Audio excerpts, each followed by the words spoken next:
a significant move from voters. So, so can voters are expecting from BMC authorities pathole free road. They are expecting minimum facilities, as we have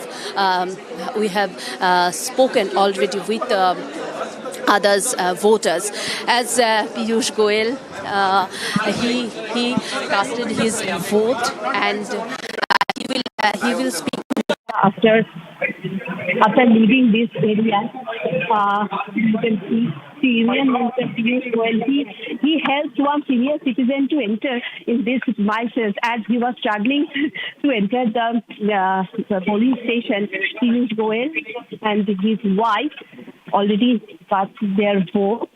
And this is the area, the most cautious area in Mumbai. And we can see he is smiling, and he was interacting with other voters also. So, okay. So he will speak. Okay, so he will speak after leaving this area. So we are expecting from him some words today, because it's a very important day for BJP also. And sir, you can. It's a very important day for BJP also. Voters are expecting a pathole-free road, and it's a richest corporation in Asia. And you can see live Piyush Goyal in Republic TV, and 100 meters aage he is saying he will speak after leaving this area. After 100 meters के बाद वो बात करेंगे, वो बोल रहे हैं. You can see. And he is smiling. He was interacting with other voters also, and he's in good mood actually. And it reflects. It's a festival of democracy. It reflects. We can see. After leaving this year, he will speak to us. He have mentioned it, and here the situation is Malabar Hills area. Piyush Goyal casted his vote with his wife, and it's a very important election for BJP also, as we have mentioned that is after so many years, after 10 years, this election is. The voting begins today after so many years, and you can what sir, he's asking at where he can speak to us. He was asking, and in the morning. After 8:30, he has reached the polling station in Malabar Hills, and he is ready to speak now. Piyush Goyal is ready to speak now. Sir, lots of expectations, sir. Sir, So he has already casted his vote with his family. You can see, and he was smiling. Now also he is smiling, and he was interacting with other voters. So it's a very significant vote for Mumbaikas also, that Piyush Goyal is in very good mood. I think so, sir. Lots of expectation from the new elected bodies, from BMC. So, sir is drinking water. It is a great privilege to participate in this festival of democracy. Mumbai is India's financial and commercial capital. We are all proud to be Mumbaikars. We see the future of a developed and prosperous nation from the lens of Mumbai's progress and growth. I appeal to every Mumbaikar to exercise their right to vote as a duty towards their beloved city, for good governance, for fast-paced progress, for ensuring the well-being of every resident of Mumbai, and to guarantee India's success on the global stage, which starts from Mumbai. Hindi में भी बता दीजिए कि हमारा मताधिकार लोकतंत्र की ताकत है। भारत विकसित बने, समृद्ध बने, ये 140 करोड़ लोगों की भावना और संकल्प है और देश की आर्थिक राजधानी मुंबई से ये विकास यात्रा तेज गति से आगे बढ़ेगी। मुझे विश्वास है हर मुंबईकर अपनी जिम्मेदारी का एहसास समझते हुए आज समझदारी से अपना वोट डालेंगे। हर मुंबईकर इस जिम्मेदारी को निभाते हुए देश को समृद्ध और विकसित बनाने की गति को, विकास की गति को, सुशासन मुंबई में लाने के लिए अच्छे उम्मीदवारों को चुनकर मुंबई के भविष्य को भी उज्जवल बनाएंगे। मुंबई में सत्ता पलटेगी आखिरकार। बन चुकी है, आपको क्या लगता है वोटर किस तरफ उसका झुकाव रहेगा? मुंबईकर बड़े समझदार हैं और सोच समझकर मुंबई के हितों के लिए, मुंबई के उज्जवल भविष्य के लिए, मुंबई के समन्वय और समाज के हर वर्ग को साथ लेकर चलने की जो ताकत है उसको सामने नजर रखते हुए हर मुंबईकर, हर समाज का व्यक्ति मुंबई को प्रथम देखेगा, मुंबई के भविष्य को प्रथम देखेगा और उसमें निहित है कि हमारे यहाँ के लोग, और उसमें मैं भी शामिल हूँ, मैं भी उतना ही मराठी हूँ जितना हम सब, आप सब हैं, और मुझे विश्वास है कि ये मराठी मानुष का चुनाव यानी मुंबईकर का चुनाव है। Sir, how you were confident your party will take out win in this BMC?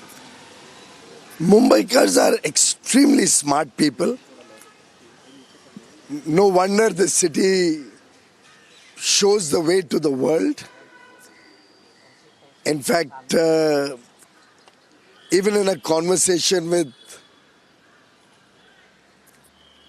Mr. Elon Musk, the richest man in the world, he expressed a desire to be a part of the growth story of Mumbai.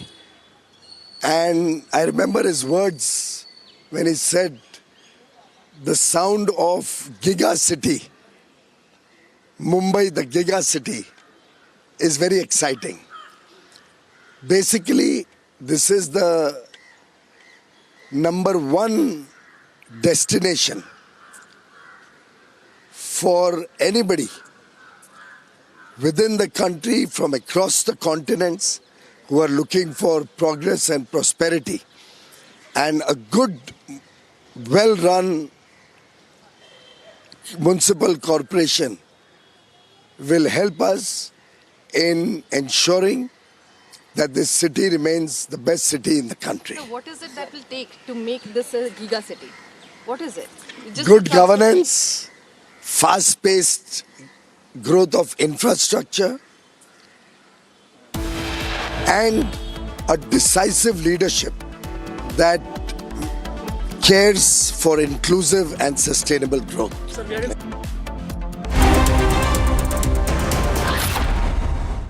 आधे bowl दही में 4 चम्मच MDH चटनी पुदीना मसाला डाला, stir करो, पुदीना चटनी तैयार। MDH चटनी पुदीना मसाला। Amity has been ranked India's #1 not-for-profit private university for 11th year, with top 10 ranked institutions in management, engineering, biotech, law, mass comm, telecom, hospitality, fashion and more. Yet another top ranking for Amity University. थोड़े स्वाद ये ही तो है इसकी खास बात। Wow मम्मा, क्या स्वाद है? अरे मेरी राजा,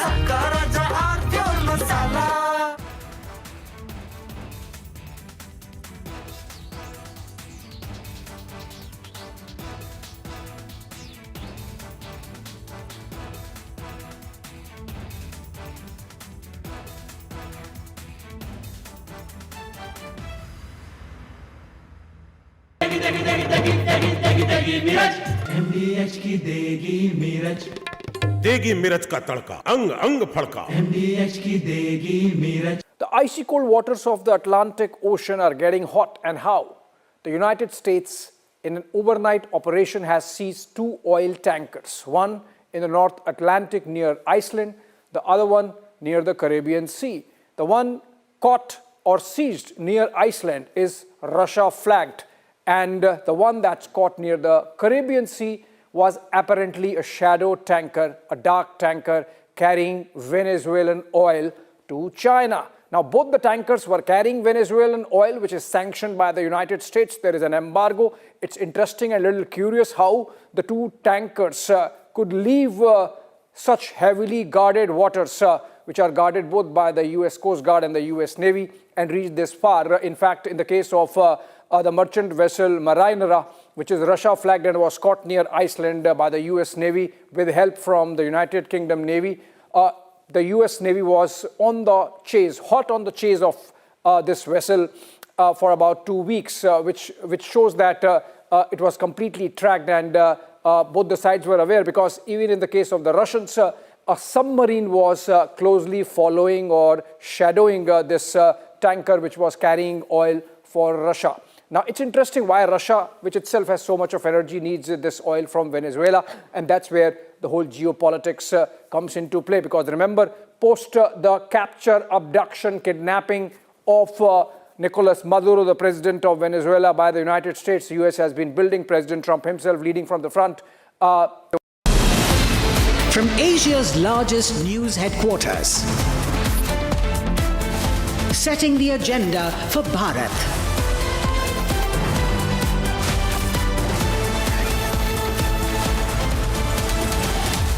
You're watching Republic.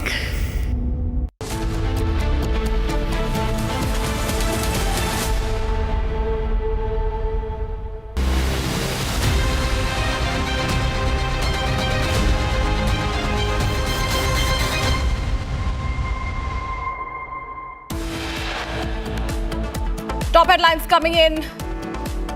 Viewers,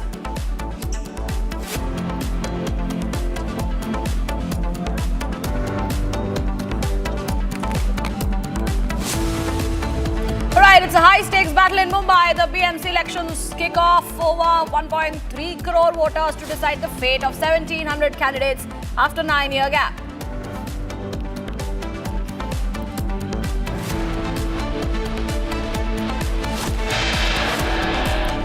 Supreme Court to hear ED's plea against Mamata Banerjee over IPAC raid today.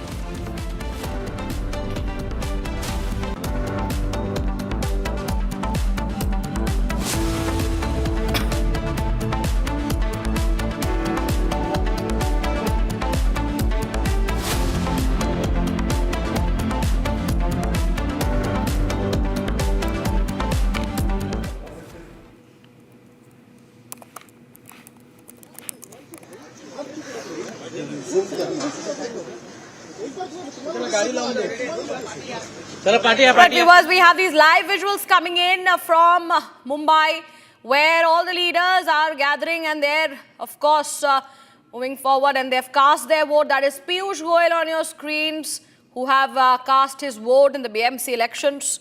And, of course, it's a big day in Mumbai, as the fate of multiple candidates are going to be sealed today. It's Battleground BMC. And who will be the king of Mumbai? The decision day for the Battleground BMC. And it is going to be a big day today, because we have multiple leaders, actors, cricketers, all moving forward. They have cast their vote. It is multiple issues under which the votes are being cast today. multiple issues, civic issues like monsoon, flooding, waste management and public health. There are multiple challenges that the BMC also has faced. There are netas, there are celebrities, cricketers, all casting their vote. The BMC elections 2026. Polling underway in Mumbai. It began at 7:30 a.m. It will go up till 5:30 p.m. And we will get in more details. We are live from the ground. We have our colleagues who are reporting live on this broadcast. Okay, let's first get you these reactions coming in on this.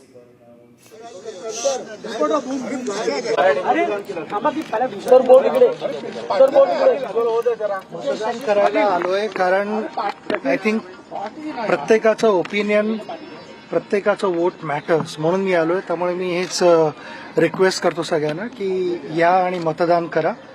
कारण आपले जे opinions आहेत, आपला जो विचार आहे तो येऊन इथे मांडायचा हा एक आपल्याला ही वेळ आहे. तर ती नक्कीच तुम्ही याचा वापर करावा आणि नीट तऱ्हेने वापर करावा. बहुत इम्पोर्टेंट है. मैं हमेशा कहते आ रहा हूँ कि ये मौका ऐसा है जहाँ पे आपको अपना ओपिनियन आप मतदान के जरिए आप एक्सप्रेस कर सकते हो और जो आप चाहते हो उसमें एक एक बूंद, हम जैसे कहते हैं कि एक एक बूंद इम्पोर्टेंट होता है. तो ये अगर रिजल्ट जो आप चाहते हो वो अगर रियलाइज करना है तो हर एक इंसान को आके मतदान करना चाहिए. लोगों से अपील मैं खुद यहाँ पे हूँ तो ये इटसेल्फ इज शोज किया ना कि it is important for every citizen.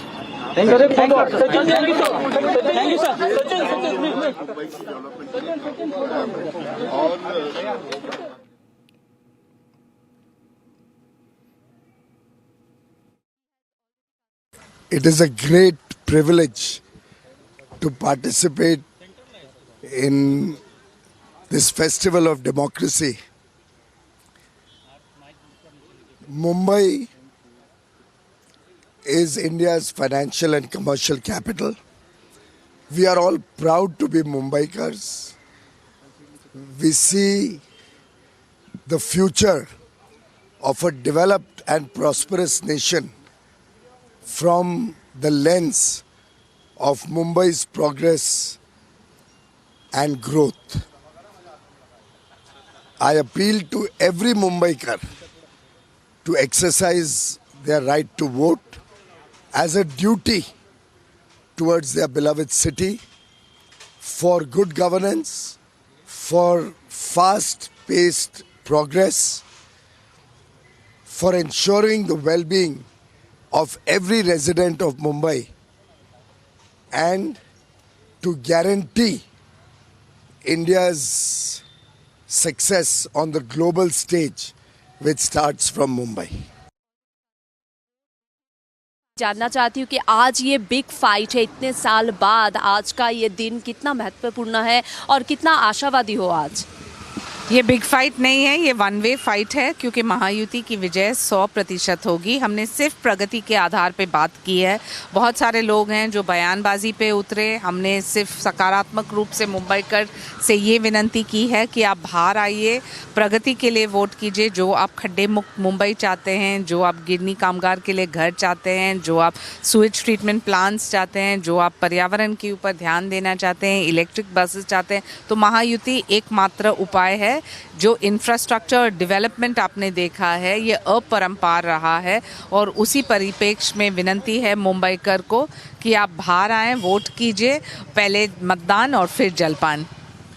इतना साल गुजर गया, this is the richest corporation in Asia, उसके बाद भी इतना प्रॉब्लम्स है मुंबई में, फ्लडिंग है, पथहोल्स है. तो वोटर्स जो आज आ रहे हैं अभी वोट देने, सीनियर सिटीजन भी मेरे सामने से जा रहे हैं, आ रहे हैं, तो उनका एक्सपेक्टेशन भी बहुत रहेगा इस BMC से. विपक्ष का नज़र है सिर्फ 74,000 करोड़ का ये बीएमसी बजट के ऊपर, लेकिन हमारा लक्ष्य है कि कैसे ये पैसा इस्तेमाल करें मुंबईकर के लिए भ्रष्टाचार मुक्त। आपको याद होगा कि पिछले शासनकाल में कितने 26 कॉन्ट्रैक्टर्स गए थे जेल क्योंकि उन्होंने पैसा खाया और कोई काम नहीं किया।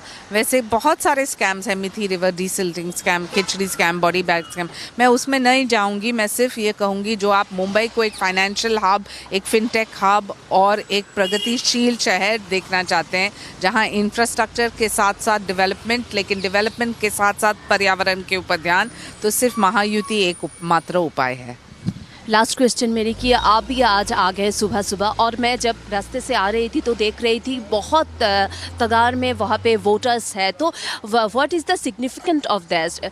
कोई सिग्निफिकेंस इसकी बहुत साल बाद ये इलेक्शन हो रहा है। 2017 से 2025 बहुत समय गया है, लेकिन बीएमसी का जो इलेक्शन है सबसे महत्वपूर्ण है क्योंकि जो आप बिजली, सड़क, पानी, basic infrastructure, health care, education चाहते हैं तो सोच समझ के नगर सेवक को चुनना पड़ेगा। और जो आप प्रगति की राह देखें तो आप देखेंगे कि किसने काम किया और किसने सिर्फ बोल वचन। हमारे नेता आदरणीय एकनाथ जी शिंदे ने हमेशा ऑन ग्राउंड काम किया है और यही एक लक्ष्य है कि हमारे मुंबईकर काम के आधार पे वोट दें। तो जब लोग अफवाहें फैलाते हैं तो उनको अफवाहें, फॉल्स नैरेटिव्स फैलाने दीजिए। लुंगी, पुंगी, वोट्स, नोट्स, ये सब बोलना I don't think it makes sense. You should vote on the agenda of development only. Viewers, my colleague Meenakshi is joining us live on the broadcast from Mumbai. Meenakshi, today is a big day in Maharashtra. The voters across 29 municipal corporations are going to polls. It's a high-stake local body elections. In fact, the spotlight remains on BMC with the richest civic body in the country, and there are multiple civic issues under which the people are casting their vote today. What are those? Yes, you are absolutely right. As you have mentioned, there are lots of civic issues because we know that the BMC is the richest corporation in Asia.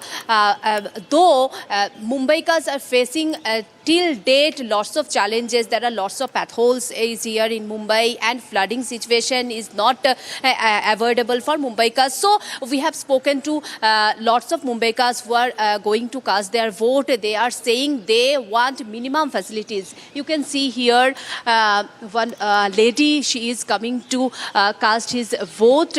So ma'am, you have come to cast your vote. What is your expectation from BMC authorities? As we have seen, there are lots of problems in Mumbai today also. Especially the roads, the potholes and the traffic. Like they can do something about that. Better roads, better infrastructure, cleanliness. Yeah, that's it. So this is the minimum facilities voters are expecting from BMC's authorities. Sir, you are their checking is underway. Sir, you have come to cast your vote. What is your expectation from BMC? What is the problem you are facing still now, as is a richest corporation in Asia, though you are facing lots of problems? Mostly जो event के लिए suppose 10, 15, 20 हज़ार लोगों का event करना है तो यहाँ पे कोई जगह ही नहीं है, तो बीएमसी को वो मेन प्रायोरिटी होनी चाहिए कि कोई इवेंट करना है तो अच्छा ग्राउंड होना चाहिए, और साथ के साथ सैनिटाइजर का भी प्रॉब्लम काफ़ी है। तो मेन प्रॉब्लम बड़ा जो इवेंट है वो यहाँ पे कोई है नहीं, और खड्डे तो सबको पता है कि खड्डे हर जगह पे बॉम्बे में नियर, यहाँ पे नहीं है आजू बाजू में, बट बॉम्बे से बाहर जाते हैं सबब के अंदर तो काफ़ी खड्डे हैं अभी भी, तो वो एक ध्यान देना चाहिए। बाकी कोस्टल रोड वगैरह जो एक्सप्रेस फ्रीवे वगैरह बना है वो एक्सेलेंट काम किया है ये गवर्नमेंट ने, तो अच्छा काम बहुत ही हुआ है, बट थोड़ा और भी ये काम है, तो ये सब हो जाए तो I think better.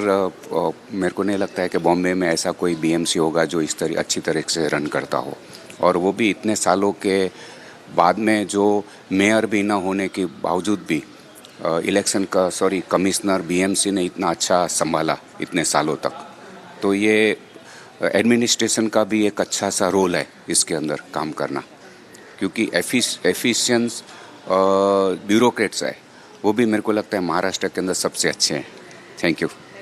So he's very positive about the BMC, and he was saying that every citizen of Mumbai, every Mumbaikars now are saying that they want minimum facilities. And what we have seen that, and we have spoken to already Union Minister Piyush Goyal, he also mentioned that the atmosphere, that peaceful atmosphere here, not only here, also in Mumbai's lots of areas where voters are casting their vote. And the main thing is that when I have come from this road to Malabar Hills, this is Malabar Hills area, what I have noticed that 80 years old lady and their senior citizen, they are standing in queue to cast their vote. So this is the festival of democracy, where you can see that one lady, senior citizen lady, she is coming to cast her vote. आपका vote हो गया, दे दिए? Number cut हो गया तो वापस देखना है। अच्छा, वापस जाना पड़ेगा। तो आप सुबह आ गए, आपके पैर में भी मैं देख रही हूँ थोड़ा दर्द है, तो आप सुबह आ गए वोट देने। क्या एक्सपेक्टेशन है BMC से, क्या चाहते हो आप? बस अच्छा, सबका अच्छा हो, रुके सबका अच्छा होगा, कुछ नहीं।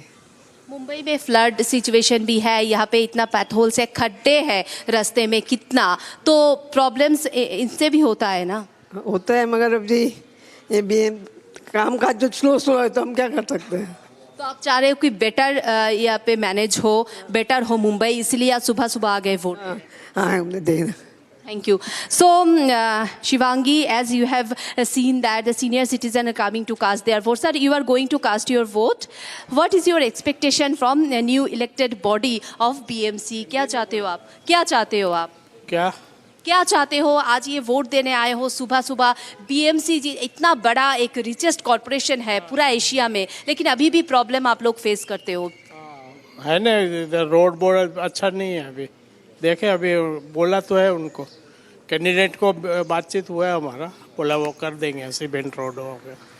Thank you, sir. So, voters are expecting good governance, and this is the main thing. Where not only this poll is about only governance and all. It's also what is main point is that it's also a big fight for all political parties. As we have known that after 2017, there are lots of years has been passed, and after so many years, election is today is happening, and this is a main significant event for all political party. I can see there after Shiv Sena splits, after NCP splits, the two factions are fighting for their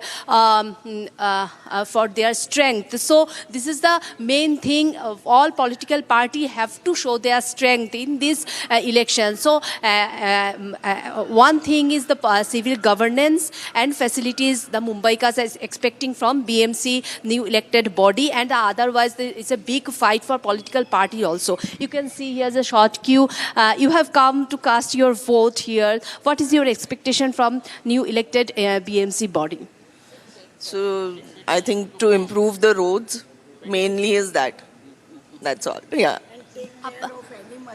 They are doing like this, the dogs, and don't do that.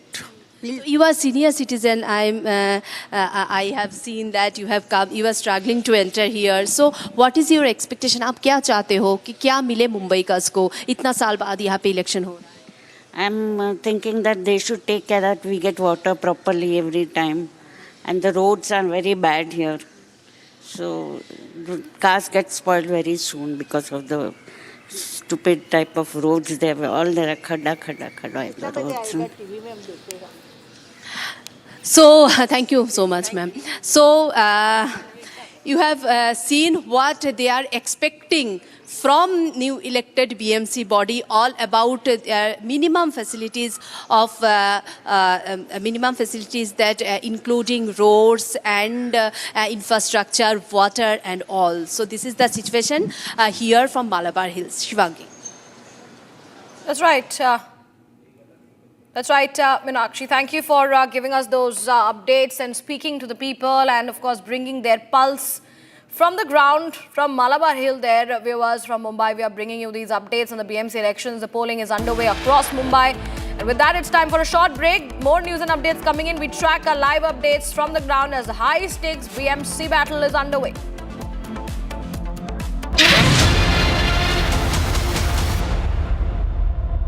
दादी के हाथों का जादू और खुशबू से महकता घर, माँ की मुस्कुराहट और खाने की सुगंध। MDH गरम मसाला, क्योंकि हर रिश्ता है स्वाद से जुड़ा।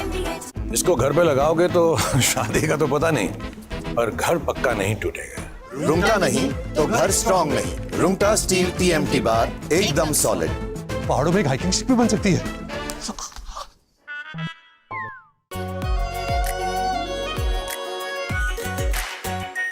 Are pure shahi paneer masala, delicious, healthy, everyday.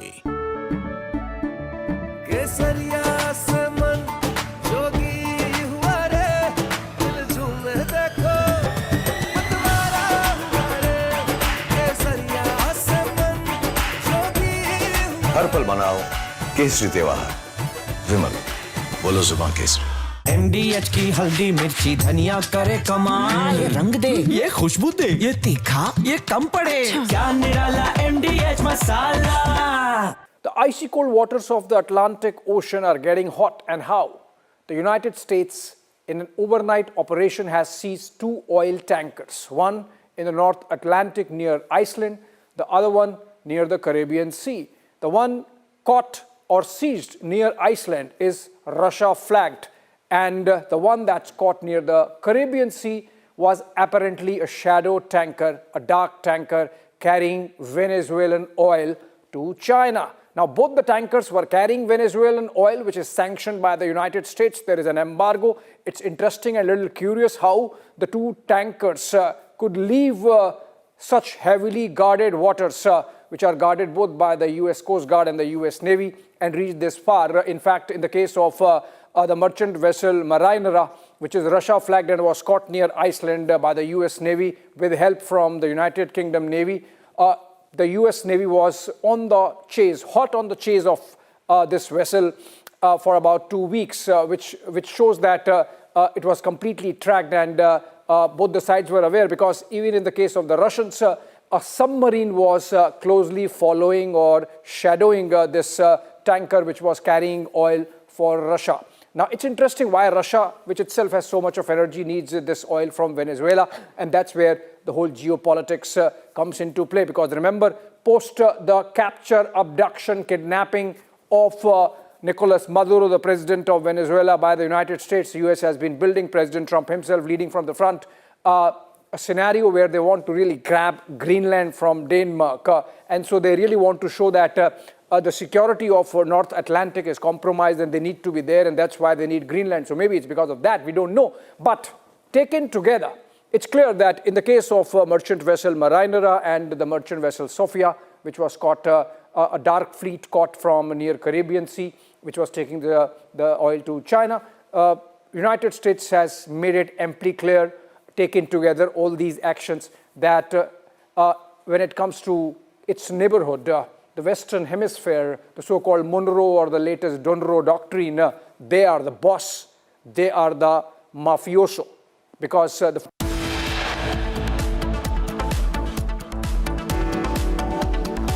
And more news and updates coming in after this short break. High-stakes battle of BMC underway. Stay tuned.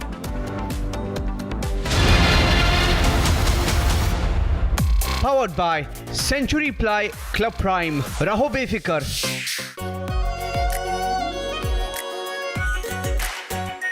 Are pure shahi paneer masala, delicious, healthy, everyday.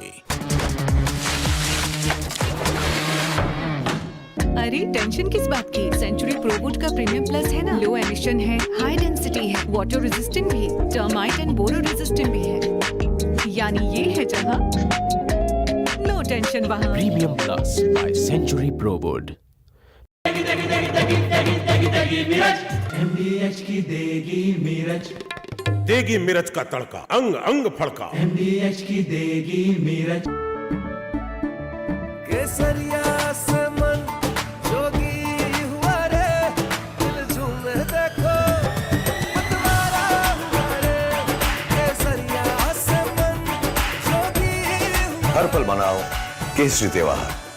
विमल, बोलो जुबान केसरी। थोड़े में ज्यादा स्वाद ये तो है इसकी खास बात। वाओ मामा, क्या स्वाद है? अरे मेरे राजा, राजा और प्योर मसाला।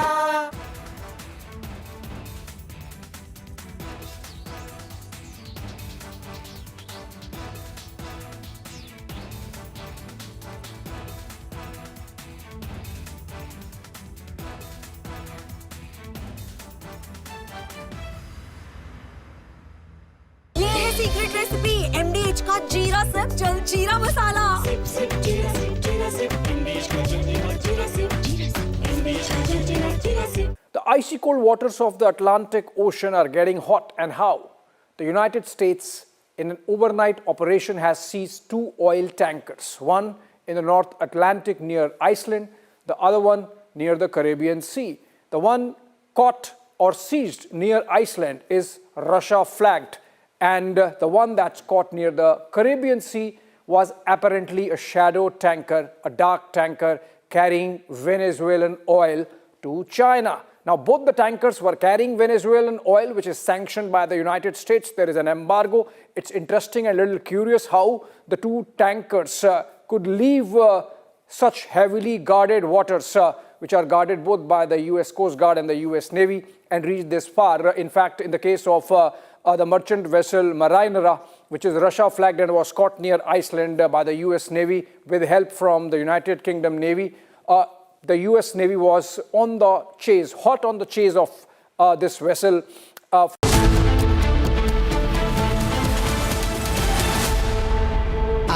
प्योर सूजी पास्ता उबालो मिलाओ और खाओ 8 मिनट में तैयार। क्या टेस्ट है सबका राजा आर प्योर मसाला।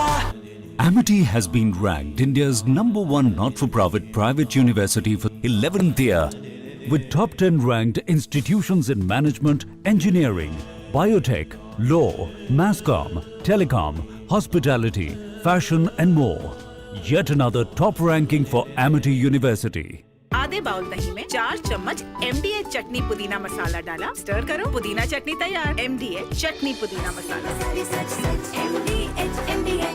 इसको घर पे लगाओगे तो शादी का तो पता नहीं, पर घर पक्का नहीं टूटेगा। रुंगटा नहीं तो घर स्ट्रॉन्ग नहीं। रुंगटा स्टील TMT बार एकदम सॉलिड। पहाड़ों में एक हाइकिंग शिप भी बन सकती है।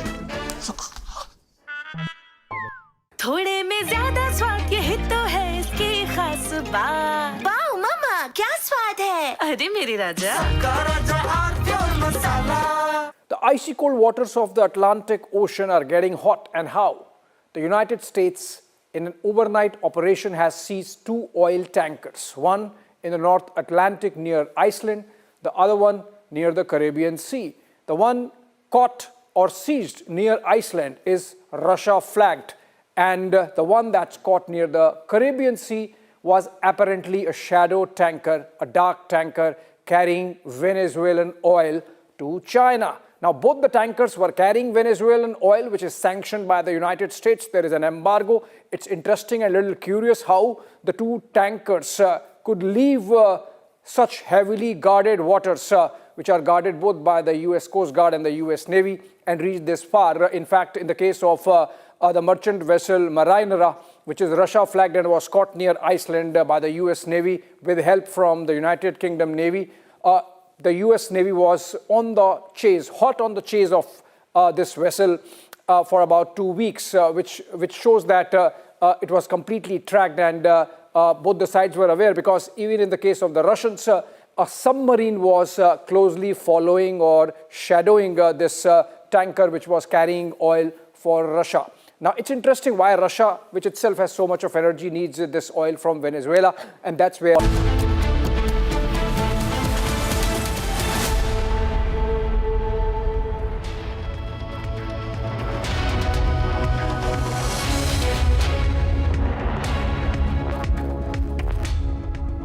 Hello and welcome. You're watching Republic TV with me, Ishita Mitra. The high-stakes battle is underway in Mumbai.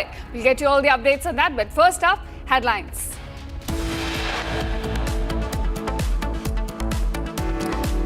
It's a high-stakes battle in Mumbai as BMC elections kick off. Over 1.3 crore voters to decide the 1,700 candidates' fate after a 9 years gap.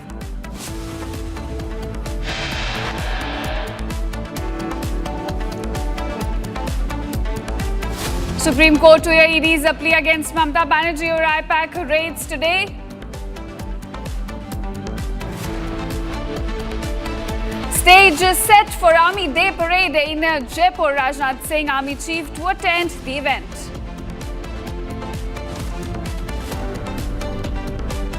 Iran's Foreign Minister dials S. Shankar, discusses the evolving situation in the country.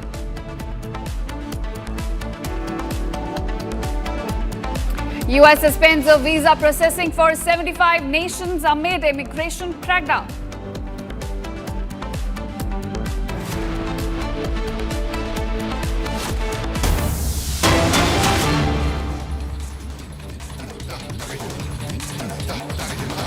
All right, viewers, we're getting a breaking news at this moment. It's a big day in Maharashtra as the voters across 29 municipal corporations go to polls in high-stakes local body.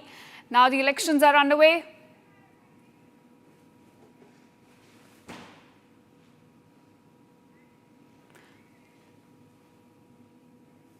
All right, viewers, at this moment we're getting you visuals live from Jaipur where Army Day celebrations are underway. It's the celebration of Army Day 2026. We're looking at these celebrations panning out in the Pink City. In fact, Defence Minister Rajnath Singh is also expected to attend along with Army Chief. Celebrations have already begun. We're getting you live visuals on Republic TV at this moment.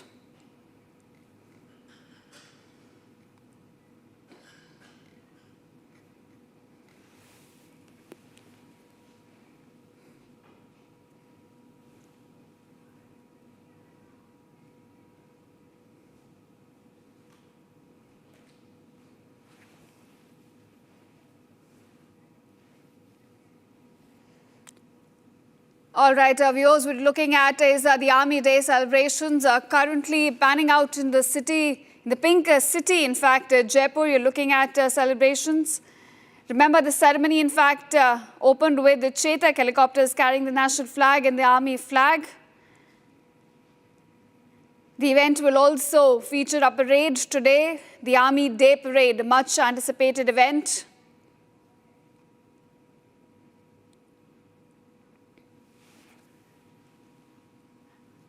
All right, my colleague Ishan, who happens to be on ground, is joining me on this. Ishan, do tell us how the celebrations have begun. They look, they're beginning on a very high note at this moment.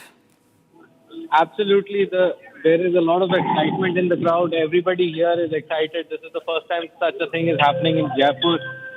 This particular parade, the 78th Army Day Parade, is of significant importance, and as it will showcase a lot of the weaponry, and it is the first time that the Bharat Battalion will be marching at the parade today. It is supposed to be attended by the Chief of Army Staff. He will arrive around 11 a.m. The Governor of Rajasthan and Chief Minister of Rajasthan shall also be attending this event. This is a very big event that has been organized at a massive scale on Mahal Road in Jaipur. There is electric charge in the crowd. Everybody is excited to see how things turn out. And this is at this particular Army Day Parade, we'll be seeing a lot of the weapons and systems on display that were used during Operation Sindhu. And this will be conducted on Mahal Road, similar style to the 26th January, similar to the 26th January parade. General Upendra Dwivedi will be arriving soon at this showcase. We'll also see a lot of investiture ceremony where the Sena Medal and Gallantry Award of the Indian Army will be coming past here, and all this to unfold shortly. The parade will begin with the arrival of the CDS at 9:45, then the arrival of Governor of Mizoram, and then the remaining guests, and with the arrival of the Chief of Army Staff, we will start the parade. And the parade is scheduled from 1100 hours to around 1:30 hours, and we'll also see a flypast and display by the Indian Air Force and the Army Air Defense. Back to you. Right, Ishan, that's how the parade is going to pan out today. Also tell us about the spotlight which is going to be on the Bhairav Battalion. Absolutely. Bharat Battalion was announced during the Kargil Vijay Divas last year, and it has been a lightning fast response by the Indian Army, which took up this challenge and has operationalized the Bharat battalions. We will be seeing the Bharat battalions march to their tune in this Army Day parade. The Bharat battalion that is mostly consists of around 250 soldiers drawn from different walks of the Indian Army, such as the Army Air Defence, Signals, Infantry, and most importantly, mortar divisions as well. These are equipped high mobility troops that can operate in almost any terrain across the length and breadth of India. These are very mobile troops capable of acting independently and deep inside the enemy territory. They have been trained, and the best of the best have been selected for the Bharat battalion. All right, Ishan, thank you so much for getting us all the details about the Army Day Parade of yours. Now we're moving on to another breaking news that's coming in at this moment about the anti-terror operation that in fact continues in the Jakhole area of Kathua. We're getting this for the second consecutive day. The anti-terror operation is continuing. It was launched by Jammu and Kashmir police after 2 suspected terrorists were in fact spotted by local Indian Army. Now, they also inducted special forces into this operation. So if we're given, it is a multi-force operation that's underway at this moment. Viewers, we're getting details about the anti-terror op that's right now underway in the Jammu and Kashmir Kathua. In fact, it's happening for the second day. And at this moment, we're getting details that anti-terror op is underway right now in Jammu and Kashmir's Kathua for the second day. Those are the latest details viewers we're getting at this moment.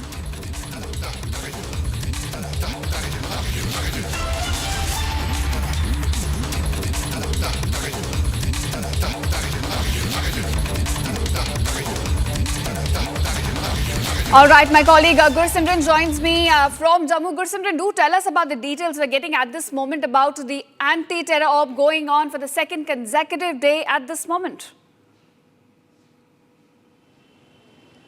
Yes, it is for the second consecutive day that the anti-terror operations are underway in the Jakhole area of the Kathua. Yesterday, there was a spotting of the 2 terrorists in the area that was reported by a local to the Jammu and Kashmir police. First, it was the special operations group that swung into the action, followed by the special forces of the Indian Army that were also inducted into the operation. And right now, as we speak, the searches are continuing. Late last night, what we are being told that the DIG JK Shiv Kumar Sharma has held a visit to that very operation site and also to the border areas starting from the Sanyal to the border areas of the Samba district. What the police input says that this might be a group that has infiltrated in the recent days. So it is not an old infiltration or a group that was active in a hinterland, but as per the police input, it suggests that this is a new infiltration that has taken place, though there has been no authenticity or any official statement with regards to new groups sneaking into the Indian territory. This operation comes at a time when the Union Home Secretary in Jammu and Kashmir, Govind Mohan, is holding several rounds of meetings with the intel agencies as well as the forces that are operating on ground, so as this menace of the Pakistani terrorists can be ruled out, because Pakistani terrorists getting active in the hinterland area is a real concern for the security forces. And the second major concern is the missing contacts that the forces are having, that after getting to the location of the terrorists are managing to escape from the cordon of the security forces. Right, Gursimran, the threat from across the border continues, it seems. But now we are given to understand that it was the spotting of 2 terrorists which triggered this operation. What more details do we have on that? See, if we speak of the anti-terror operation, they are underway in several districts of Jammu and Kashmir. But if we speak of the input or the intel-based operation that are underway, where the contacts have been established or the spottings have been done, that is in the Kathua district. Bilawar, we know that in the Najot area, the terrorists have taken the food from a villager. Similar is the situation in the Jakhole area, where the terrorists were spotted by the locals, after which the security forces have been swung into the action. Additional reinforcement is also being pressed into the operation site, but the situation continues to be grim. As we speak, we are getting to know that the senior officials of the Indian Army as well as the Jammu and Kashmir police, they are on the spot. While I'll request Sarjeevan to move this way, that the senior officials of the Indian Army, they are now leaving towards the place where the Union Home Secretary Govind Mohan is scheduled to take this security assessment meeting. We are told that the DGMO of the Indian Army, Director General Military Operation, Lieutenant General Rajiv Ghai, will also be part of this meeting, in which a thorough and a threadbare discussion on the prevailing security scenario will be done. All right, Gursimran, thank you for joining us and giving us those crucial details about this anti-terror op that continues in Jammu and Kashmir.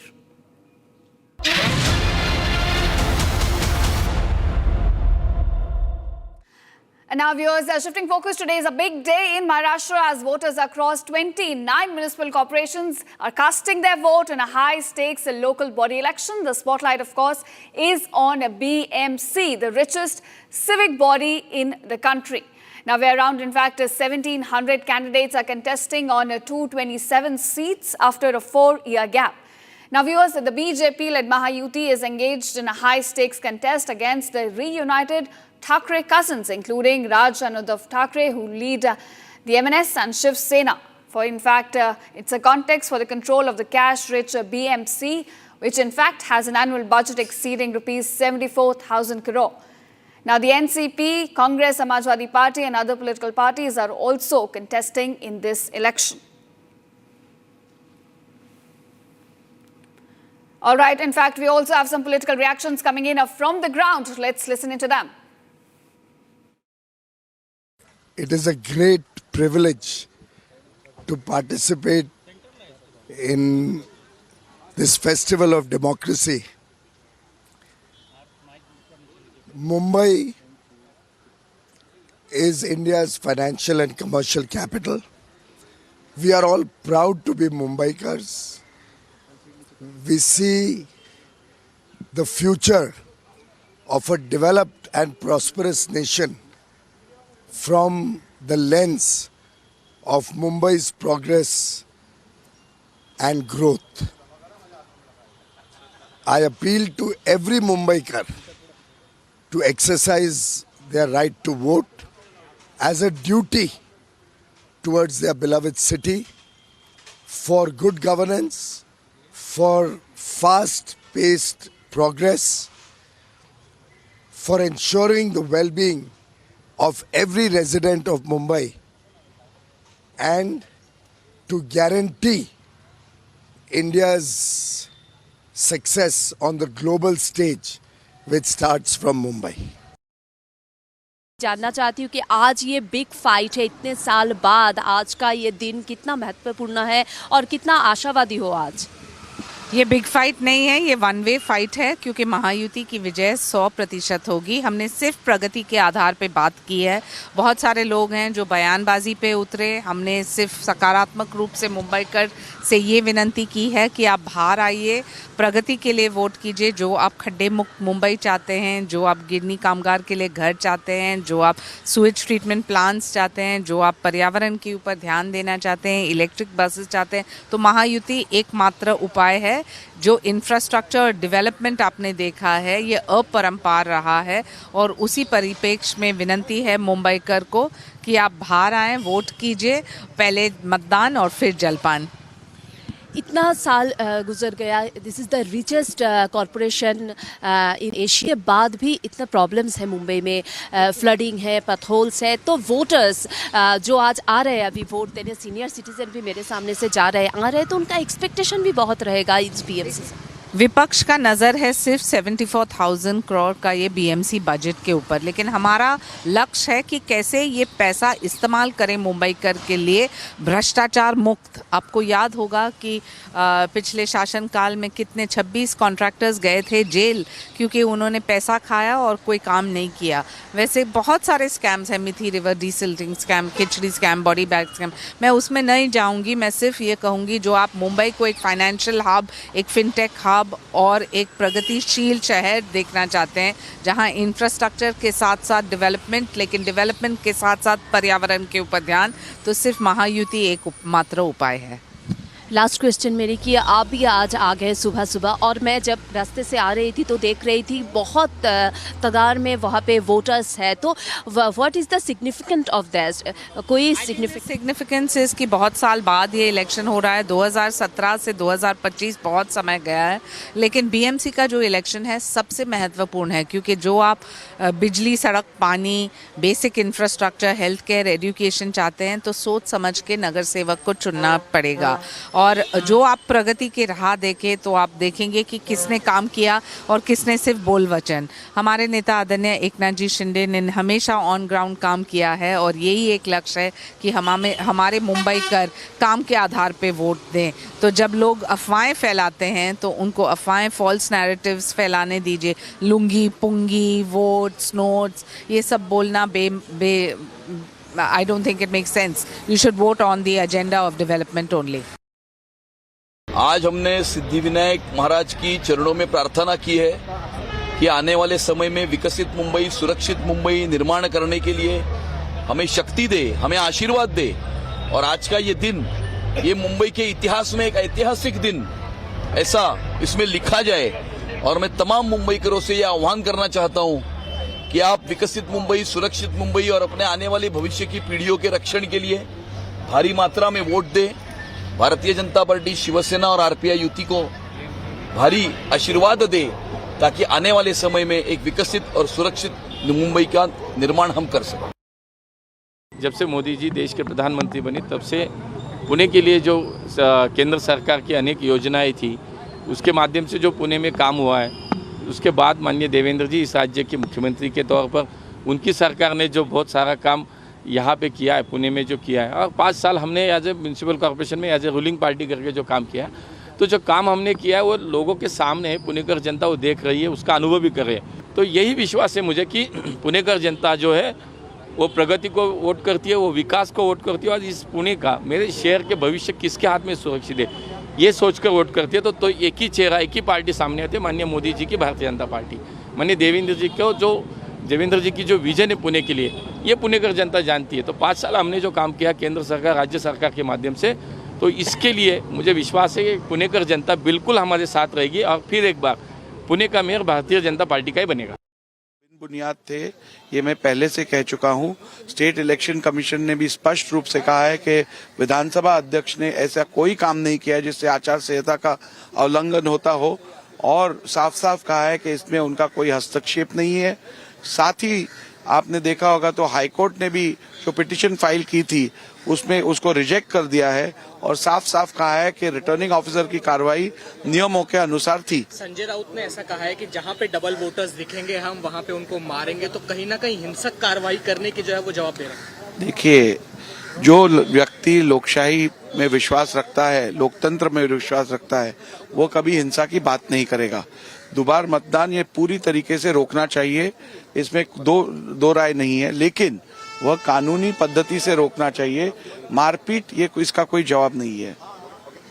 रावलकर जी आपल्या सोबत आहेत, okay, just keep quiet. ये लोग कब से wait कर रहे हैं?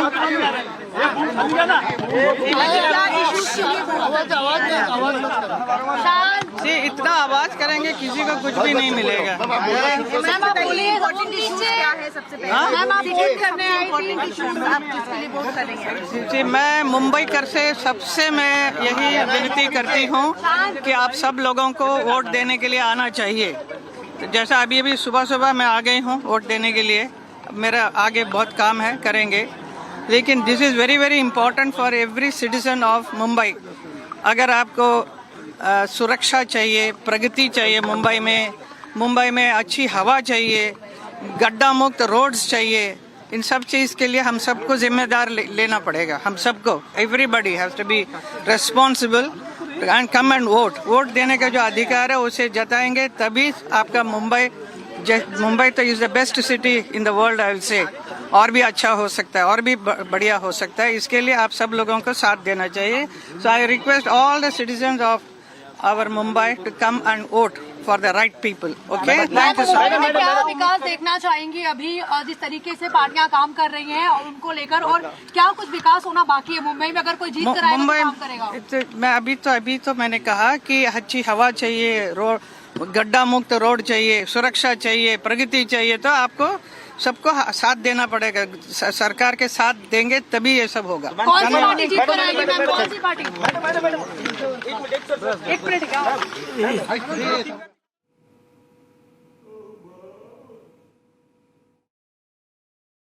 लोकशाही प्रजातांत्रिक रचना में रचना का एक अनिवार्य भाग चुनाव है और इसलिए वो नागरिकों का कर्तव्य भी है।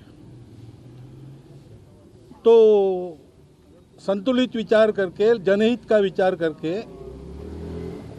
योग्य लगता है उस उम्मीदवार को मत देना, वोट देना, ये अपना कर्तव्य रहता है।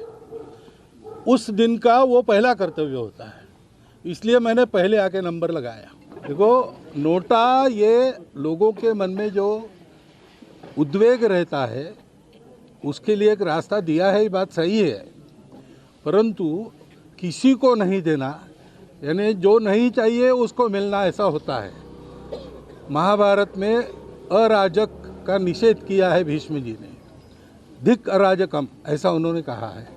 तो कोई राजा नहीं है इससे जो उसमें त्यातल्या त्यात, ऐसा मराठी में कहते हैं, उसमें जो अच्छा लगता है सबसे उसको देना ये ज़्यादा अच्छा है। कोई तो भी होना चाहिए वहाँ।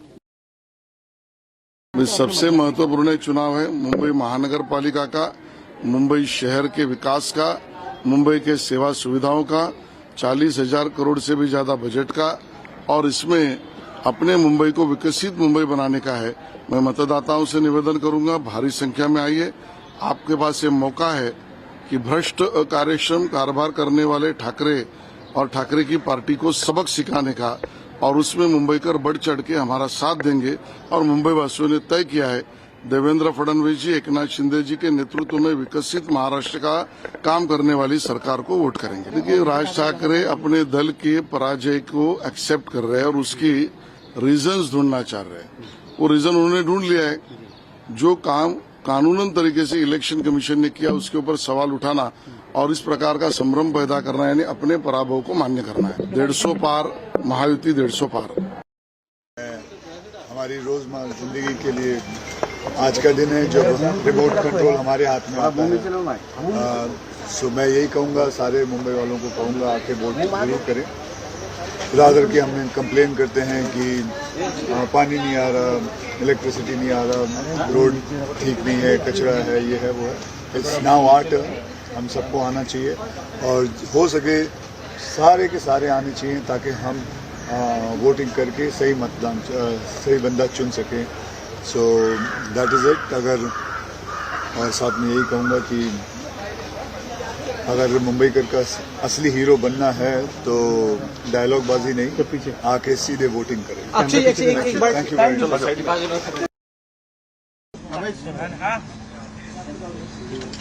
दोनों का एकच करना है। हां, मध्ये आहे ना। स्टँड बाय बोले मुंबई बीएमसी के लिए चुनाव हुए और आले एक मिनट इधर और पीछे हटो ना, पीछे जवळ येऊ नका। सचिन सर आगे just finger just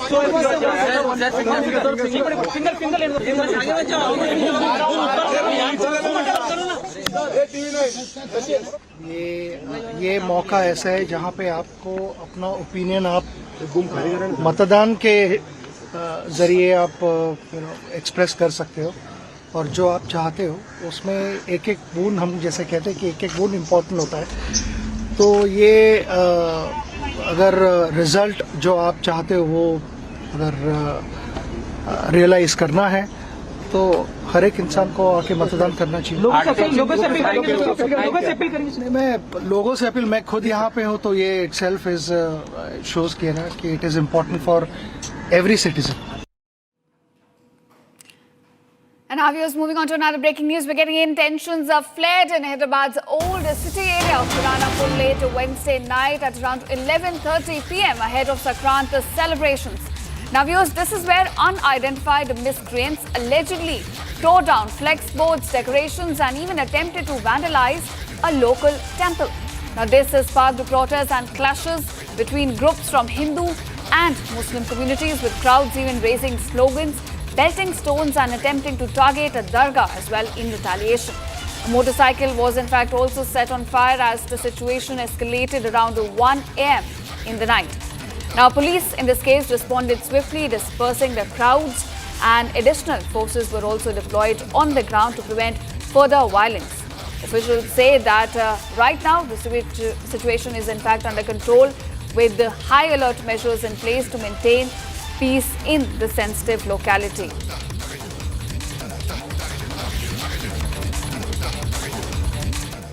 Now my colleague Aishwarya is joining me live from Hyderabad. Aishwarya, do tell us what exactly triggered these clashes between the two communities in Hyderabad, and what is the situation on the ground right now? The entire episode, the entire clash happened late in the night, probably after 11:30, and lasted up to early in the morning, which is almost up to 4 is what the police have confirmed right now. What triggered this particular clash is something that be it Sankranti here, there were flexis, there were decoration, there were temple decorations outside a particular temple in Puranpur in Old City, and they were while the police have said that there were some unidentified miscreants who were trying to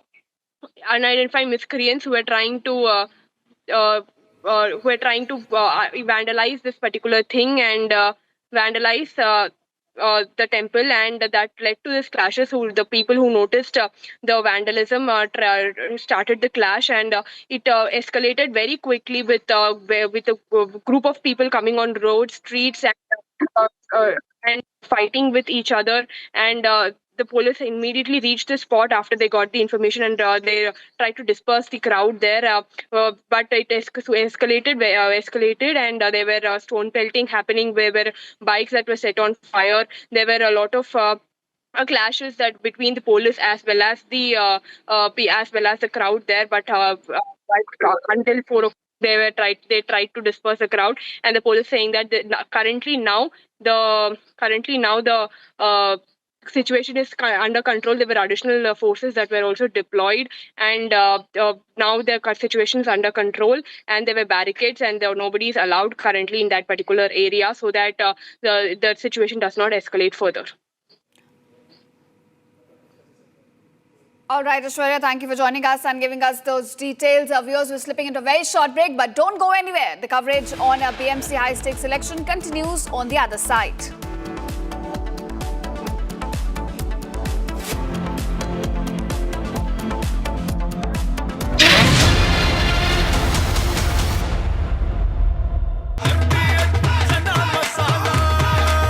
अब छोलिया हो या लोबिया, सफेद चने या काले चने, सब कुछ मजेदार बने।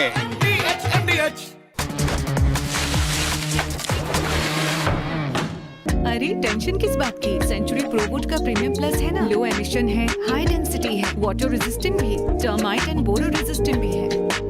यानी ये है जहां नो टेंशन वहां। Premium plus by Century Prowood. थोड़े में ज्यादा स्वाद, यही तो है इसकी खास बात। वाओ मामा, क्या स्वाद है? अरे मेरे राजा, राजा और मसाला,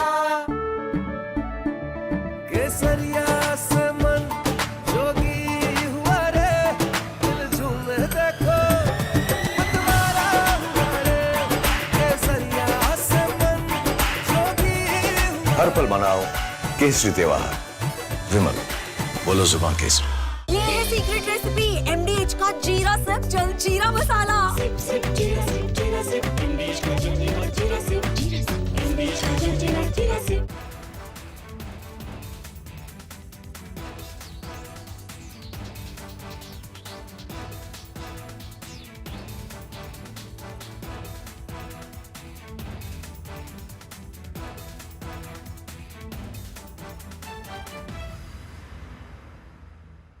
The icy cold waters of the Atlantic Ocean are getting hot, and how?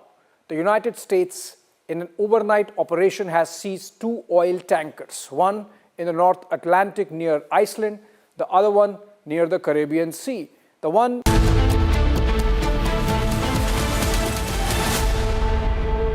Powered by Century Ply Club Prime. रहो बेफिक्र. थोड़े में ज्यादा स्वाद ये तो है इसकी खास बात. वाओ मामा क्या स्वाद है. अरे मेरे राजा मसाला. अरे टेंशन किस बात की. सेंचुरी प्रोवुड का प्रीमियम प्लस है ना. लो एमिशन है, हाई डेंसिटी है, वाटर रेजिस्टेंट भी, टर्माइट एंड बोरो रेजिस्टेंट भी है. यानी ये है जहां नो टेंशन वहां. Premium plus by Century Prowood. दादी के हाथों का जादू और खुशबू से महकता घर, माँ की मुस्कुराहट और खाने की सुगंध. MDH गरम मसाला, क्योंकि हर रिश्ता है स्वाद से जुड़ा. इसको घर पे लगाओगे तो शादी का तो पता नहीं, पर घर पक्का नहीं टूटेगा. रुंगटा नहीं तो घर स्ट्रॉन्ग नहीं. रुंगटा स्टील TMT बार एकदम सॉलिड. पहाड़ों में एक हाइकिंग शिप भी बन सकती है. प्योर सूजी पास्ता उबालो, मिलाओ और खाओ. 8 मिनट में तैयार. क्या टेस्ट है सबका राजा R masala. The icy cold waters of the Atlantic Ocean are getting hot, and how? The United States, in an overnight operation, has seized 2 oil tankers, one in the North Atlantic near Iceland, the other one near the Caribbean Sea. The one caught or seized near Iceland is Russia flagged, and the one that's caught near the Caribbean Sea was apparently a shadow tanker, a dark tanker carrying Venezuelan oil to China. Now, both the tankers were carrying Venezuelan oil, which is sanctioned by the United States. There is an embargo. It's interesting and a little curious how the 2 tankers could leave such heavily guarded waters, which are guarded both by the US Coast Guard and the US Navy, and reach this far. In fact, in the case of the merchant vessel Marinera, which is Russia flagged and was caught near Iceland by the US Navy with help from the United Kingdom Navy. The US Navy was on the chase, hot on the chase of this vessel for about 2 weeks, which shows that it was completely tracked, and both the sides were aware, because even in the case of the Russians, a submarine was closely following or shadowing this tanker which was carrying oil for Russia.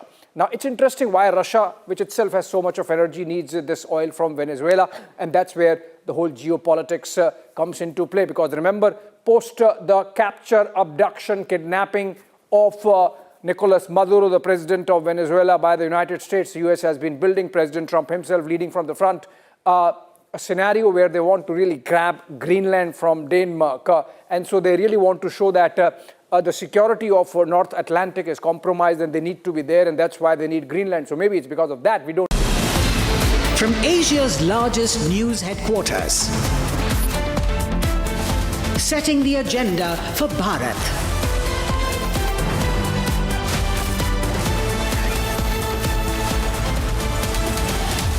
You're watching Republic.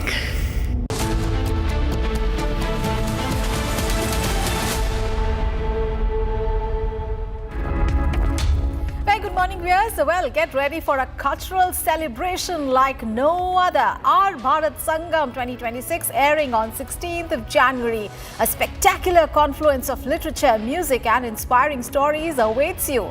From devotional melodies to folk traditions, from Bollywood glitter to Bhojpuri stardom, and from timeless literary voices to today's self-made superstars, this stage has it all. So don't miss a single moment of this extraordinary experience. Watch it all only on Our Bharat on 16th of January. And viewers, now let's take a look at the headlines we are tracking at the top of 10. It is a high-stakes battle in Mumbai. The BMC election kicks off. Over 1.03 crore voters to decide the fate of 1,700 candidates after 9-year gap. Supreme Court to hear ED's plea against Mamata Banerjee over IPAC raid today. State set for Army Day parade in Jaipur today. Rajnath Singh and Army Chief to attend the event. Iran's Foreign Minister dials Dr. S. Jaishankar, discusses evolving situation. And US suspends visa processing for 75 nations amid immigration crackdown.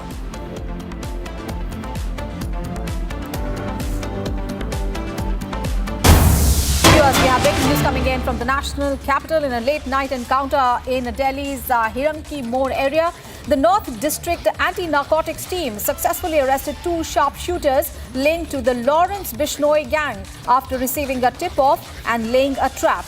The accused, identified as Deepak and Neil, were wanted for their involvement in firing incidents in Paschim Bihar and West Vinod Nagar. And during the operation, an intense exchange of fire took place between the police and the criminals. One of the accused sustained a gunshot wound to the leg, while a constable was also shot but escaped unhurt thanks to his bulletproof vest. Police recovered 2 pistols, live cartridges and a scooter from their possession. So viewers, a big success there for the Delhi police. The anti-narcotics team and arrested group of criminals who were engaged in a late-night encounter. And this led to the arrest of 2 sharpshooters who linked to the Lawrence Bishnoi gang. Acting on a tip-off, the police had set up a trap at the Hiranki More area. And during this encounter, shots were exchanged from both the sides, leaving one criminal injured with a gunshot wound to his leg. And these 2 arrested shooters have been identified as Deepak and a minor. The police have also recovered 2 pistols, live cartridges and a scooter from the accused.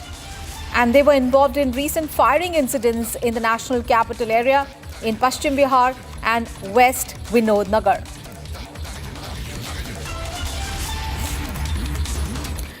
All right, viewers, let's move on in the bulletin. The big story is Iran. Well, it is boiling and Iranians are protesting against the Khamenei regime. US President Donald Trump has urged Iranians to keep protesting and take over institutions and has told them that help is on the way. Well, United States has proven its military capacity in Operation Midnight Hammer, where the United States military bombarded Iran's nuclear facilities. Well, Tehran has warned neighboring countries housing US troops of retaliation if Washington intervenes in Iranian protests. And reports indicate that some personnel at the Al Udeid Air Base were advised to leave, but there is no large-scale evacuation, really, that is before last year's missile attacks. Watch this report for more.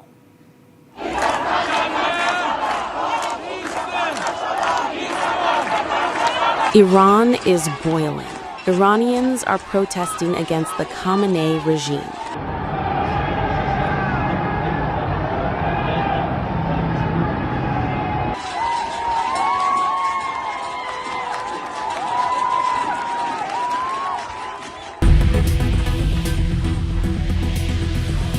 U.S. President Donald Trump has urged Iranians to keep protesting and take over institutions, and has assured them that help is on the way. Well, no, they're starting to, it looks like, and there seem to be some people killed that aren't supposed to be killed. These are violent, if you call them leaders, I don't know if they're leaders or just they rule through violence.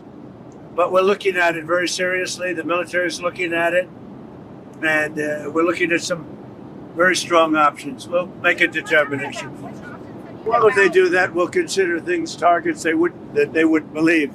If they do that, we will hit them at levels that they've never been hit before. And they won't even believe it. I have options that are so strong. So, I mean, if they did that, it'll be met with a very, very powerful force. So Iran's in big trouble. It looks to me that the people are taking over certain cities that nobody thought were really possible just a few weeks ago. We're watching the situation very carefully. I've made the statement very strongly that if they start killing people like they have in the past, we will get involved. We'll be hitting them very hard where it hurts. And that doesn't mean boots on the ground, but it means hitting them very, very hard where it hurts. So we don't want that to happen. There have been cases like this where President Obama totally backed down. But this is something pretty incredible that's happening in Iran. It's an amazing thing to watch. They've done a bad job. They've treated their people very badly, and now they're being paid back. So let's see what happens. We're watching it. U.S. has proven its military capacity in Operation Midnight Hammer, where the United States military bombed Iran's nuclear facilities. U.S. B-2 stealth bombers, which flew a secretive and historic long-range mission, dropped 14 massive ordnance penetrators, also known as bunker buster bombs, on 3 critical Iranian nuclear sites: Fordow, Natanz, and Esfahan.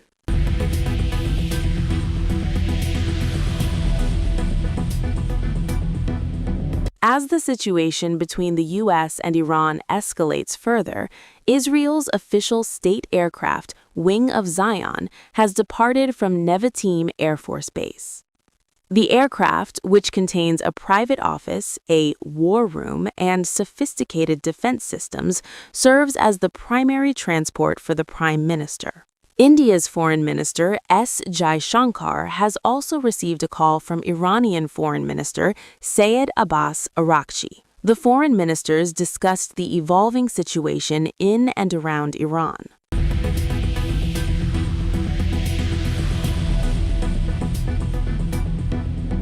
The protests began as demonstrations in Tehran's bazaars over rampant inflation. The Iranian rial surged to $1 million against the US dollar, marking a significant devaluation of the national currency in a single day. The protests morphed into an uprising against the Khamenei regime.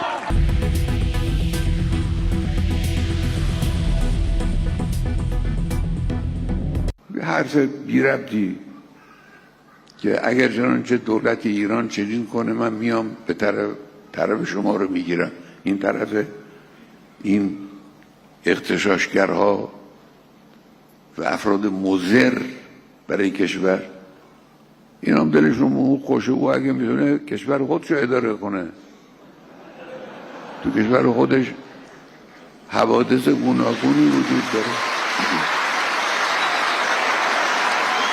یکی واقعا در راستای خب ما اگر میخوایم کاری رو بکنیم سریع باید بکنیم. یک، به موقع انجام بدیم.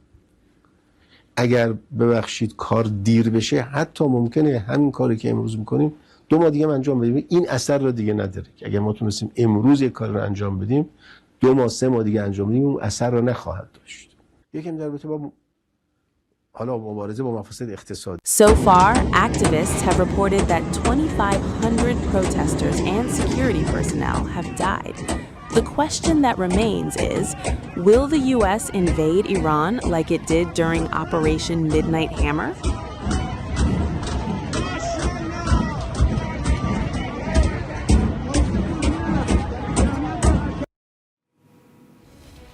All right, viewers, in some other news, it's a big day today because today the Supreme Court will hear the Enforcement Directorate's plea against West Bengal Chief Minister Mamata Banerjee relating to the IPAC raids. Remember, this comes a day after the Calcutta High Court yesterday adjourned the proceedings, citing the matter's pendency before the top court.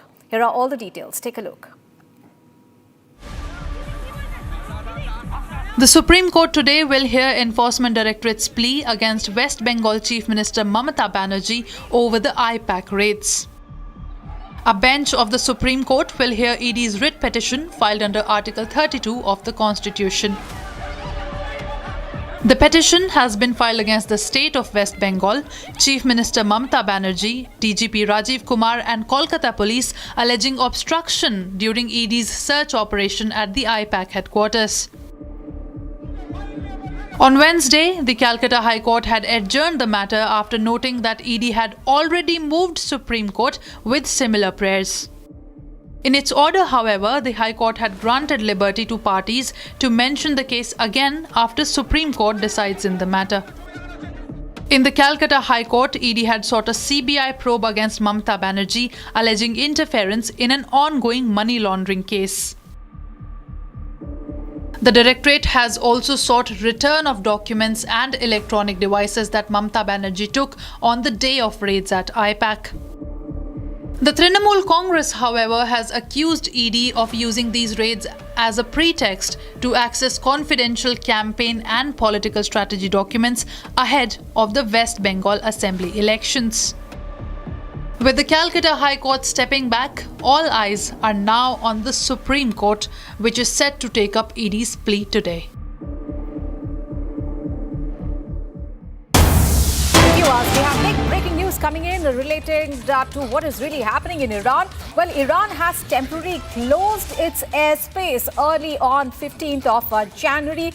That is today issuing a NOTAM that restricted access to all flights except international arrivals and departures with a prior permission from the Civil Aviation Authority without providing any official reason. Well, this closure initially set for a few hours late on 14th of January and later was extended. And that forced the airlines to reroute or cancel flights, emptying much of the airspace over Iran and neighboring regions. Remember, this move comes amid heightened tensions following a violent crackdown on the nationwide anti-government protests in that country and the speculation of a potential US military retaliation, with Iran's Air Defense Command reportedly on high alert to target any unidentified aircraft entering its territory. The airspace has since reopened, but many carriers continue to avoid the region due to the ongoing security risks there. All right, Shivam, my colleague, is now joining us live from the newsroom for more perspective on that. Shivam, it is a big, development now, which clearly shows that Iran is really in a mood to all set to preempt any action by the United States militarily.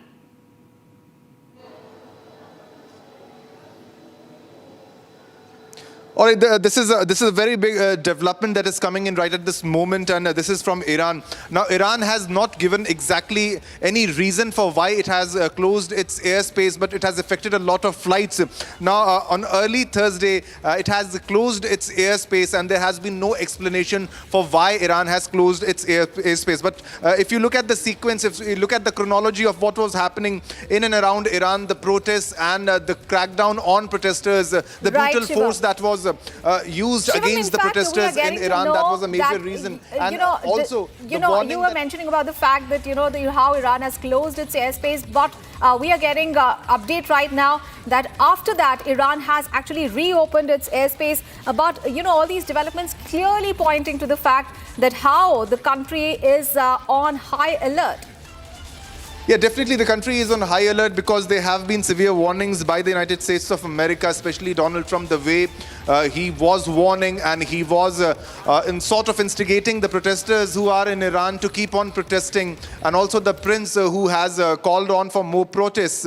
Now, what happened in Iran is because of a financial crisis and the financial situation that was unfolding in Iran, people were on streets and many are dead. More than 2,000 people have been killed. Now, this includes the protesters and even the soldiers, the security officials, all those who were on duty during that time. But Iran hasn't softened its stance against the protesters, and they have said that those who are protesting in Iran they're working for US. They are blaming USA. Now, US also in the last few days have given stern warning to Iran that if it continues its crackdown on protesters, they will intervene directly, and help is on the way. This is what Donald Trump has said, and has clearly mentioned that they are not looking away from a military intervention. A military intervention might be possible because you've already seen previously, Iran has seen airstrikes from America during the time Iran was in a conflict with Israel. During that time also US intervened. The US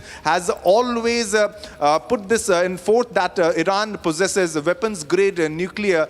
They're refining weapons-grade nuclear for weapon purposes. They'll use it for destructive purposes. So that's one of the reasons. And also the US is pretty much unhappy with the leadership of Iran, Ayatollah Khamenei and others, and they also want a regime change. And because they want a regime change, so situation is pretty tense and situation is pretty suitable for USA. USA has already intervened in Venezuela, and there has been a regime change, sort of regime change, where Donald Trump claims that he will be indirectly ruling Venezuela. And now situation in Iran is suitable for US, where they are looking forward to maybe a possibility of regime change. But it will take more time because they are brutal, violent violent crackdowns on protesters, because you can just imagine more than 2,000 to 3,000 people who have been brutally killed, and people are on streets. Internet shutdown is there. There was an airspace closure. But why do you have airspace closures? You have airspace closures because there are possible risks, because the US has been warning continuously, one warning after the other, of a possible military intervention, which never ignores Iran.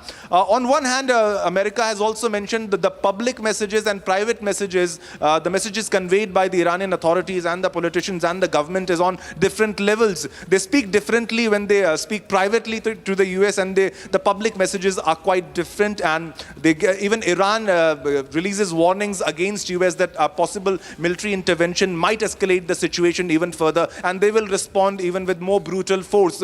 But situation pretty much what's happening in Iran is still now it's tense. Many people have died because of the brutal crackdown by the Iran regime, and people are calling for a regime change, and people have raised slogans in solidarity with US, with Israel, and that's the reason that Khamenei is saying that these protesters are anti-Iran. They are anti-regime also, they are anti-Iran, and the patriotism point is being raised in Iran. Now that's the reason they are doing this crackdown. But the airspace closure had an impact on many flights, including the Indian flights that were operating, but also US has asked citizens to leave Iran. India has also asked citizens to leave Iran because the situation pretty much is getting tense day by day, and the situation is escalating, protests are escalating, brutal crackdowns, and this will sort of continue in the coming days also, because the Iranian regime doesn't want it to escalate further, and there is a very much possibility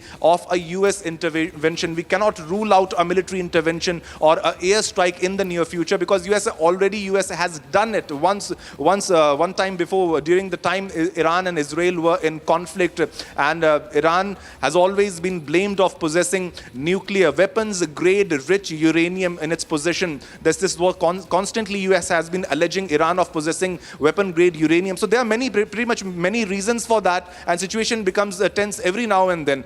Back to you.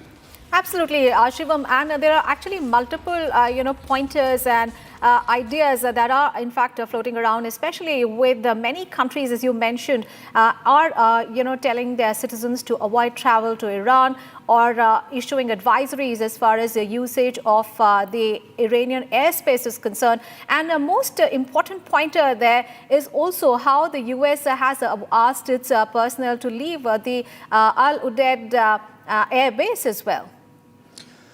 Definitely, because of the escalating situation, the situation is pretty tense if you speak about Iran, because Iranian regime has directly mentioned this fact that they have colluded with the US forces. The US wants a regime change. Ayatollah Khamenei pretty much knows this.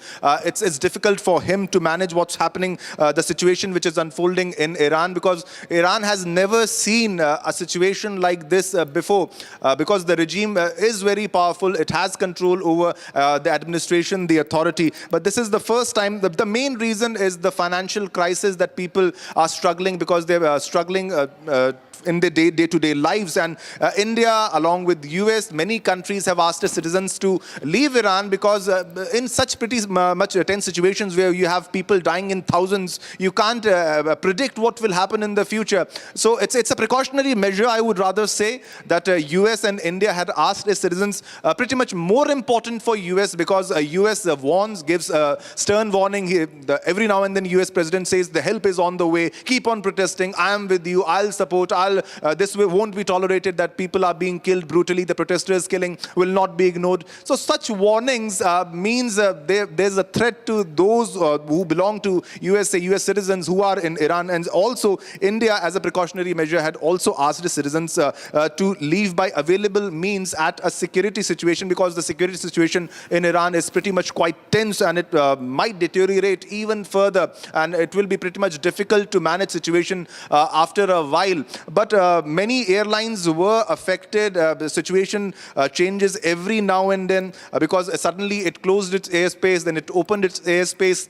Things will change in the coming few days, or you say few weeks or few months, because the protesters, they are facing the worst financial crisis. Iran's financial crisis is the worst. Right. The currency levels has fallen to a level that was never seen before. Absolutely. Thank you so much, Shivam, for all those details. You keep tracking those developments. We'll keep coming back to you. And viewers, let's move on to the bulletin. We have big breaking news coming in from Hyderabad, where tensions flared in Hyderabad's old city area of Purana Pul late on Wednesday night. That is around 11:30 p.m. ahead of the Sankranti celebrations, when unidentified miscreants allegedly tore down flex board decorations and attempted to vandalize a local temple there. And this sparked a protest and clashes between groups from Hindu and Muslim communities, with the crowds raising slogans, pelting stones, and even attempting to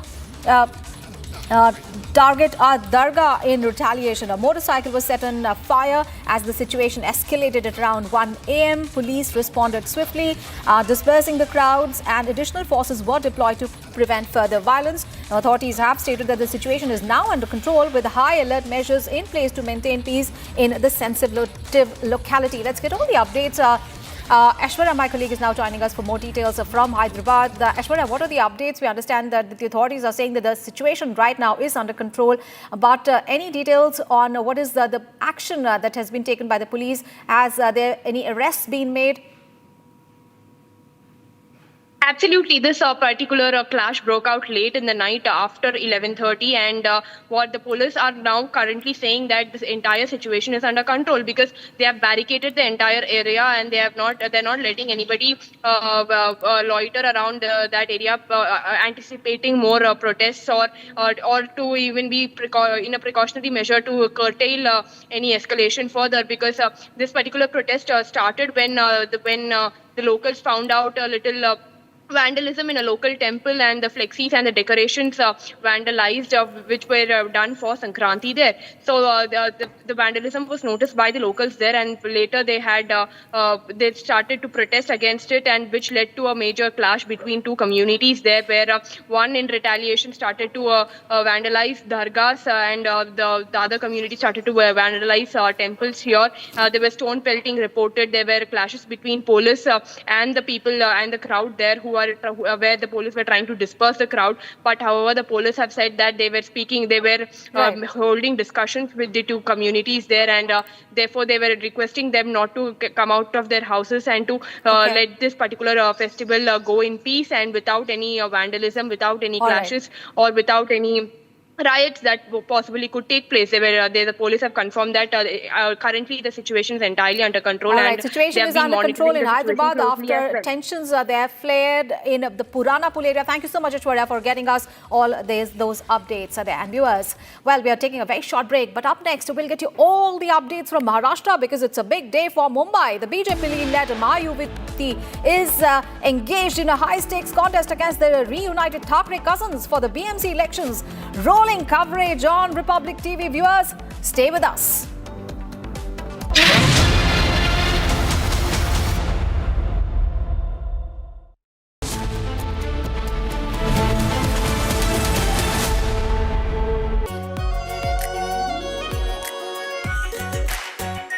Our pure Shahi Paneer Masala. Delicious, healthy, every day.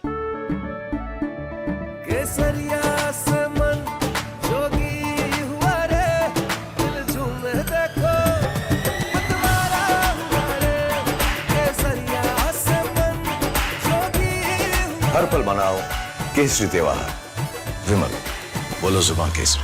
MDH की हल्दी मिर्ची धनिया करे कमाल, ये रंग दे, ये खुशबू दे, ये तीखा, ये कम पड़े, क्या निराला MDH मसाला। इसको घर पे लगाओगे तो शादी का तो पता नहीं, पर घर पक्का नहीं टूटेगा। रुंगटा नहीं तो घर स्ट्रॉन्ग नहीं। रुंगटा स्टील TMT बार एकदम सॉलिड। पहाड़ों में एक हाइकिंग स्टिक भी बन सकती है। प्योर सूजी पास्ता उबालो, मिलाओ और खाओ, 8 मिनट में तैयार। क्या टेस्ट है सबका राजा आर्नब मसाला।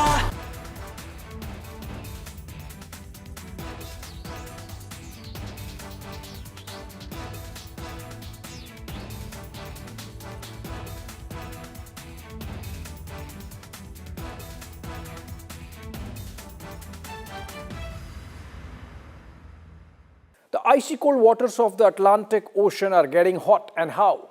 The United States in an overnight operation has seized 2 oil tankers, one in the North Atlantic near Iceland, the other one near the Caribbean Sea.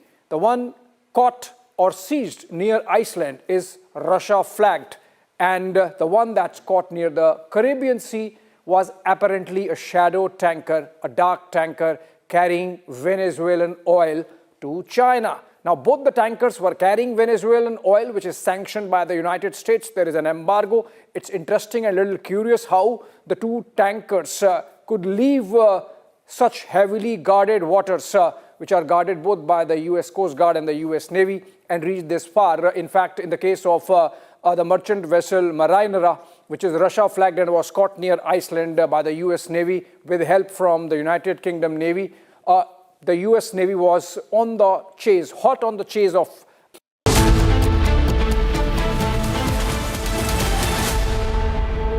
थोड़े में ज्यादा स्वाद ये तो है इसकी खास बात। वाओ मामा क्या स्वाद है? अरे मेरे राजा राजा और मसाला केसरिया से मन जोगी हुआ रे दिल झूमे देखो मतवारा हुआ रे केसरिया से मन जोगी हर पल मनाओ केसरी त्योहार। विमल बोलो जुबान केसरी। आधे बाउल दही में 4 चम्मच MDH चटनी पुदीना मसाला डाला, स्टर करो, पुदीना चटनी तैयार। MDH चटनी पुदीना मसाला। The icy cold waters of the Atlantic Ocean are getting hot, and how? The United States, in an overnight operation, has seized 2 oil tankers, one in the North Atlantic near Iceland, the other one near the Caribbean Sea. The one caught or seized near Iceland is Russia flagged, and the one that's caught near the Caribbean Sea was apparently a shadow tanker, a dark tanker carrying Venezuelan oil to China. Now, both the tankers were carrying Venezuelan oil, which is sanctioned by the United States. There is an embargo. It's interesting and a little curious how the 2 tankers could leave such heavily guarded waters, which are guarded both by the US Coast Guard and the US Navy, and reach this far. In fact, in the case of the merchant vessel Marinera, which is Russia flagged and was caught near Iceland by the US Navy with help from the United Kingdom Navy, the US Navy was on the chase, hot on the chase of this vessel for about 2 weeks, which shows that it was completely tracked, and both the sides were aware, because even in the case of the Russians, a submarine was closely following or shadowing this tanker which was carrying oil for Russia. Now, it's interesting why Russia, which itself has so much of energy, needs this oil from Venezuela, and that's where the whole geopolitics comes into play. Because remember, post the capture, abduction, kidnapping of Nicolas Maduro, the president of Venezuela, by the United States, the US has been building, President Trump himself leading from the front, a scenario where they want to really grab Greenland from Denmark.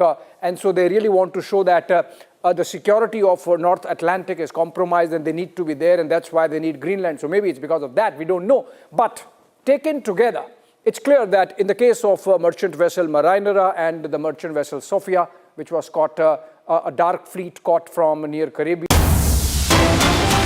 Senior group, this is not just music, it is the heartbeat of the army, disciplined, resolute, and timeless, echoing through the proud strides of EME and the Bengal Engineer Group Band. देवियों और सज्जनों, आत्मनिर्भर भारत के तहत स्वदेशी विकास से operation सिंदूर एवं दुश्मन के खिलाफ आने वाले सभी ऑपरेशन जीतने में सक्षम अब आपके सामने है कॉम्बैट सपोर्ट वेपन सिस्टम। इस श्रेणी में सर्वप्रथम आपके सामने ZU-23mm ट्विन बैरल गन, जो कि एक एंटी एयरक्राफ्ट गन है। इस गन को लो लेवल फ्लाई करने वाले एयर टारगेट को इंगेज करने के लिए डिजाइन किया गया है। नेतृत्व 50 लाइट एडी रेजिमेंट के नायब सूबेदार वी राजेश के हाथों में। लड़ाई के दौरान वल्नरेबल एरिया को दुश्मन के एयर अटैक से बचाने के लिए इस गन का इस्तेमाल किया जाता है। यह एक light weight, simple to operate, highly mobile, high rate of fire करने वाली एंटी एयरक्राफ्ट गन है।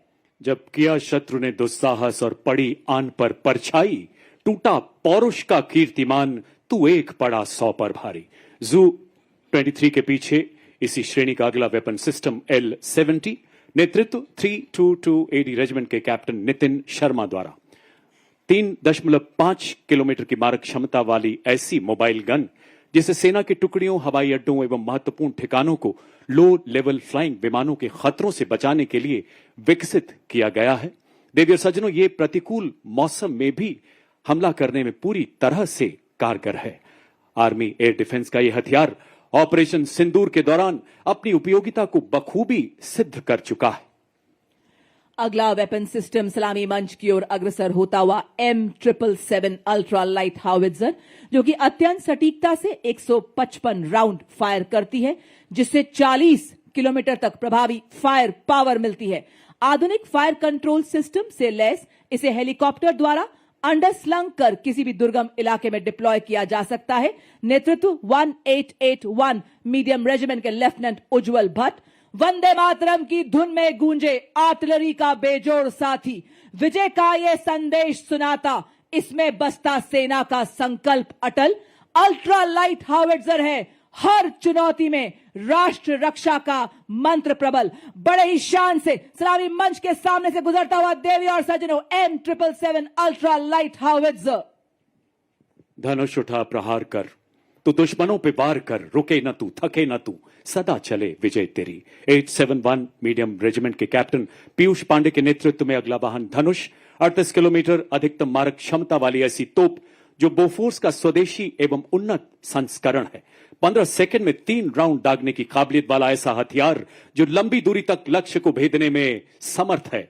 दुश्मन के संचार केंद्र, बख्तरबंद सैन्य ठिकानों एवं किलेबंद रक्षा व्यवस्था को पूरी तरह से नेस्तो नाबूद करने में सक्षम धनुष मंच की तरफ अग्रसर होता हुआ। और अब आपके सामने 343 फील्ड रेजिमेंट के लेफ्टिनेंट श्याम सत्यवीर की कमान में अमोघ आगे बढ़ता हुआ 155 mm advance towed artillery gun system. इसकी लंबी मारक क्षमता 40 किलोमीटर। यह 1 मिनट में बर्स्ट मोड में 5 राउंड्स फायर कर सकती है।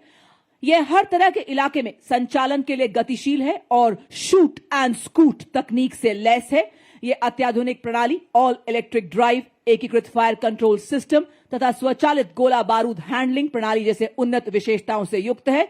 बर्फ के हिम शिखर पर ना घबराया मैं, रेत पर चलकर भी ना लड़खड़ाया मैं, तूफानों का भी मैंने किया सामना, जंगलों से भी मैं गुजरता चला गया, बन गया है तन वज्र के समान अब मेरा। अमोघ भारतीय सेना की तोपखाना मारक क्षमता, सटीकता और युद्ध प्रभावशीलता को कई गुना बढ़ाने में सक्षम। 40 फील्ड रेजिमेंट के जांबाज अधिकारी लेफ्टिनेंट महक भाटी की कमान में अगला वाहन यूनिवर्सल रॉकेट लॉन्चर सिस्टम सूर्यास्त्र का 300 किलोमीटर की मारक क्षमता वाला मल्टी कैलिबर रॉकेट प्लेटफॉर्म जो गाइडेड रॉकेट्स द्वारा दुश्मन के ठिकानों को लंबी दूरी से ध्वस्त करने में पूरी तरह से सक्षम है। भारतीय आर्टिलरी में इस फोर्स मल्टीप्लायर का आगमन सेना की लंबी दूरी की तीव्र प्रहार क्षमता को कई गुना बढ़ा रहा है।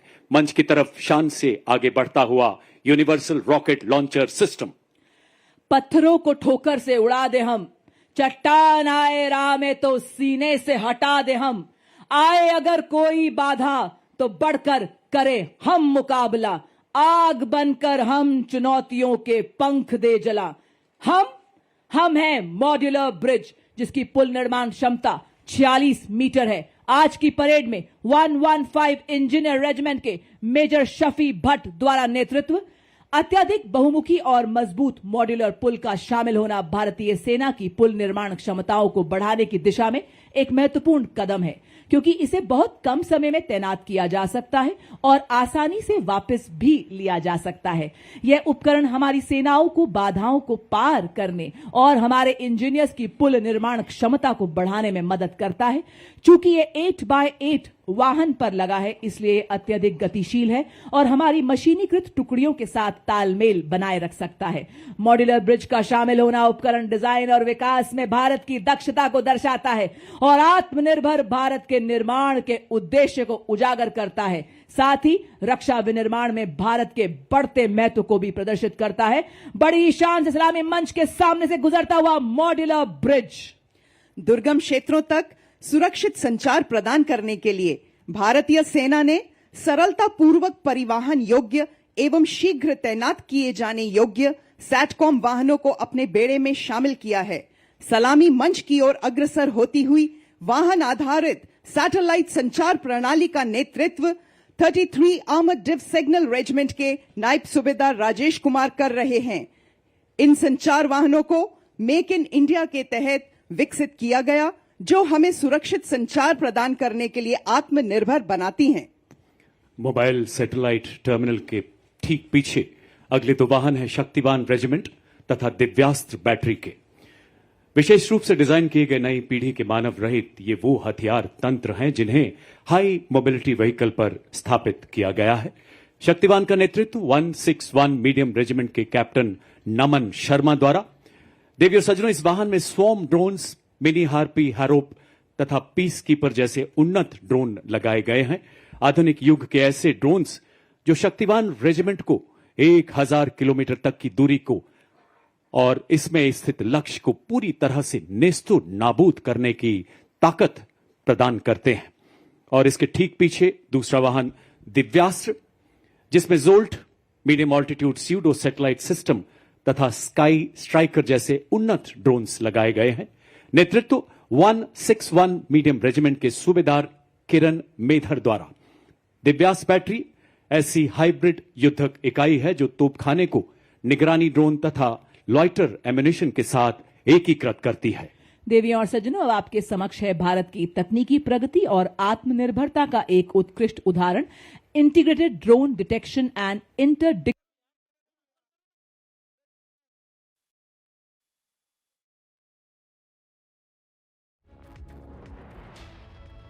These are the visuals from Jaipur, the 78th Army Day, which is being celebrated in Jaipur.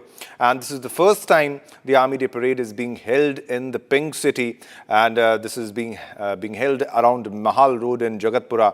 It started around 10. And this event shows discipline, strength, modern warfare capability, the power and strength of the Indian military, the Indian Army. Many senior army officers, soldiers and common spectators are at this moment attending to this event, major event. Mizoram Governor General V.K. Singh also is as a chief guest at the parade. Rajasthan CM Bhajanlal Sharma, you can see Governor Haribhau Bagre, Chief of Defence Staff General Anil Chauhan and many other senior army officers and dignitaries present at the moment. This is the Army Day Parade. Now, traffic has also been diverted at the Mahal Road area of Jagatpura. This will be continuing till 5 a.m. till 1 a.m. The traffic will be diverted. The general public has been appealed to use alternative routes. And these are the spectacular visuals, as you can see, of our Veer Jawans, our Veer soldiers, our brave soldiers on your television screen, as you can see. Visuals coming from Jaipur, the 78th Army Day Parade, the visuals of the Army Day on your television screen of our brave soldiers. So this is from Jaipur on Army Day, that is January 15, 2026, marking a historic milestone as the 78th Army Day celebrations are unfolding for the first time outside a military cantonment in Jaipur, bringing the Indian Army's valor, discipline and cutting-edge prowess directly to the heart of the Pink City. So this is a salute that's being given. These are the armored vehicles, the rocket launchers and the defense technology that our military has, the capability we have to give response to any eventuality, in any circumstances. We can quickly respond and we can respond in a very strong manner. And this is a parade of the Army Day Parade on 15 January. All right, we have Ishan on phone line. Ishan, if you can brief on what's happening right now in Jaipur. We are showing our viewers the live visuals we are getting from Jaipur. If you can speak on the visuals. Right now you can see the IDDIS vehicle that has been developed by DRDO across the state. This provides protection against drone warfare, and now behind the IDDIS vehicle is the drone jammer technology vehicle. Now these have also been developed by DRDO, our Swadeshi system, and they provide ruthless protection against drones, loitering systems and other such systems. Behind that is the Pinaka multi-barrel launch system, 70-kilometer range system. This provides area denial to the Indian Army that has massive ordnance capabilities and can destroy targets up to 70 kilometers away. These are all part of the artillery corps that are now giving salute to the Chief of Army Staff. You can see that the crowd is totally excited, and this is the first time such an event is happening in Jaipur. And the entirety of the parade is excited to see the star of the show, that is the BrahMos missile system and Akash missile system that will be coming up shortly. And all these systems have been brought here for one basic. میلیون لیتر سوخت قاچاق توسط ضابطان عزیز توقیف شده. این کشتی هیچ گونه اسناد و مدارکی me.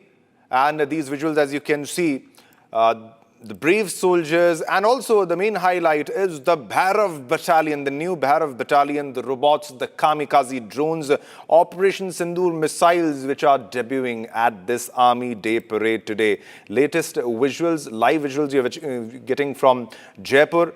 It shows our military technology, our prowess, a wide range of, I would like to mention, the high-tech weapons are on display, which includes robots, kamikaze drones, new raised battalions and advanced missile systems, which were, ladies and gentlemen, used in Operation Sindoor. So these visuals might be sending shivers down the spine of the Pakistan Army and the Pakistan government. They might be looking at all the latest upgraded technology and missiles that are ready for use in case of any misadventure by our neighbors who pose to be a threat. These are a wide range of high-tech weapons, kamikaze drones, new technology. And the center of attraction was also the new Bhairav Battalion, a position between the para-special forces and regular infantry units. It was raised as part of the Army's recent restructuring, drawing operational lessons from global conflicts, including Operation Sindoor. So on display are artillery, rocket capabilities, several missile and launcher systems. BrahMos is there, Pinaka is there, BM-21, Grad is there, Smirk and indigenous Akash Teed on show, several drones also on display, including Mini Harpy, Haro Peacekeeper and Sky Striker that will be on display and are being displayed right now at this moment. It's a moment of pride for the nation and moment of pride for the Pink City, for Jaipur. This is the first time the Army Day Parade is being held in Jaipur. The CM is there. Various dignitaries are there at that location right now. And this is ongoing, and live visuals on your television screen. As you can see, latest visuals. The artillery platforms also are on display, such as the Advanced Towed Artillery Gun System, US imported M777 ultra light howitzer, also part of the parade. Recently introduced Sapper Scout unmanned ground vehicle also. All right, we have Ishan back with us. Ishan, latest technology and a clear message to our hostile neighbors that if you do any misadventure, then we are pretty much ready once again for another strike. Ishan, over to you.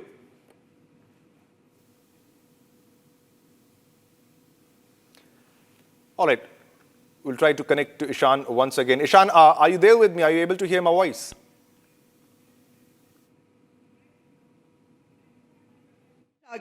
और अब आपके सामने भारतीय सेना का प्रतिबिंब एक झांकी के रूप में जो भारतीय सेना की नवीन हथियार प्रणाली, ऑपरेशन सिंदूर की कहानी एवं भारतीय सेना के ट्रांसफॉर्म से परफॉर्म करती यात्रा को दर्शा रहा है। सर्वप्रथम आप देख सकते हैं ऑल टेरेन व्हीकल, ऑपरेशन सिंदूर का दृश्य, उसी के पीछे झांकी में जो भारतीय सेना के शौर्य, साहस, जोश और ताकत को दर्शाता है।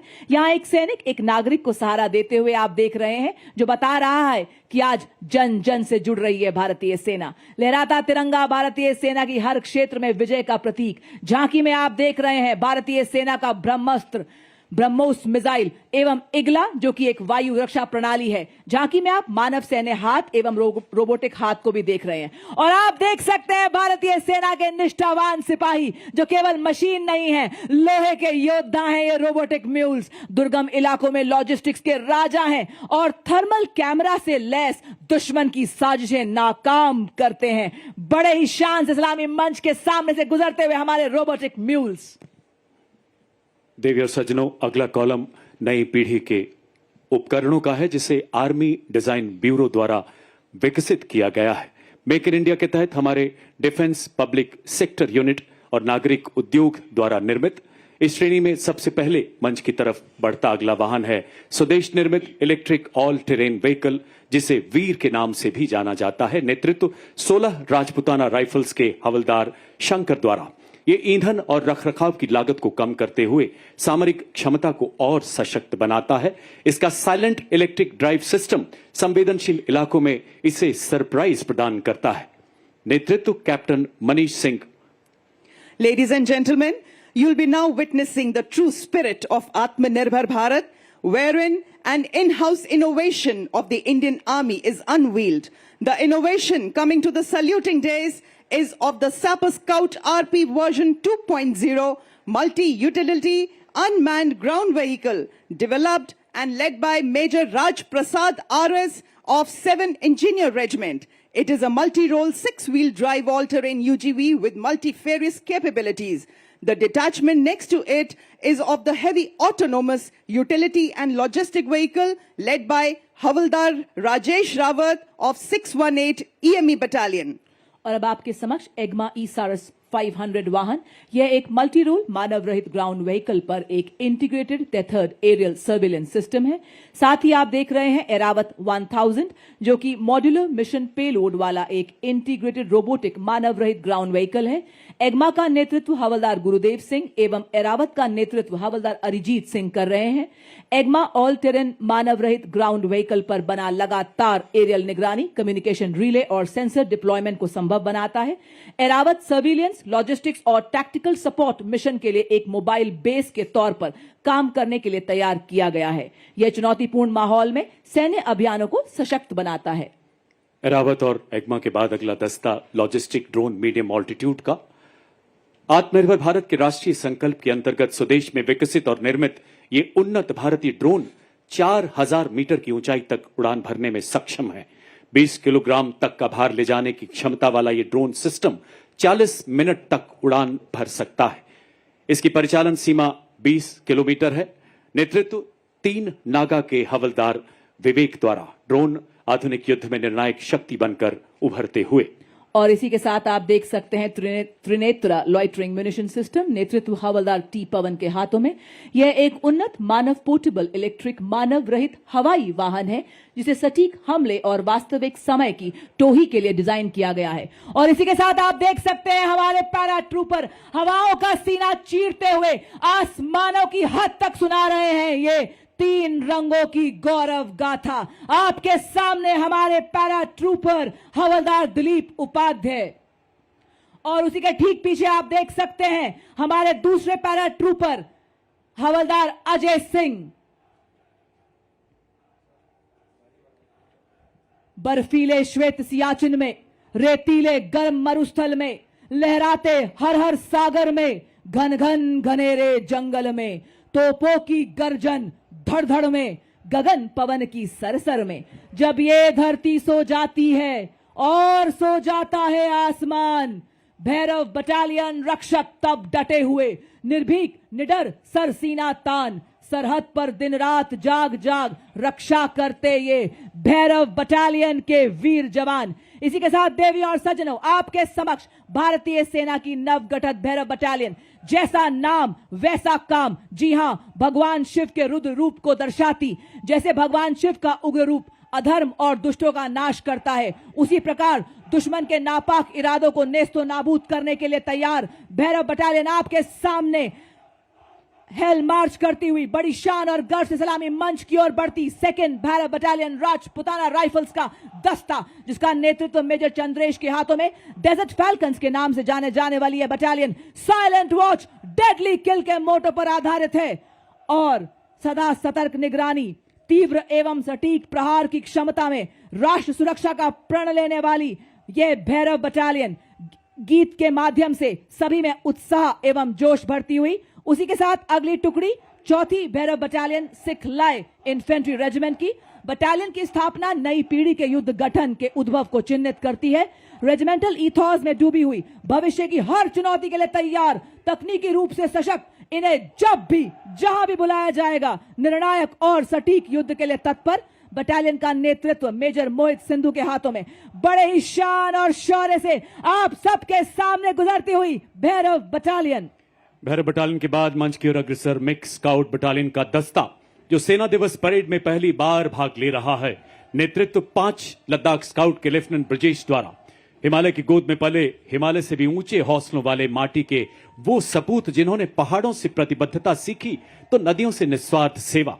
इसमें शामिल है ज्वाला माता की जय के उद्घोष वाले डोगरा स्काउट्स, लद्दाख की आत्मा कहे जाने वाले लद्दाख स्काउट्स, देवभूमि उत्तराखंड के गढ़वाल स्काउट्स तथा कुमाऊं स्काउट्स और सबसे युवा स्काउट्स सिक्किम स्काउट्स तथा अरुणाचल स्काउट्स के बहादुर rhino.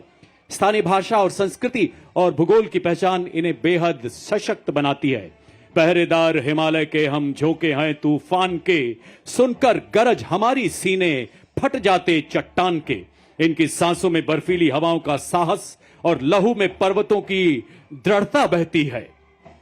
Filling the air with the courage and inspiration, the combined military band of Maratha Light Infantry and the Sikh Regimental Centre steps forward in a perfect harmony of two glorious traditions, led by Subedar Major Kulwant Singh of Sikh Regimental Centre and assisted by Subedar Raju Bajantri of Maratha Light Infantry, playing the tune of कदम कदम बढ़ाए जा, खुशी के गीत गाए जा।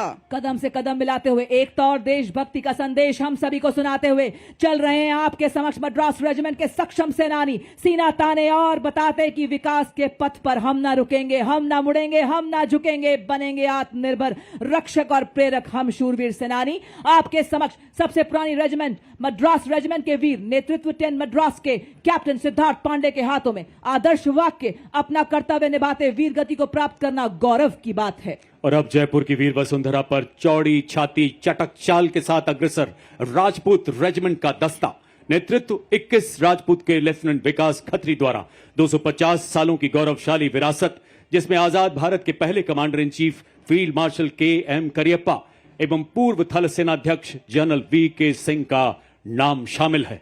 एक ऐसी प्राचीन रेजिमेंट जिसने आजादी से पहले तथा बाद के सभी प्रमुख युद्धों में भाग लिया, जयो वधो वा संग्राम के मार्ग पर चलकर सर्वत्र विजय का इतिहास रचा। 1 परमवीर चक्र, 2 अशोक चक्र, 11 महावीर चक्र और अनेक युद्ध सम्मानों से सुसज्जित युद्ध घोष बजरंग बली की जय। The combined Dogra and Arti band marches forth, carrying the rhythm of valor and devotion, playing the tune of Army Star. The band is led by Subedar Major Motilal of Dogra Regiment and is assisted by Subedar Jofar of Arti Regiment. The famous martial tune was composed and arranged for the military band by Shri L.B. Gurung, the former director of music of Military Music Wing. तोपों की गरज से गूंजा आसमान, सीमा पर डटा है भारतीय सेना का जवान। आर्टिलरी रेजिमेंट की अड़िग ये दीवार, दुश्मन के दिल में भरे डर और संगार। जी हां, गॉड ऑफ वॉर कहलाने वाली आर्टिलरी रेजिमेंट का दस्ता आपके सामने, धरती से लेकर अंबर तक इनकी तान। भारत मां के गनज है देश की शान, और इसी शान से बढ़ता हुआ 20 साड़ा रेजिमेंट के कैप्टन गौरव सैनी के नेतृत्व में आर्टिलरी रेजिमेंट का दस्ता बड़े ही शान से सलामी मंच के सामने से गुजरता हुआ। Marching smartly before you is the National Cadet Corps, all-girls marching contingent, representing the youth power of the nation. It is led by Senior Under Officer Kavita Kumawat. This marching contingent comprises of 170 senior wing cadets, including representatives from different parts of the country, reflecting the true all-Indian character of the NCC. The contingent symbolizes unity, discipline, leadership, and national pride. Marching smartly behind the NCC girls contingent, playing the tune "Taakat Watan Ki Humse Hai," is the combined brass band contingent of the National Cadet Corps, comprising of 45 girl cadets of Birla Balika Vidyapeeth Pilani, led by Senior Under Officer Ayushi Jain, and 45 cadets and students of Sainik School Kapurthala, led by Senior Under Officer Aryan Kumar. Together, these young cadets represent a proud blend of grace, discipline, precision, and martial spirit, reflecting the finest traditions of National Cadet Corps. और अब आप marching कंटिंजेंट्स के पीछे brigadier Sanjay Sharma, जिन्होंने core of engineers में commission प्राप्त किया, उन्हें इंडियन मिलिट्री एकेडमी देहरादून से प्रशिक्षण प्राप्त करने का गौरव प्राप्त है, जहां उन्हें टेक्निकल ग्रेजुएट्स में ऑर्डर ऑफ मेरिट में पहला स्थान पाने के लिए सिल्वर मेडल भी दिया गया। इन्हें लद्दाख सेक्टर में कमीशन मिला और इन्होंने वहीं अपनी यूनिट को कमांड किया। एक सिविल इंजीनियर होने के साथ साथ उन्होंने डिफेंस सर्विस स्टाफ कॉलेज और नेवल हायर कमांड कोर्स में डिफेंस और स्ट्रेटेजिक स्टडीज में एमएससी और एमफिल की डिग्री भी ली है। उन्होंने 21 नवंबर 2025 को डिप्टी जनरल ऑफिसर कमांडिंग 61 सब एरिया का पदभार ग्रहण किया। देवियों सज्जनों, हमारी सांस्कृतिक विविधता में एकता पूरी दुनिया में हमें विशेष पहचान दिलाती है। भारत के माननीय प्रधानमंत्री श्री नरेंद्र मोदी जी के शब्दों में पूरी दुनिया हैरान रहती है कि इतनी विविधता के बावजूद कैसे एकता के धागे में बंधा रहता है हमारा भारत। राजस्थान के लोक नृत्य, लोक संगीत यहाँ की सांस्कृतिक आत्मा माने जाते हैं। आपके सामने आप देख सकते हैं राजस्थान का प्रसिद्ध लोक नृत्य कच्ची घोड़ी, जो यहाँ की वीर परंपराओं एवं राष्ट्रभक्ति की भावना को जीवंत रूप से प्रस्तुत करता है। इस नृत्य की कथाएं राजस्थान के उन बहादुर योद्धाओं पर आधारित हैं जिन्होंने विदेशी आक्रमणकारियों के विरुद्ध आवाज उठाई। लोक गायक जब वीर गाथाएं गाते हैं तो श्रोताओं की आंखें नम हो जाती हैं। और आप देख सकते हैं पारंपरिक लोक नृत्य दंगल, जिसे वीर रस और युद्ध अभ्यास का प्रतीक माना जाता है। कलाकार लाठियों के साथ तालबद्ध तरीके से सामूहिक नृत्य करते हैं। ढोल नगाड़ों की गूंज लोक संस्कृति, शौर्य और अनुशासन को दर्शाती है। रेत की छाती पर जब सूरज अंगार बरसाता है, राजस्थान की माटी में वीर रस को जगाता है और जो दंगल नृत्य के रूप में उभरता है। और इसके पीछे आप देख सकते हैं राजस्थान की मनोहारी झांकी, जिसके अग्रणी भाग में स्थित कठपुतली राजस्थान की लोक चेतना की साक्षात अभिव्यक्ति है। मध्य भाग में टेराकोटा की प्रसिद्ध शिल्पकला अपनी परंपरा की खुशबू बिखेर रही है। साथ ही आप देख सकते हैं भरतपुर की फूलों के रंगों की होली का दृश्य प्रदर्शित है, जो रंगों से नहीं बल्कि भावों से खेली जाती है। यहाँ मयूर नृत्य भी प्रस्तुत किया गया है, जिसमें नर्तक मोर की चाल और सौंदर्य का सजीव चित्रण प्रस्तुत कर रहे हैं। और अब इनके ठीक पीछे यहाँ का एक और मशहूर नृत्य गैर नृत्य, ढोल और नगाड़ों की ताल पर अपने रंगीन परिधानों में सामूहिक आयोजनों तथा त्योहारों में इसे विशेष रूप से प्रस्तुत किया जाता है।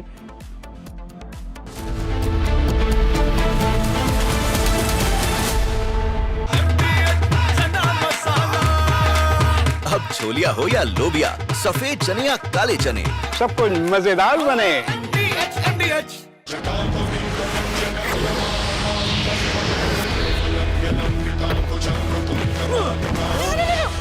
मेरी चिमनी टूट जाएगी। What are you doing? रानी, इस घर में कुछ है जो टूटता नहीं। ये पिलर कभी नहीं टूटेगा। रुंगटा स्टील टीएमटी से बना। रुंगटा नहीं तो घर स्ट्रॉन्ग नहीं। रुंगटा स्टील टीएमटी बार एकदम solid.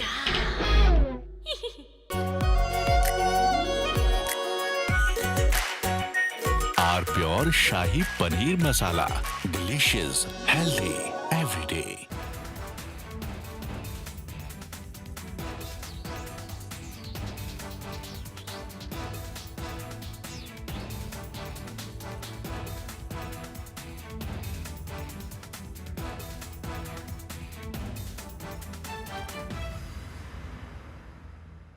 The icy cold waters of the Atlantic Ocean are getting hot, and how? The United States, in an overnight operation, has seized 2 oil tankers, one in the North Atlantic near Iceland, the other one near the Caribbean Sea. The one caught or seized near Iceland is Russia flagged, and the one that's caught near the Caribbean Sea was apparently a shadow tanker, a dark tanker carrying Venezuelan oil to China.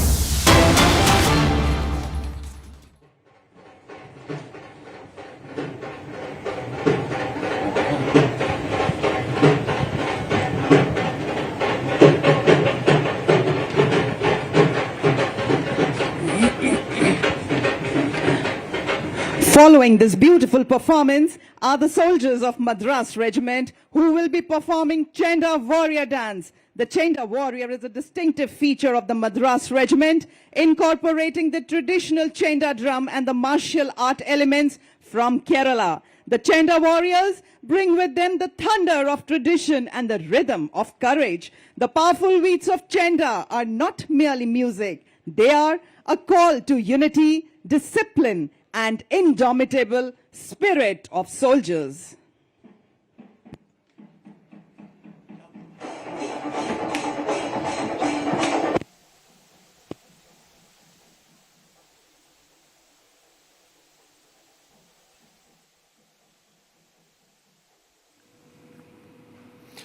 All right, these are the visuals you're getting live from Jaipur, live visuals from Jaipur of the Army Day Parade on your television screen. As you can see, this is the 78th Army Day celebrations which are unfolding in Jaipur. This is the first time it's happening in Jaipur, in the Pink City. Various cultural performances on display during this Army Day Parade, and first time outside a military cantonment in Jaipur, the Pink City. You can see CM also present there, and this shows the Indian Army's valor and also the cutting-edge prowess directly to the heart of the Pink City. परिंदों को नहीं दी जाती तालीम उड़ानों की, वो खुद तय करते हैं मंजिल आसमानों की।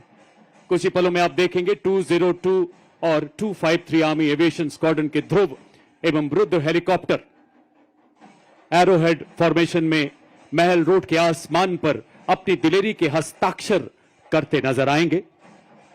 आप इसमें देखेंगे सबसे आगे एडवांस्ड लाइट हेलीकॉप्टर ध्रुव, कमान संभाल रहे हैं लेफ्टिनेंट कर्नल अरुण पांडे। उसके पीछे advanced light helicopter WSI Rudra pilot colonel Ashutosh Sharma और लेफ्टिनेंट कर्नल अजय सिंह।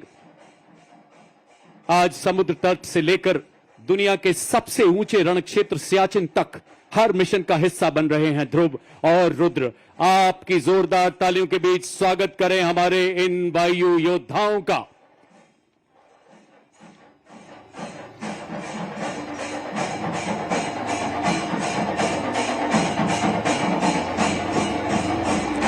और इसके ठीक पीछे डायमंड फॉर्मेशन में अपाचे और LCH प्रचंड। कमान संभाल रहे हैं 451 आर्मी एविएशन स्क्वाड्रन के कर्नल विक्रांत शर्मा, सेना मेडल। अपाचे के पीछे भारतीय वायुसेना के 2 लाइट कॉम्बैट हेलीकॉप्टर प्रचंड। कमान ग्रुप कैप्टन अनुभव महिंद्रा। दूसरे प्रचंड के पायलट हैं विंग कमांडर हार्दिक पटेल और प्रचंड के पीछे अपाचे 2 की कमान लेफ्टिनेंट कर्नल मयंक पुन, सेना मेडल के हाथों में। भारतीय सेनाओं की त्रिशक्ति के प्रबल प्रहार को ऑपरेशन सिंदूर में पूरे देश ने ही नहीं पूरी दुनिया ने देखा है देवी और सज्जनों। और थल सेना तथा वायुसेना के अद्भुत समन्वय को प्रतिबिंबित करती ये फॉर्मेशन मंच की तरफ बढ़ता हुआ अपाचे बेजोड़ मारक क्षमता, उन्नत एवियोनिक्स, अत्याधुनिक सेंसर वाला बेजोड़ अटैक हेलीकॉप्टर। जोरदार तालियों से आइए स्वागत करें हमारे शौर्य के इस प्रदर्शन का।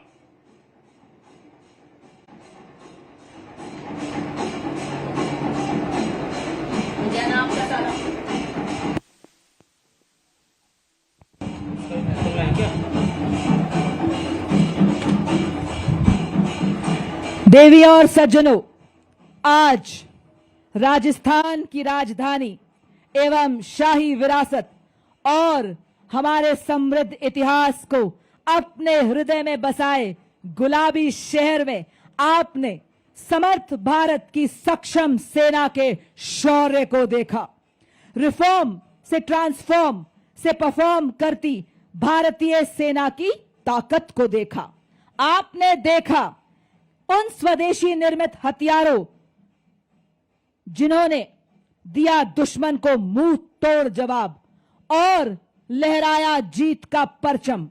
आपने देखा उन शस्त्रों को, उन उपकरणों को जिन्होंने बढ़ाया भारत का गौरव, दुश्मन पर किया प्रहार और बताया कि मैं हथियार नहीं हूं बल्कि संदेश हूं, शत्रु को चेतावनी हूं, भारत की सेना का जोश हूं, आक्रोश हूं और भारत मां का रक्षा कवच हूं। साथ ही आप रूबरू हुए भारत की संस्कृति से, मानो मिनी भारत को देखा हो आज आपने। और अब इसी बीच आपके सामने साहस, तकनीकी कौशल, शारीरिक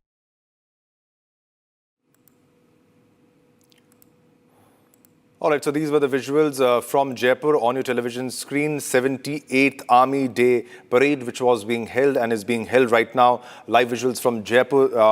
For the first time, the Army Day Parade was being held in the city, and the event showed the discipline, strength and modern military power of the Indian Army. A large number of senior Army officers, soldiers and spectators are present right now in Jaipur, and very well you can see the military prowess and our air defense technology, our air aviation technology, the air defense aviation technology, artillery, rocket systems on display in Jaipur, which included BrahMos and a lot more.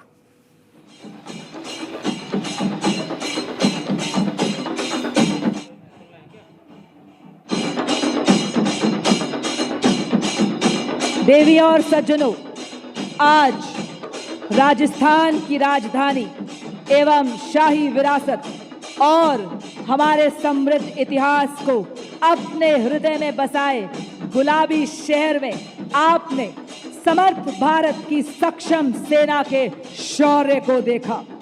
Reform से transform से perform करती भारतीय सेना की ताकत को देखा।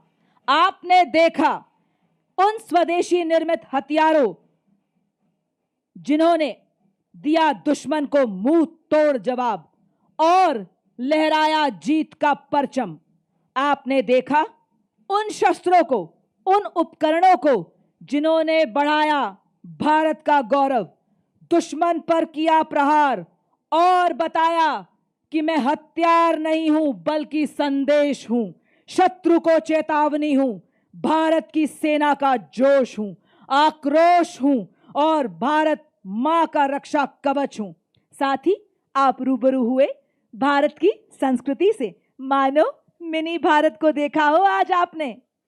और अब इसी बीच आपके सामने साहस, तकनीकी कौशल, शारीरिक कुशलता में निपुण, देश सेवा में अटल अडिग सेना सेवा कोर के जांबाज आपको ऐसा नजारा दिखाने जा रहे हैं कि आपके रोंगटे खड़े हो जाएंगे और कुछ पलों के लिए आप पलक झपकना भी भूल जाएंगे। यह है सेना सेवा कोर के टॉर्नेडोज जो कि देश सेवा में सदैव तैयार। जी हां देवी और सज्जनों, आपके सामने लेकर आ रहे हैं 93 टॉर्नेडोज के साहस का सैलाब लेकर आ चुके हैं टीम के कैप्टन मेजर अमृत पांडा, जिन्होंने दी प्रभावशाली सलामी मुख्य अतिथि को। ये बता रहे हैं हर तूफान से लड़ने को अकेला ही काफी हूं मैं। और इसी के ठीक पीछे आकाश तीर फॉर्मेशन, ये भारतीय सेना को बता रहा है कि सदैव लक्ष्य की ओर एकाग्र हैं हम, पांव हमारे रुकते नहीं, वार हमारा चूकता नहीं, चाहे आए कोई भी विपदा, सेवा में सदैव तत्पर, इंतजार बस आह्वान का। और इसी के साथ वाह क्या बात है, इन्होंने तो बाइक को ही जिम बना दिया है। क्या संतुलन, क्या एकाग्रता। हम सबको व्यायाम का महत्व, शारीरिक एवं मानसिक स्वास्थ्य को बनाना हर हाल में अनिवार्य है का संदेश देते हुए बता रहे हैं फिट रहेगा इंडिया तभी तो खिलेगा इंडिया। और अब आपके सामने तेजस लड़ाकू वाहन जिसका जन्म भारत की मिट्टी में हुआ और इसी तेजस विमान के गौरव को जो कि भारत मां का ताज है दर्शाते हुए हमारे टॉर्नेडोज जो कि मोटर बाइक पर सीढ़ी पर चढ़कर तेजस फॉर्मेशन को दर्शा रहे हैं। ये रील के नहीं रियल हीरोज हैं देवियों और सज्जनों। वजन में हूं मैं हल्का पर प्रहार में भारी, वायु सेना का ब्रह्मास्त्र। और अब आपके सामने बड़ी फॉर्मेशन में हमारे वीर ये बताते हुए कि हर हाल में हम तेज हैं, बर्फीली चोटियों पर टिके हैं और दुश्मन को नेस्तो नाबूद करने के लिए सक्षम हैं। और अब आपके सामने गन फॉर्मेशन बनाते हुए हमारे जाबाज बेहतरीन तालमेल, पूरी तरह से मुस्तैद, सामंजस्य से आगे बढ़ते हुए, पैनी निगाहें, सटीक वार, चूक की कोई गुंजाइश नहीं। जी हां, ये बता रहे हैं आज भारतीय सेना आत्मनिर्भर हो रही है, आज नए नए आसमान छू रही है। और अब आपके सामने ASC रॉकेट को दर्शाते हुए हमारे टॉर्नेडोज, नई जागरण, नई किरण हम, नई प्रगति, नया सृजन हम, वैज्ञानिक तकनीकों वाले हम ले आए नए उजाले। जी हां देवियों और सज्जनों, और अब आप देख सकते हैं व्हीले बुलेट के माध्यम से हाथों की मजबूती और हृदय में धड़कती देशभक्ति से गजब का संतुलन बनाते हुए और बताते हुए आज हर विपदा से लड़ रही है भारतीय सेना, नए नए आसमान छू रही है भारतीय सेना। आकाश थर्राए उड़े जब ब्रह्मोस तेज, ध्वनि से तीव्र, शत्रु का संहारक, समुद्र भूमि आकाश से प्रहार करे, दुश्मन के हृदय में भय का संचार करे, ब्रह्मोस फॉर्मेशन को दर्शाते हुए हमारे टॉर्नेडोज। और अब आपके सामने लोटस की फॉर्मेशन में आ रहे हैं हमारे जाबाज सेना दिवस के 78 वर्ष पूरे होने की भव्यता में 4 चांद लगाते हुए हमारे जाबाज। और इसी बीच भारतीय वायुसेना के 3 जगुआर लड़ाकू विमान आज अपनी शौर्यपूर्ण उपस्थिति दर्ज कराते हुए जो नाल एयरफोर्स स्टेशन से हमारे बीच पहुंचे हैं।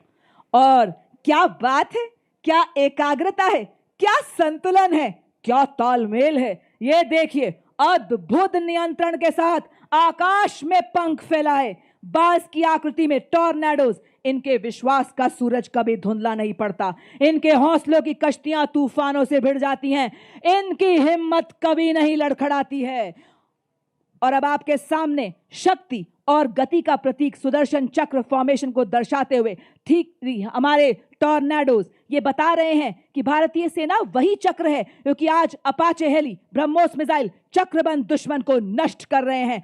सुदर्शन चक्र फॉर्मेशन में हमारे जांबाज और उसी के ठीक पीछे महान देश भारत का राष्ट्र चिन्ह को दर्शाते हुए हमारे योद्धा साहस, शक्ति, शांति, एकता और हमारी सांस्कृतिक विरासत का प्रतिनिधित्व करता अशोका पिलर फॉर्मेशन में हमारे टॉर्नेडोज। और ये देखिए, उड़ता टैंक कहलाने वाला अपाचे हेलीकॉप्टर की गर्जना को अपने जोश और अद्भुत संतुलन से आपके समक्ष दिखाते हुए हमारे टॉर्नेडोज ये बता रहे हैं कि अपाचे जब उड़ान भरे आकाश में राज करे, नाइट विजन में तेज टैंक किलर अपाचे। और ये देखिए, 7 मोटर बाइक्स पर 32 टॉर्नेडोज ह्यूमन पिरामिड जैसे हिमालय पर्वत अपना राष्ट्रीय ध्वज, भारतीय सेना का ध्वज और सेना सेवा कोर के ध्वज को बड़े शान से लहराते हुए और बताते हुए कि हर सैनिक हिमालय है, हर सैनिक का संकल्प हिमालय है, हर सैनिक की धड़कन हिमालय है। आंधियां आए तो सही, बाधाएं आए तो सही, खड़े हैं हम फौलादी, कोई आंख उठाए तो सही। इनका अंदाज दुनिया से निराला है, इनका अंदाज दुनिया से निराला है। जिन हादसों से डर जाते हैं लोग, इन्हें उन्हीं हादसों ने पाला है। देवी और सज्जनों, ये थे भारतीय थल सेना के टॉर्नेडोज का हैरत अंगेज प्रदर्शन जो आपको लंबे समय तक रोमांचित करता रहेगा। हमें आशा है कि भारतीय सेना का ये शौर्य प्रदर्शन हम सबको सदैव प्रेरणा देगा। देवी और सज्जनों, थल सेना अध्यक्ष महोदय तथा समस्त सैन्य परिवार की ओर से हम राजस्थान सरकार के हृदय से आभारी हैं, जिनके अथक प्रयासों से सेना मुख्यालय के तत्वाधान में सप्त शक्ति कमान द्वारा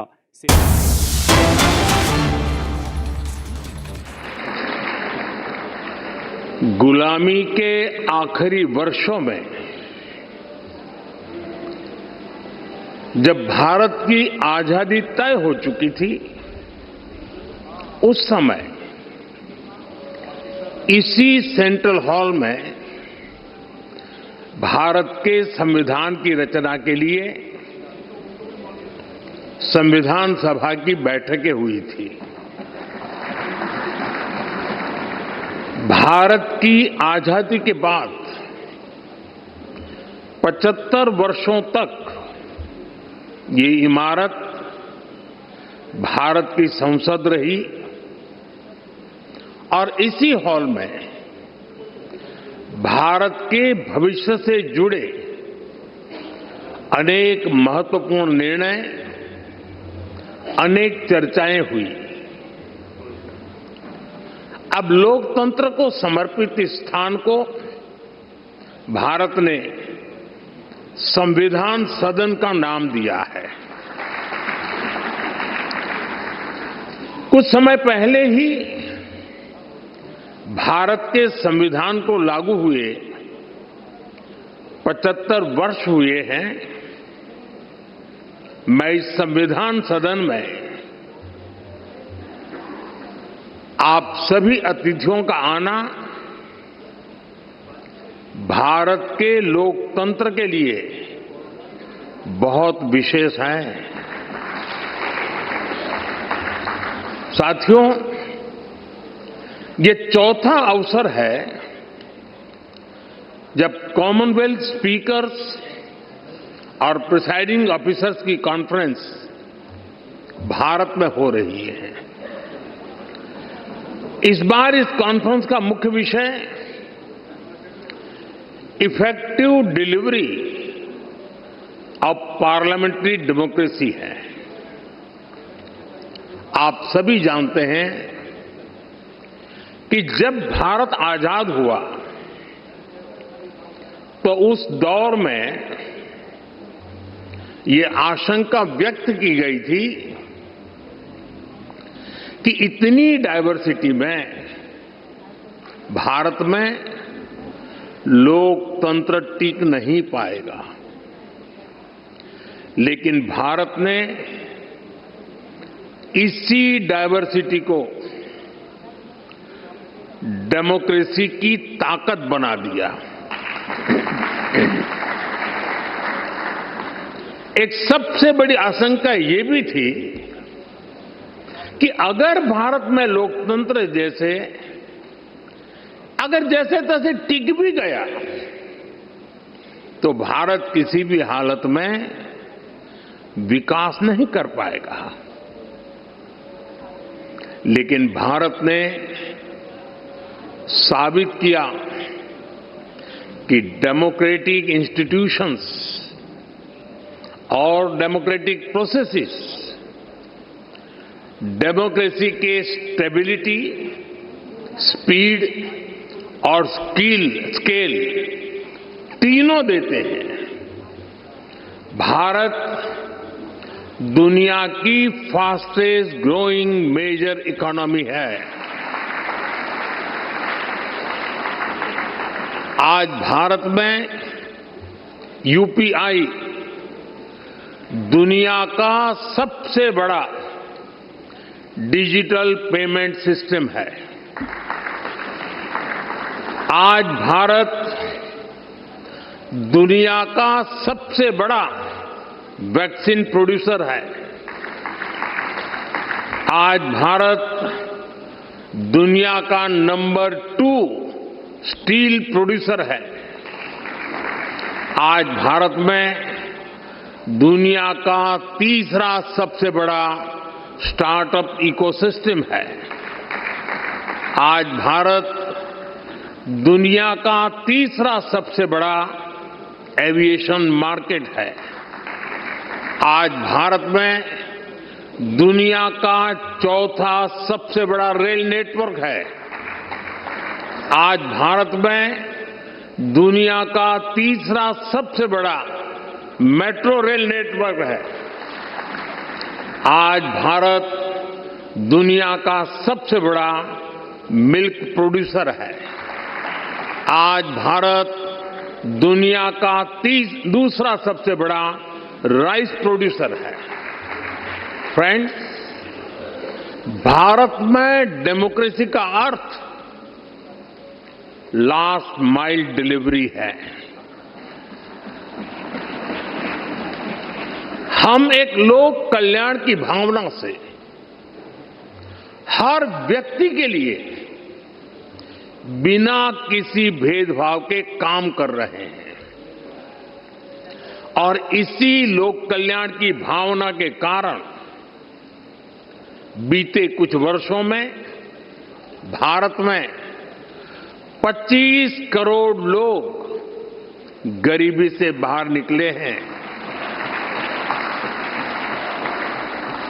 इन इंडिया डेमोक्रेसी डिलीवर्स। साथियों, भारत में डेमोक्रेसी इसलिए डिलीवर करती है क्योंकि हमारे देश में और भारत में देश की जनता ही हमारे लिए सर्वोपरि है। हमने उसकी एस्पिरेशंस को, जनता जनार्दन के सपनों को प्राथमिकता बनाया है। उसके रास्ते में कोई बाधा ना आए, इसके लिए प्रोसेस से लेकर टेक्नोलॉजी तक हर चीज को डेमोक्रेटाइज किया है और ये डेमोक्रेटिक स्पिरिट हमारी रगों में, हमारे मन में है, हमारे संस्कार में है। मैं आपको एक उदाहरण देता हूं। कुछ साल पहले पूरा विश्व कोरोना की आपदा से जूझ रहा था। भारत में भी संकट कम नहीं था, लेकिन उन चुनौतियों के बीच भी भारत ने 150 से ज्यादा देशों को दवाइयां और वैक्सीन पहुंचाई।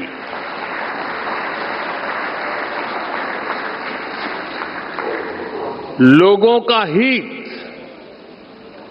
लोगों की भलाई और उनका कल्याण, ये हमारा संस्कार है और ये संस्कार हमें हमारे लोकतंत्र ने दिए हैं। Friends, many of you know India as the world's largest democracy. Truly, the scale of our democracy is extraordinary. Consider India's general elections held in 2024. They were the largest democratic exercise in human history. Nearly 980 million citizens were registered to vote. This number is larger than the population of some continents. There were more than 8,000 candidates and over 700 political parties.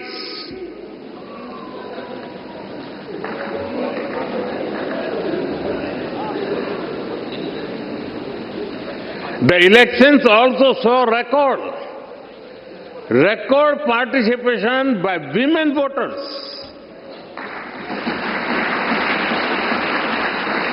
Today, Indian women are not only participating but are also leading the way.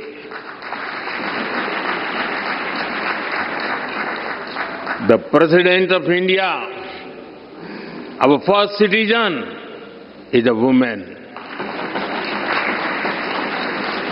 The Chief Minister of Delhi, the city which we are in right now, is a woman. In rural and local government bodies, India has about 1.5 million elected women representatives. They represent almost 50% of the leaders at the grassroots, which is globally unparalleled. Indian democracy is also rich in diversity. Hundreds of languages are spoken. There are over 900 television channels across different languages. Thousands of newspapers and periodicals are published. Very few societies manage diversity at this scale. India celebrates such diversity because our democracy has a strong foundation. Our democracy is like a large tree supported by deep roots. We have a long tradition of debate, dialogue, and collective decision making. India is called the mother of democracy. Our sacred texts, the Vedas, are over 5,000 years old. They refer to assemblies where people met to discuss issues. Decisions were taken after discussion and agreement. We are the land of Bhagwan Buddha.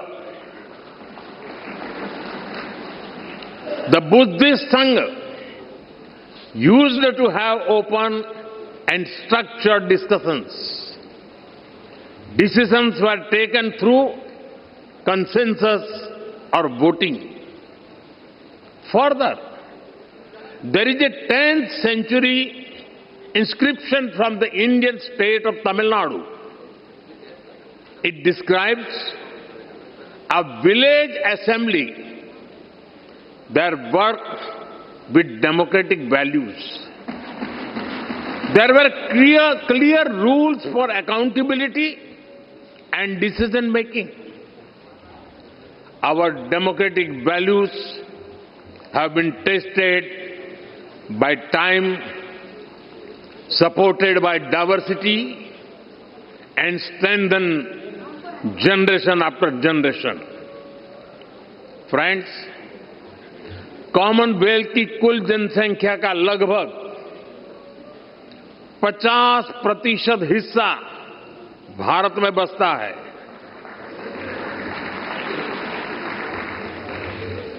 हमारा प्रयास रहा है कि भारत सभी देशों के विकास में ज्यादा से ज्यादा योगदान दे।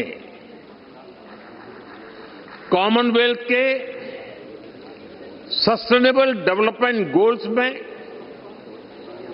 Health, climate change, economic growth और इनोवेशन के क्षेत्र में हम पूरी जिम्मेदारी के साथ अपने कमिटमेंट्स को पूरा कर रहे हैं।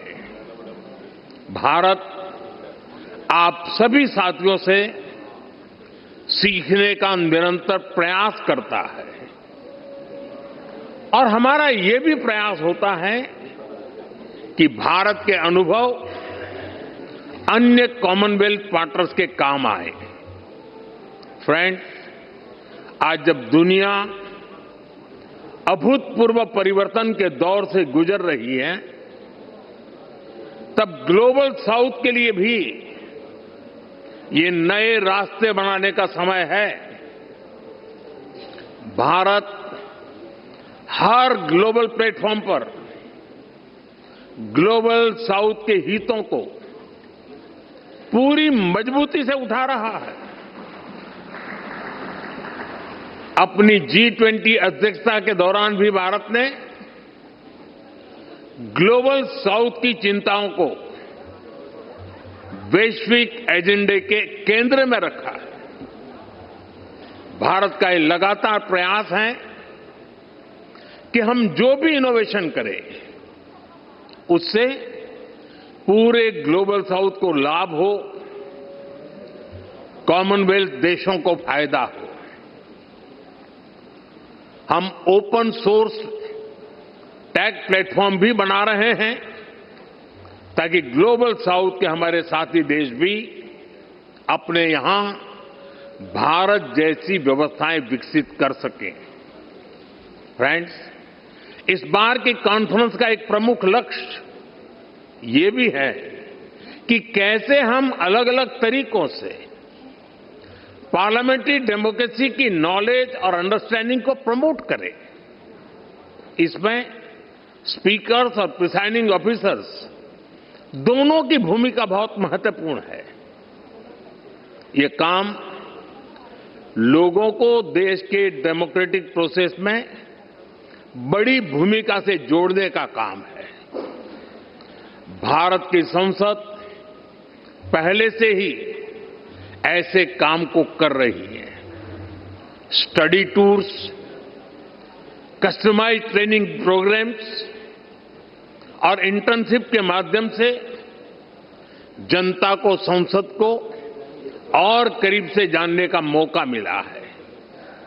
हमने अपनी संसद में एआई की मदद से डिबेट्स और हाउस प्रोसीडिंग्स को रियल टाइम में रीजनल लैंग्वेजेज में ट्रांसलेट करने का काम शुरू किया है। संसद से जुड़े रिसोर्सेज को भी एआई की मदद से यूजर फ्रेंडली बनाने का काम हो रहा है और इससे हमारी यंग जनरेशन को संसद को समझने, उनको बेहतर अवसर मिल रहा है। फ्रेंड्स, अब तक मुझे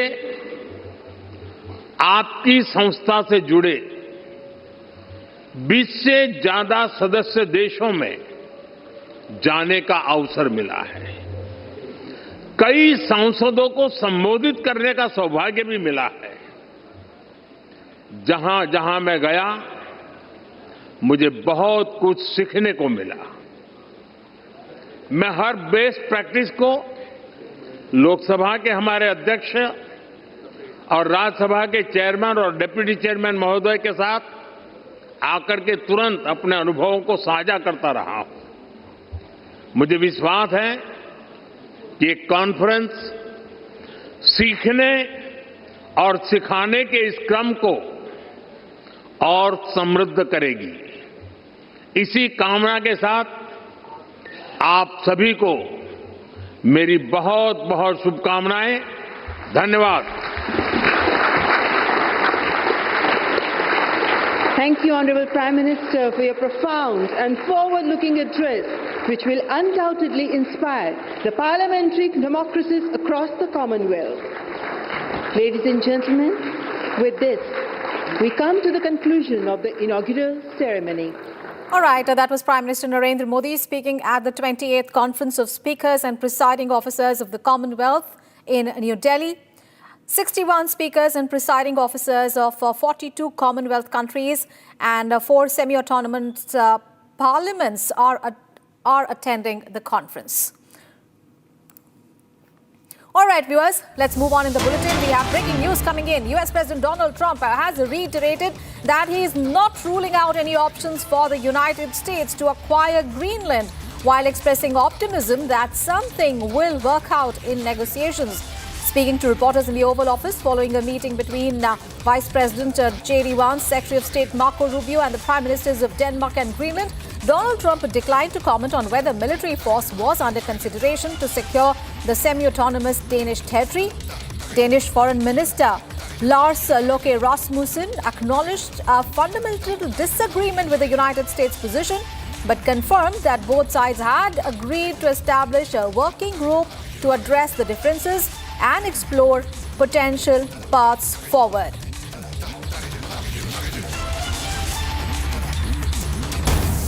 All right, viewers, more breaking news coming in. Enforcement Directorate has approached the Supreme Court with a fresh application ahead of the hearing in the IPAC raids matter, seeking the suspension of West Bengal Director General of Police Rajiv Kumar. In its plea, the ED has also called for disciplinary action against senior officials of the West Bengal Police, alleging misconduct and lack of cooperation during the agency's investigation. The central agency has further urged the Apex Court to direct the Department of Personnel and Training and the Union Ministry of Home Affairs to initiate disciplinary proceedings against the officials concerned. All right, let's get a perspective on what really is happening. Shravan Sen, our executive editor, is joining us on the phone line for more details. Shravan, this is ED has approached the Supreme Court with a fresh application, and this comes even as the hearing in the IPAC raids matter is due. What can we make of this development? Well, in fact, the application has now been filed before the Supreme Court with on the grounds that they're essentially looking for an investigation to be carried out by the Central Bureau of Investigation. This is with regards to the Chief Minister's entering a premise which was being searched by the Enforcement Directorate. It does not end there. In fact, the Enforcement Directorate in its application has indicated that their officers, 3 of them, which includes an assistant director, was allegedly threatened by the Chief Minister and her aides, which basically includes the Chief Secretary and also other top bureaucratic people from the state of West Bengal, and prevented them from carrying out their duties. In fact, preventing them from perhaps the investigation that was being carried out. They're essentially looking at the fact that this is perhaps a dangerous precedent that has been set by the Chief Minister of West Bengal. in fact, preventing them from carrying out an active investigation. And more importantly, it does not end there. Independent witnesses who were basically present there, who were there to document what was transpiring, they were basically prevented from carrying out doing their duties. Now, these are some of the allegations that have been leveled by the Enforcement Directorate. There is a counter that has been filed by the West Bengal government. In fact, FIRs have already been registered against Enforcement Directorate officers where they have been charged of stealing political data. A response to that has actually come in from the Enforcement Directorate saying that no political party is being targeted here. More importantly, this is an active investigation since 2017, and they have got fresh evidence, and that is the reason why an IPAC office was basically raided by the Enforcement Directorate. In fact, they have specific information and reason to believe that Hawala transactions that took place during the Goa elections were basically routed through IPAC. IPAC essentially received the money in Goa, and these are some of the serious allegations that have been leveled by the Enforcement Directorate, and they believe that they need space for carrying out this entire investigation. In fact, the Enforcement Directorate is not only looking for some sort of a reprieve in this particular case, because their entire investigation has come to a grinding halt following what we witnessed last week, and that is the reason why it is important to highlight that the Enforcement Directorate is also looking at some sort of stricture coming in from the court, preventing the Chief Minister from further interference in the case. All right, Shravan, thank you so much for getting us all those updates. And viewers, let's get more updates as far as US President Donald Trump's stance on Greenland is concerned, because he has reiterated that he's not ruling out any options for the United States to acquire Greenland, while expressing optimism that something will work out in negotiations. Speaking to reporters in the Oval Office following a meeting between Vice President J.D. Vance, Secretary of State Marco Rubio and the Prime Ministers of Denmark and Greenland, Trump declined to comment on whether military force was under consideration to secure Greenland. Let's get a perspective on what this really means. Abhishek Kapoor, our senior editor, is now joining us on the phone line for more details. Abhishek, now, ahead of this high-stakes meeting, US President Donald Trump had said that anything less than the US control of Greenland would be unacceptable. And now he says that there is, he's expressing optimism that something will work out in the negotiations. What can we make of it? Is it a mellowing down of US's stance? Well, it can, of course, be that only, given the kind of toughening of posture we have seen coming in from Denmark and Greenland. Remember their respective foreign ministers who are in Washington, D.C., the kind of statements they have made. It amounts to escalation from Europe, from NATO, to the extent that Foreign Minister Rasmussen of Denmark has said that we are increasing our military presence in Greenland, in the northern Arctic region. So I think it's not going to be easy for President Trump, for whatever saber rattling we are seeing, for whatever Trumpist positioning we are seeing, to drive roughshod through Europe, because it's going to be a real test of the transatlantic alliance. And with the kind of statements that have come in from Berlin and Paris over the last 48 hours, I think there is no option but for the Americans to really manage the situation in a way that while President Trump gets to say what he wants to say every morning and evening, the Americans manage, or the rest of the team of Trump manages the situation, that tempers do not escalate. Because remember, parallelly, the situation is volatile in the Middle East with Iran. So the Americans would rather be both conscious and cautious about the situation insofar as their alliance with Europe is concerned. Having said that, Trump being Trump, there cannot be any fetters, so the next 24 hours are going to be significant. But the kind of unexpected escalation or escalatory statements that have come in from the Greenland and Denmark foreign ministers while in Washington, D.C., I think it's indicative of the kind of pushback or a belated pushback that's coming in from Europe. Right. Abhishek, Danish foreign minister has mentioned the fact that, there is a working group, that has been agreed upon by both the sides that is going to address the differences between the two sides and what quote unquote explore potential paths forward. But the big question is, what if it doesn't? Because, the Danish foreign minister, of course, has acknowledged that there is a fundamental disagreement with the United States, and US President Donald Trump had earlier not, ruled out a military intervention. So, what if this really doesn't work out? Well, you see, for one, the United States of America under Donald Trump is passing through a phase in its life where it's in fundamental disagreement with all of the rest of the world. Having said that, the fact that a working group had to be established by itself is a climb down so far as the Americans are concerned, because under Trump, typically you are seeing a position which is like either my way or highway. We saw how a sitting president, howsoever unrepresentative, was abducted, kidnapped from Venezuela, and is being made to face charges under U.S. law. And so I think in that sense, this is already a sign that a pushback from Europe is leading to or yielding some results, and this working group, irrespective of whatever time frame they have in terms of making a decision, put some constraints on the manner in which the Americans can push and shove when it comes to the dream of President Trump to control Greenland, as we have been mentioning. And the Danish side has said that whatever amount of military presence the Americans want. नागपूरमध्ये तुमच्या उमेदवार हल्ला झाला, गालबोट लागला लोकशाहीच्या उत्सवाला. अतिशय वाईट प्रकारे आमचे उमेदवार श्री भूषण शिंगणे हे ज्यावेळी गोरेवाडाला गेले होते त्यावेळी त्यांच्यावर काँग्रेस पक्षाच्या काही लोकांनी अतिशय भ्याड हल्ला केला. त्यांचा हात फ्रॅक्चर झाला, सोबत त्यांचं डोकं फोडलं. लोकशाहीमध्ये निवडून येता येत नाही म्हणून ठोकशाही करायची हे अतिशय चुकीचं आहे.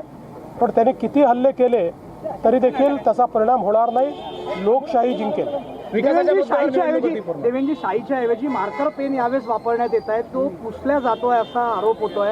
राज ठाकरे यांनी आरोप केलाय आणि अनेक ठिकाणी काही घटनाही समोर आहे. असं आहे की पहिल्यांदा तर या सगळ्या गोष्टी इलेक्शन कमिशन ठरवतं आणि यापूर्वीही अनेक वेळा मार्कर पेन वापरलेला आहे. तथापि जर कोणाचं ऑब्जेक्शन असेल तर election कमिशनने It is the decision of the election commission which made it very much clear that they are going to use the pen instead of the ink. So they are just trying to divert the attention of the people. We know that we are been working for the development of the country, of the state.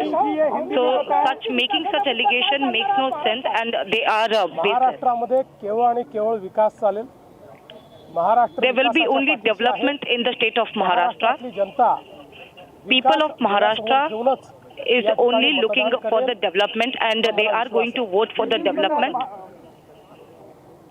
हमारी municipal corporation का चुनाव हो रहा है. हमारे लोकतंत्र की एक ऐसी इकाई है जिसको हम लोकतंत्र की मूलगामी आधारशिला कह सकते हैं. इसलिए इसमें मतदान करना ये बहुत महत्वपूर्ण है. जिनका भारत के लोकतंत्र पर विश्वास है, ऐसे सभी लोगों से मेरी प्रार्थना है कि आप मतदान के लिए जाइए. मैं ऐसा मानता हूँ कि मतदान ये केवल आपका अधिकार नहीं है, तो ये आपका कर्तव्य भी है. लोकतंत्र में अगर हम अच्छा शासन चाहते हैं तो हम मतदान के लिए जाएं. इसलिए मैंने भी मतदान किया है. मैं सभी को अपील करता हूं, आप भी मतदान कीजिए. बड़े से बड़ी संख्या में मतदान कीजिए. कोई भी अपने घर पे नहीं रुके.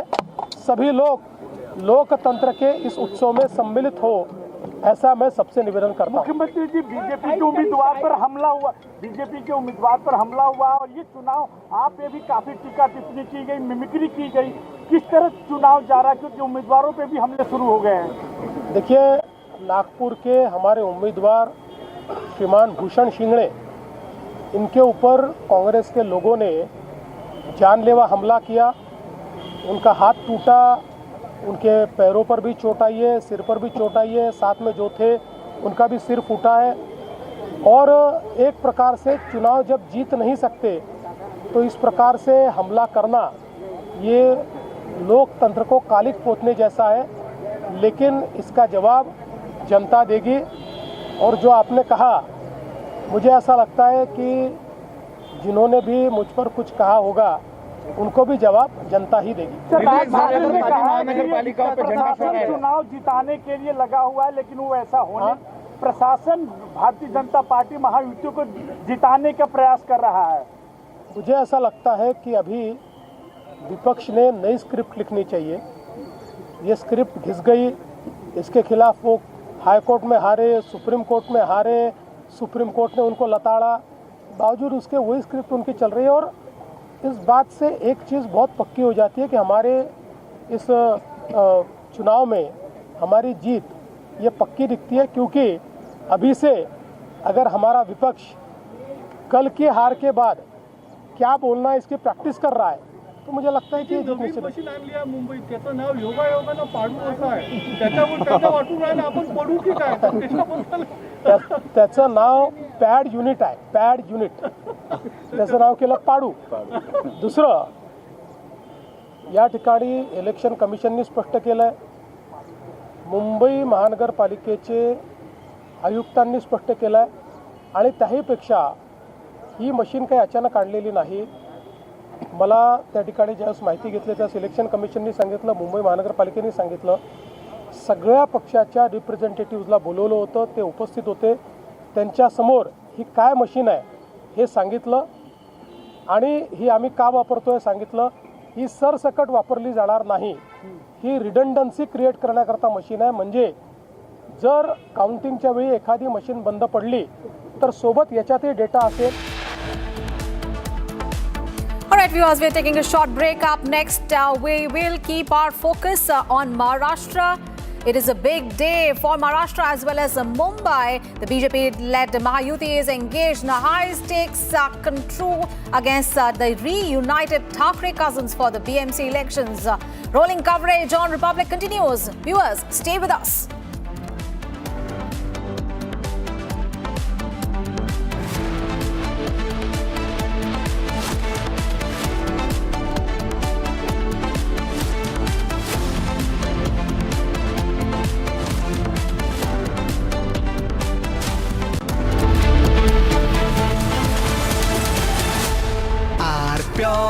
सूजी पास्ता उबालो, मिलाओ और खाओ, 8 मिनट में तैयार। क्या टेस्ट है, सबका राजा hardware masala.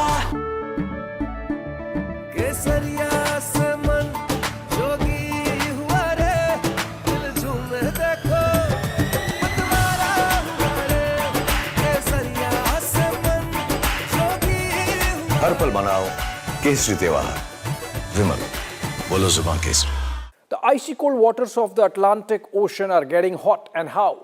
The United States, in an overnight operation, has seized 2 oil tankers, one in the North Atlantic near Iceland, the other one near the Caribbean Sea. The one caught or seized near Iceland is Russia flagged, and the one that's caught near the Caribbean Sea was apparently a shadow tanker, a dark tanker carrying Venezuelan oil to China. Now, both the tankers were carrying Venezuelan oil, which is sanctioned by the United States. There is an embargo. It's interesting and a little curious how the 2 tankers could leave such heavily guarded waters, which are guarded both by the US Coast Guard and the US Navy, and reach this far. In fact, in the case of the merchant vessel Marinera, which is Russia flagged and was caught near Iceland by the US Navy with help from the United Kingdom Navy, the US Navy was on the chase, hot on the chase of this vessel for about 2 weeks, which shows that it was completely trapped. On the live report at 12 p.m., the story of the 16 Indian sailors who have been arrested in Iran, their families and the company that they worked for is fighting for justice to ensure that the Iranian guards free them as soon as possible. The matter could even go to court. on the live report at 12 p.m.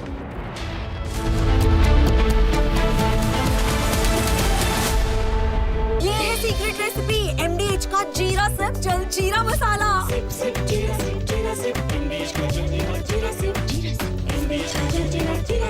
इसको घर पे लगाओगे तो शादी का तो पता नहीं, पर घर पक्का नहीं टूटेगा।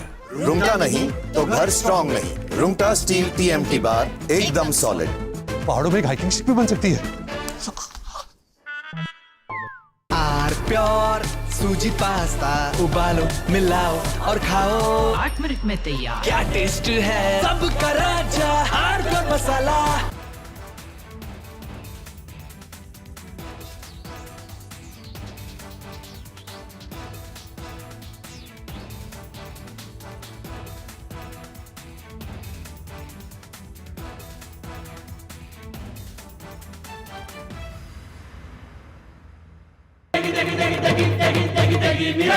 MDH की देगी मिर्च, देगी मिर्च का तड़का, अंग अंग फड़का। MDH की देगी मिर्च। The icy cold waters of the Atlantic Ocean are getting hot, and how? The United States, in an overnight operation, has seized 2 oil tankers, one in the North Atlantic near Iceland, the other one near the Caribbean Sea. The one caught or seized near Iceland is Russia flagged, and the one that's caught near the Caribbean Sea was apparently a shadow tanker, a dark tanker carrying Venezuelan oil to China. Now, both the tankers were carrying Venezuelan oil, which is sanctioned by the United States. There is an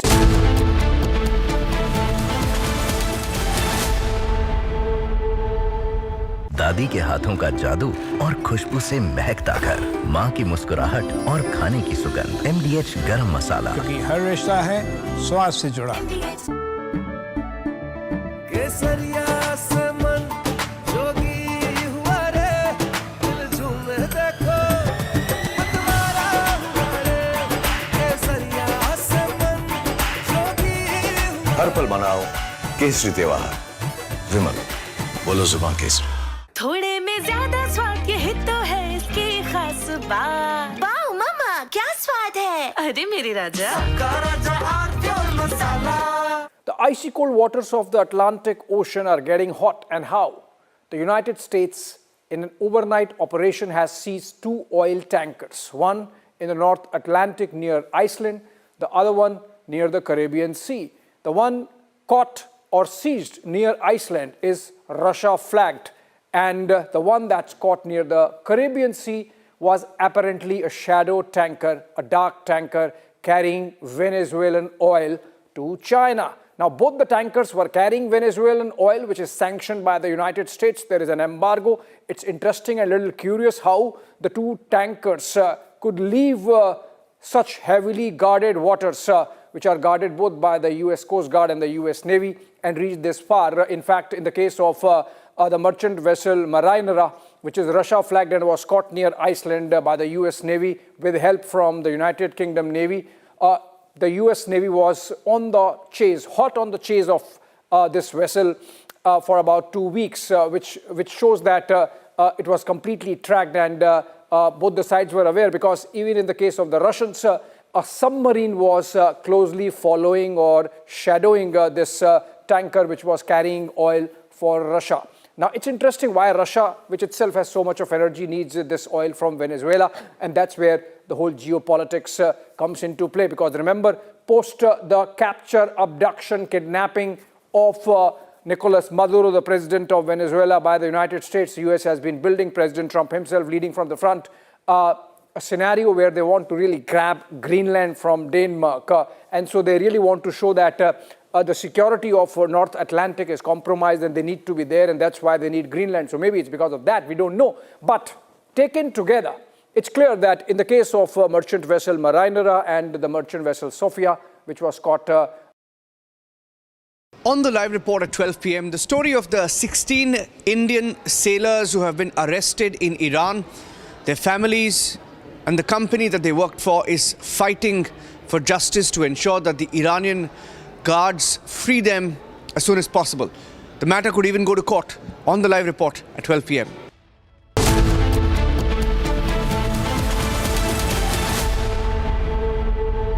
MDH की हल्दी मिर्ची धनिया करे कमाल, ये रंग दे, ये खुशबू दे, ये तीखा, ये कम पड़े, क्या निराला MDH masala.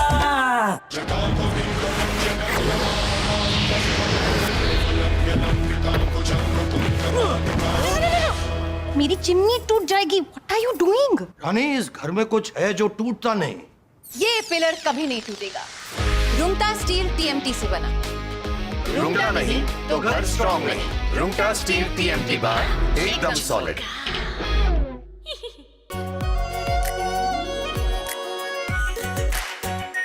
Are pure shahi paneer masala, delicious, healthy everyday.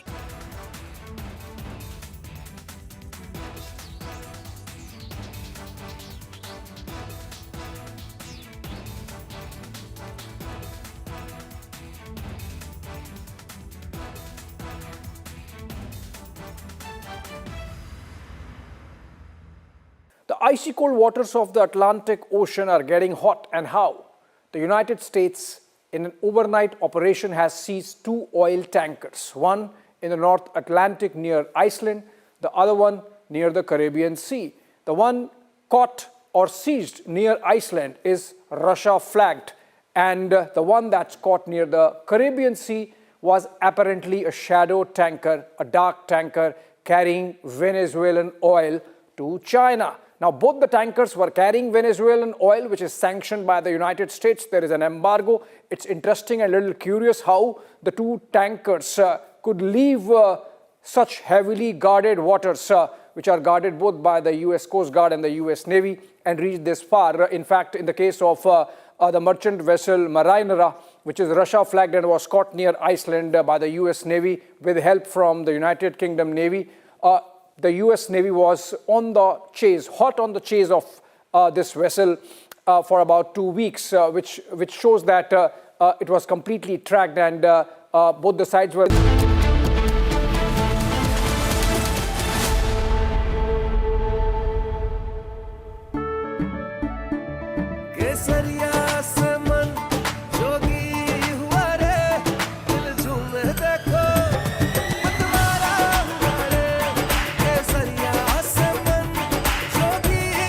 हर पल मनाओ केसरी त्योहार। विमल, बोलो जुबान केसरी। आर प्योर सूजी पास्ता उबालो, मिलाओ और खाओ, 8 मिनट में तैयार, क्या टेस्ट है, सबका राजा R Pure masala. The icy cold waters of the Atlantic Ocean are getting hot, and how? The United States, in an overnight operation, has seized 2 oil tankers, one in the North Atlantic near Iceland, the other one near the Caribbean Sea.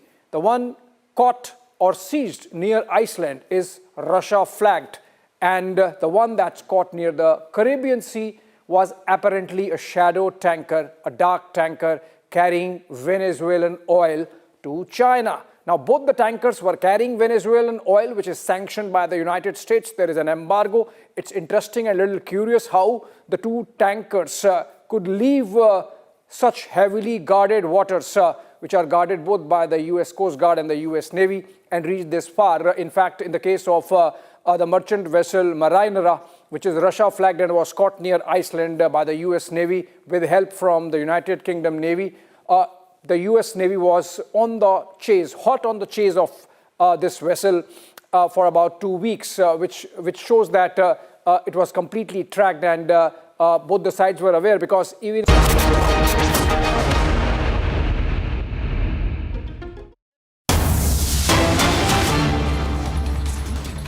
Ladies and gentlemen, going straight to the breaking news update now coming in the Supreme Court as we speak. There is a hearing underway between the Enforcement Directorate and the Mamata Banerjee government. And in the hearing right now, as we speak, some very strong arguments being made. The Solicitor General arguing for the Enforcement Directorate has referred to the state of law and order, saying that in the state of West Bengal, the police comes with the Chief Minister to ensure that evidence is taken away and removed.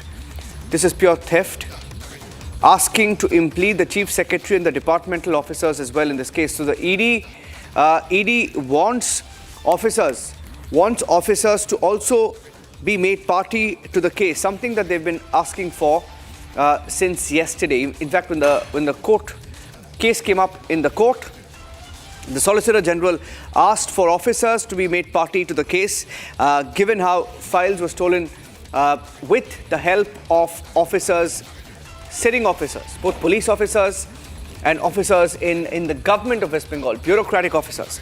Now, this hearing is currently underway. I want to go across to my colleague Rhythm, who will also be joining us.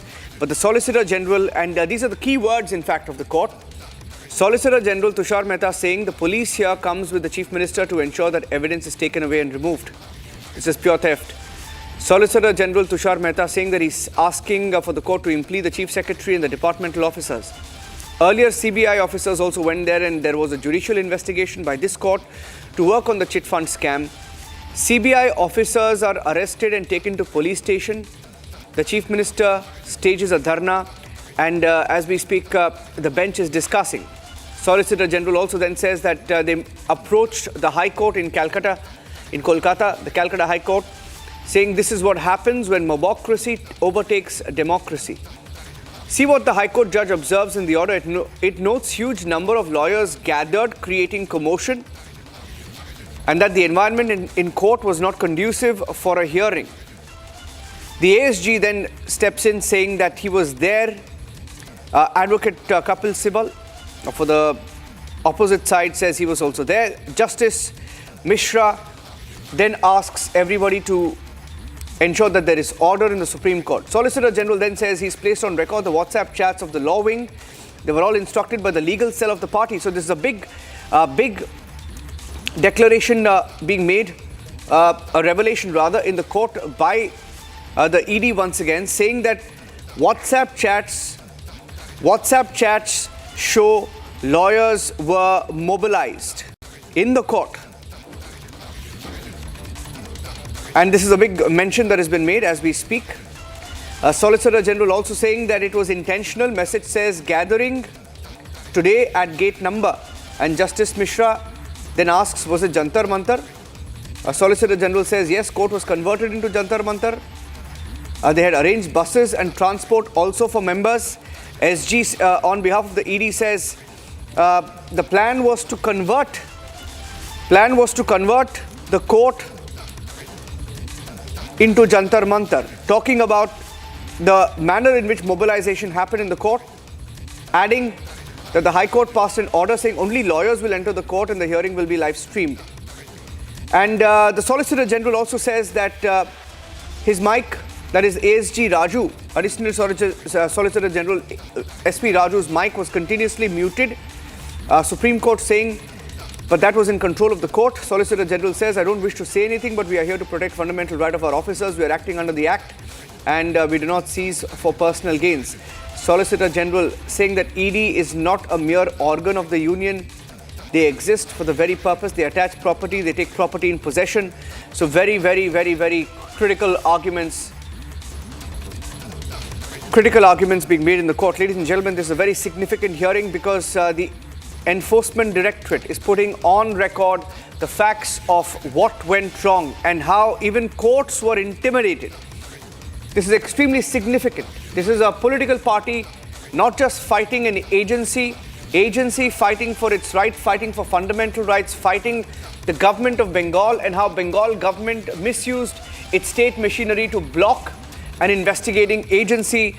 And critical arguments are now being made in the court. The Solicitor General also says that it was theft. Whatever happened in Bengal was theft. The fact that the files were stolen amounts to theft, and that they are seeking to impede the Chief Secretary and also departmental officers.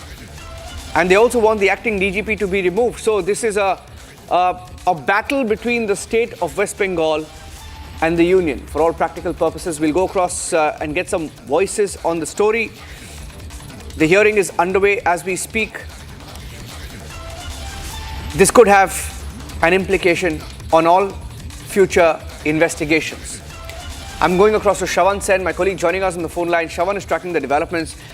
Shravan, these are very strong arguments being made, strong observations, because the court says that they turned it, the ED says that some lawyers turned it into Jantar Mantar. They mobilized people to come to the court, High Court, and try and ensure the hearing does not happen.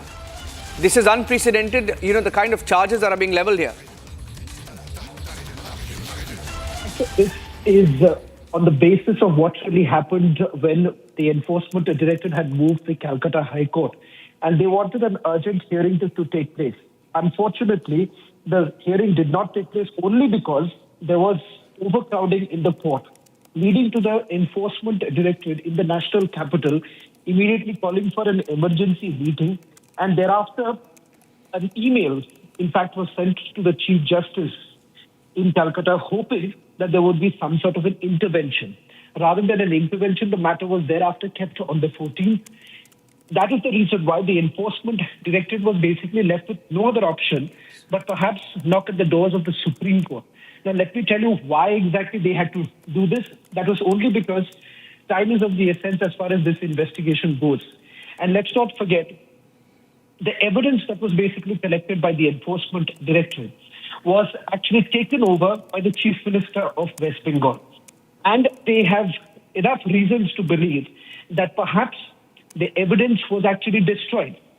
In fact, this morning, Niranjan, when I spoke to one of my sources to get a sense of what's happening with the investigation, there is enough reason to believe that as far as the Hawala transactions that have actually taken place, the alleged Hawala transaction, they suspected that there was evidence of it at the IPAC office.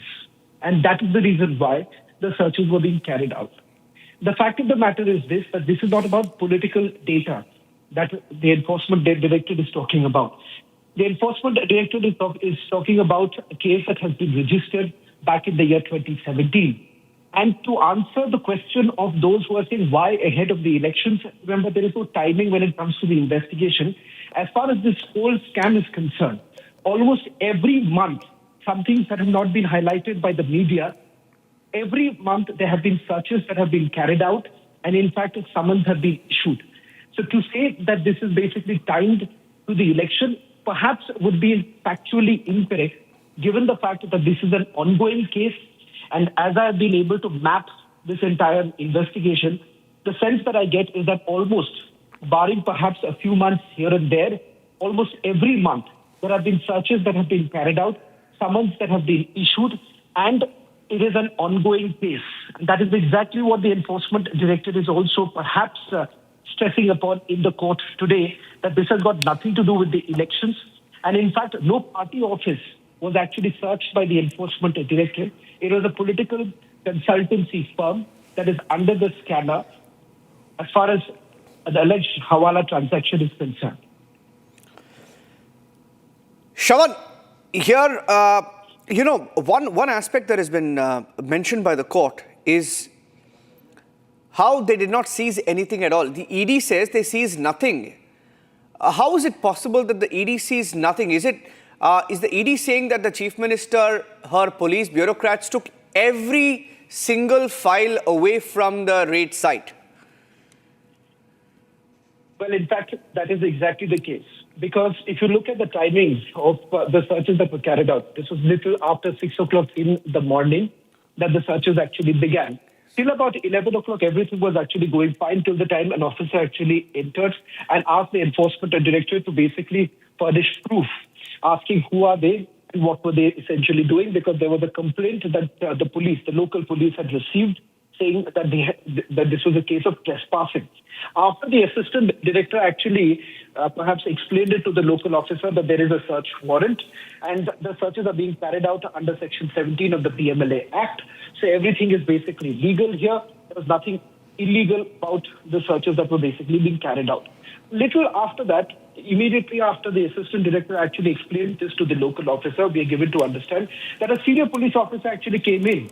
And that time, the senior police officer actually told the enforcement directorate not to carry forward with the investigation and to end the matter here. That was what was told. But it seems that the enforcement directorate continued with the investigation. And roughly around noon is when the Chief Minister actually landed at the residence of Pratik Sinha. Important to highlight here is that the moment she entered, she wasn't certainly alone. There were aides of the Chief Minister and the state machinery.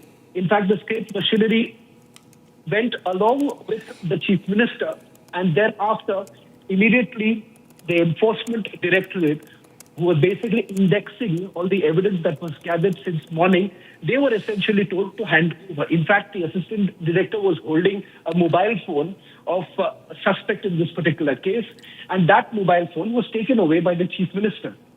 Thereafter, the chief secretary was activated.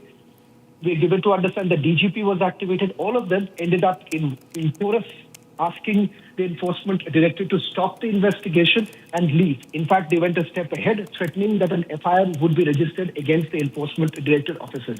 It's also important to perhaps emphasize here that we're talking about an assistant director level officer, not a senior officer here, an assistant director in the enforcement directorate, perhaps being pitted against the chief minister of a state. And not just that, his seniors, as far as within the bureaucratic circle is concerned, that is the chief secretary. Certainly one cannot expect an assistant director to perhaps take on an entire state machinery here. And thereafter, it turns out that the assistant director still carried out the investigation, which basically irked the state machinery there. And they were essentially told that if they could continue further, an FIR would be registered. And that's exactly what happened later in the day when 3 FIRs were registered. In the past, too, Niranjan, what has happened is that the enforcement directorate time and again has been stopped from carrying out their duties. And that is the reason why, to essentially say that the administration perhaps did not allow them to carry out the investigation, it wouldn't be appropriate. Yeah. In fact, the Solicitor General arguing for the Enforcement Directorate has also said officers of the Enforcement Directorate intimated the local police acting under Section 17 of the PMLA was to probe IPAC. All police officers, Chief Minister took away all the files. It is clear theft. She took an ED officer phone as well. This will only encourage such acts and the central forces will be demoralized. State will feel they can barge in, commit theft and then sit on dharna. Let an example be set where officers who are explicitly present there should be suspended. The ED asks for, big breaking news update, ED asks for officers and bureaucrats present to be suspended. I want to have Kapil Sankla, advocate, joining us live on the broadcast as well. Kapil, hearing this is theft. It is nothing but theft. We've been live since the raid happened. She took the files away. ED says they have nothing. All the files have been taken away. So she came there with an army of police officers, army of bureaucrats. They cleaned the site. ED is asking for these officers to be suspended. Let's not call them officers. Let's call them gundas, because that is what they were. At the end of the day, let me understand this. Essentially, a private party is involved where raid occurs for certain acts or inacts done by them, where the state machinery is activated. The chief minister comes with certain people who say that we are officers, bureaucrats, police officers, and stop a lawful act being done. And thereafter, forcibly, with criminal intent, take away material evidence, which amounts to theft. All right. So at the end of the day, let us not call them bureaucrats. Let us not call them IS officers or IPS officers or whatever they are. Let us call them who they were. They were gundas of a political party who entered and stopped a raid from being committed and a lawful act being committed. And thereafter, the state machinery was misused and an FIR was registered against the central agency. So let us call a spade a spade. The second important factor. Now, if these people were misusing their position power, then they should be punished.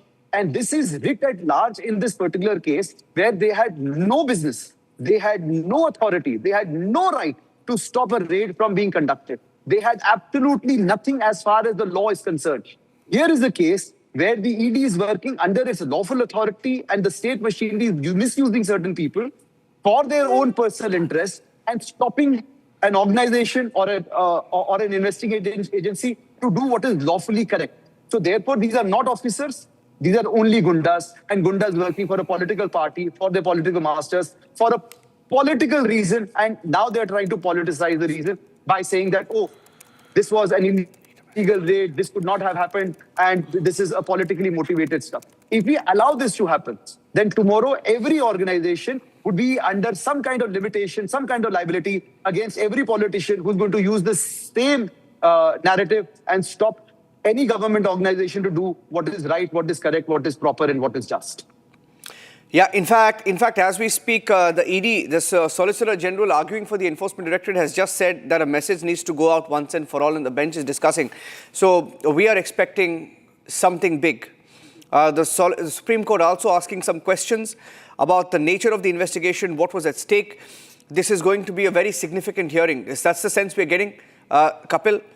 The ED is in no mood to relent, given whatever has happened over the weekend. That is absolutely right, and they shouldn't. Because as we say, what is the narrative that is now created? That any political person or any gunda who has enough manpower can stop ED from doing what is right, what is just, and what is legal. And they don't have to show the law. They don't have to show the precedent. They don't have to go to the court. All they need to do is get enough manpower. Perhaps, rightly or wrongly, police officers, non-police officers, to stop ED from doing what is proper. And if this is permitted today, think of the large-scale ramifications where there would be industrialists with political patronage, politicians. And in this case, it wasn't as if a politician or a political party was being raided. It was a private party, and the state machinery came in their defense. In their offense by actively stopping the organization from the investigating organization to do what is correct. So therefore, it is absolutely imperative today that the Honorable Supreme Court steps in and protects the ED from doing what is right.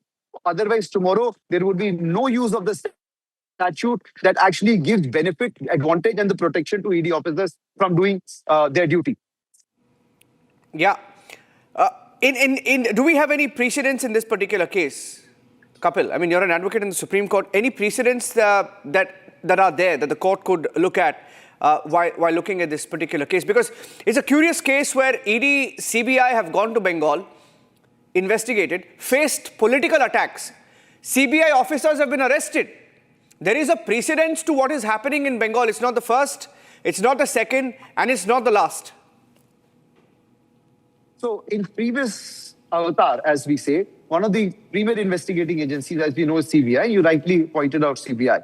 In CBI cases, what would have happened, what happens is that certain officers had faced false FIRs and protection of the political patronage of the accused.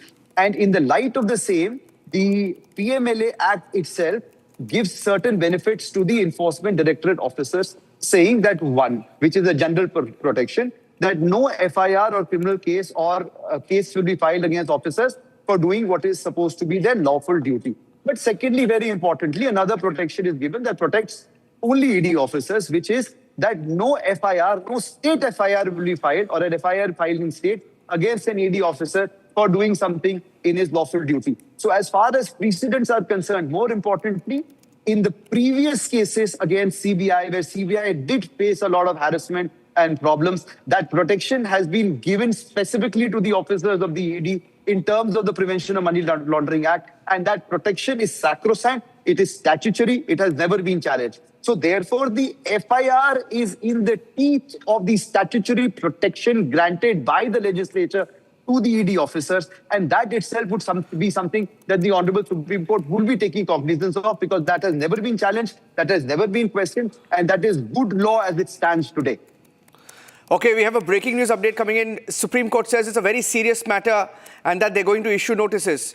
Notices will be issued. In fact, I'm getting in more breaking news updates right now. Just picking up these updates from the courtroom right now. Supreme Court saying that they're going to issue some notices. Justice Mishra asking whether the photos have been filed. And there are some more updates that I'm just getting in from the newsroom right now. Justice Mishra says, what are these photos you have filed? Solicitor General for the Enforcement Directorate says of Dharna, surrounded by police officers. So big development. ED shows proof of being surrounded by the police. ED shows proof of their officers surrounded by the police. And this is a big development. In fact, getting in more details of what the Supreme Court is saying. Justice Mishra tries to tell Sibal. In fact, Sibal intervenes, says, let me first clear the air. Everyone knows IPAC. If High Court can hear, why should your lordships? And Justice Mishra says, we are disturbed by the way High Court has been. And then Sibal interrupts and says, that will not be repeated. Yesterday, hearing took place. If this court hears this, you will have to assume High Court cannot. Justice Mishra says, don't put words in our mouth, don't assume. Sibal says this should be heard by High Court. It has Article 226 jurisdiction, that's the hierarchy. They are filing parallel proceedings. Dr. Abhishek Manu Singhvi then appears and says, without any ruckus, ED sought adjournment yesterday. They're now trying to admit. Kapil, they're admitting. In fact, Sibal says it will not be repeated. He says it will not be repeated.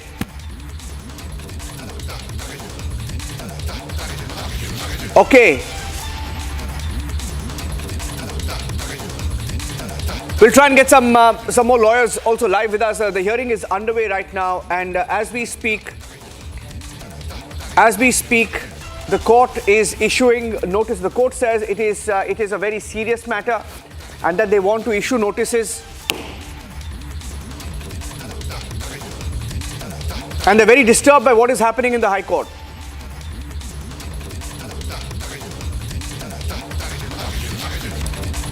This is a breaking news update, ladies and gentlemen. Trying to get you the latest updates right now. The court is hearing the case, and we are getting you the minute-by-minute updates. Justice Mishra in the Supreme Court saying that there's a very serious matter and that they will have to examine it.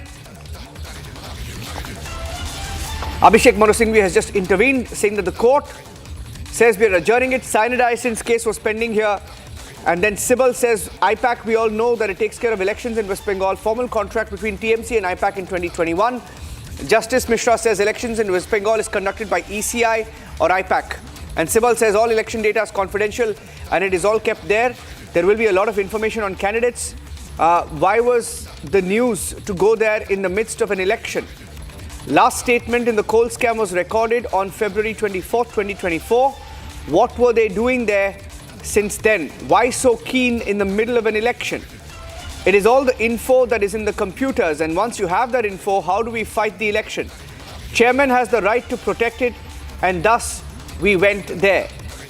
So Kapil Sibal arguing for the Bengal government and the Trinamool Congress and IPAC here, saying that all the election data, confidential data, was kept in the IPAC office, asking why ED had to go there.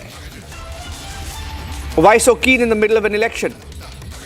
And the Supreme Court has also said that they will be issuing notices, adding that this is a very, very serious matter, adding that what is ED in fact has said this is theft, this is nothing but theft.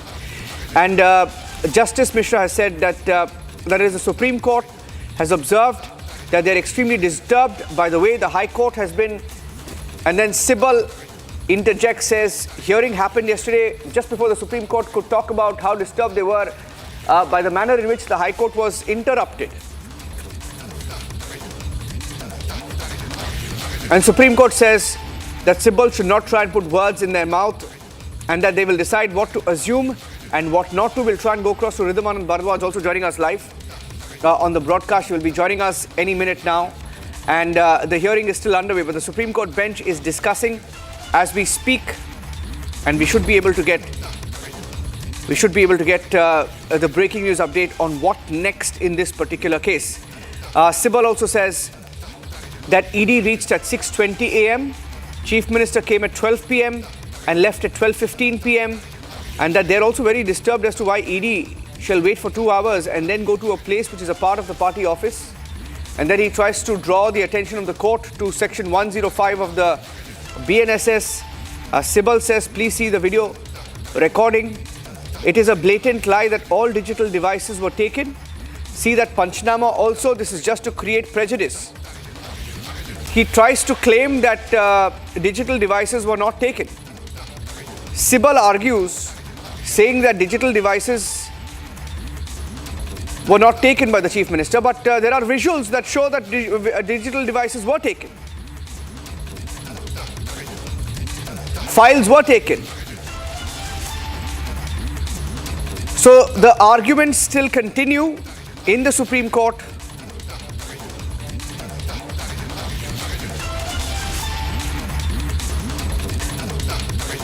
As we speak, Sibal is arguing, saying, please see the video recording. It's a blatant lie that all digital devices were taken. See that Panchnama also. This is just to create prejudice. And the Solicitor General, a few minutes back, also said that a message has to go out once and for all.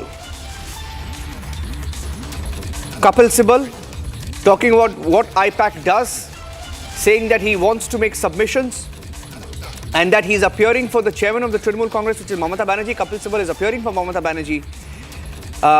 But the Supreme Court making it clear that they are very disturbed by the manner in which the court was functioning, or rather how the court was disturbed.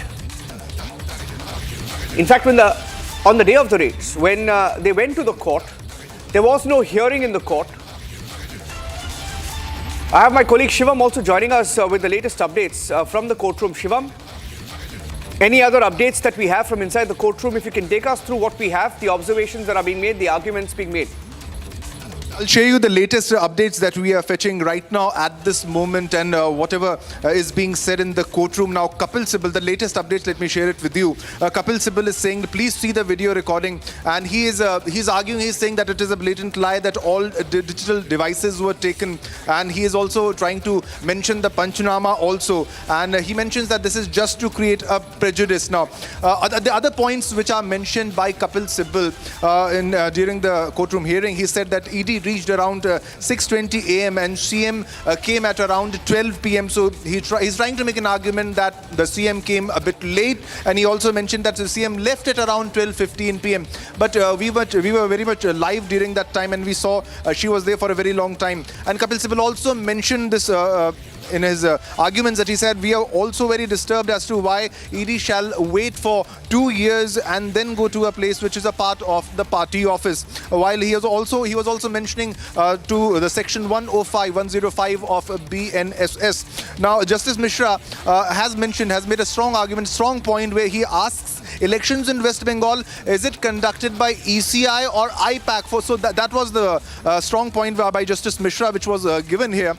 Now, Kapil Sibal also has mentioned here that all election data is confidential and it is kept there. So it's time and again the argument, the prime argument of the opposition, the TMC, is that the election data was there. It was all confidential data, but we very well saw how all the data, how the laptops and how the digital devices were taken by the Chief Minister, that is Mamata Banerjee. And also Kapil Sibal mentioned this fact that there were a lot of info on candidates, etc. The argument of candidate was again mentioned, but ED denies this time and again that this is nothing related to the candidates, and why your candidate list, everything is in with IPAC.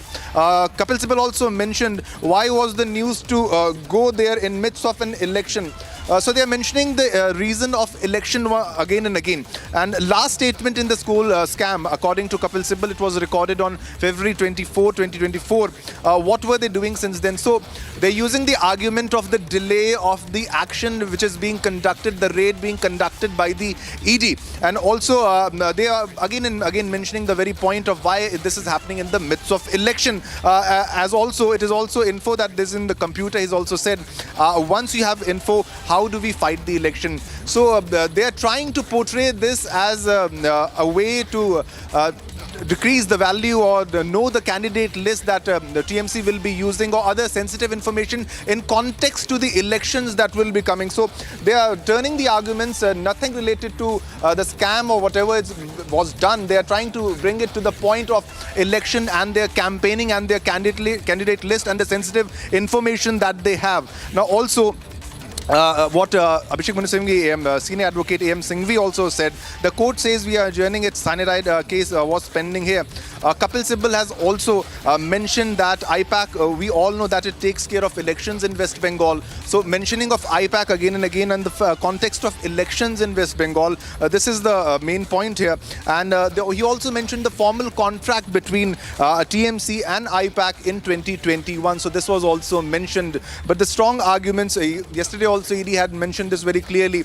We don't have any data with us, we don't have any information with us, because most of the information, as we saw Niranjan that day also, most of the evidence was taken away by Mamata Banerjee in her private vehicle. She was there during an ED raid, which was never seen before incident that happened that time. So ED has its argument, and the live proceedings which are happening, let me get back to you and give more details. And Justice Mishra also said, we are very disturbed in the way High Court has been, and Kapil Sibal also mentioned that hearing happened yesterday. The court will have to assume that High Court cannot deliver justice. So these are the arguments which are being given by Kapil Sibal. Also, the Supreme Court also said you cannot put words in my mouth. Even we have Priyanka Tibrewal joining us. Priyanka Tibrewal is joining us. She's an advocate and she's also a leader of the BJP. But I want to go across to her from a legal point of view. This is an admission in court. Kapil Sibal has said a few minutes back, Priyanka, he has just said, he has admitted that it was only the laptop. He says it was only the laptop of Pratik Jain and mobile phone of Pratik Jain was seized and she left the premise. I mean, he makes it look so simple. He says, yes, he used the word seized. Mamata seized the laptop, seized the phone, took it away. She took the personal iPhone and laptop which have the election information. So it's an admission in the courtroom that she stole the evidence. Well, it looks like that the ED did not conduct the raid. It was Mamata Banerjee who went to conduct the raid, and whatever she found, she took it from there. So whether it was stealing or what she was planning to do or what was there in her mind, which she wanted to hide from the people, that's a big question. But here I would state that the Supreme Court has correctly pointed out that it is the Election Commission of India who is supposed to conduct the elections, but not IPAC. When they say that, certain data were there at the IPAC, now tell me Mr. Kapil Sibal should enlighten us that where anywhere in the country is there a law, is there any section which says that if a political party has certain documents in one place, then that office has to be cordoned and it cannot be investigated by any agencies when such investigation in a matter is going on. There is no such law. I think Mr. Sibal should explain clearly on that.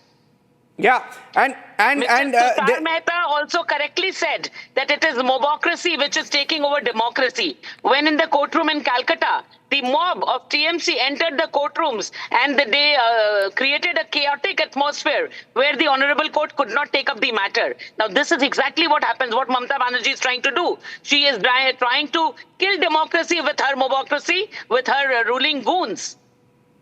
Yes. Supreme Court is also shocked by the manner in which, some legal officers, I don't know whether they were lawyers, legal officers, supporters of Trinamool Congress, but the manner in which the High Court was maybe garrowed, is that the right word? I don't know, but an attempt made to intimidate the courtrooms last week, Priyanka.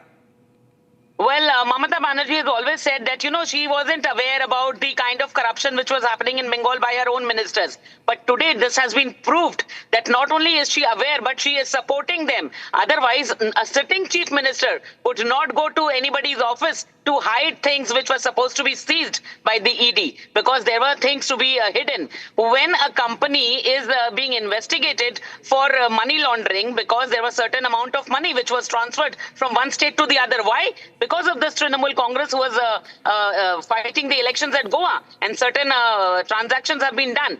What is there? Why would a chief minister go to hide that? Because that money was black and she's aware of that. So the claim which Mamata Banerjee makes that she's very innocent and she doesn't know about the crime and the corruption being done by the TMC, that is not the truth. And now that the people of India are watching the same. Okay, in fact, Supreme Court has just said, this breaking news coming in, Supreme Court has just said that if ED had any intention to seize election data, they would have taken it, but they did not. You can't stop us from issuing notice. Then Sibal says, of course we can't, but we're only trying to persuade you. But the ED has also argued that a message should be sent once and for all, given that it has happened again and again and again in West Bengal. With CBI, with ED, several times officers have been attacked, officers arrested. Your take on that? On whether there should be a message sent out? Of course, there has to be a very stringent message which has to go. Because this is the second time consecutively which is happening. Once the CBI officers are arrested because they were performing their duties when they went to Rajiv Kumar's house. And this is for the second time that chief minister enters. And she picks up things and steals things, documents from there and goes. Now tell me, any industrialist or any businessman, would they want to invest in West Bengal? No, because they're seeing that it is a lawless state. The chief minister enters anywhere she wishes to and does anything. Yeah. There is no security of life here. Where are the files? Why would anybody come to Bengal? It's a lawless state. No, where are the files? The ED says there's nothing with them. So where are the files? Has she taken everything? How is it possible that she's taken everything? Took everything. I told you, if anybody conducted a raid that day, it was Mamata Banerjee. She conducted the raid and she took all the documents as if she was supposed to be the agency to conduct the raid. Okay, I'll thank you at this point. Priyanka, we'll look forward to getting you back once again as the hearing progresses. Thank you very much, Priyanka Tibrewal, advocate, joining us. Aniket Ujjwal Nikam also joining us on the broadcast as the Supreme Court hears the case in the national capital. The hearing is currently underway. As we speak, Sibal continues to argue, that is the lawyer for Mamata Banerjee continues to argue that there is a video recording and he claims it's a blatant lie that all digital devices were taken. He says there is an attempt to create prejudice. But the fact is, the same lawyer has also admitted that Mamata Banerjee took away a laptop. He also admits that Mamata Banerjee also took away a mobile phone. And these are digital devices. People don't keep digital evidence in multiple devices. They keep it in one or two devices. Aniket, she's taken away the laptop and the iPhone or the mobile phone, obviously because there are conversations there, there are chats there, there is perhaps evidence there. In a case like this, when digital evidence is stolen, right, Aniket, what is left in a case? And how critical is this? This is extremely critical, and I believe law and order in West Bengal is completely collapsed. The Chief Minister of Bengal, Mamata Banerjee, while the central agency is doing their process of investigating a crime, goes to the place, takes off the mobile, takes off the electronic evidence, and just leaves that place.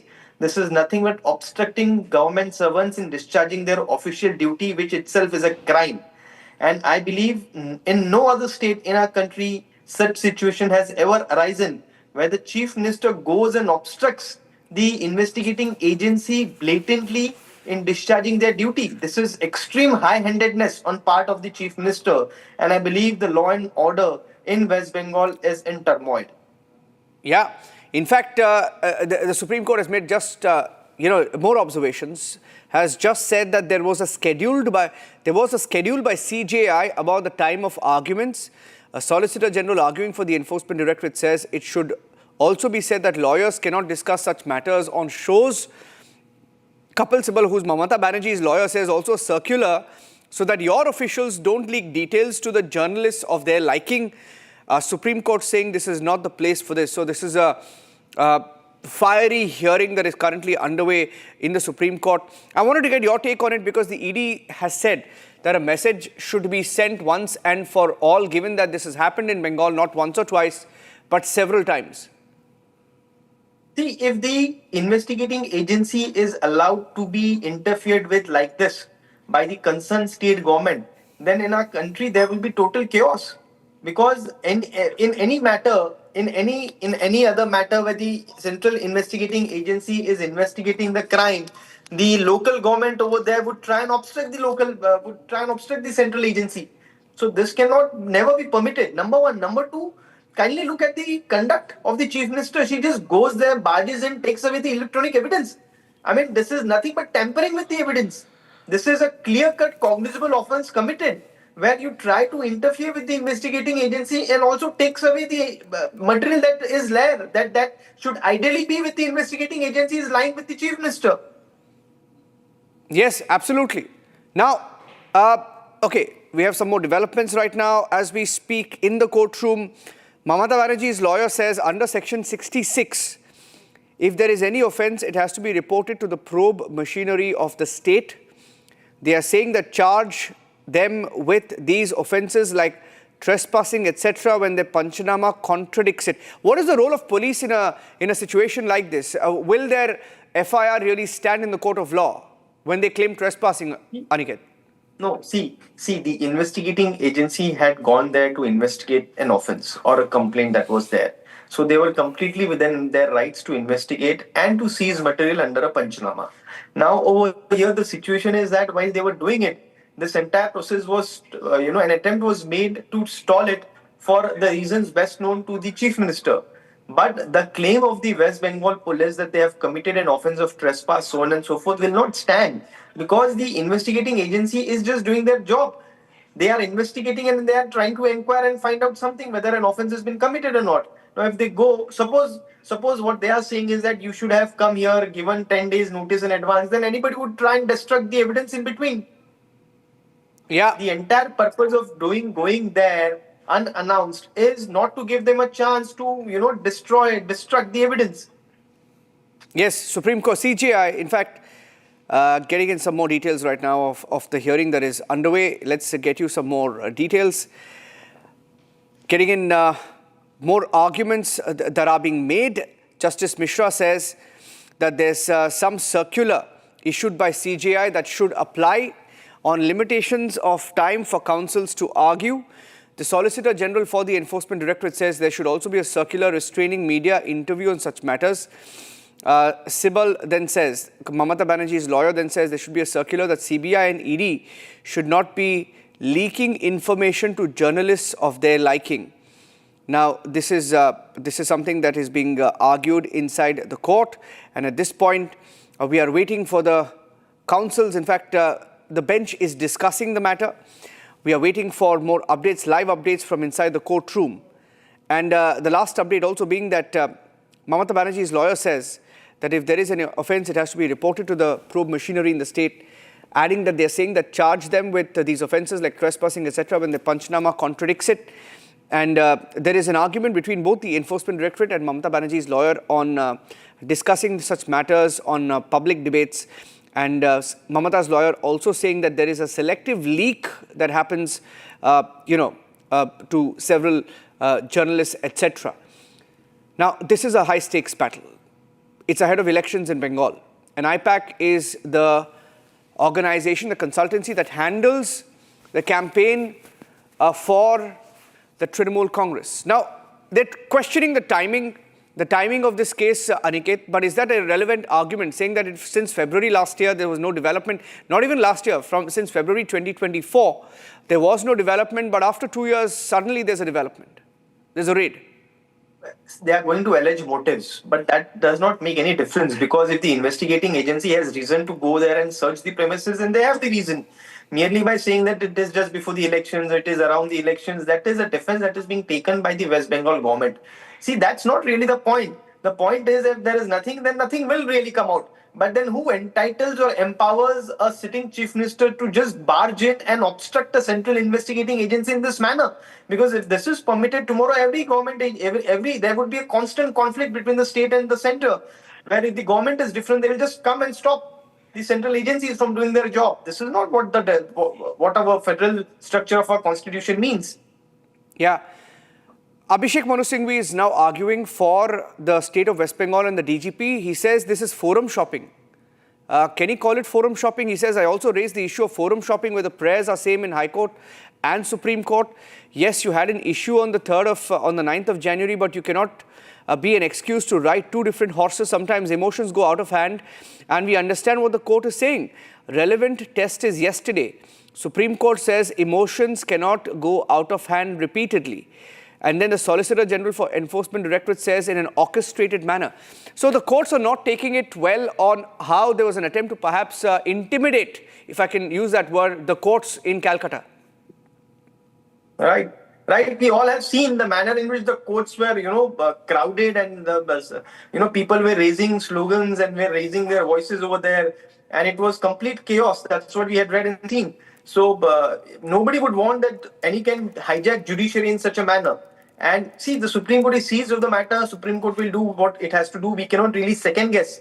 But the point remains that the high-handedness is extremely clear on part of the West Bengal government in the manner in which they have conducted themselves. And it is for the Supreme Court, Honorable Supreme Court, to decide on this. Yeah. Aniket, thank you at this point. The story is developing. We'll try and get you back in a short while from now. The hearing is underway. We'll try and go across to our reporters in West Bengal on the ground as well, and outside the Supreme Court. Supreme Court saying that they are disturbed by the developments in the Calcutta High Court and how there was an attempt to intimidate the courtrooms as well.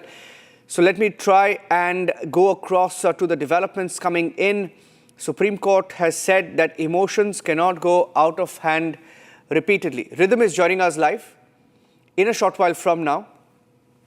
ED says in an orchestrated manner, things are going out of hand again and again. So there is a motive being attributed by both sides, by both the Enforcement Directorate and also the Bengal government.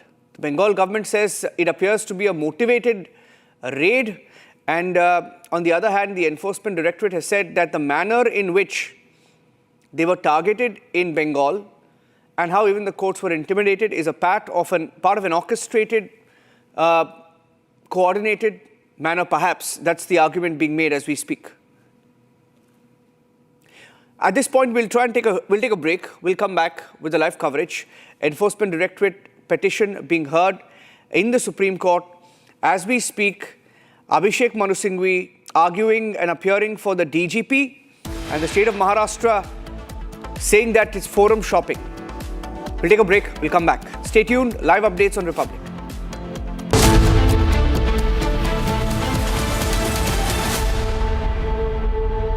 थोड़े में ज्यादा स्वाद ये तो है इसकी खास बात। वाओ मामा क्या स्वाद है? अरे मेरे राजा। Amity has been ranked India's #1 not-for-profit private university for 11th year, with top 10 ranked institutions in management, engineering, biotech, law, masscom, telecom, hospitality, fashion and more. Yet another top ranking for Amity University. दादी के हाथों का जादू और खुशबू से महकता घर, माँ की मुस्कुराहट और खाने की सुगंध। MDH गरम मसाला, क्योंकि हर रिश्ता है स्वाद से जुड़ा।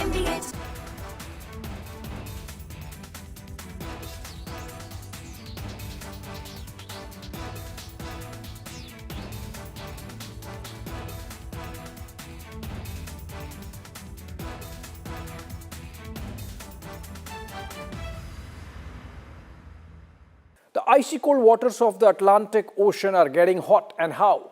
The United States, in an overnight operation, has seized 2 oil tankers, one in the North Atlantic near Iceland, the other one near the Caribbean Sea.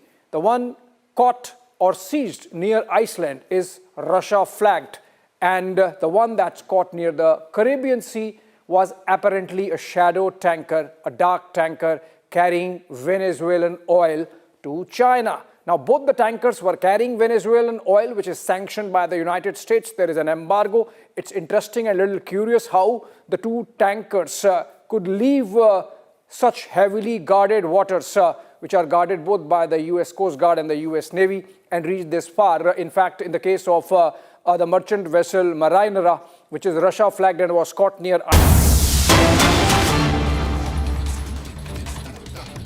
Okay, live hearing in the Supreme Court, ladies and gentlemen. We're tracking the situation live. ED and Mamata government going head to head in the Supreme Court. There is a legal battle on. The legal battle is underway, and the hearing continues. Abhishek Manu Singhvi appearing for Mamata Banerjee government, and also the DGP says High Court with regard to Committee of Courts has passed an order. There's no dispute on that, so that is forum shopping. And then we come to the Panchnama part. What is relevant is this: either you are lying or your petition is lying. Search was conducted in peaceful and orderly manner. It is recorded. So Mamata government lawyer, Bengal government lawyer claims that search was peaceful and orderly. Supreme Court says this shows they have done peacefully. And then Supreme Court is questioning Singhvi, and then Abhishek Manu Singhvi for the Bengal government says, I am saying this with this Panchnama, what you are projecting in the petition is false, or your Panchnama is false, so obstruction, can't do search, etc., is all false. Now Solicitor General says, we were only informed by a casual email saying 11:30 a.m.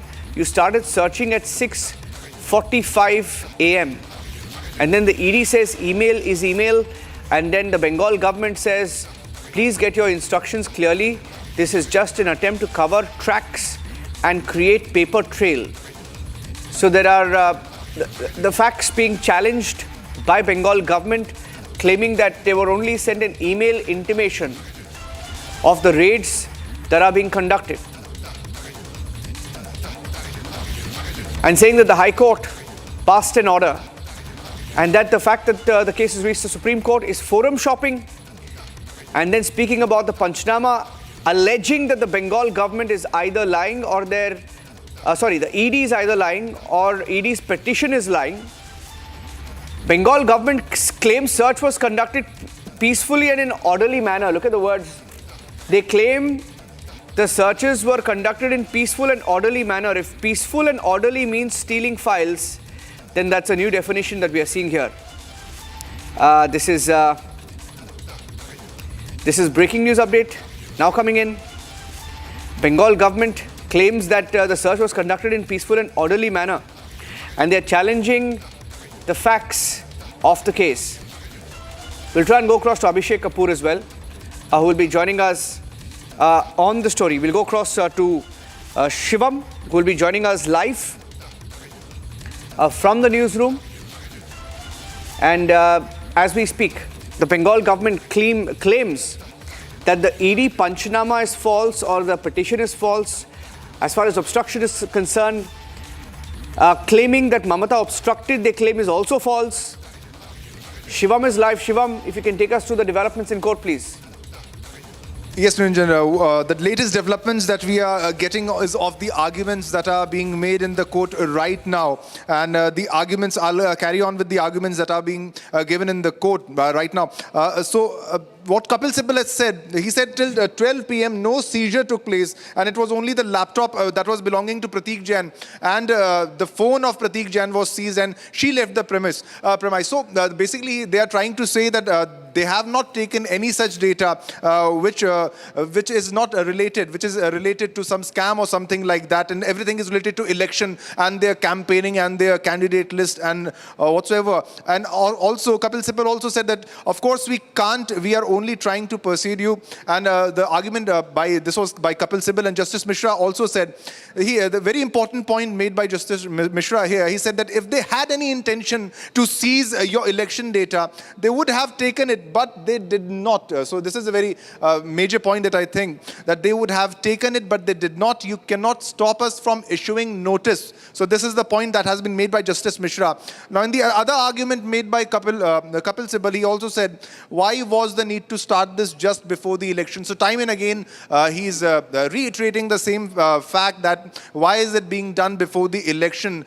This is your petition. Last statement was recorded around February 2024. And if this is the knowledge which is coming out of SG, then what can be said? So this is an argument which is also happening. Justice Mishra also has mentioned this fact. He said in the lighter vein, what Mr. SG Mehta is suggesting, that if money is laundered, before elections, then what can be done by ED? This is also a point. So money laundering angle, the mentioning of money laundering angle is here, which is given, the mention of which has been given by Justice Mishra. And as this SC also said, this is not the place for this. Kapil Sibal also mentioned that also a circular so that your officials don't leak details to the journalists of the liking. So pretty much the same format, the same thinking of TMC and the opposition. They're saying that whatever data they have, they are alleging the ED to have hold of their data, but ED denies because all of the data was taken away by Mamata Banerjee. Even we showed the visuals while this was happening, how CM Mamata Banerjee barged in while the ED was there to conduct the raid, and CM Mamata Banerjee was not alone. The whole administration was with her, the police was there, senior officials were there. Also, Kapil Sibal made this argument. He said also a circular should be given that your officials don't leak details of to the journalists of their liking. So again and again they are mentioning the sensitivity of the data that ED might have, though ED has already denied the very fact. And also, Justice Mishra also said that there was a schedule by CGI about the time of arguments. Now, Kapil Sibal here on this gave a response, and he said that under section 66(2), if there is any offense, it has to be reported to the probe machinery of the state. Now, they are saying that charge them with these offenses like trespassing, etc., when their Panchnama contradicts it. Now, SG Mehta has responded to it and has said that in an orchestrated manner, and SC says that emotions cannot go out of hand repeatedly. So many strong arguments being given by both the parties, by both of them. Now, coming to what Abhishek Manu Singhvi has said, that if notice is issued, it must be made clear that there is strong opposition to the maintainability of this petition. It is only allowed in exceptional circumstances when the ED is completely helpless. He said that I appear for the state of West Bengal and DGP. I also raised the issue of forum shopping where the prayers are same in HC and SC. Yes, you had an issue on January 9, but that cannot be an excuse to ride two different horses. So many arguments are being made a reference to the Panchnama also. AM Singhvi also mentioned that I'm saying with this Panchnama, what are you projecting?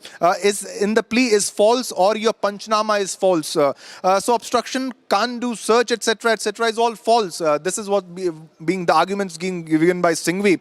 Now SG said that we were only informed by casual email, say 11:30 a.m. You started searching at 6:45 a.m. So this is the argument of being informed about the search also and related to that. And he said that you started searching pretty much early in the wee hours of the morning. That was the time you started the searching. This is the argument by AM Singhvi.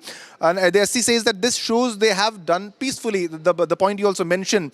Now, AM Singhvi also said High Court with regard to Committee of Courts passed an order not disputing that. So that is a forum shopping. And then we come to the Panchnama part, which is relevant is this: either you're lying or your petition is lying. So big statements are being made, and it is a developing story. We are getting a point-to-point update. All right. So these are the latest updates that I'm sharing with you. The SG Mehta, coming to AM Singhvi, what he said, please get your instructions clearly so that this is just an attempt to cover, track and create paper trail. All right. And also senior advocate Sham Diwan for respondent 4 and 5, he said what has happened is subject to Article 226 of court. January 9 disruption should not have a lingering effect for this court to issue notice. If the case proceeds smoothly, then it is a better way to proceed. Also, now coming to the statement by ASG Raju, he has said that recording of FIR only requires a cognizable offence is enough for FIR. Hearing an accused is unheard of before registering the FIR. This is a case of theft, Shivam, robbery and dacoity. Shivam, all right, stay with me. over to you. Shivam, I have to take a break right now. We'll take a short break and come back. The live hearing continues. In fact, as we speak, the ED has not just made the Chief Minister a party to the crime, claiming that officers also should be suspended. We'll take a break. Coming back, live coverage continues on the hearing now underway in the Supreme Court, ladies and gentlemen.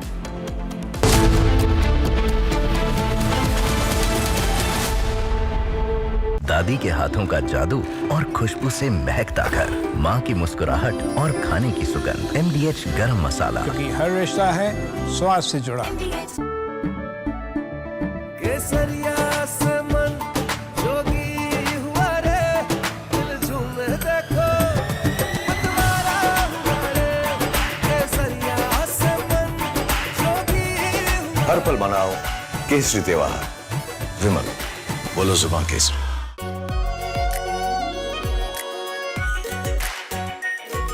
Pure Shahi Paneer Masala. Delicious, healthy, every day. The icy cold waters of the Atlantic Ocean are getting hot, and how? The United States, in an overnight operation, has seized 2 oil tankers. One in the North Atlantic near Iceland, the other one near the Caribbean Sea. The one caught or seized near Iceland is Russia flagged, and the one that's caught near the Caribbean Sea was apparently a shadow tanker, a dark tanker carrying Venezuelan oil to China. Now, both the tankers were carrying Venezuelan oil, which is sanctioned by the United States. There is an embargo. It's interesting and a little curious how the 2 tankers could leave such heavily guarded waters, which are guarded both by the US Coast Guard and the US Navy, and reach this far. In fact, in the case of the merchant vessel Marinera, which is Russia flagged and was caught near Iceland by the US Navy with help from the United Kingdom Navy.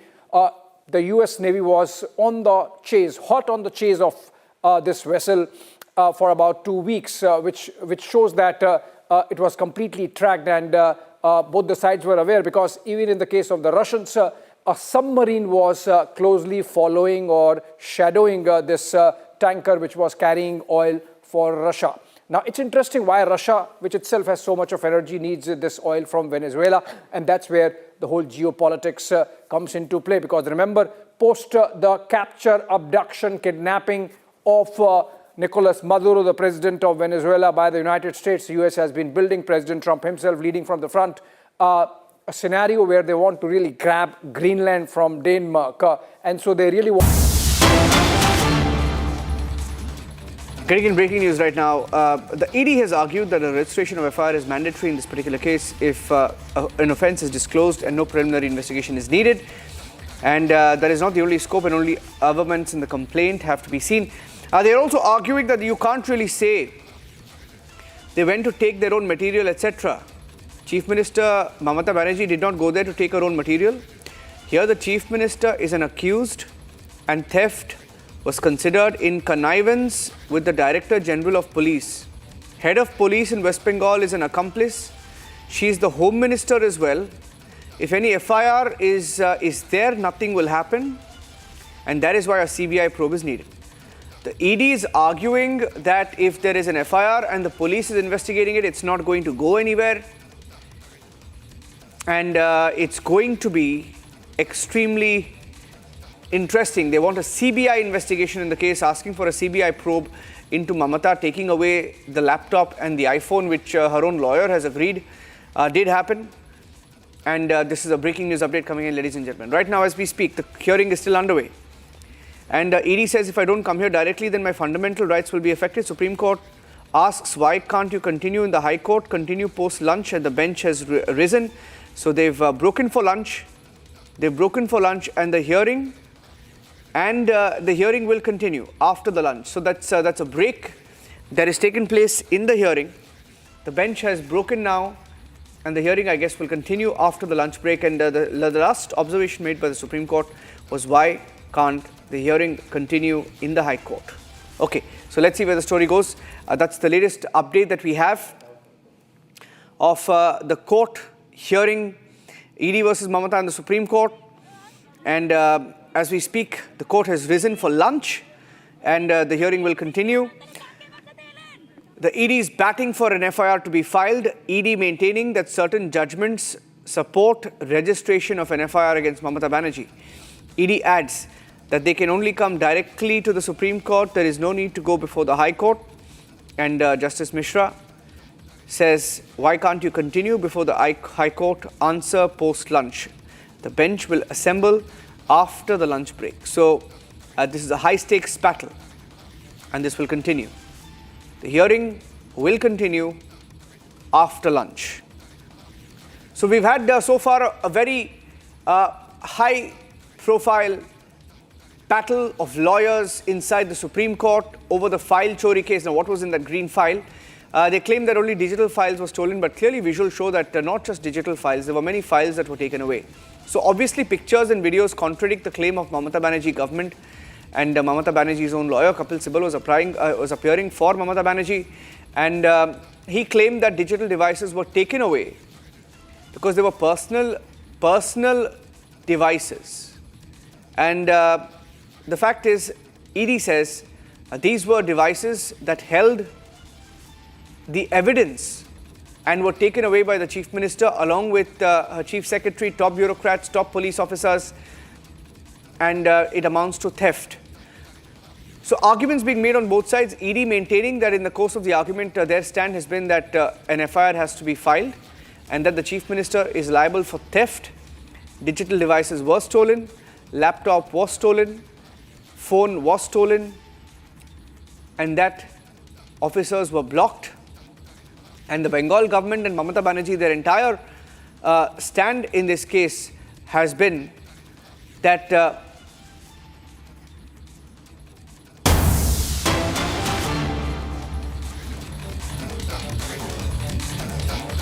okay, so we'll switch tracks now, and we'll get you some more breaking news updates now. The Supreme Court has this morning refused to hear the petition on Jananayagan, which is actor Vijay's movie. There is no update on that. The Supreme Court has asked for the Madras High Court to hear it. They've rejected the petition of the makers. The Supreme Court has asked the Madras High Court to be the court where the hearing happens. The court has said that there is no need for interference by the Supreme Court when the High Court Division Bench is considering the matter. The Supreme Court dismissed the petition filed by the producer of the Tamil film Jananayagan, starring actor politician Vijay, seeking clearance by the CBFC.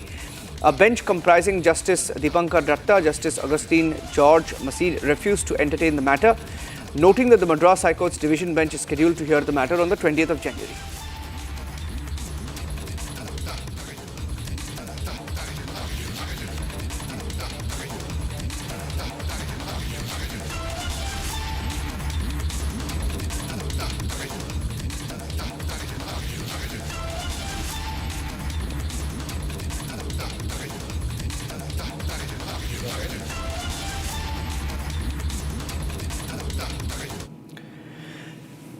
Okay, the big coverage this morning has been from Mumbai, where voting is underway across 29 municipal corporations. This is not just Mumbai, but across Maharashtra. 227 seats in Mumbai. BMC elections being held after many years. 3.48 eligible voters expected to cast their ballot to decide the fate of nearly 15,900 candidates who will be contesting, with the BMC alone seeing about 1,700 candidates in the fray for 227 seats. Polling is taking place amid tight security arrangements in major cities such as Mumbai, Pune, Thane, with local issues, governance records and party alliances shaping the electoral contest. The counting of votes scheduled for tomorrow, 16th of January. That's tomorrow when the counting will take place. We had pictures of the Chief Minister casting his ballot. Let's play the pictures of the Chief Minister who cast his vote some time back. Top politicians across the state of Maharashtra casting their ballot. This is almost like a mini election, a mini state election. Devendra Fadnavis spoke a few minutes back. We'll play that soundbite. Devendra Fadnavis is pretty confident that his party and his alliance will win at least 28 of the 29 corporations on offer in the Maharashtra battle. It's not just Maharashtra, in fact. It is the big battle for Mumbai that each of these parties is putting their focus on. The BJP hoping that they win the battle for Mumbai. Mumbai, Pune, Thane, Nagpur, 4 major corporations where the focus will be on. Here are some responses that came in. The Chief Minister of Maharashtra, Fadnavis, after casting his ballot.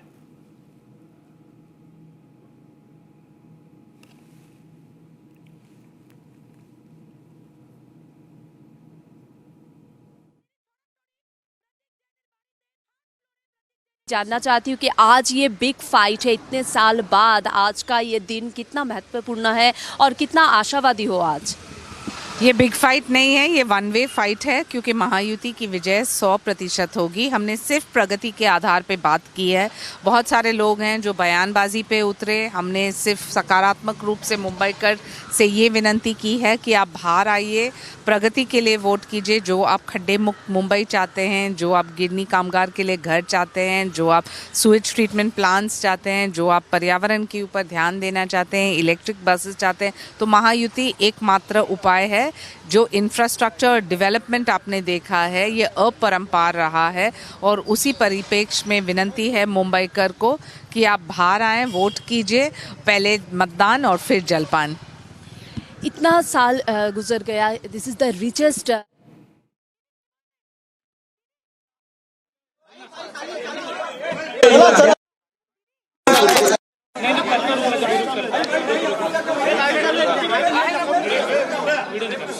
जाऊंगा ना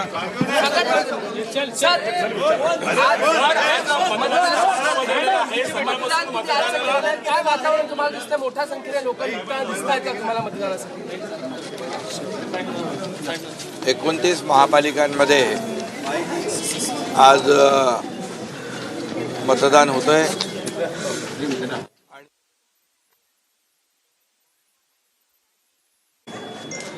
बागेत स्टेटमध्ये आहोत, तिथे पाहिलं मतदारांमध्ये प्रचंड उत्साह आहे।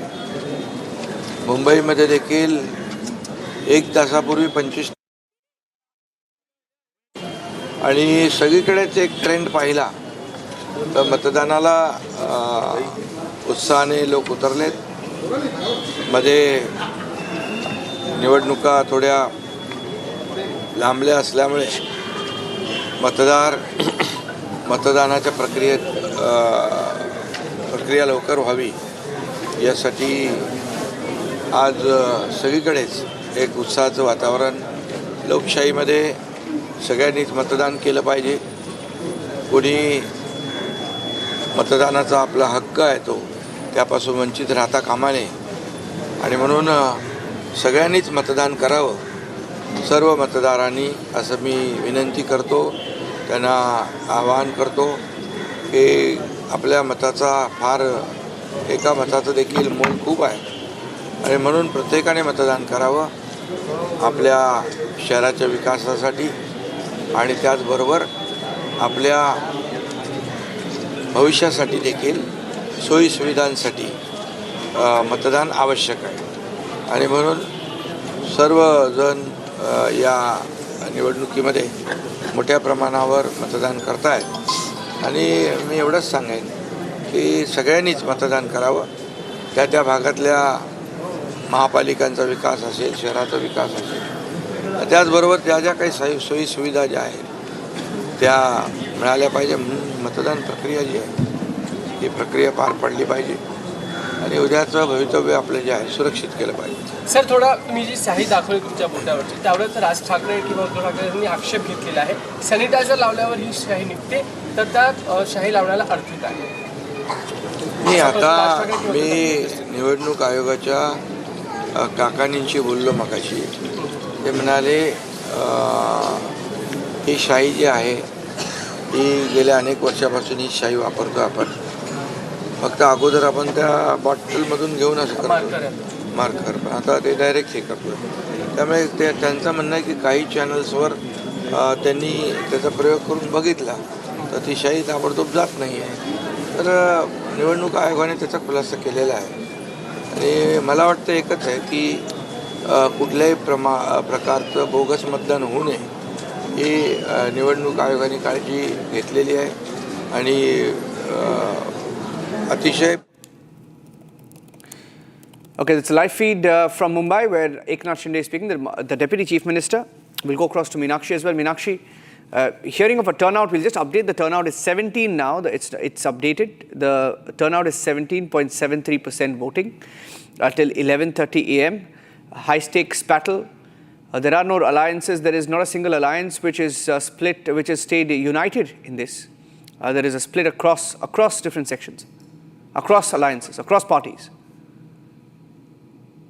Alisha is back with us. Let's go across to Eknath Shinde. मतदार वंचित राहू नये म्हणून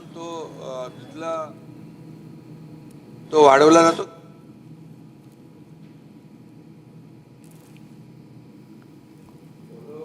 त्या 5:30च्या आतमध्ये सगळे लोक, जेवढे लोक आतमध्ये त्यांना टोकनही दिलं जातं, त्यामुळे कुणी वंचित राहणार नाही याची काळजी निवडणूक आयोगाने घ्यावी. काही पक्षांनी टीम नेमलेली असते स्पेशल दुबार मतदान थांबवण्यासाठी. नाही, दुबार मतदान होत ही तर प्रक्रिया लोकशाहीमध्ये आहे आणि ती राबवली पाहिजे. सर, जिस तरीके से आज आप मतदान देख रहे हैं, क्या उत्साह लोगों में नजर आता है? आपको परसेंटेज बढ़ा है, खासकर मुंबई जैसे शहर में लोग निकलते नहीं, बाहर का प्रतिशत होता है. वही मुंबई जैसे शहर में मैं जब यहाँ निकला घर से तब 25% से ज़्यादा पार हुआ था. तो मुंबई में वोटिंग परसेंटेज सबसे ज़्यादा दिखाई पड़ रहा है. इसका मतलब ये है कि लोग उत्साह में ये मतदान के लिए उतरे हुए हैं मुंबई का. और ये जो मतदान है ये अपने शहर के विकास के लिए, अपने खुद के जो सुविधा है उसके लिए और अपना जो फ्यूचर भविष्य है वो सुरक्षित करने के लिए सभी लोगों ने मतदान करना चाहिए. लेकिन मुझे विश्वास है कि मुंबई में जिस प्रकार से जो मतदान हो रहा है, परसेंटेज बढ़ा हुआ है, तो इसका मतलब है वहाँ पर परिवर्तन और बदलाव निश्चित आएगा. इसके अलावा सर, जिस इंक की बात हो रही है, राज ठाकरे उद्धव ठाकरे उस पर आपत्ति जताते, कहते हैं कि निकल जा रही है, सैनिटाइजर लगाइए निकल जाती है, इसलिए उसके भरोसा नहीं दे रहे हैं. नहीं, इसमें देखिए, नहीं, इसके लिए डबल वोटिंग, वो तो पोलिंग एजेंट तो उनके भी है ना, सभी पार्टी के पोलिंग एजेंट हैं. डबल वोटिंग करने हो तो उसको ऑब्जेक्शन देना चाहिए और चुनाव आयोग ने उसका स्पष्टीकरण भी दिया है. और मैंने भी चुनाव आयोग के अधिकारियों से पूछा है तो उन्होंने कहा कि 2012 से ये इंक का यूज़ करते. पहले सिर्फ वो इससे लगाते थे इंक बॉटल से, आज वो डायरेक्ट लगा रहे, लेकिन इसमें मार्कर से. लेकिन मेरा इतना ही है कि जो मतदान प्रक्रिया है पूरी तरह ट्रांसपेरेंट रहे और कोई भी तरह का शव उस नागरिकों को कोई भी उस पर शक ना आए, ऐसी प्रक्रिया चुनाव आयोग ने करनी चाहिए और कोई भी इसमें से वंचित ना रहे वोटिंग से. सभी लोगों का वोटिंग का अधिकार जो है वो उनको मिलना चाहिए. लोकशाही में सभी लोगों ने मतदान करना चाहिए.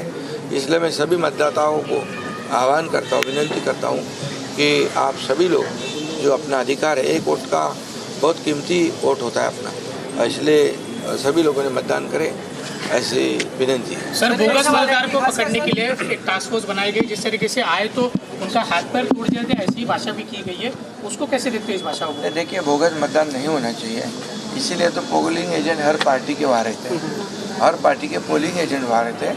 अगर हमको पता चलता है कि ये बोगस है तो उसका एक उसके पास आईडी होगा तो दूसरा पहचान पत्र उससे मांग सकते हैं और आरओ को कह सकते हैं ये बोगस है, इसे दूसरा आईडी प्रूफ मंगाओ। तो ऐसे करके वो बोगस वोटिंग नहीं होनी चाहिए। बोगस वोटर को वहाँ पर ऑब्जेक्शन उसके ऊपर जो पोलिंग एजेंट है वो लेंगे तो उसको वोटिंग कर नहीं सकता हूँ।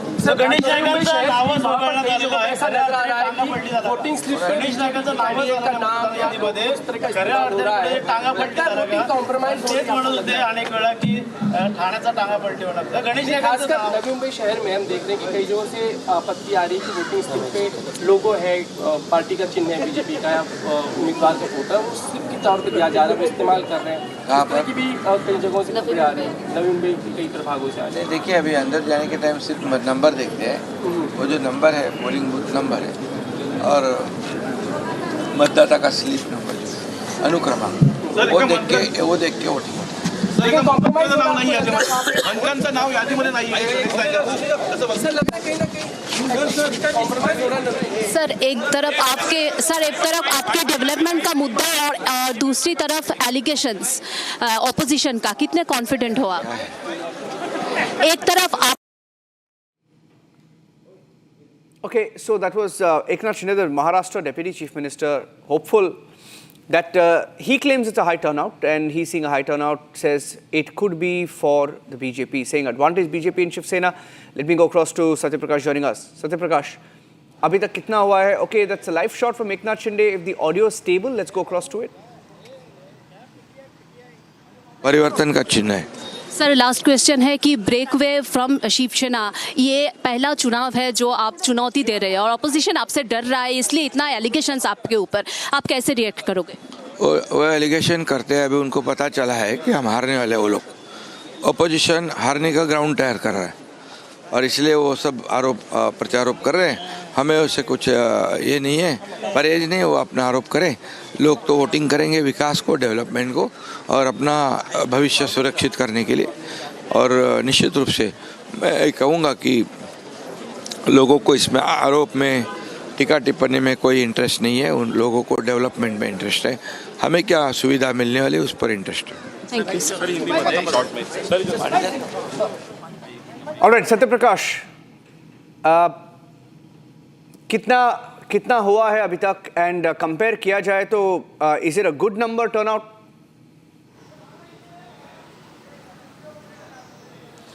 देखिए नीरज, जिस तरह से अभी तक वोटिंग हुई 17% लगभग हुआ है और जिस तरह से ये अभी तक देखने को मिल रहा है कि जो पिछले जो चुनाव हुए थे 2017 में 55% हुआ था। कहीं न कहीं जिस तरह से लगातार जो मतदाता, जो वोटर है वो घरों से निकल रहे हैं, वोटिंग कर रहे हैं। मैं तस्वीरें दिखा रहा हूँ यहाँ पे जुहू का, और यहाँ पे लगातार यहाँ पे जो मतदाता है, जो वोटर है, लगातार आ रहे हैं और मतदान करने के लिए। लेकिन इस बार जो लोगों के दिमाग में की जा रहा है कि लोग डेवलपमेंट, विकास को देखते हुए वोटिंग कर रहे हैं। कई वोटर हैं जो उनसे बात किया तो उनका कहना था कि मुंबई में जो है विकास को देखते हुए हमने वोट किया है, रोड, सड़क, पानी को देखते हुए किया कि जिस तरह से हमारे इलाके में, हमारे जो एरिया में विकास किस तरह से हो रहा है उसको देखते हुए वोट किया है। तो फिलहाल कहीं कहीं जो सुबह का था, सुबह कम वोटिंग हो रहा था, लेकिन धीरे धीरे कहीं कहीं अब रफ्तार बढ़ रही है। लोग घरों से निकल रहे हैं, मतदान कर रहे हैं, मतदान केंद्र पर आ रहे हैं और आने वाले जो बताया जा रहा है कि कुछ ही जो अभी दूसरा आंकड़ा आएगा तो कहीं कहीं ये आंकड़े और बढ़ सकते हैं।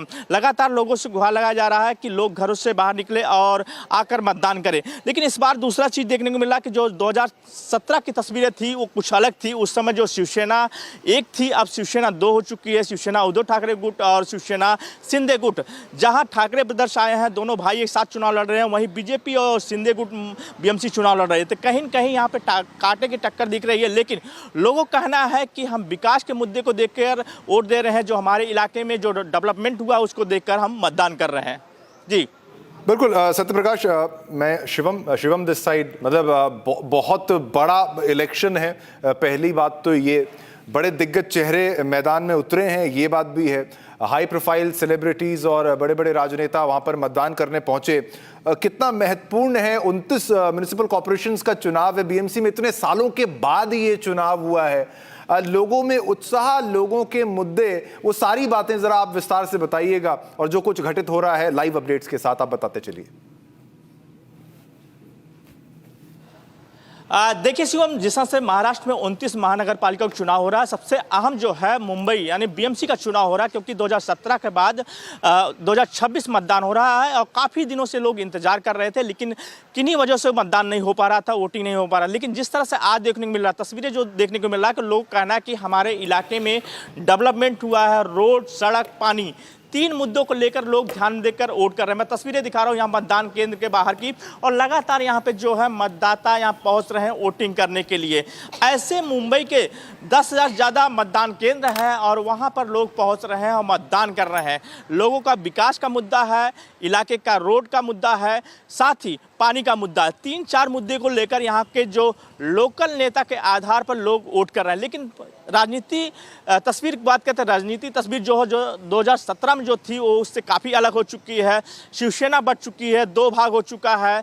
एनसीपी 2 भाग हो चुका है। एनसीपी अजित पवार, एनसीपी शरद पवार गुट हो चुका है। तो कहीं न कहीं राजनीति सत्यप्रकाश आप बने रहिए हमारे साथ। आपका शुक्रिया। आपके पास बार बार आते रहेंगे। Alright, we spoke to Piyush Goyal on Republic TV. Let's watch what he said. It is a great privilege to participate in this festival of democracy. Mumbai. See, people have always voted for development, be it Lok Sabha, Vidhan Sabha or Nagar Palika.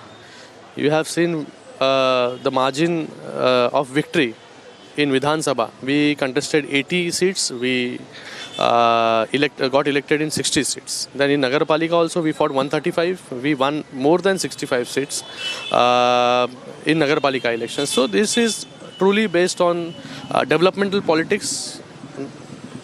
There is no space for the emotional politics in Maharashtra. People have showed again and again the immense faith in Shiv Sena and Mahayuti. You are saying only development, and the opposition are always saying allegation and allegation. Till today, they have alleged that there are some areas where money distribution was done by your party. So, what is your reaction on it? Opposition does not have any work other than doing allegations.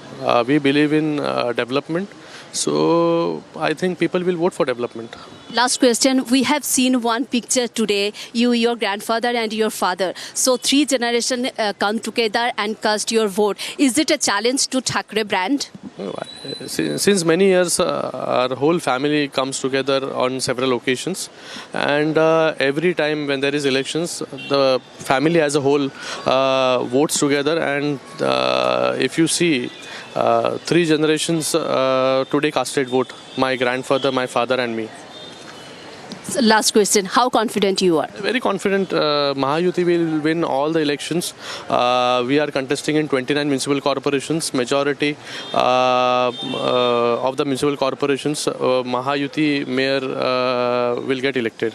Thank you, sir. Thank you so much. So, as you have seen, Niranjan, we have spoken with Eknath Shinde exclusively. Right. Deputy Chief Minister of Maharashtra spoke only with Republic TV and Shrikant Shinde. They are very confident win to this election. Thanks for the latest updates. We'll come back to you for more information because these are the live pictures and what's unfolding in Maharashtra elections, biggest elections, one of the biggest elections coming up, ladies and gentlemen. Don't go anywhere. Short commercial break. Coming back and we'll show you the mega coverage of Maharashtra elections.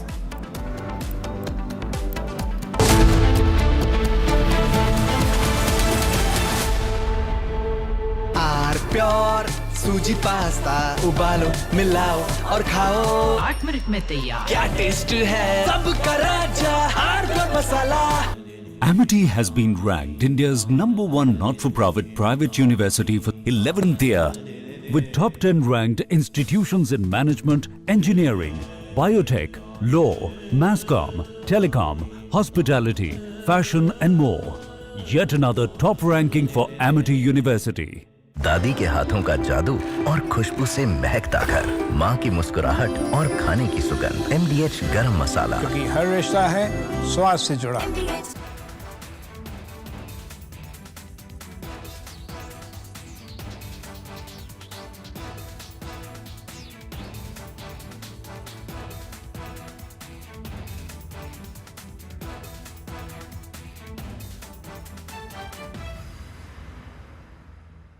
The icy cold waters of the Atlantic Ocean are getting hot, and how?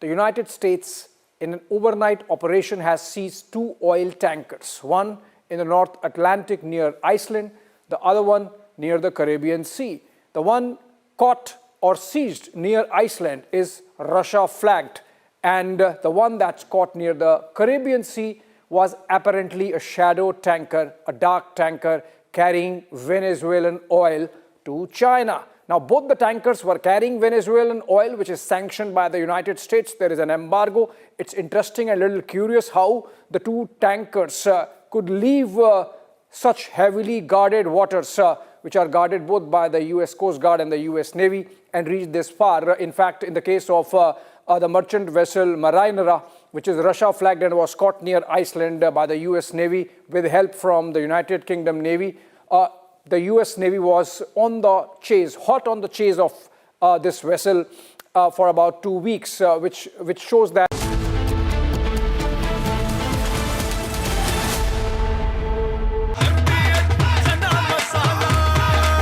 अब छोलिया हो या लोबिया, सफेद चने या काले चने, सब कुछ मजेदार बने।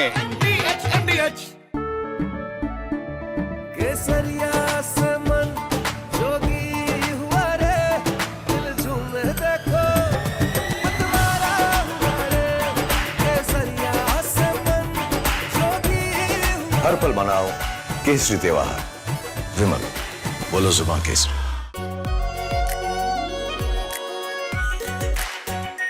Are pure shahi paneer masala, delicious, healthy every day. The icy cold waters of the Atlantic Ocean are getting hot, and how? The United States, in an overnight operation, has seized 2 oil tankers, one in the North Atlantic near Iceland, the other one near the Caribbean Sea. The one caught or seized near Iceland is Russia flagged, and the one that's caught near the Caribbean Sea was apparently a shadow tanker, a dark tanker carrying Venezuelan oil to China. Now, both the tankers were carrying Venezuelan oil, which is sanctioned by the United States. There is an embargo. It's interesting and a little curious how the 2 tankers could leave such heavily guarded waters, which are guarded both by the US Coast Guard and the US Navy, and reach this far. In fact, in the case of the merchant vessel Marinera, which is Russia flagged and was caught near Iceland by the US Navy with help from the United Kingdom Navy, the US Navy was on the chase, hot on the chase of this vessel for about 2 weeks, which shows that it was completely tracked, and both the sides were aware, because even in the case of the Russians, a submarine was closely following or shadowing this tanker which was carrying oil for Russia. Now, it's interesting why Russia, which itself has so much of energy, needs this oil from Venezuela, and that's where the whole geopolitics. From Asia's largest news headquarters, setting the agenda for Bharat.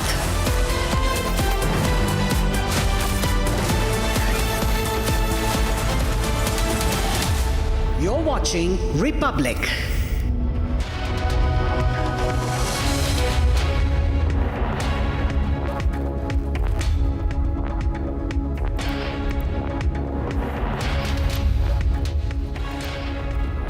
A very warm welcome, viewers. You're watching the Republic TV. This is Shivam Dutt Mehta, and in this bulletin, our top focus will be on Maharashtra. Now, voting is underway across 29 municipal corporations in Maharashtra. This is Maharashtra municipal corporation elections. Main focus on BMC elections too. The results will be declared tomorrow. That is on Friday, 16 January. This and a lot more. But first up, the headlines.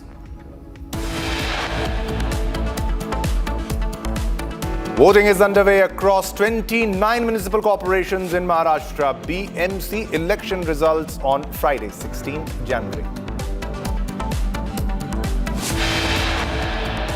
High-stakes legal battle today. ED seeks registration of FIR against Mamata Banerjee, suspension of bureaucrats for obstructing raids.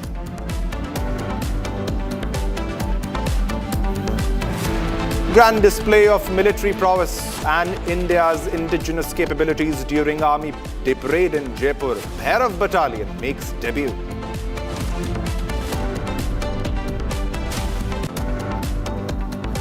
At least 15 Indian crew members arrested by Iran Revolutionary Guard. Families send SOS to Government of India. Trump says options to acquire Greenland is still open, reiterates necessity of move for national security.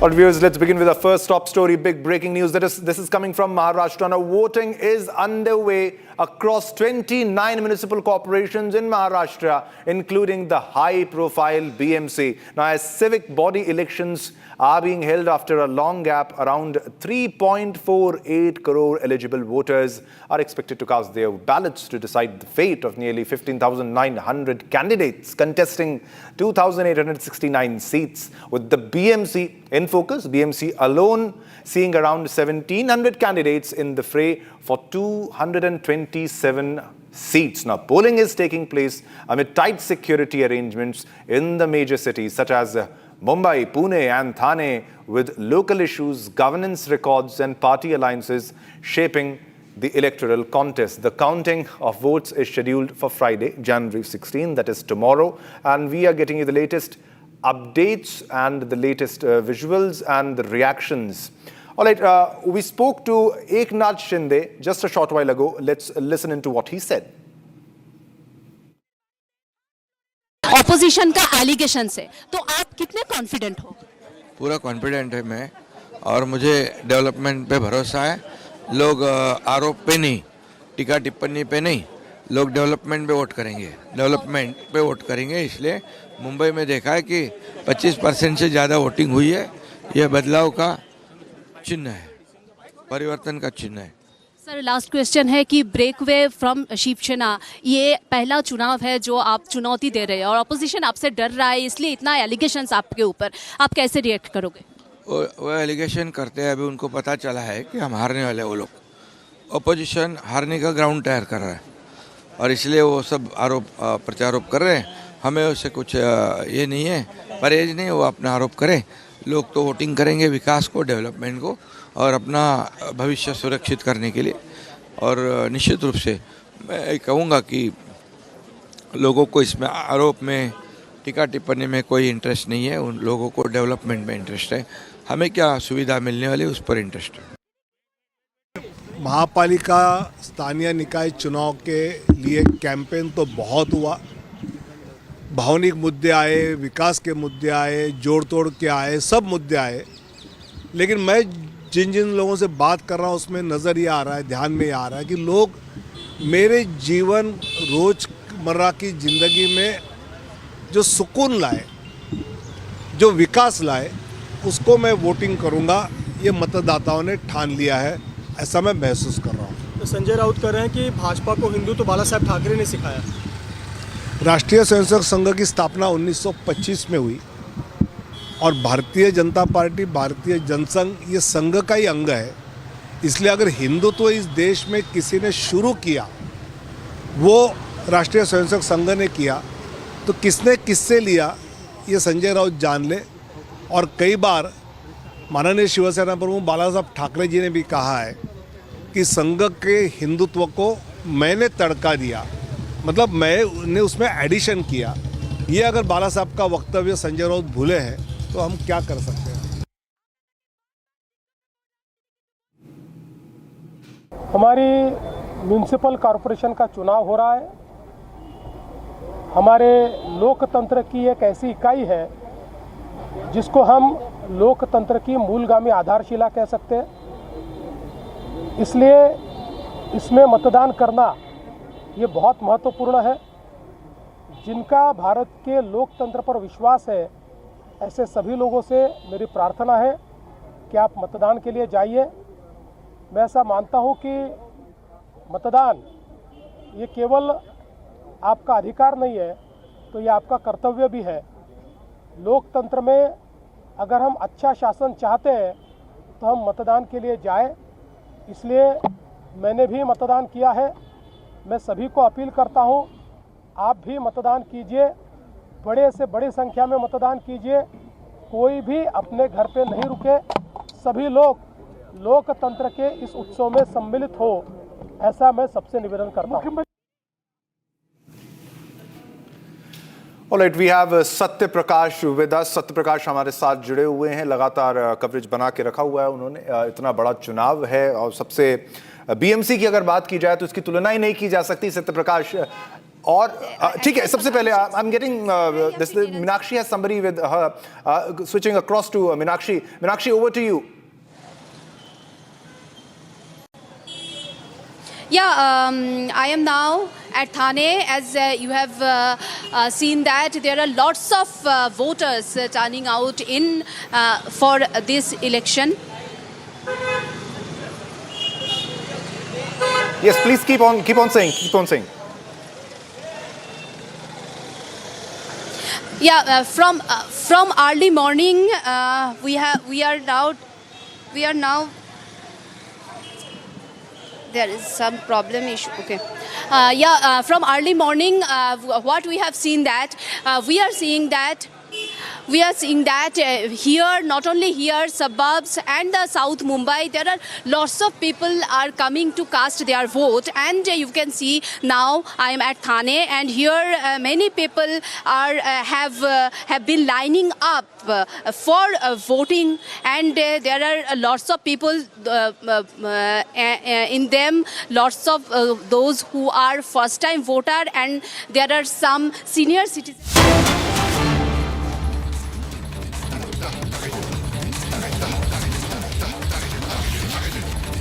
All right, we are getting a big breaking news right now at this moment. MNS Chief Raj Thackeray alleged that the government was manipulating the voting process to retain power, claiming that the traditional indelible ink used during elections has been replaced with a new pen whose ink reportedly fades when hand sanitizer is used. Now, speaking critically, Thackeray said complaints have emerged that the ink disappears, sarcastically remarking that voters could apply the ink, step outside to wipe it off and return to vote again. Raj Thackeray claims this. Now he's saying that they can again wipe that off, the ink, they can wipe that off and return to vote again, but also alleging that new rules have been introduced even for campaigning. He said these developments demonstrate that the government is willing to go to any extent to remain in power. All right, we have Satya Prakash with us. Satya Prakash, ये कुछ ऐसे आरोप लगाए जा रहे हैं कि भाई जो इंक होती है, हम सब जानते हैं कि इंडेलिबल इंक बोला जाता है, उसको मिटा पाना मुश्किल होता है, लगभग नामुमकिन होता है। लेकिन अब ये नया आरोप लगाया जा रहा है कि भाई आप अंदर वोट डालिए, बाहर आइए, सैनिटाइजर लगाइए और वापस जाएंगे वोट करने के लिए। ये क्या दिखाता है और कितनी सच्चाई, कितने तथ्य आपके पास, क्या डिटेल्स इसके बारे में आ रहे हैं, वो भी हमारे साथ साझा करते चलिए। देखिए शुभम, सुबह से ही लगातार आरोप लगाए जा रहे हैं, लेकिन जो राज ठाकरे द्वारा आरोप लगाया गया है कि जो इंक है, लोग इंक मिटा कर दोबारा वोटिंग कर रहे हैं, ऐसा आरोप लगाया गया है। लेकिन जो चुनाव अधिकारी है उन्होंने साफ तौर से इनकार किया है इस मुद्दे को लेकर। ये जब आरोप लगाया गया था, सुबह भी आरोप लगाया गया था, कई लोग आरोप लगाए थे, लेकिन चुनाव जो अधिकारी है उनका कहना है कि इस इंक को मिटाया नहीं जा सकता इतनी जल्दी, और जो बातें कही जा रही है राज ठाकरे के द्वारा वो पूरी तरह से गलत है। कल राज ठाकरे ने ईवीएम पर भी सवाल खड़ा किया था। उन्होंने कहा था कि ईवीएम जो है जिस तरह से बदला जा रहा है और जिस तरह से ईवीएम को लेकर सवाल आ रहे हैं, कहीं ईवीएम से वोटिंग नहीं होना चाहिए। तो बीजेपी ने निशाना साधते हुए कहा था कि मतदान होने के पहले कहीं राज ठाकरे अपनी हार मान लिए हैं, तो अब कहीं ईवीएम की बात करेंगे, स्याही की बात किया जा रहा है। फिलहाल मैं मतदान केंद्र की तस्वीरें दिखा रहा हूं कि यहाँ पे मतदान लगातार लोग जो मतदान करने के लिए लोग आ रहे हैं, लेकिन जो राज ठाकरे द्वारा आरोप लगाया जा रहा है उसको लेकर जो चुनाव अधिकारी है, जो बूथ पे मौजूद है, वो सारी चीजों को इनकार कर रहे हैं। उनका कहना है कि जो स्याही लगाया जा रहा है, जो इंक आरोप लगाया जा रहा है उसको मिटाया नहीं जा सकता है। जो राज ठाकरे जो आरोप लगा रहे हैं पूरी तरह से गलत है। चुनाव अधिकारी जो हर वार्ड पे हर मतदान बूथ पे है, वो उनका कहना है कि हम इसके पहले इसको टेस्ट किया गया था, यहाँ के लोगों से पूछा गया, जो आरोप लगाए गए हैं कहीं न कहीं पूरी तरह से गलत है। तो कहीं न कहीं लगातार जो राज ठाकरे द्वारा आरोप लगाए जा रहे हैं, कल ईवीएम पे सवाल खड़े किए गए थे और अभी जो है स्याही पे सवाल खड़े किए जा रहे हैं, कहीं न कहीं इन सारी चीज़ों को लेकर चुनाव अधिकारी दरकिनार कर रहे हैं और इनकार कर रहे हैं। जी सत्यप्रकाश, इतने आप लंबे समय से आप पत्रकारिता के क्षेत्र में हैं, बट ऐसी दलीलें तो कभी सुनाई नहीं दी गई कि भाई आप इंक मिटा दिया जा रहा है, सैनिटाइजर लगाया जा रहा है, और मतलब ये तो फिर बड़ा क्रिमिनल एलिगेशन हो गया कि कैसे आपने वहाँ पे कुछ लोग उसको मिटा रहे हैं। हालांकि बिल्कुल आपने साफ कहा, चाहे बीएमसी की तरफ से हो, चाहे इलेक्शन कमीशन की तरफ से हो, उनकी तरफ से, दोनों की तरफ से रिस्पॉन्स आ रहा है कि ऐसा कुछ नहीं है, लेकिन ये दिखाता है कि क्या कुछ हो रहा है।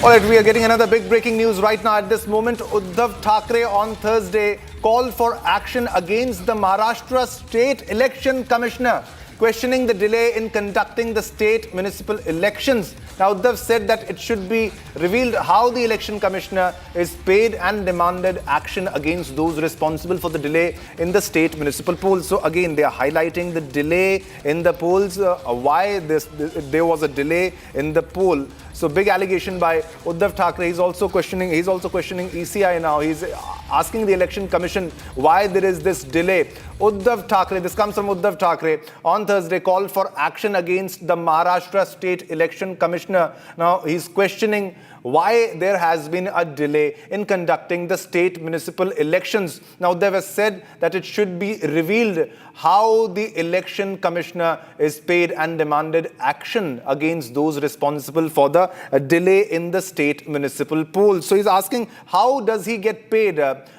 Strange allegations by Uddhav, and asking by how is it should be revealed that how the election commissioner is getting paid and demanded action. All right, we have Meenakshi for more details on this story. Meenakshi, one allegation after the other. Just now we showed the allegation of indelible ink being wiped off by the fingers of those who have casted vote, and they can go again and cast vote as alleged by the opposition. And now again, Uddhav Thackeray has called for action against Maharashtra State Election Commissioner. What are the updates you're getting right now at this moment? Yeah, we have got that information that Uddhav Thackeray alleged about the delay of the election. But what is the logic behind it? Today's election is underway, and he was asking about why delayed in this election from several years. We know the procedure of court was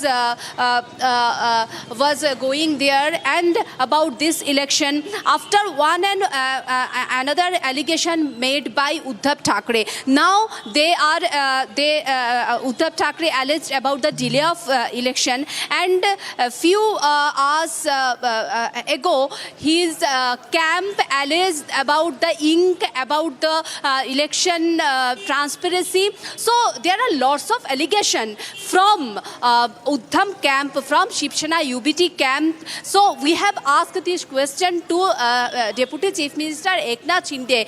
What is your response on this allegation? So he said Uddhav Thackeray has no choice now. That's why he is making allegations.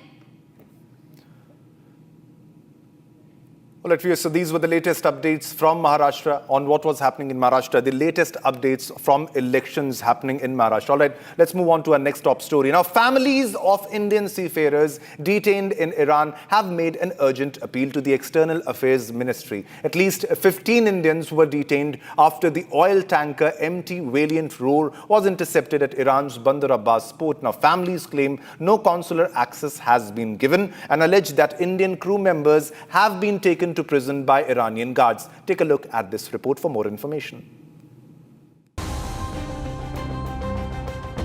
Families of Indian seafarers detained in Iran have made a desperate appeal to the Ministry of External Affairs seeking urgent diplomatic intervention.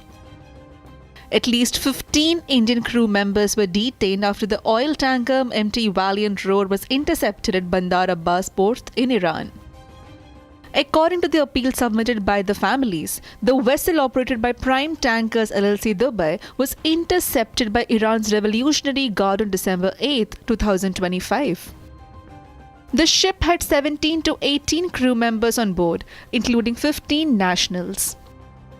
Families claim that on January 6, 2026, 10 crew members were taken into custody and jailed by Iran authorities. They say 6 to 7 crew members, including the captain, continue to remain on board the vessel.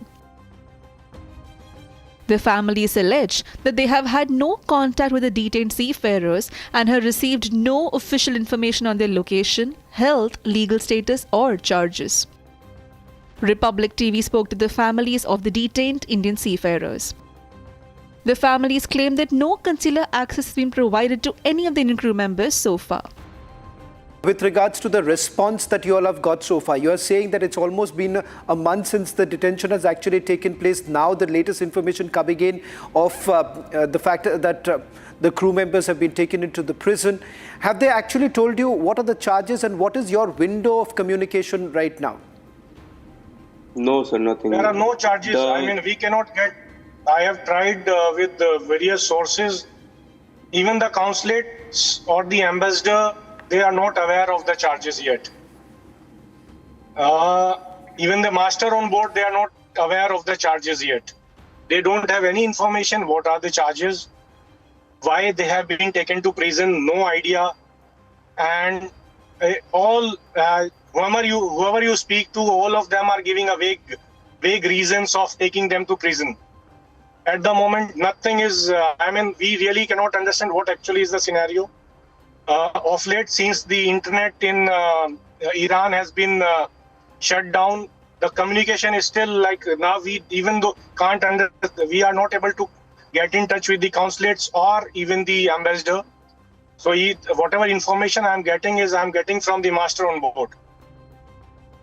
The incident comes amid ongoing protests and heightened tensions in Iran, raising serious concerns over the safety and rights of Indian seafarers. Families are now urging the government of India to ensure consular access, ascertain the well-being of the crew, and work towards their early release and safe return. All right, viewers, let's shift our focus to our next top story that we are getting right now. Federation of Indian Pilots has issued a legal notice dated 11 January 2026 to the Aircraft Accident Investigation Bureau regarding the summoning of Captain Varun Anand in connection with the investigation of the AI-171 crash. And the notice states that Captain Varun Anand is a commercial pilot and the nephew of the deceased pilot in command, late Captain Sumit Sabharwal. It records that Captain Varun Anand had no association with the aircraft or the flight in question, including its planning, dispatch, operation, maintenance, certification, airworthiness clearance, or crew imposition. He was not present at the site of the accident and does not possess any factual, technical, or operational knowledge relating to the circumstances of the accident. All right, for more to talk on this issue, we have CS Randhawa, President FIP. Sir, if you can put this into perspective, what exactly does this legal notice convey? What is the messaging? The legal, Shivam, the legal notice has been served because the AIB had written to the airline, and the airline has been pressurizing the captain to go and attend the proceedings with AIB. Now, first of all, it is against the rules of the AIB and also as per Annex 13 of ICAO. This does not fall under the purview of the calling of Varun to AIB, does not fall under these categories of any witnesses who could be of any use towards the finalization of the inquiry. Now, if he is not concerned, then why should he appear before the AIB? He is not a subject matter expert, and why should he be subjected to it? So a legal notice was sent. He is our lifetime member, and we took this as an obligation towards ourselves, and we have issued the legal notice. Our lawyers have taken his concurrence, and we served the legal notice to the airline, to the AIB. Now, the point of issue is that legal notice is issued. Even after that, he's being told to go and attend the proceedings with AIB. Now, in what context are they calling him? First of all, he's not a subject matter expert. He's not concerned anywhere with the accident. He's not even type qualified. So why should he be subjected to all these investigations? All right. Thanks a lot for joining us on this issue and giving your insight on what's happening and about the legal notice that has been given. Thanks a lot, Captain C.S. Randhavaji. All right, viewers, now it's time to slip into a short commercial break, but don't go anywhere. Coming up next, high-stakes legal battle today.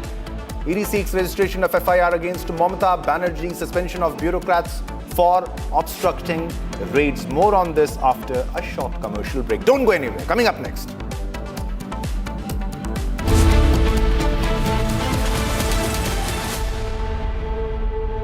थोड़े में ज्यादा स्वाद ये तो है इसकी खास बात। वाओ मम्मा, क्या स्वाद है? अरे मेरी राजा, राजा और pure masala.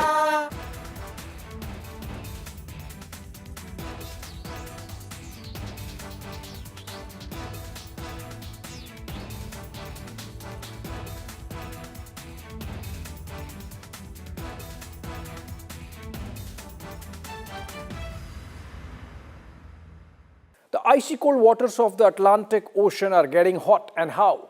The United States, in an overnight operation, has seized 2 oil tankers, one in the North Atlantic near Iceland, the other one near the Caribbean Sea.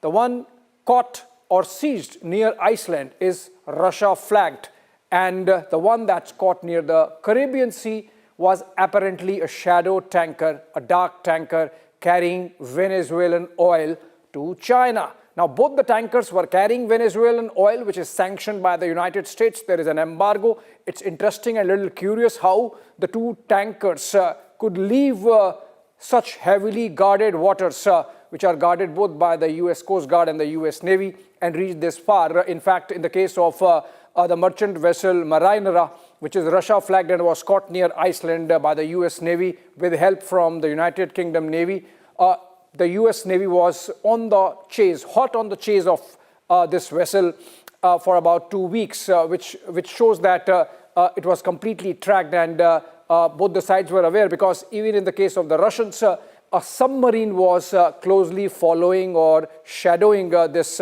tanker which was carrying oil for Russia. Now, it's interesting why Russia, which itself has so much of energy, needs this oil from Venezuela, and that's where the whole geopolitics comes into play. Because remember, post the capture, abduction, kidnapping of Nicolas Maduro, the president of Venezuela, by the United States, the US has been building, President Trump himself leading from the front, a scenario where they...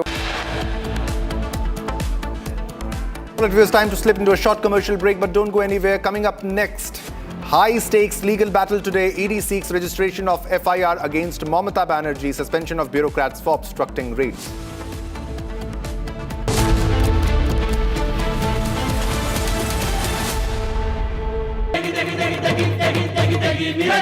MDH की देगी मिर्च, देगी मिर्च का तड़का, अंग अंग फड़का। MDH की देगी मिर्च। Amity has been ranked India's #1 not-for-profit private university for 11th year, with top 10 ranked institutions in management, engineering, biotech, law, masscom, telecom, hospitality, fashion and more. Yet another top ranking for Amity University. Pure सूजी pasta उबालो मिलाओ और खाओ 8 minute में तैयार। क्या taste है सबका राजा प्योर मसाला। केसरिया से मन जोगी हुआ रे, दिल झूमे देखो मतवारा हुआ रे। केसरिया से मन जोगी हुआ। हर पल मनाओ केसरी त्योहार। विमल बोलो जुबान केसरी। छोलिया हो या लोबिया, सफेद चने या काले चने, सब कुछ मजेदार बने। The icy cold waters of the Atlantic Ocean are getting hot, and how? The United States, in an overnight operation, has seized 2 oil tankers, one in the North Atlantic near Iceland, the other one near the Caribbean Sea. The one caught or seized near Iceland is Russia flagged, and the one that's caught near the Caribbean Sea was apparently a shadow tanker, a dark tanker carrying Venezuelan oil to China. Now, both the tankers were carrying Venezuelan oil, which is sanctioned by the United States. There is an embargo. It's interesting and a little curious how the 2 tankers could leave such heavy. Right, viewers, coming up next, high-stakes legal battle today. ED seeks registration of FIR against Mamata Banerjee, suspension of bureaucrats for obstructing raids.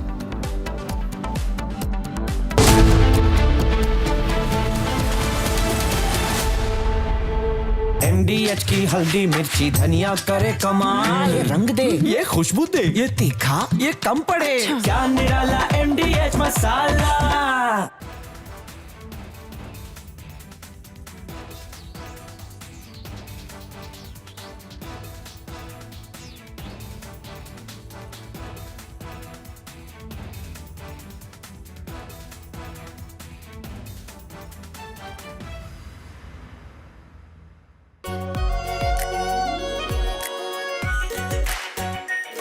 Pure shahi paneer masala, delicious, healthy everyday. The icy cold waters of the Atlantic Ocean are getting hot, and how? The United States, in an overnight operation, has seized 2 oil tankers, one in the North Atlantic near Iceland, the other one near the Caribbean Sea. The one caught or seized near Iceland is Russia flagged, and the one that's caught near the Caribbean Sea was apparently a shadow tanker, a dark tanker carrying Venezuelan oil to China. Now, both the tankers were carrying Venezuelan oil, which is sanctioned by the United States. There is an embargo. It's interesting and a little curious how the 2 tankers could leave such heavily guarded waters, which are guarded both by the US Coast Guard and the US Navy, and reach this far. In fact, in the case of the merchant vessel Marinera, which is Russia flagged and was caught near Iceland by the US Navy with help from the United Kingdom Navy. The US Navy was on the chase, hot on the chase of this vessel for about 2 weeks, which shows that it was completely tracked, and both the sides were aware, because even in the case of the Russians, a submarine was closely following or shadowing this tanker which was carrying oil for Russia. Now, it's interesting why Russia, which itself has so much of energy, needs this oil from Venezuela, and that's where the whole geopolitics comes into play. Because remember, post the capture, abduction, kidnapping of Nicolas Maduro, the president of Venezuela, by the United States, the US has been building, President Trump himself leading from the front, a scenario where they want to really grab Greenland from Denmark. And so they really want to show that the security of North Atlantic is compromised and they need to be there, and that's why they need Greenland. So maybe it's because of that, we don't know. But taken together, it's clear that in the case of merchant vessel Marinera and the merchant...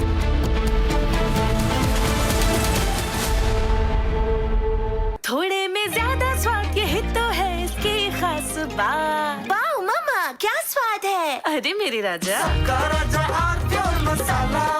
इसको घर पे लगाओगे तो शादी का तो पता नहीं, पर घर पक्का नहीं टूटेगा। रुंगटा नहीं तो घर स्ट्रॉन्ग नहीं। रुंगटा स्टील TMT बार एकदम सॉलिड। पहाड़ों में एक हाइकिंग शिप भी बन सकती है। आधे बाउल दही में 4 चम्मच MDH चटनी पुदीना मसाला डाला, स्टर करो, पुदीना चटनी तैयार। MDH चटनी पुदीना मसाला।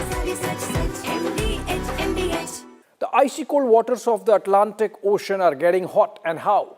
The United States, in an overnight operation, has seized 2 oil tankers, one in the North Atlantic near Iceland, the other one near the Caribbean Sea. The one caught or seized near Iceland is Russia flagged, and the one that's caught near the Caribbean Sea was apparently a shadow tanker, a dark tanker carrying Venezuelan oil to China. Now, both the tankers were carrying Venezuelan oil, which is sanctioned by the United States. There is an embargo. It's interesting and a little curious how the two tankers could leave such heavily guarded waters, which are guarded both by the US Coast Guard and the US Navy, and reach this far. In fact, in the case of the merchant vessel Marinera, which is Russia flagged and was caught near Iceland by the US Navy with help from the United Kingdom Navy, the US Navy was on the chase, hot on the chase of this vessel for about 2 weeks. From Asia's largest news headquarters, setting the agenda for Bharat.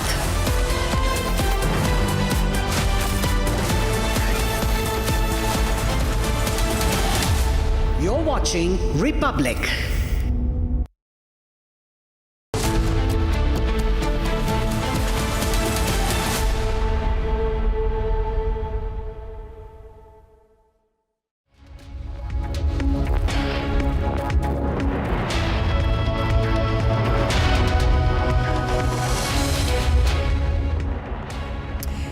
Hello viewers, this is Republic, Niva Bupa Health Insurance Studio, your one-stop destination for all the breaking news updates. I am Shivangi Shukla. Let's get started.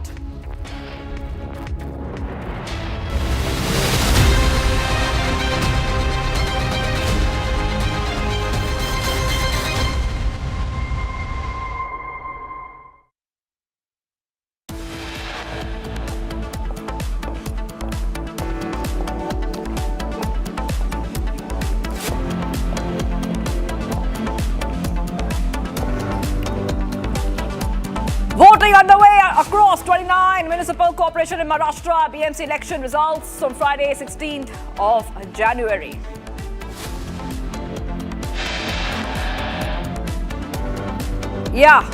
High stakes legal battle today. ED seeks registration of FIR against Mamta Banerjee. Suspension of bureaucrats for obstructing raids.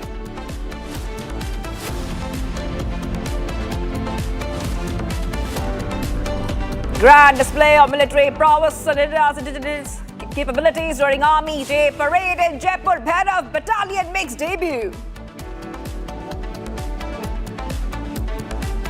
At least 15 Indian crew members arrested by Iran. Revolutionary Guard families send SOS to Government of India.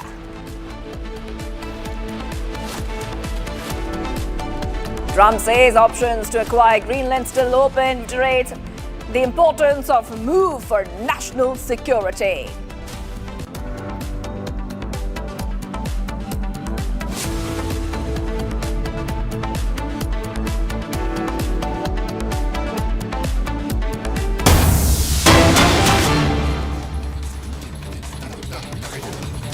All right, in connection with the murder of 24-year-old student Angel Chakma, which took place on December 9th in the Silakai area of Uttarakhand's capital, Dehradun, the Dehradun police have now initiated the extradition process to arrest the absconding prime accused, Yagyaraj Avasthi, who is currently in Nepal. Dehradun SSP Ajay Singh stated that the main accused has fled to Nepal and the process of extradition has now been started to bring him back. For this purpose, a local intelligence unit has also sent a report to the central agency. So Uttarakhand police initiate the extradition process. A very important update coming in the murder of 24-year-old student Angel Chakma, which took place on December 9 in Dehradun. And we have been talking about the story, and how that very brutal assault took place on this 24-year-old student Angel Chakma, who was brutally assaulted and sustained very, very serious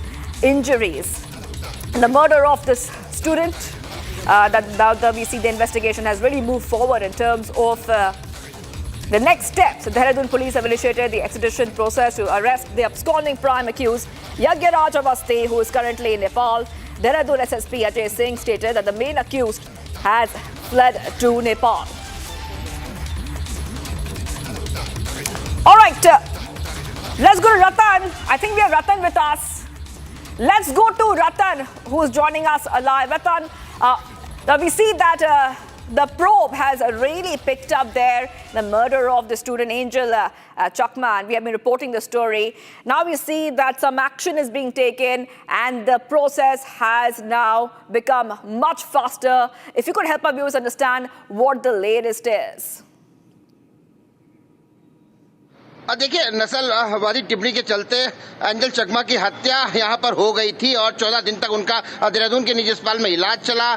5 आरोपियों को यहां पर गिरफ्तार कर लिया गया था, लेकिन छठा जो महत्वपूर्ण आरोपी था वो गिरफ्तार नहीं हुआ जा सका, वो नेपाल भाग गया था। पुलिस लगातार दबिश दे रही थी। उत्तराखंड की अगर एलआईयू की बात की जाए वो लगातार दबिश दे रही थी, लेकिन अभी तक वो उत्तराखंड पुलिस के हाथ नहीं लगा है। अब सूत्रीय बता रहे हैं, देहरादून के एसएसपी अजय सिंह ने यहां पर बताया कि मुख्य आरोपी का पता लग चुका है। प्रत्यारोपण की प्रक्रिया यहां पर शुरू की जा चुकी है। वर्तमान में वो नेपाल में और कभी भी उसको गिरफ्तार कर उत्तराखंड लाया जा सकता है। इस प्रकार की पूरी जानकारी यहां पर मिल रही है। एसएसपी अजय सिंह ने इस बात को कहा है। नेपाल में उसकी लोकेशन मिल चुकी है।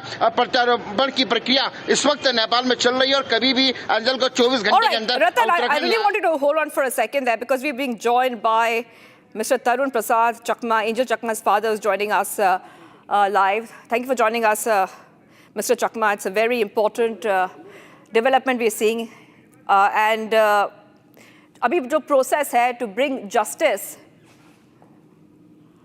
and to bring the justice back, and if you could also tell our viewers what do you really feel about this, because we see that abhi jo process है justice का abhi shuru hua hai, Mr. Chakma. जी madam, अभी madam 1 महीना 4-5 दिन हो गया madam. आज तो 15 तारीख हो गया, 9 तारीख को हुआ था। अभी तो पकड़ा नहीं मैडम। जो बहुत ढीला चल रहा है मैडम पुलिस का। मिस्टर चक्मा जो प्राइम अक्यूज्ड है वो नेपाल भाग गया था, तो आपका मैसेज क्या है अभी एजेंसीज को? आपको लग रहा है कि वो जो अक्यूज्ड है वो भाग गया था, वापस आएगा जल्दी? अभी तो मैडम मुझे तो लग नहीं रहा मैडम। मैं चाहता हूँ जल्दी जस्टिस मिले मेरा बच्चे को मैडम। हाँ, अभी आपका अपील क्या है? अभी जो अथॉरिटीज है, what do you appeal from them? अब क्या चाहते हैं कि अब जस्टिस कैसे मिले? अपील मैडम, हाँ मैडम, अपील में मैडम शेखर से पकड़ के मैं केस को दिल्ली में हैंडओवर करना चाहता हूँ। मैं देहरादून में जाके मैं बच्चा को, एक बच्चा हुआ मैडम और दूसरा बच्चा होना नहीं चाहता हूँ। मैं वहाँ बच्चे को भेजना मेरे को डर लग रहा है।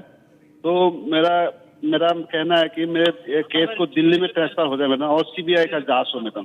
तो पुलिस वाला मतलब को भी कुछ जो ये लोग न्यूज में बता रहे हैं मैडम, उससे मेरे को ठीक नहीं लग रहा है पुलिस का ये होने के लिए मैडम। सीबीआई जांच madam. Okay, you want faster action in this case. Tarun Prasad Chakma, the victim's father, saying that he wants faster action, and this is coming in the backdrop of the extradition process, which has begun in the Angel Chakma murder case. Okay, we move ahead right now, viewers, to some of the other stories you're tracking on Republic TV.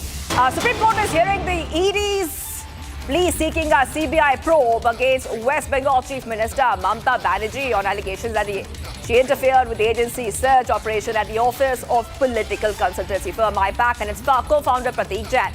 ED has also sought the return of documents it claims were taken away by the Chief Minister after she obstructed their raid. So big update coming in, viewers, on Republic TV. And I just want to tell our viewers exactly what's been happening. You know, the kind of comments which have come in, the observations.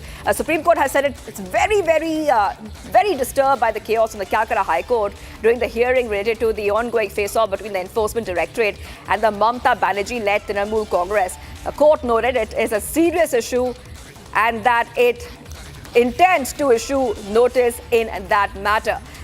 So obviously the ED has accused Banerjee and West Bengal officials of interfering with its investigation and searches at the offices of political consultancy firm IPAC. All right, let's go straight across to my colleague joining us. We have Kishalay with us. Kishalay, this one very important thing that we just heard.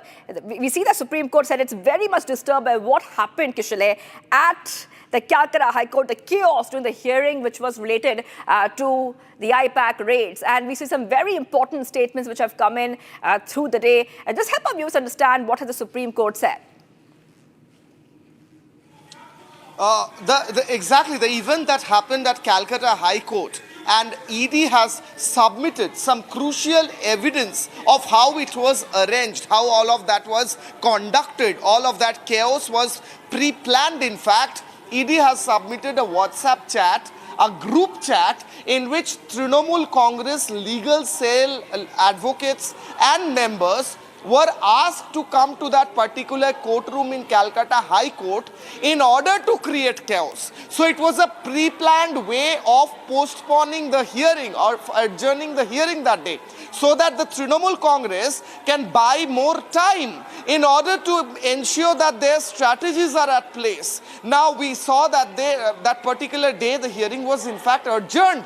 Not only that, in that particular WhatsApp chat of the TMC legal cell group, it was also mentioned that after the chaos is done, after everything is over at the High Court courtroom, after the adjournment is over, after the adjournment is announced, the legal cell member should go to Mamata Banerjee's rally at Jadavpur. So this is the way in which TMC legal cell members and advocates and workers, in a pre-planned way, created chaos, disorder, and ensured that the hearing of the High Court is postponed and adjourned.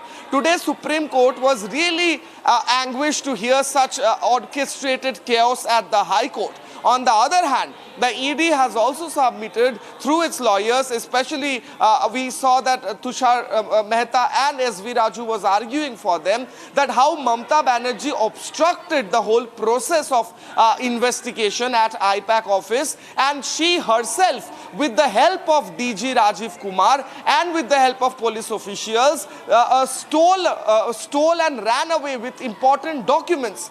In fact, the ED has gone as far as to ask for suspension of DG Rajiv Kumar because he was himself present when all of these illegal activities, unlawful activities were conducted by the Chief Minister herself. Right now, there is a break at the Supreme Court, after which the hearing will restart. But what we are getting to know till now from the Supreme Court is that the ED has clearly submitted evidences of how the investigation was tampered, was hampered, was stopped, was interrupted by Mamata Banerjee and her associates and IPS and IAS officers. On the other hand, Mamata Banerjee's lawyer, especially Kapil Sibal and Abhishek Manu Singhvi, they were arguing that Mamata Banerjee was just defending her party property, and the ED was acting on behalf of a particular section of a particular political party before the elections, so that the important documents of the TMC can be taken away. Yes, the court will be hearing the case in a while. I just want to say, once again, tell our viewers what exactly happened. Solicitor General Tushar Mehta accused Banerjee of theft, Kushal, and he also said this is not the first time that Mamata Banerjee has done this and urged the top court to settle the issue once and for all. So, of course, this is a developing story that we're seeing. But what were the arguments which were being made from the Bengal government side? As you rightly pointed out, Tushar Mehta very specifically spoke about this incident and the previous incident where Mamata Banerjee was sitting for a dharna in front of the office of Rajiv Kumar when CBI went there to interrogate him. So that reference was also drawn by the ED, and by Solicitor General Tushar Mehta and SV Raju as well. On the other hand, from the side of the state government, not from the side of the state government, but from the side of the Trinamool Congress, because the TMC is a party in this case, it has been pointed out that important documents of the party, which includes strategy of the party in the upcoming election, 2026 election, the list of the candidates for 2026 election of TMC, all these documents were being taken away by ED, so Mamata Banerjee went there to stop that. On the other hand, very crucially, lawyers from arguing for Mamata Banerjee accepted that by mistake, quote unquote, by mistake, Mamata Banerjee took one of the digital devices of the ED, which means Mamata Banerjee took away a laptop and a phone of ED. Right, so it's very crucial that they have accepted this. Yes, Kushal. Well, I'll be coming back to you for more on this. So it's ED versus Mamata at the Apex Court. And Republic TV is getting you every update from the Supreme Court on this developing story. Let's move ahead, viewers, to some of the other stories that we are tracking. Next is Bharat in 1 minute. We'll get you all that's making news. Let's get started.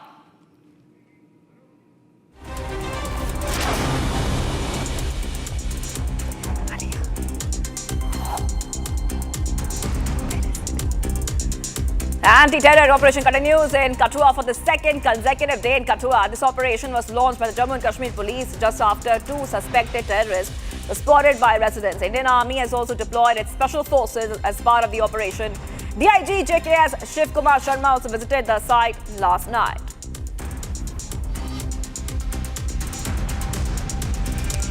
There was a clash in Purana Pul in Old City in Hyderabad, allegedly due to the desecration of a temple. We see that decoratives were torn down and an attempt was made to vandalize a temple, which led to a clash between a Hindu and a Muslim communities. Police reached the site immediately to disperse the crowd who were raising slogans and pelting stones and even tried to vandalize dargahs as a retort.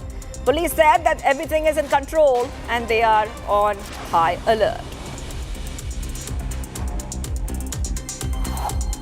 There had been a late-night encounter between the North District Anti-Narcotics Team and criminals in Delhi. 2 of the shooters, identified as Deepak and Neil, arrested, were associated with the Lawrence Bishnoi gang. They were involved in the firing incidents in Paschim Bihar and West Vinod Nagar as well. They were firing from both the sides. One of the criminals sustained a gunshot wound to the leg. A constable was shot as well as the bulletproof jacket saved him. 2 pistols, live cartridges and a scooter were recovered from the accused.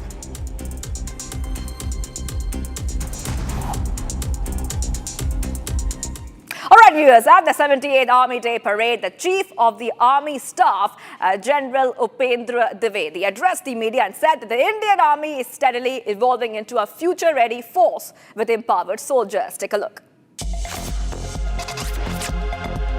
मैं आपके माध्यम से भारतीय सेना के सभी सैनिकों, हमारे सिविलियन कर्मचारियों, वेटरन्स, वीर नारियों और उनके परिवारजनों को हार्दिक शुभकामनाएं देता हूं।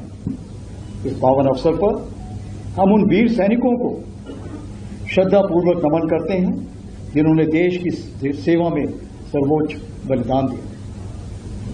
मैं राजस्थान सरकार और खासकर जयपुर के नागरिकों को तहे दिल से धन्यवाद देता हूं। आज बड़ी संख्या में नागरिकों की उपस्थिति यह दर्शाती है कि सेना और जनता के बीच कितना गहरा संबंध है। आपका उत्साह और समर्थन हर सैनिक का मनोबल बढ़ाता है। जयपुर में सेना दिवस का आयोजन सेना को नागरिकों के और करीब लाने का प्रयास है। परेड के अलावा नो योर आर्मी मेला जैसे कार्यक्रमों ने इस संबंध को और मजबूत किया। आज शाम शौर्य संध्या में ऑपरेशन सिंदूर के दौरान सेना के साहस, अनुशासन और क्षमता का प्रदर्शन किया जाएगा। ऑपरेशन सिंदूर ने एक नया नॉर्मल स्थापित किया है। इस ऑपरेशन ने भारतीय सेना की तेज प्रतिक्रिया, बेहतर समन्वय और सटीक कार्यवाही की क्षमता का दर्शाया है। यह एक परिपक्व, आत्मविश्वासी और जिम्मेदार बल की तस्वीर प्रस्तुत करता है, जो राष्ट्रीय हितों की रक्षा के लिए पूरी तरह सक्षम है। पिछले कुछ वर्षों में भारतीय सेना की सोच में एक स्पष्ट बदलाव आया। हम केवल वर्तमान चुनौतियों पर ही नहीं, बल्कि भविष्यों के युद्धों की तैयारी में भी गंभीरता से काम कर रहे हैं। इसी दिशा में नई संरचनाएं यानी नए स्ट्रक्चर्स बनाए जा रहे हैं, जिन्हें भविष्य की आवश्यकताओं के अनुसार इक्विप और ट्रेन किया जा रहा है। Viewers, during Operation Sindoor, the Indian Armed Forces created history with the indomitable courage, valor and unwavering resolve. Watch this inspiring tale of bravery through this short film showcased at the Army Day Parade in Jaipur.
some breaking news coming in, viewers. The ED versus Mamata Banerjee case, which has reached the apex court hearing, resumes in the top court. And just getting you these updates because once again we see that some new arguments are being made here. And Mamata government is saying stay the FIRs as a hearing has resumed in the top court. Also, just getting you through what has been said before. Supreme Court has said it's very much disturbed by the chaos in the Calcutta High Court during the hearing, which was related to the ongoing face-off between the ED and Mamata Banerjee-led TMC. The court noted that it is a serious issue and it intends to issue a notice in the matter. So now there was a lunch break. And after the lunch break, now it's over. The hearing, the bench has resumed them, and the order is being dictated. I repeat, the order is being dictated as we speak. The ED has accused Banerjee and West Bengal officials of interfering with its investigation and the searches at the offices of political consultancy firm IPAC. And appearing for the central agency, Solicitor General Tushar Mehta accused Banerjee of theft. I want to go across to our senior executive editor, Abhishek. Okay, Abhishek, huge update coming in. ED versus Mamata in Supreme Court. The order is being dictated.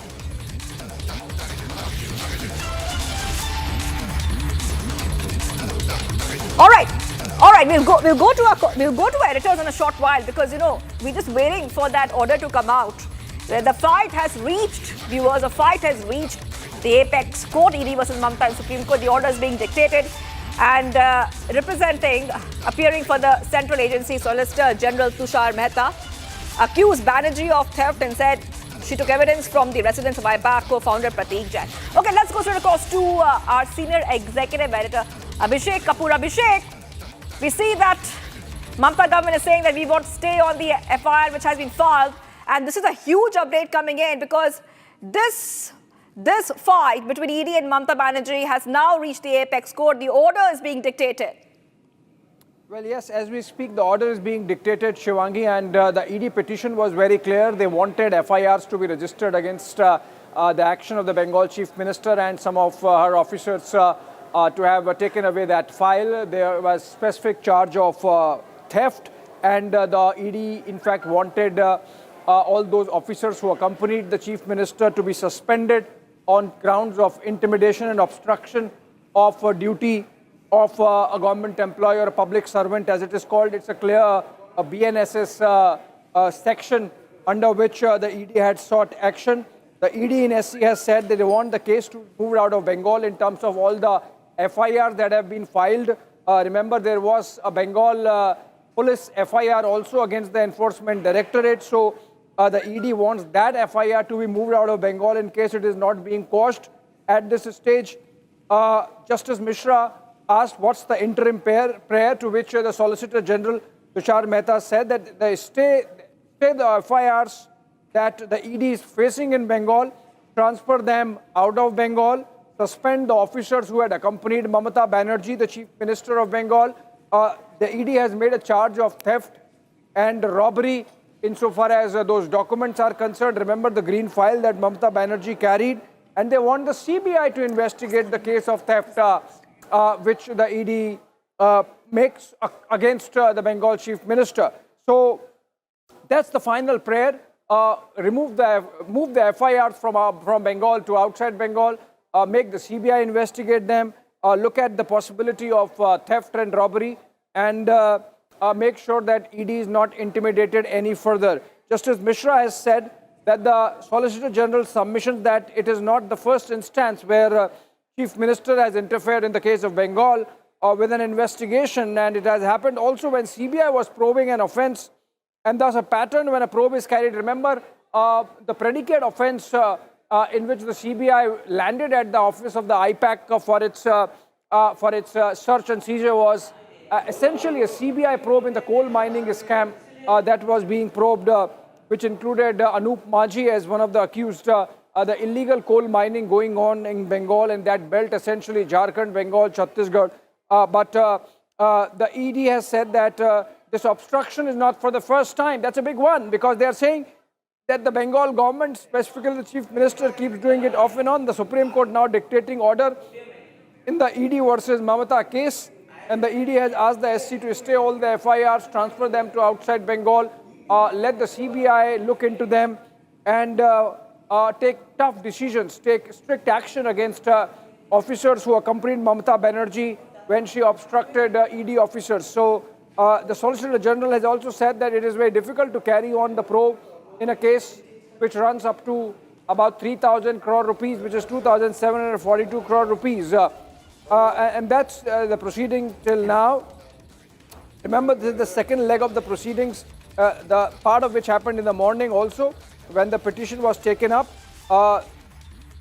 Even the SC seems to be agreeing that this is not the first time that the Chief Minister has interfered. If that's the case, then it's a big one. The Supreme Court, is it the SG or SC, pointing out a pattern of attacks on investigation agencies? That's Justice Mishra essentially delineating and outlining the arguments made by the Solicitor General, it seems. So when SC points at how the CBI team was also attacked in Bengal, the SC is essentially enunciating the arguments of the government, of the ED, which were presented by the Solicitor General. So it's not the SC saying it, but the SC quoting the Solicitor General and making the point that the ED cases, that this is not the first time that the Chief Minister of Bengal has interrupted and obstructed an ongoing investigation and probe, that it keeps happening in Bengal, and so some strict action needs to be taken to send across a message and set an example.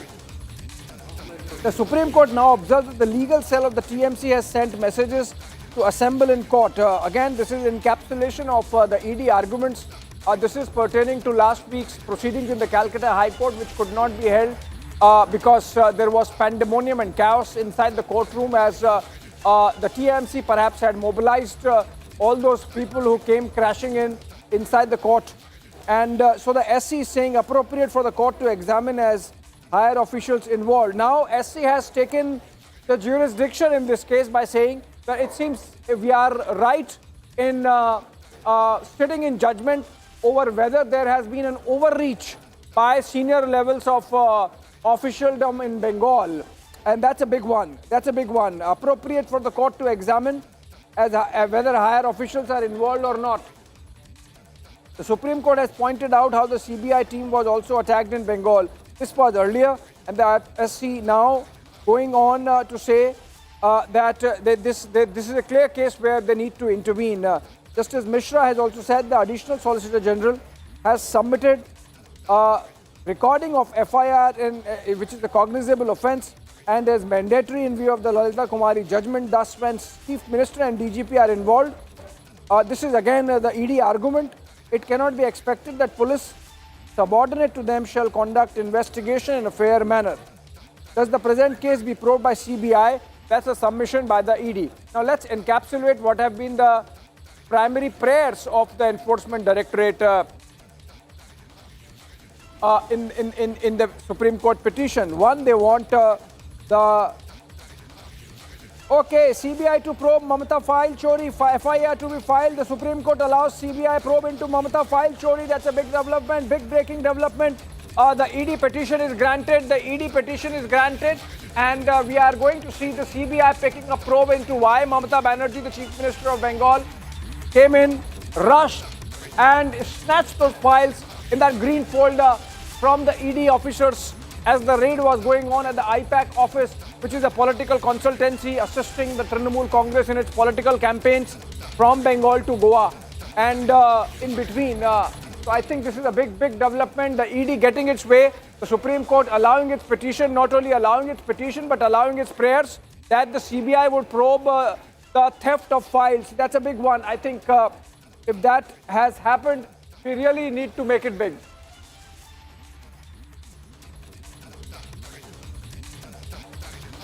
Okay, that's not confirmed, but it seems that the Supreme Court is just encapsulating the arguments of the Enforcement Directorate that were made. Yes. Okay, so this is essentially the top court before reading the final order, just encapsulating the arguments of both the sides. And now it's going to the court is now encapsulating the arguments of Trinamool side, which were presented across. by senior counsels Kapil Sibbal and Abhishek Manu Singhvi, both of the Congress party formerly. They had appeared and presented their petitions.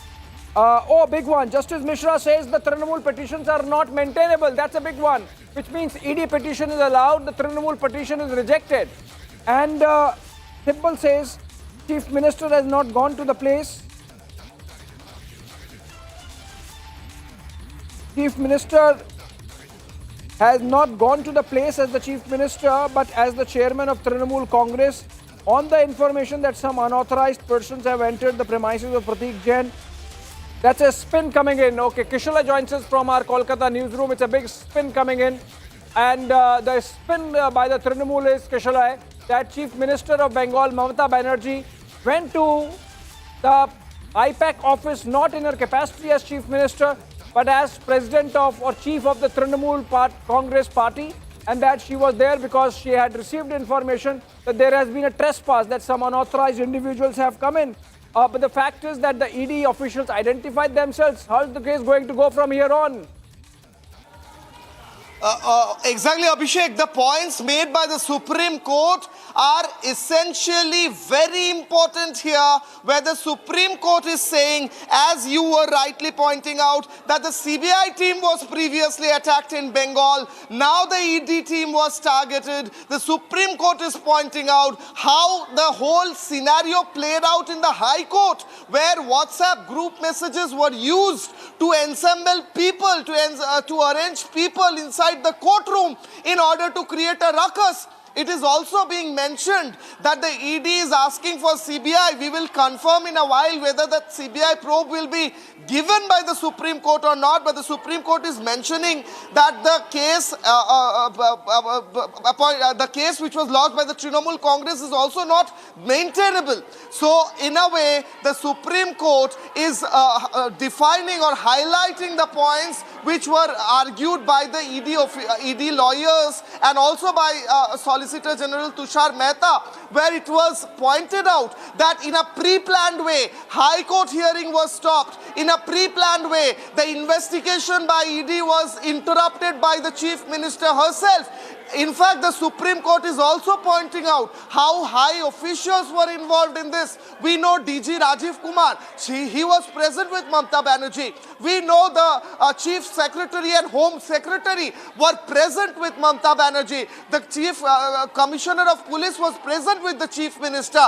So in a way, high officials of the West Bengal government along with Mamata Banerjee were involved in interrupting this case. The Supreme Court is giving out very crucial points. We also see that the CGI is saying right now, as you were pointing out, Justice Mishra is saying that Shri Sibbal says CM has not gone to the place as the CM but as the chairman of the Trinamool Congress on info that some unauthorized person have entered the premises of Pratik Jain. So if Chief Minister went there in the form of Trinamool Supremo, then what was the DG doing? What was the Commissioner of Police doing? What was the Home Secretary doing with her? What was the Chief Secretary of West Bengal was doing? These questions come up. Hence, these arguments and the points made by the Supreme Court, henceforth by the judges, are very crucial at this point of time, Abhishek.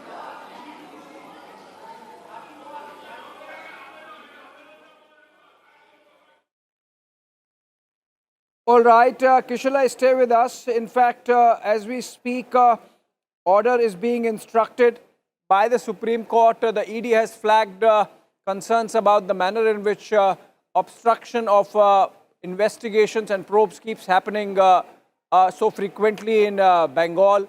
The Trinamool Congress has maintained that the Chief Minister had gone there in her capacity as the Chief of the party and not as Bengal Chief Minister. And that was because she had heard that there was a trespass happening and that she had all the reason to believe that this is aimed at compromising the political wherewithal available to the Trinamool Congress.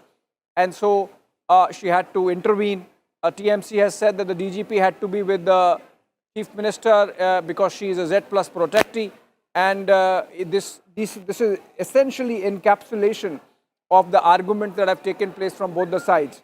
So the ED plea that an FIR be filed and that CBI probe the theft of files by the Bengal Chief Minister and the Trinamool maintaining that she was well within her right as the boss of Trinamool to intervene at IPAC during the IPAC raid because it pertained to the political strategy of the Trinamool Congress. The Supreme Court is now dictating the order on the ED plea, and the SC bench is dictating cases of serious nature is one observation that has been made by the top court of the country, topmost court of the country. And now they are going into the details. Now Justice Mishra has said that having heard learned counsels, we are of the prima facie view that present plea is raised as a serious issue relating to the investigation by the ED and its interference by state agencies. ED plea and DD's defense. For adherence to rule, field of law enforcement agency of a state, law, and to allow each organ to function independently so that nobody is allowed to be protected under the shield of state agency. I think essentially what the court is saying is there are larger questions of federalism involved, constitutional federalism involved, and that they need to be looked into. So whether the Supreme Court is going to widen this into a larger state versus center issue, larger cooperative federalism issue, larger constitutional scheme of things when it comes to federalism, I think that's something in which direction this seems to be heading. Lawlessness, if the situation is left unresolved, it can lead to lawlessness, is what we are hearing from the Supreme Court.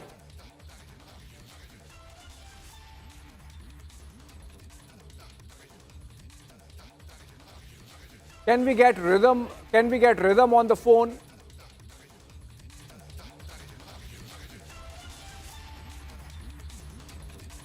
This Kishalai, a very political argument by the, but I think let's stick to the Supreme Court first. Supreme Court is saying ED can probe a serious offence. Supreme Court is saying this is a serious matter. Supreme Court is saying that this seems like it impinges on constitutional arrangements and scheme of things, that we need to find if a political party also obstructed the ED probe. So that's a big one. That's a big observation by the Supreme Court. If someone is writing on the output, if the Supreme Court is saying that irrespective whether Mamata Didi went there in her capacity as Chief Minister or as the boss of Trinamool, the fact is the ED's work was obstructed, that a central agency's probe was obstructed, and that it's a serious matter.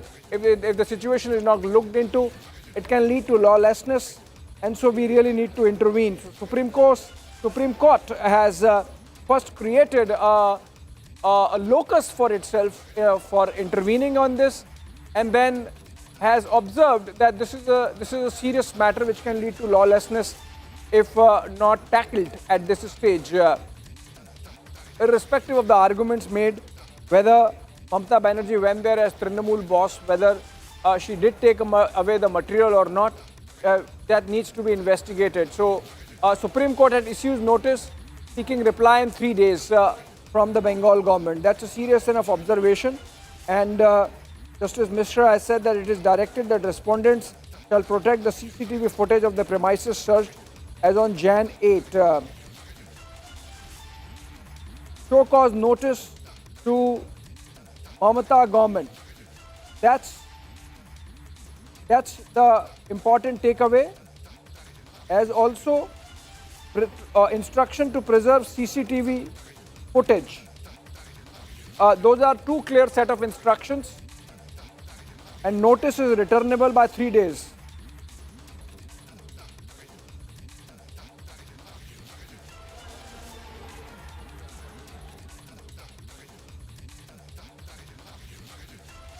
Okay, let's go to Kishalai. Kishalai, 3 days show cause notice to Mamata government to respond as to whether this is not a breach of constitutional scheme of things, whether this is not obstruction of duty of a public servant, and Supreme Court making a clear observation that does not matter if she went there as a Trinamool boss. So I think the Mamata government would need a lot of explaining to do. Abhishek, the justice is saying right now there are larger questions which emerge and if not answered shall lead to lawlessness. So it was a complete lawless situation when the chief minister went there to steal files.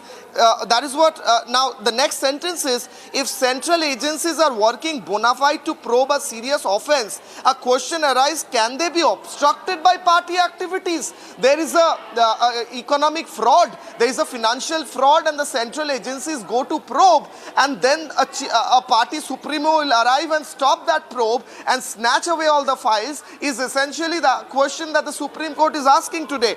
So a notice has been issued to the respondents and counter has to be filed in 3 days, as you were rightly pointing out, Abhishek.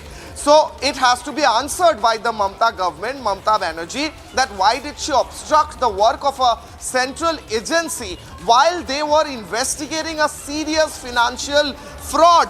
That is what they are saying. And also, it is directed that respondents shall protect the CCTV footage of premises searched as on January 8th. But yesterday in the High Court, the ED has already submitted that many of these CCTV footages has been destroyed by Kolkata police. That is what they said in the High Court yesterday. So these CCTV footages do not exist. Many of these are already destroyed according to the ED lawyers. So the ED is saying we don't have much of these CCTVs because Mamata Banerjee's police destroyed this. Now the Supreme Court is saying that these CCTV footages needs to be protected and Mamata Banerjee needs to answer that why did she go there, and also the Supreme Court is coming down heavily on Mamata, saying if central agencies are working bona fide to probe a serious offense, a question arises, can they be obstructed by party activities like what Mamata Banerjee said, that she went there as a Trinamool Supremo,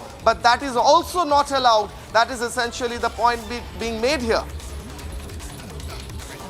Well, yes, I think so. In that case, it's a big development, and things do not seem to be going the Bengal government or Trinamool way, Kishalay, if the Supreme Court's preliminary observations are to go by, because the Supreme Court has said A, that it's a serious matter, B, that if the Supreme Court does not intervene, it can or if the situation is not looked into, it can lead to lawlessness. See that there are larger questions involved of constitutionalism, of federalism, and so the Supreme Court has a locus in this, and clubbing all these arguments or justifications, the Supreme Court has issued a 3-day notice. Now, typically, if you get a show cause notice and have to reply in 3 days, then the Supreme Court attaches an urgency to it, is something that comes out. And all the 3 FIRs against the ED have been stayed by the Supreme Court. So the Bengal police cannot continue investigation in this probe also. I think if you read the tea leaves right, Kishalay, then there are strong headwinds against the Mamata government. They cannot continue with the probe that they had launched with filing of FIRs against Enforcement Directorate. They have to respond to the ED. It's likely that the case might be taken out of Bengal and that the CBI might get in.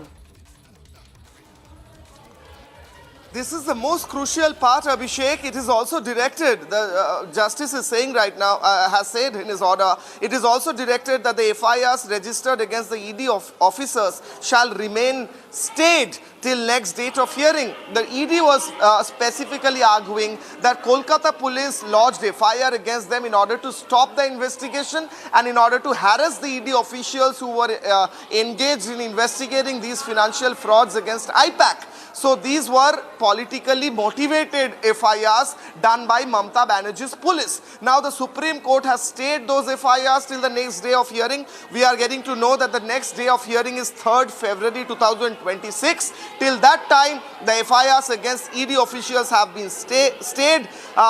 Justice Mishra is also saying, please direct investigation without coercive steps. If stay is there, then let there be more time to apply. This is what Singhvi is saying.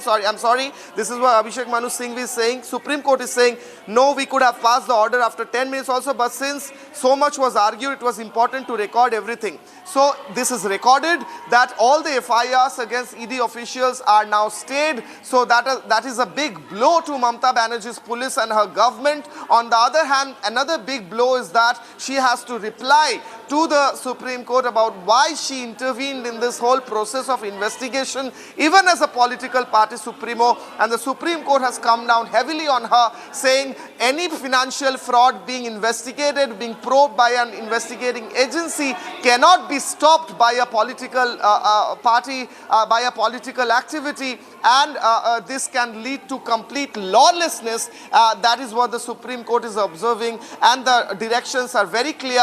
There is a show cause notice which needs to be replied. The CCTV footages needs to be preserved. On the other hand, there can be no steps taken in terms of the FIRs lodged by Kolkata police against the ED officials. Three very crucial points, all against Mamata Banerjee. The Supreme Court has come down heavily on Mamata's government. All right, Swapnil Kothari joins us for more on this. Swapnil, we were discussing this yesterday in the context of the Calcutta High Court proceedings. Today it's the Supreme Court, and essentially a broad contour emerges, which is that things do not look good for the Mamata government. The Supreme Court believes it's a serious matter. Supreme Court believes that this needs to be looked into, that this can lead to lawlessness, and the issues of constitutionalism, federalism are involved. So it seems that things might not go Mamata way insofar as Supreme Court proceedings are concerned. Well, Abhishek, in a nutshell, it's time for the presidential rule in the state of West Bengal. I don't think this government is running the way it needs to be running, and interference in the affairs of the investigating agency is nothing but a tampering of, justice or evidence in many ways, and also interference in the proceedings, interference in the administration of justice, to be precise, to use the legal language. And tampering of evidence is definitely there. There is no question or an attempt to do so. And the very fact that the Supreme Court has come down heavily is with a view to ensure that all the FIRs are stayed against the Enforcement Directorate, because the police seems to be working totally at the behest of the Mamata government. And that is what the Supreme Court has done. It has said that, okay, even if we pass this order saying that you give us a reply as to why you are there at all in the first place in this matter. So until and unless you give us this reply, we are not going to, for the moment, we are staying all the decisions in the, as all the FIRs are concerned, we are staying all of them. So you cannot act in a revenge or as a reprisal against the state agencies which are operating independently, which is the Enforcement Directorate, and which is the case here. Now, It's very clear that the Supreme Court is leaving no stone unturned to ensure that the rule of law, to the best extent possible, prevails in the state of West Bengal, or should I say, in the state of lawless Bengal, because it is completely lawless, and anarchy is not far from this particular state at all. I don't think so. It has ever been lawful since the past decade or so. So this is one state which is an absolute blur, a stigma, and the Supreme Court is well aware of that, and so is the West Bengal High Court. Rather, the Kolkata High Court, to be precise, if I want to say that. Yeah. But, this is the perfect judgment, and let's see what Mamata comes up with in a reply to what the Supreme Court has asked. Swapnil, one very significant takeaway that's coming out of this is that the Supreme Court has stopped all FIRs, or stayed all FIRs by the Bengal police, A and B. More significantly, the Supreme Court has observed that we have to look into whether, because it was argued on behalf of Mamata Banerjee that she went there as Trinamool chief and not as Bengal chief minister, that whether a political party has a right to obstruct a central agency. So in this case, there seems to be little escape window available to Trinamool and Mamata government and Mamata Banerjee as chief minister or as Trinamool boss. Well, the Supreme Court saw through that chicanery there. It saw that there was a mask of saying that I'm the Trinamool party head and not the chief minister of West Bengal. But unfortunately, you are both.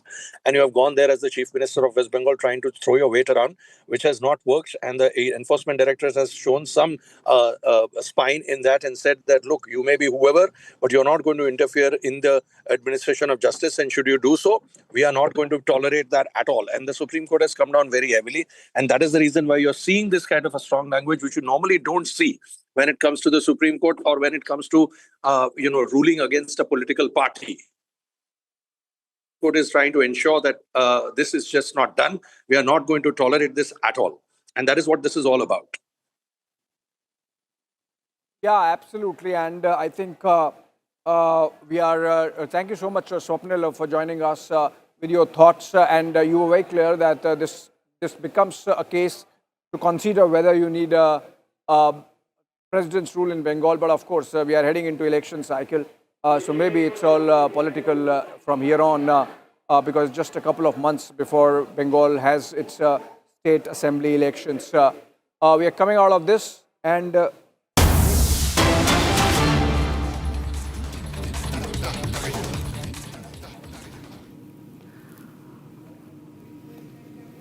all right, viewers, these are live visuals that we are getting in. This is the first ever medical evacuation from the International Space Station. Live visuals on your screen. This is the SpaceX Crew 11 Dragon that has now splashed down at the Pacific Ocean.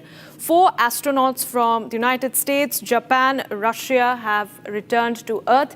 An evacuation process over there underway. And tracking those visuals live for you. In just a short while from now, we expect the crew members to be taken out of that capsule one by one.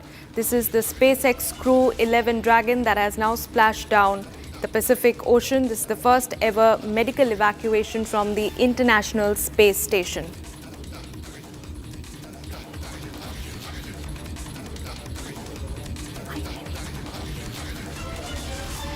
All right, viewers, we stay with those pictures that we are getting in. This is the first ever medical evacuation from the International Space Station. 4 astronauts from United States, Japan and Russia returning to Earth. You can see over there NASA officials essentially carrying out the final checks and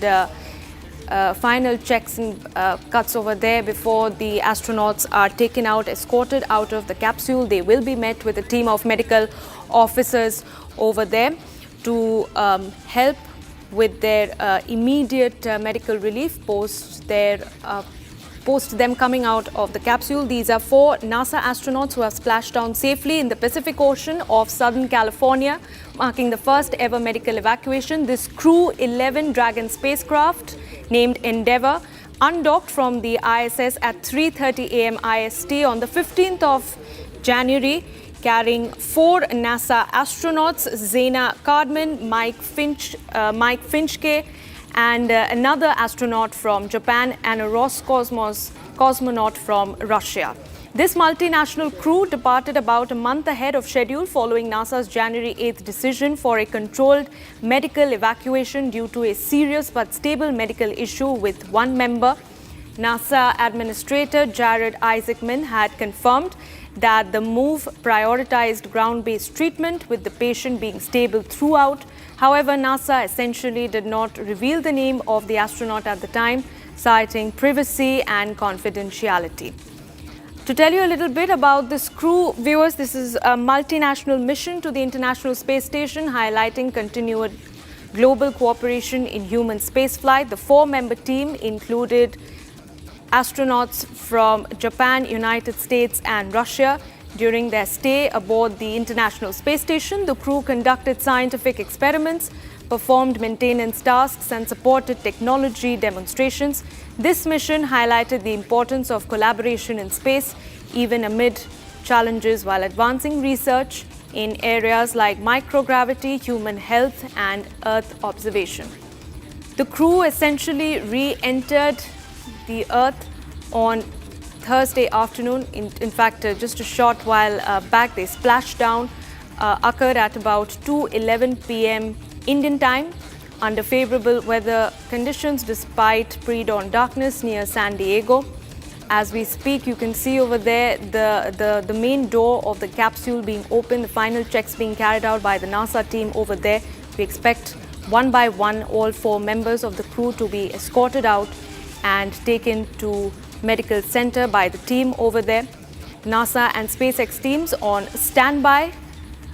They have already retrieved the capsule. They're just conducting initial medical checks before a helicopter transports the astronauts to shore.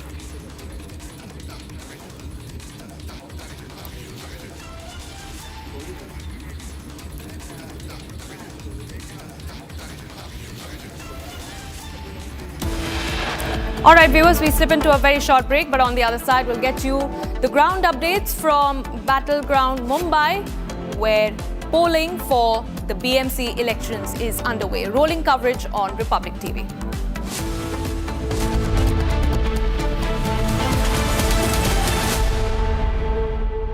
आधे bowl दही में 4 चम्मच MDH चटनी पुदीना मसाला डाला, stir करो, पुदीना चटनी तैयार। MDH चटनी पुदीना मसाला। केसरिया से मन जोगी हुआ रे, दिल झूमे देखो मतवारा हुआ रे। केसरिया से मन जोगी हुआ। हर पल मनाओ केसरी त्योहार। विमल, बोलो जुबान केसरी। आर प्योर सूजी पास्ता उबालो, मिलाओ और खाओ, 8 मिनट में तैयार। क्या टेस्ट है सबका राजा R Pure masala.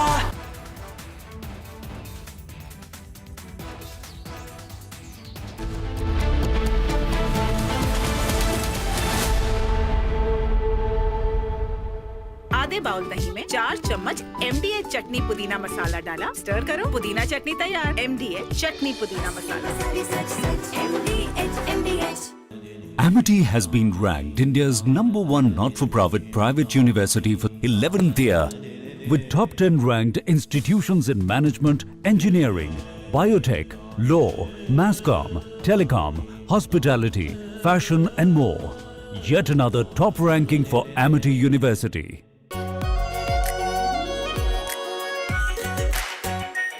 Are pure shahi paneer masala, delicious, healthy everyday.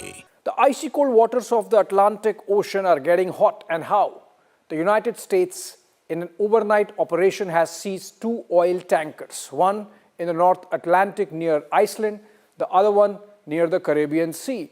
The one caught or seized near Iceland is Russia flagged, and the one that's caught near the Caribbean Sea was apparently a shadow tanker, a dark tanker carrying Venezuelan oil to China. Now, both the tankers were carrying Venezuelan oil, which is sanctioned by the United States. There is an embargo. It's interesting and a little curious how the 2 tankers could leave such heavily guarded waters, which are guarded both by the US Coast Guard and the US Navy, and reach this far. In fact, in the case of the merchant vessel Marinera, which is Russia flagged and was caught near Iceland by the US Navy with help from the United Kingdom Navy, the US Navy was on the chase, hot on the chase of this vessel for about 2 weeks, which shows that it was completely tracked, and both the sides were aware, because even in the case of the Russians, a submarine was closely following or shadowing this tanker which was carrying oil for Russia. Now, it's interesting why Russia, which itself has so much of energy, needs this oil from Venezuela, and that's where the whole geopolitics comes into play. Because remember, post the capture, abduction, kidnapping of Nicolas Maduro, the president of Venezuela, by the United States, the US has been building, President Trump himself leading from the front, a scenario where they want to really grab Greenland from Denmark. And so they really want to show that the security of North Atlantic is compromised and they need to be there, and that's why they need Greenland. So maybe it's because of that, we don't know. But taken together, it's clear that in the case of merchant vessel Marinera and the merchant vessel Sofia, which was caught, a dark fleet caught from near Caribbean Sea, which was taking the oil to China, United States has made it amply clear, taken together all these actions, that when it comes to its neighborhood, the Western Hemisphere, the so-called Monroe or the latest Donroe. From Asia's largest news headquarters, setting the agenda for Bharat.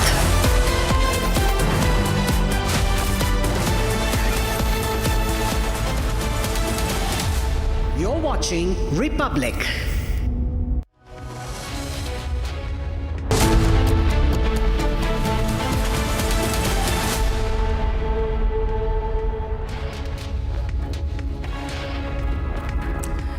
Niva Bupa Health Insurance has come on board as our studio partner. And viewers, Niva Bupa Health Insurance is trusted by over 2.7 crore Indians.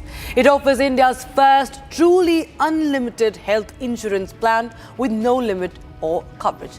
Let's take a quick check of the headlines now. ED Mamata face off in Supreme Court over IPAC raid drama, timing question, obstruction denied. आरोप पे नहीं, टीका टिप्पणी पे नहीं, लोग development पे vote करेंगे, इसलिए मुंबई में देखा है कि 25% से ज़्यादा वोटिंग हुई है, यह बदलाव का चिन्ह है. High stakes BMC elections underway. Mumbai registers 18% voter turnout till 11:30 a.m. दूसरा आश्वासन दिलाना चाहता हूं कि भारतीय सेना समय के साथ अपने आप को बदलती रहेगी और उभरती शक्ति में जो बदलाव लाने हैं उसको लाती रहेगी. Grand display of military prowess and India's indigenous capabilities during Army Day Parade in Jaipur. Bhairav Battalion makes debut. Air India captain's relative summoned in AI-171 probe. Pilot's body alleges a narrative being woven. 2 teen athletes found hanging inside hostel in Kerala's Kollam. Probe launched.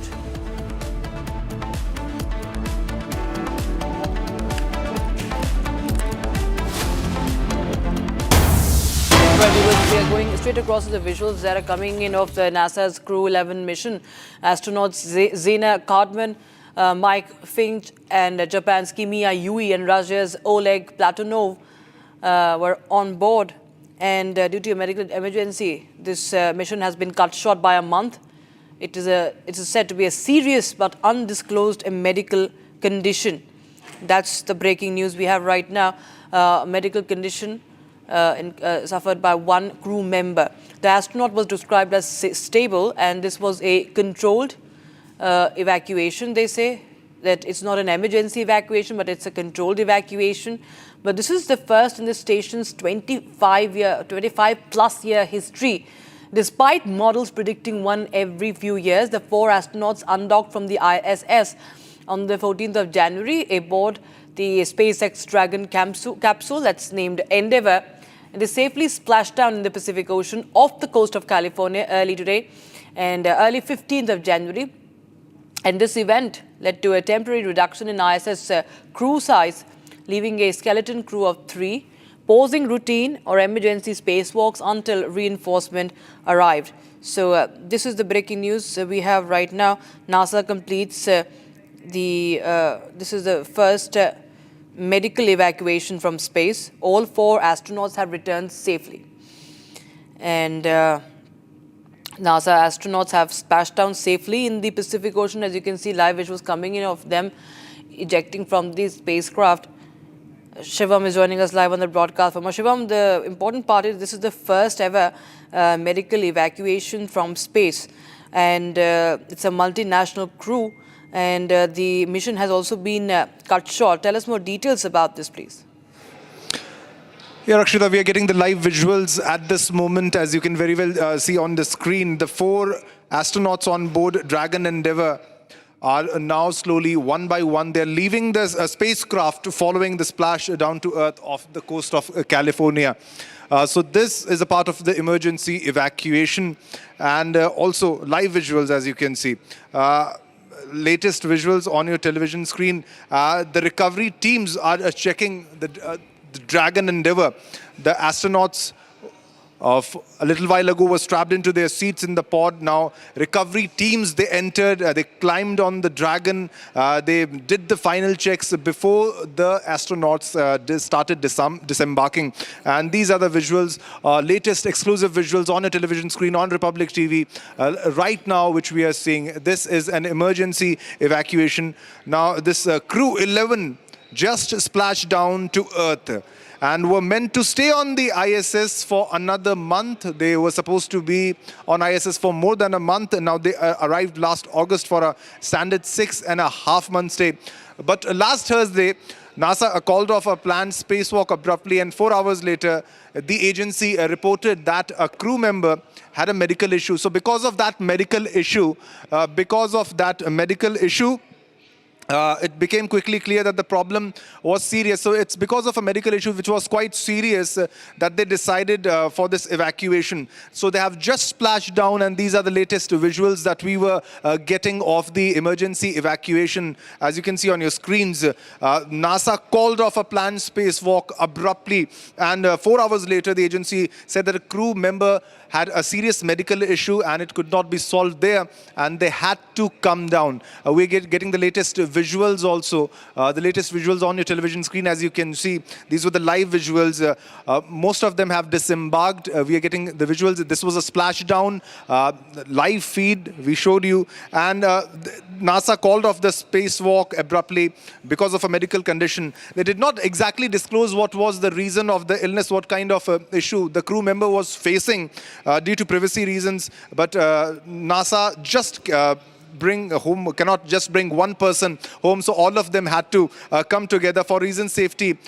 This is the reason the crews, they travel together. The crews must travel in at least twos, and NASA needed the crew, the return all of crew 11 on the same capsule. So there was one crew member who was seriously ill, and there was no way to get the crew member treated there. And so this was an emergency medical evacuation, and all of the crew members were brought down, and they were just the splashdown has happened, and the latest visuals we showed, and because of a medical condition that escalated quite quickly, and there was a spacewalk which was abruptly called off. Now it has been confirmed that all of them are back and all of them are in a good condition, except the one who had a medical condition. The crew member will be treated, and will be NASA has confirmed the arrival of crew 11 back on Earth, and have also posted on social media platform X about it, and they have said, "Welcome home, crew 11."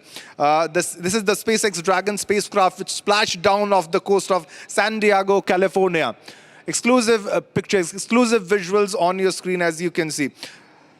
So there's a boat that has arrived, that reached that place where the crew splashed down, and they greeted the crew. And these were the images of the crew. See, these were taken a little bit while ago. This is the SpaceX crew and the splashdown visuals. And then the boat reached the capsule, and then the evacuation took place. This was a part of an emergency evacuation that happened. And a boat went to the pod. The visuals of the pod on the left side, and the evacuation visuals on the right, as you can see on your television screens. Now, a boat arrived to the pod, and the astronauts were released from the Dragon Endeavour following its arrival back on Earth. So it was part of a medical evacuation, medical emergency that happened in space, and because there's no possibility of just bringing one astronaut back to Earth, so because they have to be brought down in pairs of two, as I'm being told. So the 4 crew members of crew 11 splashdown, the crew 11 of NASA, they came down and they all were evacuated.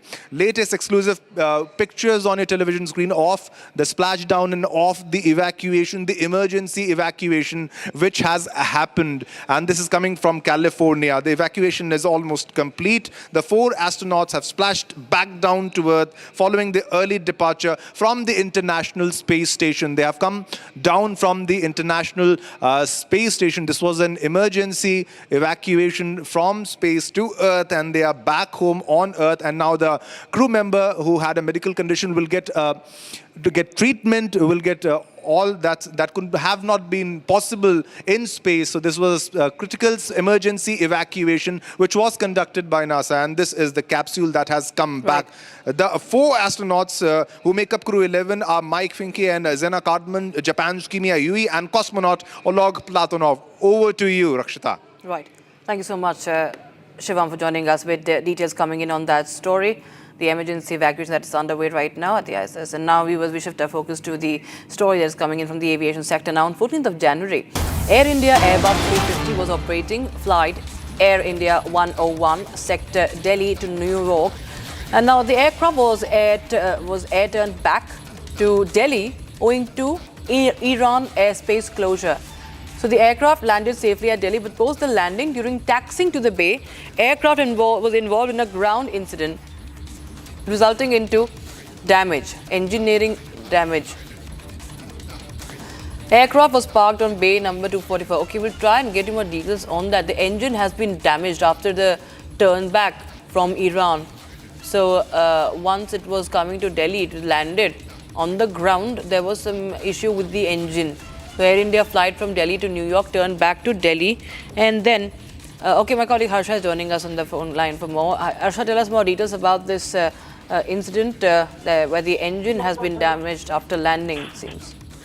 Yes, so it is the aircraft which it was the Air India aircraft which was flying from New Delhi to New York this morning, but there was an air turn back incident, and in the air turn back it was noted that it was an air turn back because of the Iran airspace closure, and after that it was found out that during the air turn back also, while the aircraft was landing at the New Delhi airport, there was an engine issue as well. There was a fire in the APU of the engine, and immediately it was taken to the taxiing and to the bay number 4 of the aircraft. The entire report has been shared with the regulatory body, with the DGCA. But what we have learned right now is that the issue major was with the aircraft. However, because of the Iran airspace closure this early morning in the wee hours, the Air India flight made an air turn back, but also this flight went through a technical issue. The maintenance and repair issue in this particular aircraft, it was a Boeing 787 which was flying from New Delhi to JFK. And Rakshita, keeping in mind that how many maintenance and technical issue Air India has witnessed till now, and what we have also known right now is that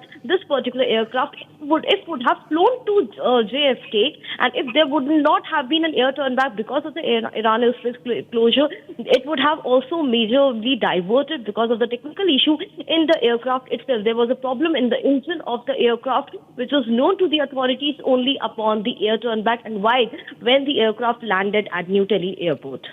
Many thanks, Harsha, for joining us with details coming in on that story.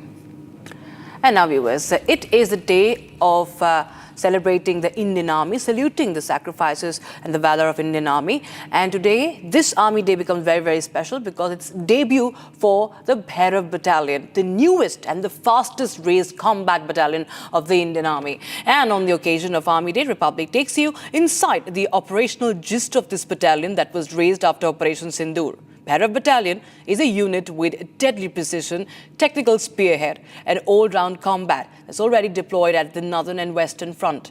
Watch this report as we show you the technical prowess of Indian Army's deadly and unstoppable battalion, the Bhairav Battalion.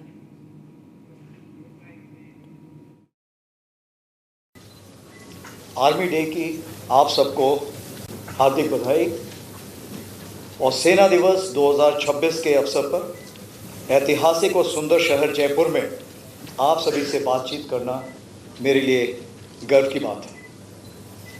मैं आपके माध्यम से भारतीय सेना के सभी सैनिकों, हमारे सिविलियन कर्मचारियों, वेटरन्स, वीर नारियों और उनके परिवारजनों को हार्दिक शुभकामनाएं देता हूं। इस पावन अवसर पर हम उन वीर सैनिकों को श्रद्धापूर्वक नमन करते हैं जिन्होंने देश की सेवा में सर्वोच्च बलिदान दिया। मैं राजस्थान सरकार और खासकर जयपुर के नागरिकों को तहे दिल से धन्यवाद देता हूं। आज बड़ी संख्या में नागरिकों की उपस्थिति यह दर्शाती है कि सेना और जनता के बीच कितना गहरा संबंध है। आपका उत्साह और समर्थन हर सैनिक का मनोबल बढ़ाता है। जयपुर में सेना दिवस का आयोजन सेना को नागरिकों के और करीब लाने का प्रयास है। परेड के अलावा नो योर आर्मी मेला जैसे कार्यक्रमों ने इस संबंध को और मजबूत किया। आज शाम शौर्य संध्या में ऑपरेशन सिंदूर के दौरान सेना के साहस, अनुशासन और क्षमता का प्रदर्शन किया जाएगा। ऑपरेशन सिंदूर ने एक नया नॉर्मल स्थापित किया है। इस ऑपरेशन ने भारतीय सेना की तेज प्रतिक्रिया, बेहतर समन्वय और सटीक कार्यवाही की क्षमता का दर्शाया है। यह एक परिपक्व, आत्मविश्वासी और जिम्मेदार बल की तस्वीर प्रस्तुत करता है जो राष्ट्रीय हितों की रक्षा के लिए पूरी तरह सक्षम है। पिछले कुछ वर्षों में भारतीय सेना की सोच में एक स्पष्ट बदलाव आया है। हम केवल वर्तमान चुनौतियों पर ही नहीं बल्कि भविष्यों के युद्धों की तैयारी में भी गंभीरता से काम कर रहे हैं।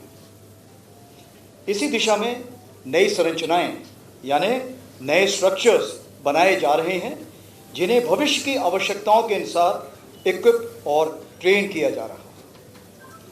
इस परिवर्तन प्रक्रिया के अंतर्गत Bhairav battalions, Ashwini platoons, Shaktiban regiment, Divyastra battery जैसे नई इकाइयां खड़ी की गई हैं जिनको आज आपने परेड के दौरान खुद देखा हुआ है। ये संरचनाएं भविष्य की चुनौतियों के अनुरूप। All right, we are interrupted by breaking news coming in right now. This is in connection with a flight, New Delhi to Singapore, Air India, New Delhi to Singapore, AI2380, returning back to Delhi few minutes after takeoff. The flight made air turn back due to a technical issue at 1 a.m.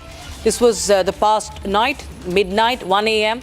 A technical snag reported post-takeoff. The Singapore-bound flight returning back to Delhi.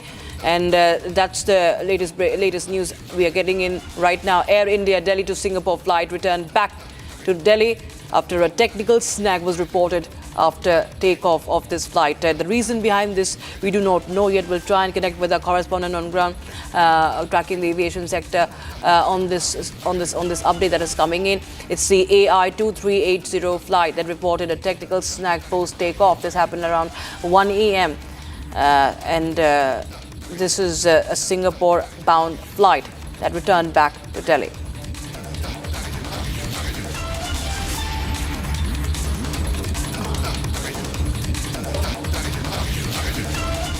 And we shift our focus back to celebrating the valor and the sacrifices of the Indian Army, and of course the debut of the newest and fastest raised combat battalion of the Indian Army, that is the Bhairav Battalion. In fact, Republic TV will take you inside the operational gist of this battalion that was raised after Operation Sindoor.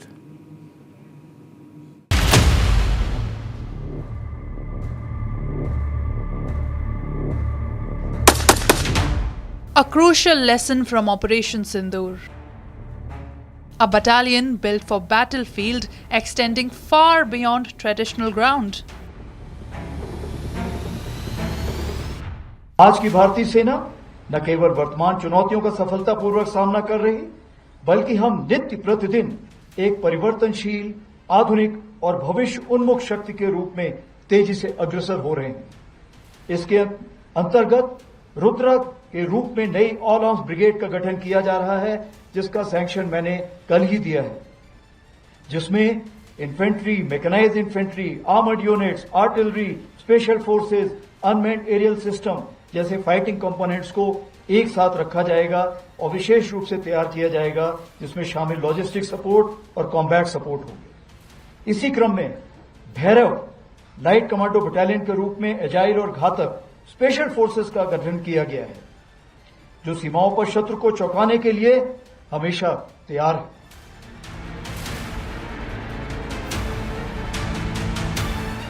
As India celebrates Army Day, Republic takes you inside the Indian Army's newest and fastest raised combat formation, the Bhairav Battalion. The newly formed Bhairav Battalion. This is the new tactical team that the Indian Army has deployed for multi-domain operations, for cross-border terrorist camps to internal security and neutralizing targets. They do it all. This new light brigade of specially trained come from multiple domains of the army, from the artillery divisions, infantry division, signal, and most importantly, they are trained in a way to conduct multi-domain warfare. The Bhairav Battalion has been created for one purpose: lethality and impact. Meeting hard lessons from Ukraine, Middle East and India's own terror-infested neighbor Pakistan, the Bhairav Battalion was announced by the Army Chief of Staff on the Kargil Vijay Divas. And now, Indian Army's tech-enabled spearhead already has 15 units deployed across northern and western fronts. We are here in the heart of Jaipur's training grounds, where the Bhairav Battalion has been training incessantly. We saw their deadly precision. This battalion has been created as a new age light commando unit, equipped with drones, equipped with the latest weapons and equipped with technology heavy multi-domain warfare. They are designed in a way that is designed for speed, precision and deadly accuracy. Equipped from all across the army, where artillery and air defense, infantry, signals come together to form this new age light infantry unit. With deadly precision, these eyes are trained to miss no target, camouflaging and locking The target, an assertive threat at the core of which lies coordination. The Bhairav Battalion is a unit prepared for all-round combat. From efficient night operations, drone surveillance to multi-terrain combat, it is a self-sufficient team capable of independent operations. It is a new drone-centric combat arm unlike any raised before in the Indian Army, where the Bhairav Battalion will be doing its drills. These drills show the deadly accuracy of the Bhairav Battalion. We will be seeing the AK-203 in action, the deadly precision of this battalion, and most importantly, firing drills that are taking place. The AK-203 with ambidextrous shooting positions, wherein they will be changing hands and interchanging. Bhairav Battalion is the compact light commando unit of the Indian Army created to fight hybrid multi-domain warfare in a high-speed, technology-heavy operation, especially along the LOC and LSC. Each battalion has roughly 250 soldiers. It integrates drones, electronic warfare and precision weapons, and sits between the paramilitary and SF. All of this being done in a way that has never been seen before in the Indian Army. Cutting-edge weaponry, electronic warfare systems, drones for surveillance. This high-tech combat ability is what makes the Bhairav Battalion deadly and unstoppable. Announced on the Kargil Vijay Divas, the battalion makes a debut in the first ever Army Day parade held outside Cantonment area on January 15th. Right, time for a very, very short break, viewers, but on the other side, we get you the latest updates on the high-stake BMC election that are underway. Mumbai registers 18% voter turnout till 11:30 a.m.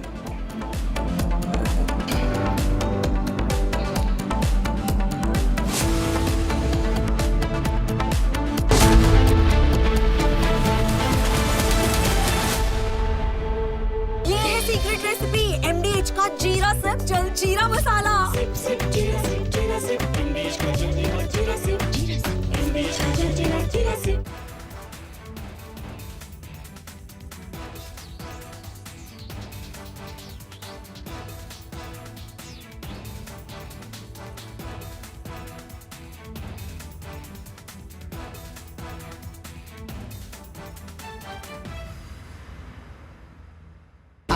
Pure सूजी pasta उबालो मिलाओ और खाओ 8 minute में तैयार क्या taste है सबका राजा R Pure masala. The icy cold waters of the Atlantic Ocean are getting hot, and how?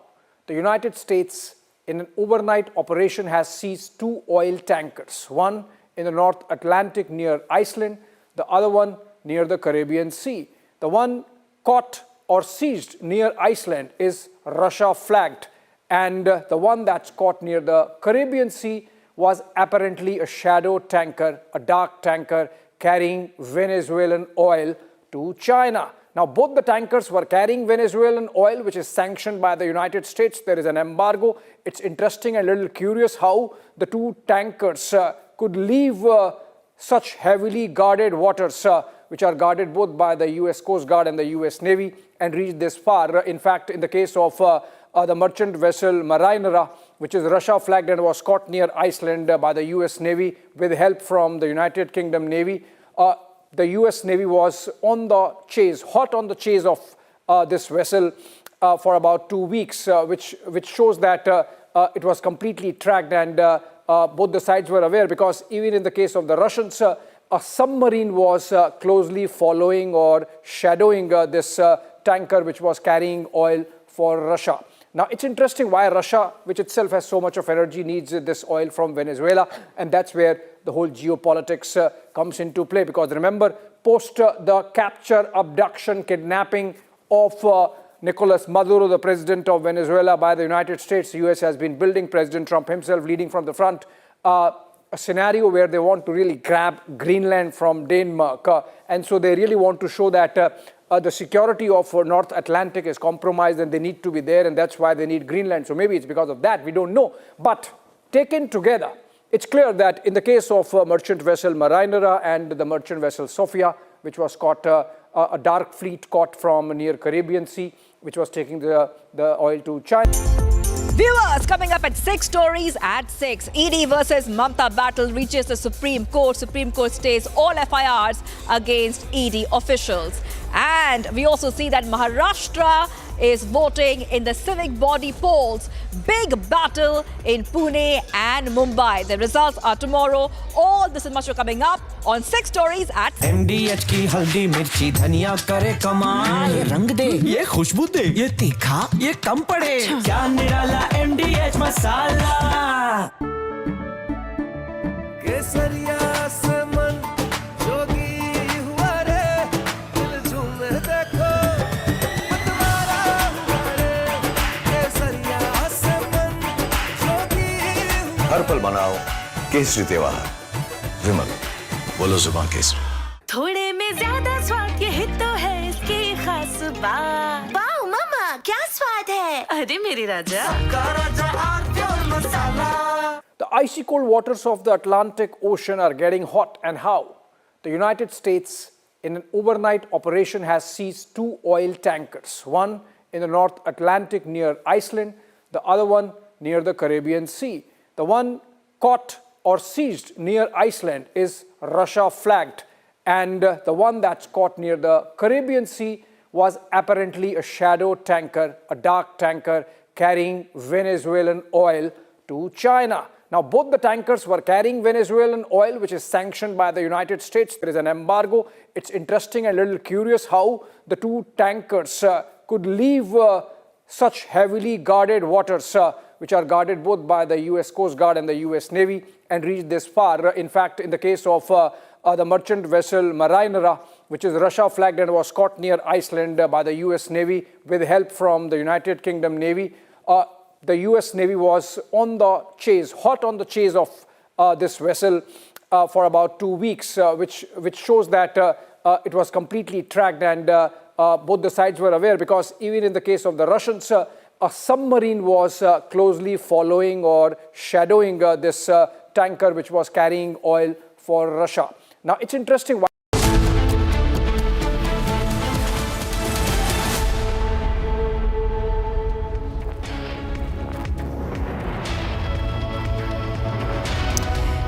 Niva Bupa Health Insurance has come on board as a studio partner. Viewers, Niva Bupa Health Insurance is trusted by over 2.7 crore Indians.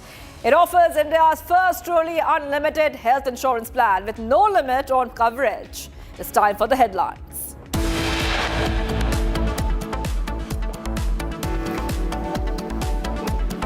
Big setback to Mamta in Bengal Police. Supreme Court stays all FIRs against ED. लोग आरोप पे नहीं, टीका टिप्पणी पे नहीं, लोग development पे वोट करेंगे, डेवलपमेंट पे वोट करेंगे। इसलिए मुंबई में देखा है कि 25% से ज़्यादा वोटिंग हुई है। यह बदलाव का चिन्ह है। High stakes BMC elections underway. Mumbai registers 18% voter turnout at 11:30 a.m. मैं आपको दूसरा आश्वासन दिलाना चाहता हूं कि भारतीय सेना समय के साथ अपने आप को बदलती रहेगी और उभरती शक्ति में जो बदलाव लाने हैं उसको लाती रहेगी। Grand display of military prowess and India's indigenous capabilities during Army Day Parade in Jaipur. Bhairav Battalion makes debut.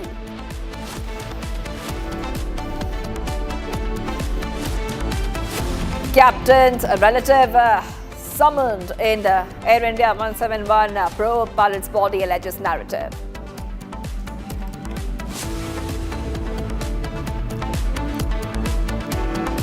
Two teen athletes found hanging in the SAI hostel in Kerala's Kollam. Probe launched.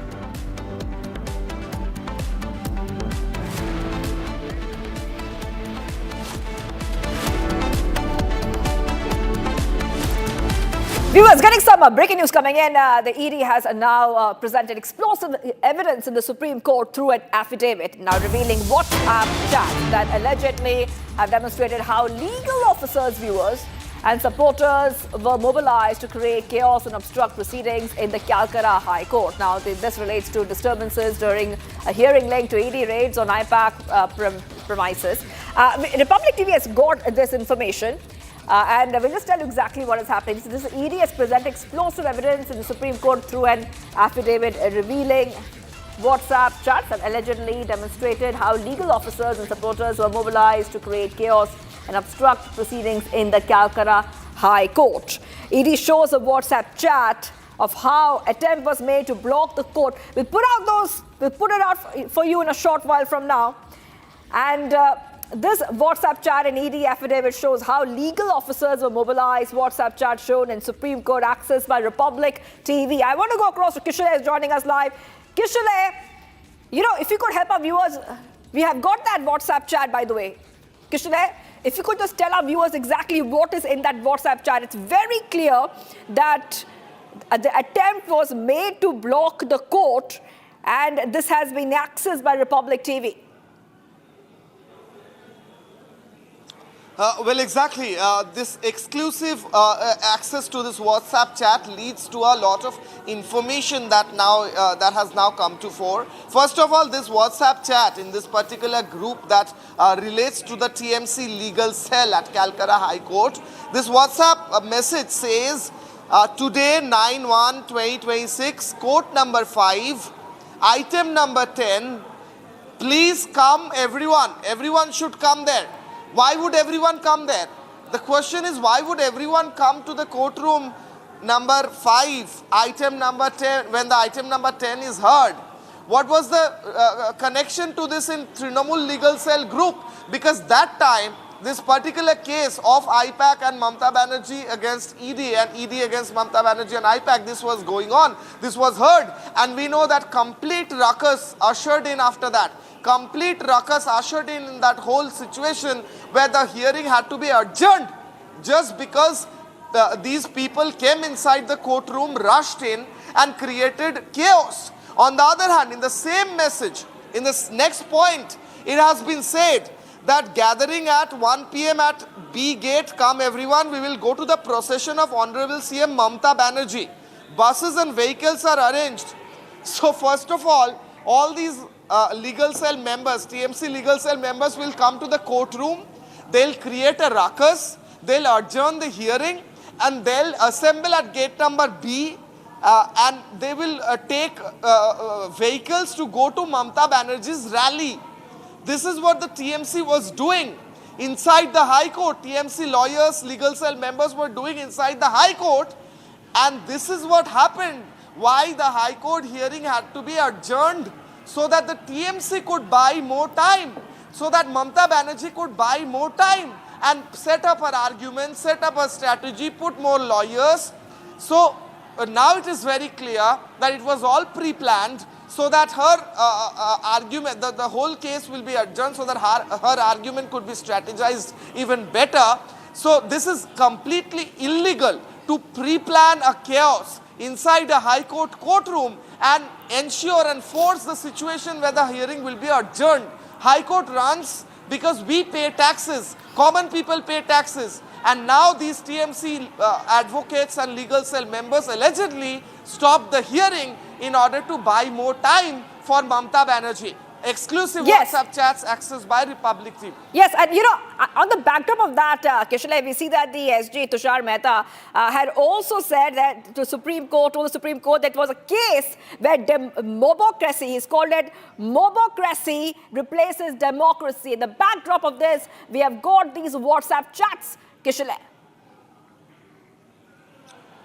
Well, it was argued in the Supreme Court by the Solicitor General Tushar Mehta that at one hand, Mamta Banerjee herself enters and tampers and attempts to hamper with the process of investigation. On the other hand, legal cell members of the TMC hampers the hearing at the High Court. So this is complete lawlessness, after which the Supreme Court also observed, the bench of justice also observed very clearly that this would lead to lawlessness if no action is taken.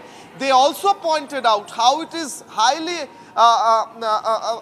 alarming that in the High Court there was a pre-planned chaos and disorder. Maybe these are Yes, not the words Kishore, that have been said, Kishore, but to that extent. we have put that WhatsApp chat for our viewers to see, and this is the WhatsApp chat. ED has shown this exact WhatsApp chat of how the attempt was made to block the court and how legal officers were mobilized. And this has been accessed by Republic TV. And if you could help our viewers understand what exactly is written there, because some of it is written in Bangla, in Bengali. If you could just translate it for us, Kishore.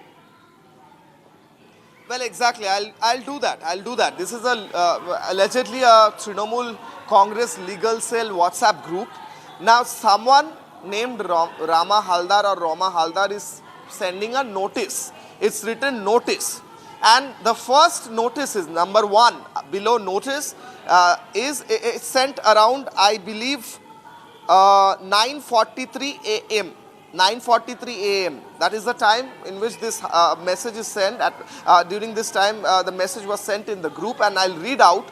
Number 1, Aaj 9/11/2026, court number 5A, item number 10, which means today, on this date, 9/1/2026, in court number 5, item number 10, which is up for hearing, আছে সবাই চলে আসবেন. This hearing is scheduled today.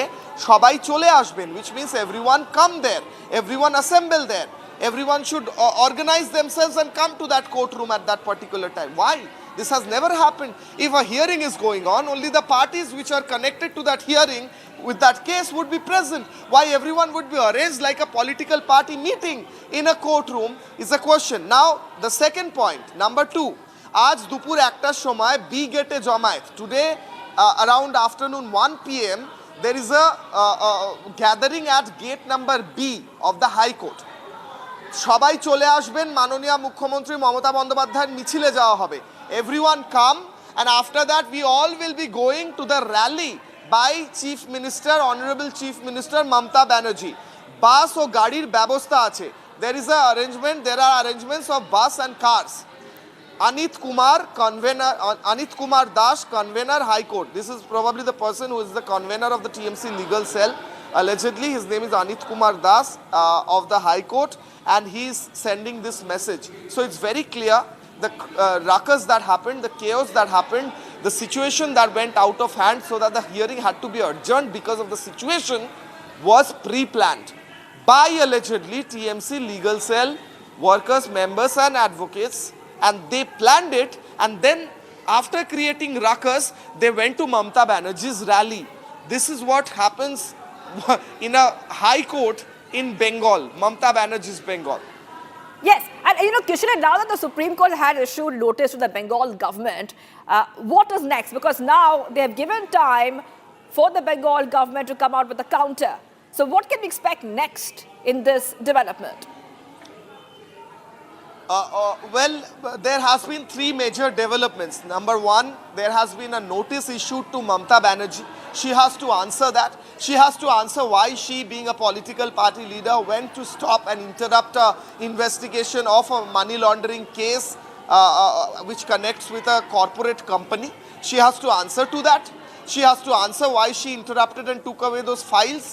And on the other hand, the Supreme Court has also stayed all FIRs against ED officials lodged by Kolkata police. Mamata Banerjee's police lodged FIR against ED officials, which is something that is now a joke in West Bengal, that ED officials who come to probe a case are now having FIRs on them by Kolkata police because Mamata Banerjee went there. So now those FIRs have been also stayed. Number 3, all the CCTV footages needs to be That's preserved. Right. And these CCTV Yes, Kishore. Well, Kishore, thank you for getting us all those details. We'll be coming back to you for more file chori, controversy, Republic getting you every minute of those developments. Let's move ahead, viewers. Getting you some breaking news coming in. 2 young girl sportspersons were found dead at the Sports Authority of India Women's Hostel in Kollam this morning. This is a very unfortunate incident. The deceased include a class 12 student from Kozhikode and a class 10 student from Thiruvananthapuram.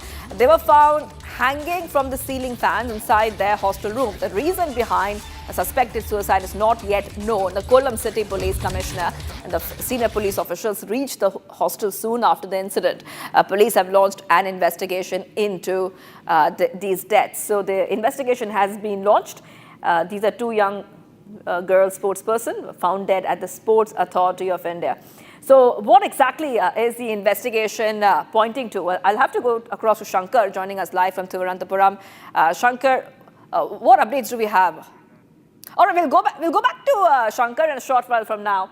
But the deceased are a class 12 student from Kozhikode, class 10 student from Thiruvananthapuram. They were found hanging from ceiling fans.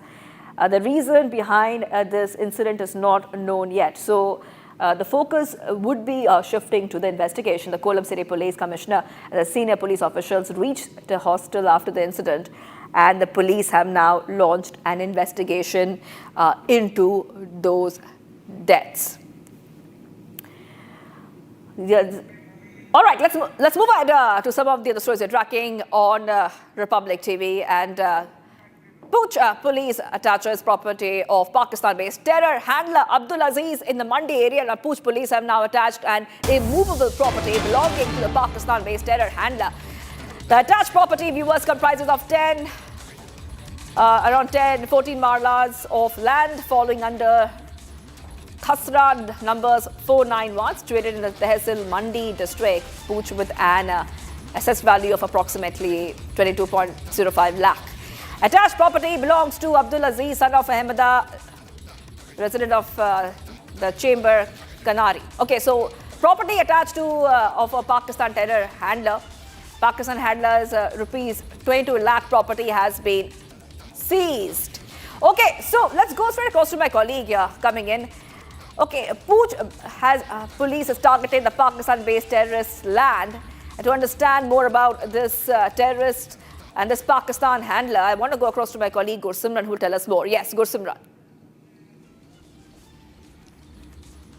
See, we have seen that Jammu and Kashmir police is continuing with its decisive action against the terrorists that are operating from Pakistan and Pakistan-occupied Jammu and Kashmir. From the Poonch district, there are 306 terrorists that are usually from Jammu and Kashmir. They are known as JK Nobs, the Jammu Kashmir nationals operating from Pakistan and Pakistan-occupied Jammu and Kashmir. And the police have launched a decisive action against them. Their properties that are here in Poonch, they are being attached. And now going ahead, the Poonch police has today also attached a property, which is a huge chunk of land, 10 canal and 14 marla in the area of Mandi in the Poonch, that belongs to one of the commanders of the terror group that is operating from the Pakistan-occupied Jammu and Kashmir, Abdul Aziz. His property was in the Mandi area. We are told that the SP operations along with the SHO Mandi, they today attached the property as per the orders that have been issued by the competent court.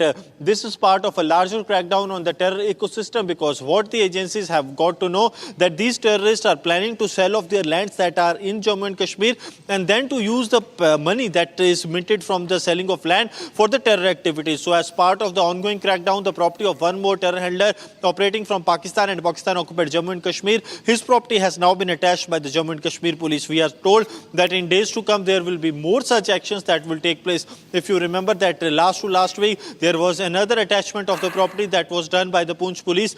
That was of Rafiq Nai, one of the deadliest commander of Lashkar-e-Toiba and Jammu Kashmir Ghaznavi force, who has been behind several terror attacks, including the Bhata Durian terror attack. So now this intensified crackdown is continuing in the Poonch district of Jammu and Kashmir, where police is now attaching the properties of the Pakistan-based terror handlers.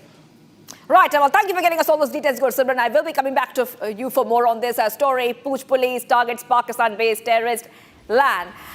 This is a huge update coming in, viewers of Republic TV. It looks like our forces are extremely active, and they have gone ahead, seized this property of this terrorist, this Pakistan handler. Moving ahead, viewers, families of Indian seafarers detained in Iran have made an urgent appeal to the External Affairs Ministry. At least 15 Indians were detained after the oil tanker MT Valiant Roar was intercepted at Iran's port. Now, families claim no consular access has been given and allege that Indian crew members have been taken to prison by Iranian guards. Take a look at this report for more.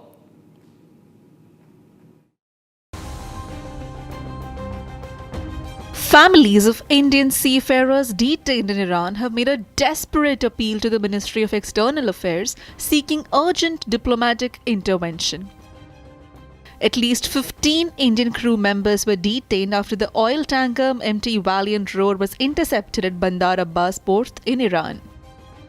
According to the appeal submitted by the families, the vessel operated by Prime Tankers LLC Dubai was intercepted by Iran's Revolutionary Guard on December 8, 2025.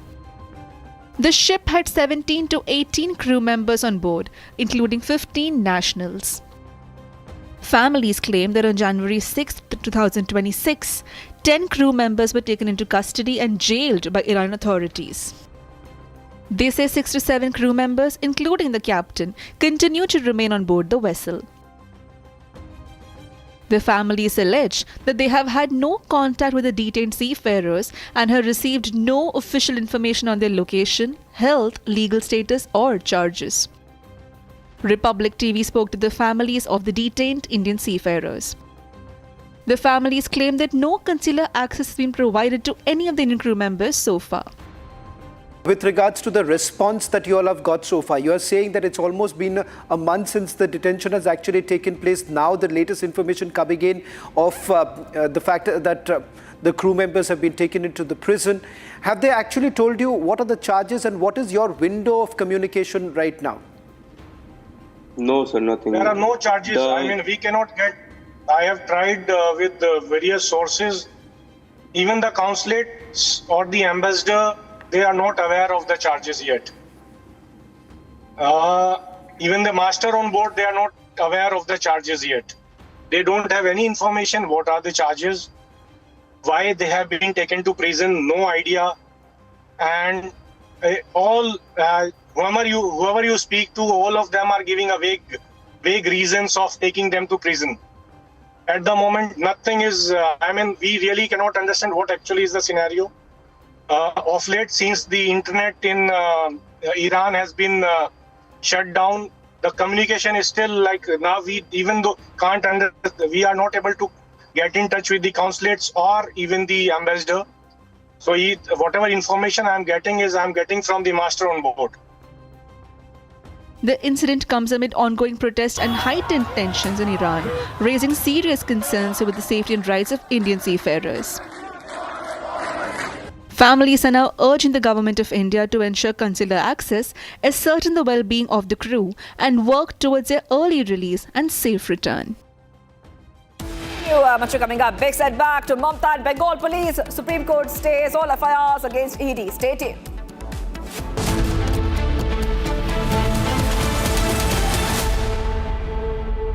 ये है secret recipe MDH का जीरा SIP जल जीरा मसाला। SIP SIP जीरा SIP जीरा SIP MDH का जल जीरा सिप MDH का जल जीरा सिप। इसको घर पे लगाओगे तो शादी का तो पता नहीं, पर घर पक्का नहीं टूटेगा। रूंगटा नहीं तो घर स्ट्रॉन्ग नहीं। रूंगटा स्टील TMT बार एकदम सॉलिड। पहाड़ों में एक हाइकिंग स्टिक भी बन सकती है।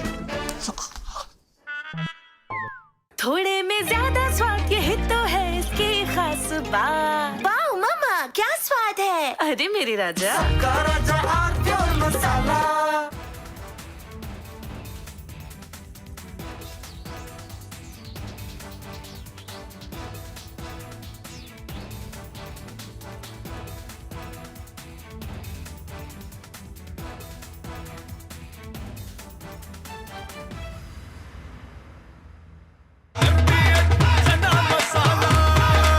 अब छोलिया हो या लोबिया, सफेद चने या काले चने, सब कुछ मजेदार बने।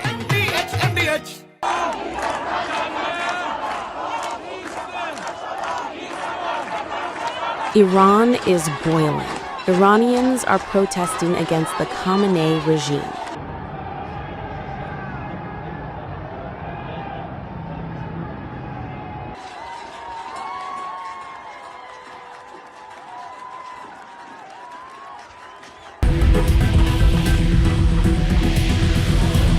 U.S. President Donald Trump has urged Iranians to keep protesting and take over institutions, and has assured them that help is on the way. Well, no, they're starting to, it looks like, and there seem to be some people killed that aren't supposed to be killed. These are violent, if you call them leaders, I don't know if they're leaders or just they rule through violence.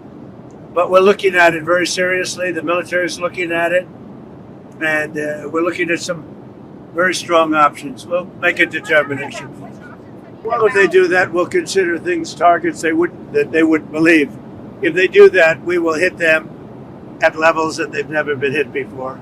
They won't even believe it. I have options that are so strong. So, I mean, if they did that, it'll be met with a very, very powerful force. So Iran's in big trouble. It looks to me that the people are taking over certain cities that nobody thought were really possible just a few weeks ago. We're watching the situation very carefully. I've made the statement very strongly that if they start killing people like they have in the past, we will.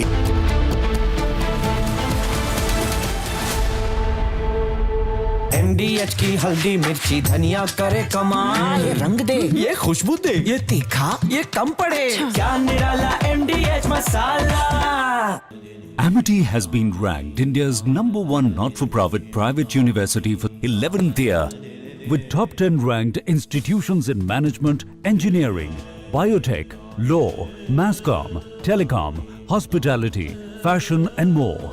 Yet another top ranking for Amity University.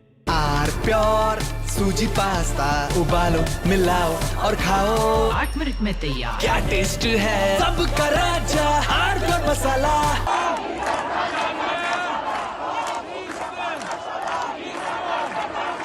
Iran is boiling. Iranians are protesting against the Khamenei regime.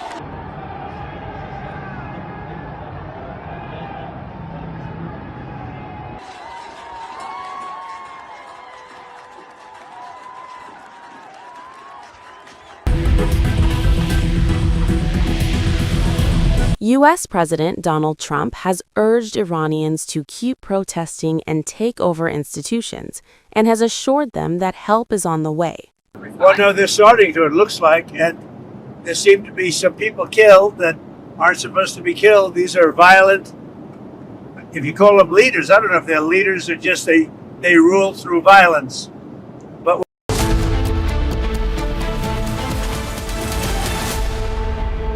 थोड़े में ज्यादा स्वाद यही तो है इसकी खास बात। वाओ मामा क्या स्वाद है? अरे मेरे राजा सबका राजा R Pure masala.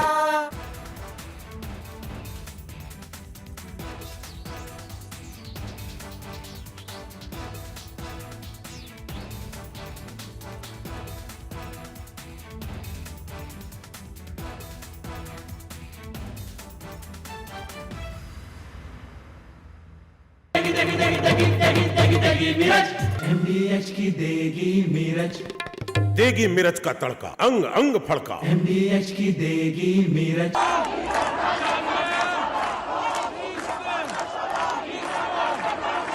Iran is boiling. Iranians are protesting against the Khamenei regime.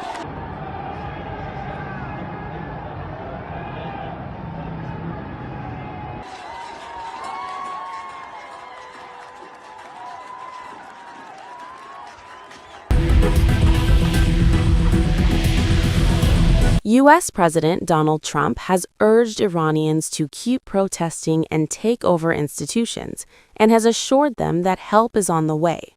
well, no, they're starting to, it looks like, and there seem to be some people killed that aren't supposed to be killed. These are violent, if you call them leaders, I don't know if they're leaders or just they rule through violence. But we're looking at it very seriously. The military is looking at it, and we're looking at some very strong options. We'll make a determination. Well, if they do that, we'll consider things targets that they wouldn't believe. If they do that, we will hit them at levels that they've never been hit before. They won't even believe it. I have options that are so strong. So, I mean, if they did that, it'll be met with a very, very powerful force. So Iran's in big trouble. It looks to me that the people are taking over certain cities that nobody thought were really possible just a few weeks ago. We're watching the situation very carefully. I've made the statement very strongly that if they start killing people like they have in the past, we will get involved. We'll be hitting them very hard where it hurts. And that doesn't mean boots on the ground, but it means hitting them very, very hard where it hurts. So we don't want that to happen. There have been cases like this where President Obama totally backed down. But this is something pretty incredible that's happening in Iran. It's an amazing thing to watch. They've done a bad job. They've treated their people very badly, and now they're being paid back. So let's see what happens. We're watching it. U.S. has proven its military capacity in Operation Midnight Hammer, where the United States military bombed Iran's nuclear facilities. U.S. B-2 stealth bombers, which flew a secretive and historic long-range mission, dropped 14 massive ordnance penetrators, also known as bunker buster bombs, on 3 critical Iranian nuclear sites.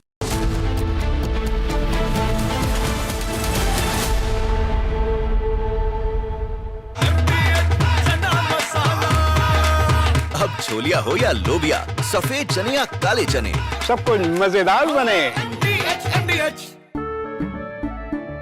केसरिया से मन जोगी हुआ रे, दिल झूम देखो मतवारा हुआ रे। केसरिया से मन जोगी हुआ। हर पल मनाओ केसरी त्योहार। विमल, बोलो जुबान Kesari.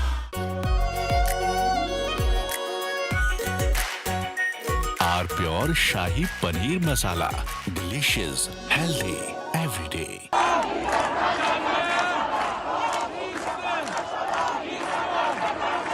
Iran is boiling. Iranians are protesting against the Khamenei regime.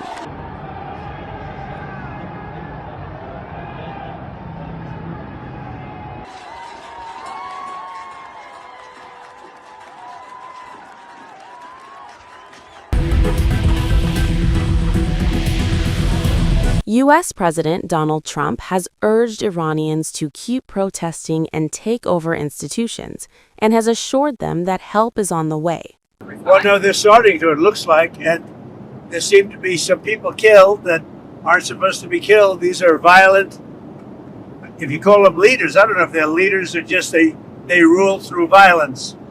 But we're looking at it very seriously. The military is looking at it, and we're looking at some very strong options. We'll make a determination. Well, if they do that, we'll consider things targets they wouldn't believe. If they do that, we will hit them at levels that they've never been hit before. They won't even believe it. I have options that are so strong. So, I mean, if they did that, it'll be met with a very, very powerful force. So Iran's in big trouble. It looks to me that the people are taking over certain cities that nobody thought were really possible just a few weeks ago. We're watching the situation very carefully. I've made the statement very strongly that if they start killing people like they have in the past, we will get involved. We'll be hitting them very hard where it hurts. And that doesn't mean boots on the ground, but it means hitting them very, very hard where it hurts. So we don't want that to happen. There have been cases like this where President Obama totally backed down. But this is something pretty incredible that's happening in Iran. It's an amazing thing to watch. They've done a bad job. They've treated their people very badly, and now they're being paid back. So let's see what happens. We're watching it. U.S. has proven its military capacity in Operation Midnight Hammer, where the United States military bombed Iran's nuclear facilities. U.S. B-2 stealth bombers, which flew a secretive and historic long-range mission, dropped 14 massive ordnance penetrators, also known as bunker buster bombs, on 3 critical Iranian nuclear sites: Fordow, Natanz, and Esfahan.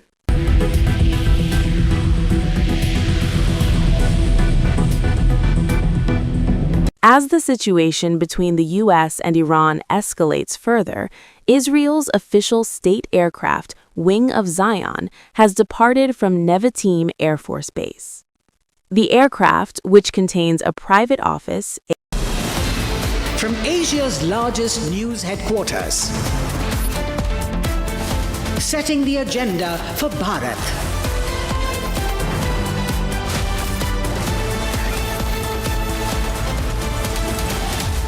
You're watching Republic.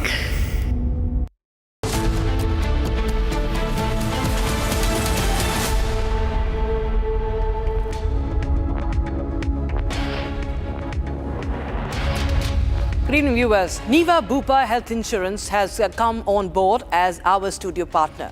Viewers, Niva Bupa Health Insurance is trusted by over 2.7 crore Indians. It offers India's first truly unlimited health insurance plan with no limit on coverage. Time for the headlines at 3.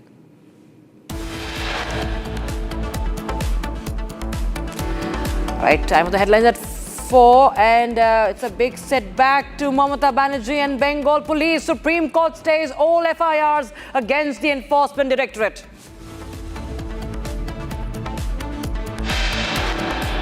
लोग आरोप पे नहीं, टीका टिप्पणी पे नहीं, लोग development पे वोट करेंगे, इसलिए मुंबई में देखा है कि 25% से ज़्यादा वोटिंग हुई है, यह बदलाव का चिन्ह है. High-stakes BMC elections underway. Mumbai registers 18% voter turnout till 11:30 a.m.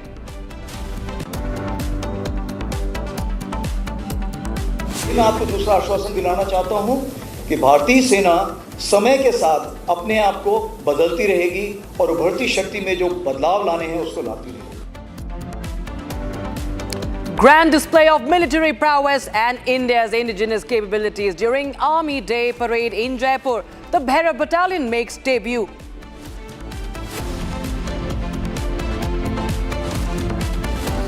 Captain's relative summoned in AI-171 probe. Pilot's body alleges a narrative being woven. 2 teen athletes found hanging in Sai hostel in Kerala's Kollam. Probe launched.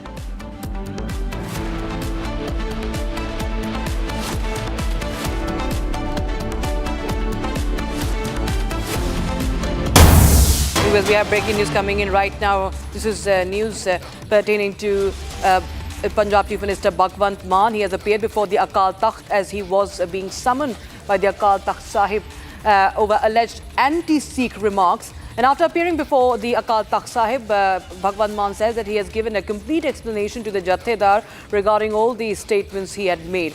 And the Chief Minister said that he had also clarified that a false narrative was being created on social media, suggesting that he was challenging the Akal Takht Sahib, which is absolutely not the case, he says.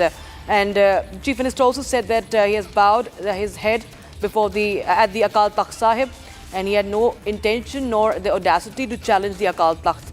In fact, he went on to say that he will be informed of any further instructions or decisions, and that he feels relieved and satisfied after presenting the people's sentiments to the Jathedar, both in writing and verbally.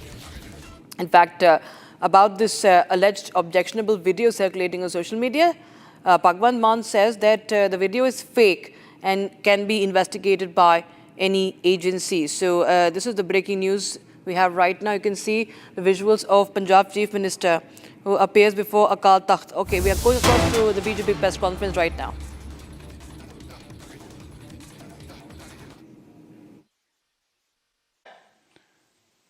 ये वो व्यक्ति है जो संविधान की शपथ लेता है, जो मुख्यमंत्री है पश्चिम बंगाल का, जो गृह मंत्री भी है, और आज ये प्रेस वार्ता हम क्या कहते हैं, ममता बनर्जी क्या आरोप लगाती है, इस पे नहीं है. ये प्रेस वार्ता आज इस बात पे है कि सर्वोच्च न्यायालय से एक करारा झटका ममता बनर्जी को लगा है, और यह ऐसा झटका है जिससे स्पष्ट हो गया है जंगल राज कैसा होता है. जंगल राज बिल्कुल ममता राज जैसा होता है. और मैं विधिक पहलू पे और राजनीतिक पहलू पे हमारी पार्टी का पक्ष रखूं, उससे पहले मैं सर्वोच्च न्यायालय ने जो कहा है वो आपके समक्ष रखना चाहता हूं. आज जो सबसे बड़ी बात है, दूध का दूध और पानी का पानी हो गया है. हम सब ने देखा किस तरह से एक मुख्यमंत्री जिसका दायित्व है, अगर संविधान पढ़े Mamata Banerjee, The state government is to aid and assist the investigating agencies of the center. Aid and assist. उनके हाथ मजबूत करने थे ममता बनर्जी को, लेकिन ममता बनर्जी शुरुआत करते हैं इस तस्वीर से। ये तस्वीर देखिए, ऐसे जकड़ लिया फाइलों को, ऐसे चुरा के भागी मोबाइल फोन को कि आज सर्वोच्च न्यायालय ने क्या कहा है मैं आपको बताता हूं। सर्वोच्च न्यायालय ने सबसे पहले जो ईडी अफसर हैं, जो कानून के हिसाब से अपना कार्य कर रहे हैं, उनके खिलाफ एफआईआर दर्ज कर दी थी ममता बनर्जी की सरकार ने। सो पहला बिंदु, यह कानूनी जोर का तमाचा है उस मुख्यमंत्री को जो समझती है वो संविधान से ऊपर है। सर्वोच्च न्यायालय ने, किसी और ने नहीं, सर्वोच्च न्यायालय ने उन सभी एफआईआर पे रोक लगा दी है। दूसरी बड़ी बात, जिस तरह से ईडी के अधिकारियों को जो उनका कानूनी कार्य है उस कार्य करने से रोकने के लिए वर्दी प्रदर्शन कर रही है। आप सोचिए, पश्चिम बंगाल की पुलिस डीजीपी, कमिश्नर, ये लोग प्रदर्शन करते हैं तो सर्वोच्च न्यायालय की तीखी टिप्पणी आई है और सर्वोच्च न्यायालय ने कहा है, क्या प्रदर्शन अब हाईकोर्ट के अंदर होंगे? जंतर मंतर बना दोगे आप हाईकोर्ट को? और इसका जो संदर्भ है वो भी मैं आपके समक्ष रखूंगा। इसके बाद अभी ऑर्डर आएगा, लेकिन जो रिपोर्टिंग हुई है मैं उसी से पढ़ रहा हूं। इस हियरिंग में ऑनरेबल सुप्रीम कोर्ट की बेंच, डिवीजन बेंच ने कहा, it is also directed that the FIRs registered against the ED officers shall remain stayed till the next date of hearing. FIR पे रोक। दूसरा, ये बहुत गंभीर मामला है, there are larger questions which emerge and if not answered shall lead to lawlessness। बड़े कानूनी प्रश्न उठ रहे हैं, संवैधानिक प्रश्न उठ रहे हैं, और अगर इसका उत्तर नहीं दिया गया तो अराजकता की स्थिति पैदा हो जाएगी। ये सर्वोच्च न्यायालय की खंडपीठ कहती है। If central agencies are working bona fide to probe a serious offense, a question arise, can they be obstructed by party activities? क्या ईडी, सीबीआई, सेंट्रल एजेंसीज जो हैं, इनको पार्टी के गुंडे आके टीएमसी के रोकेंगे? इनको स्टेट की पुलिस, जो कि ममता बनर्जी के आदेश का पालन कर रही है, क्या वो रोक सकते हैं? ये सवाल उठाया सर्वोच्च न्यायालय ने अपनी टिप्पणी में। तीसरा, having heard learned counsels, we are of the prima facie view that present plea has raised a serious issue relating to the investigation by ED and its interference by state agencies। prima facie, प्रथम दृष्टया, police जिसको ED के हाथ मजबूत करने थे, क्योंकि ये 2742 करोड़ रुपए का जो घोटाला हुआ है उसकी प्रोब चल रही है, तो वही दखल कर रहे हैं, वही डरा रहे हैं, वही रोक विवेचना को रोक रहे हैं। ये कैसा जंगल राज है पश्चिम बंगाल में? ममता बनर्जी को उत्तर देना चाहिए। आज सर्वोच्च न्यायालय ने आईना दिखा दिया है।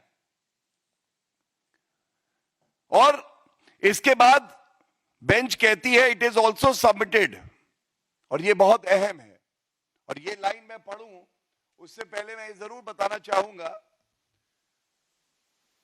एक पिटीशन हाईकोर्ट में फाइल हुई थी जो ऑल इंडिया तृणमूल कांग्रेस ने करी हाईकोर्ट में।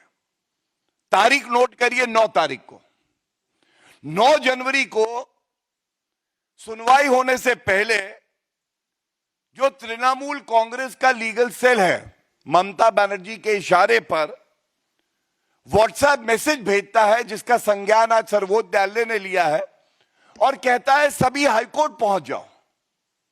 गुंडागर्दी देखिए, हमारे देश की संवैधानिक उच्च न्यायालय को गुंडों से डराने का प्रयास करते हैं।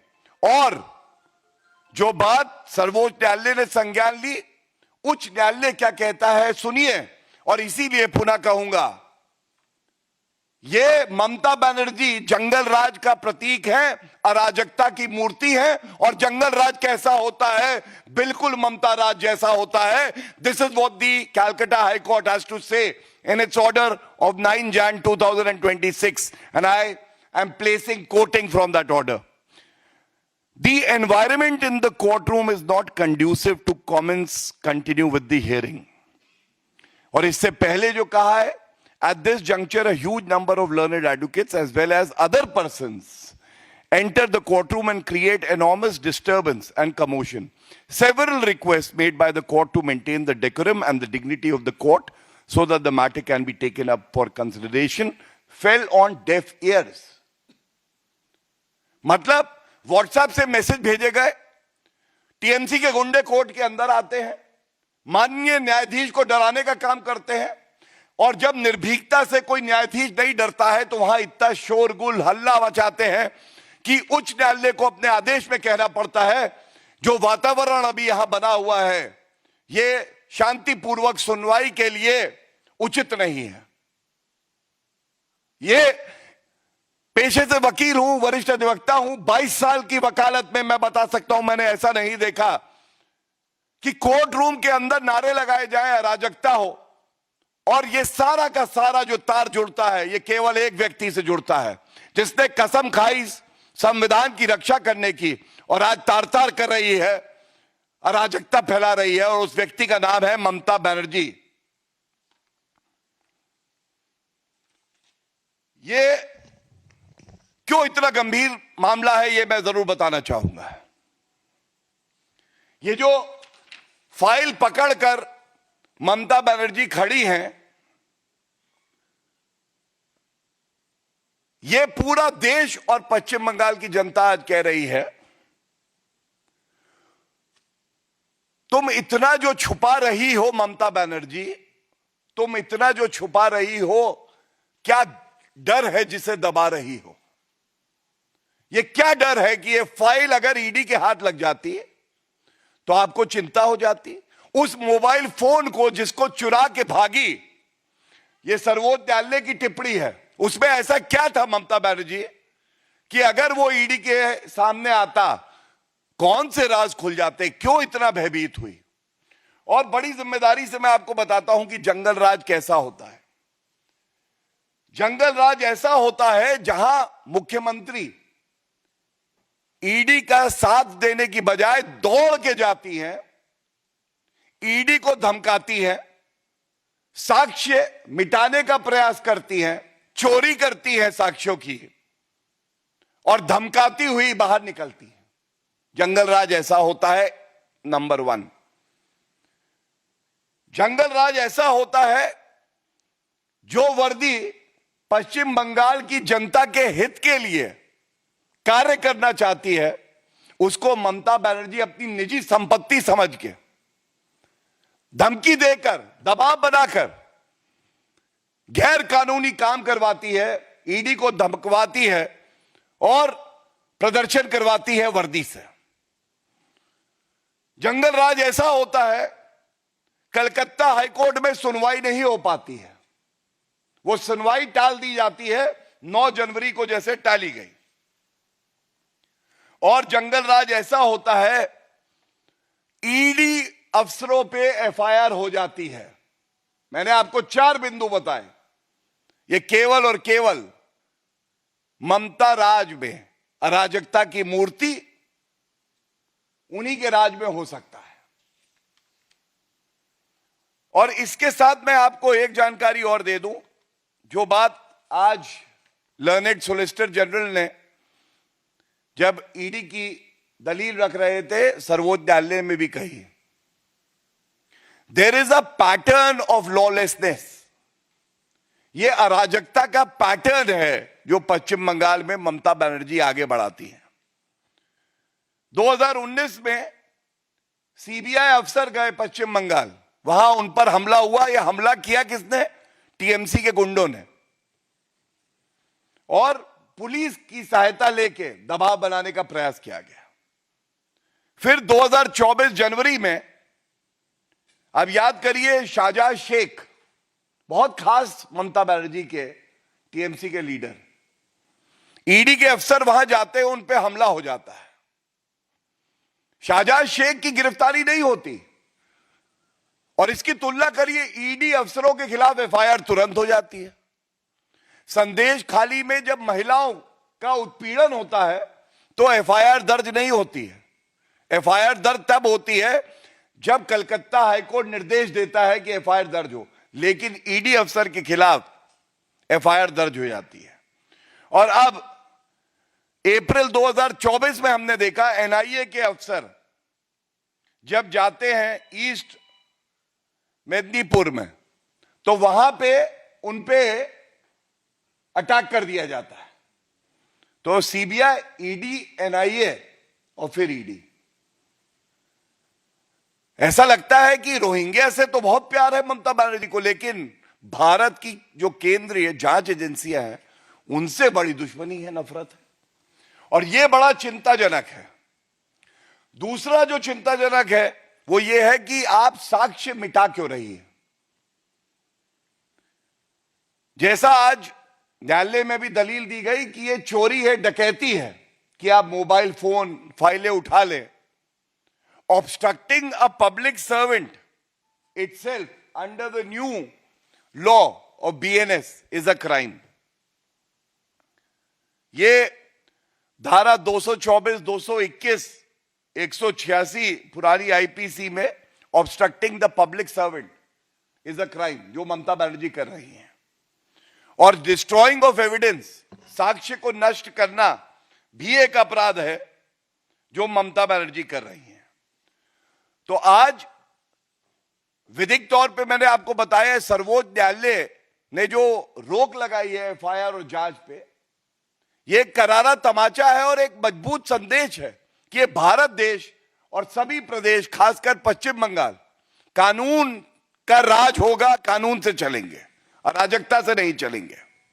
और जिस तरह से राजनीतिक तौर पे ममता बनर्जी मीडिया को बाइट दे रही हैं, फाइल दिखा रही हैं, हमारे साथ गलत हो रहा है, आज सर्वोच्च न्यायालय ने दूध का दूध और पानी का पानी कर दिया है, और स्पष्ट हो गया है, अगर कोई अराजक था, गलत था, साक्ष्य मिटा रहा था, ईडी अफसरों को धमकी दे रहा था, कानून के साथ खिलवाड़ कर रहा था और संविधान को नष्ट कर रहा था, तो वो केवल अराजकता की मूर्ति, जंगल राज का प्रतीक ममता बनर्जी थी। बहुत बहुत धन्यवाद।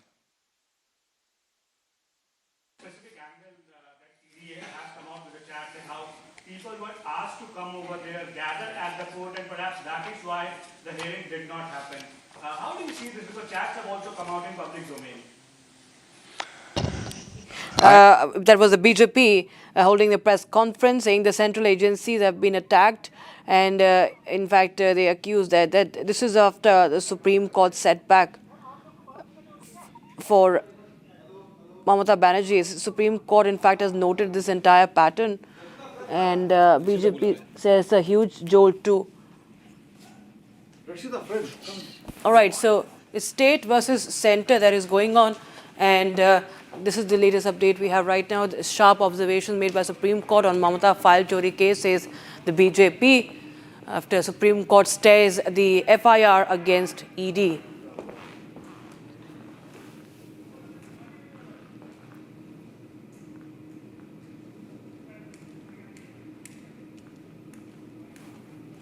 All right, viewers, now we shift our focus on the occasion of Army Day. A special short film on Operation Sindoor was showcased during the Army Day parade in Jaipur today, highlighting the unmatched courage, unmatched valor and unwavering resolve of the Indian Armed Forces. This film captures the inspiring saga of bravery, strategic excellence and supreme dedication displayed by the soldiers during Operation.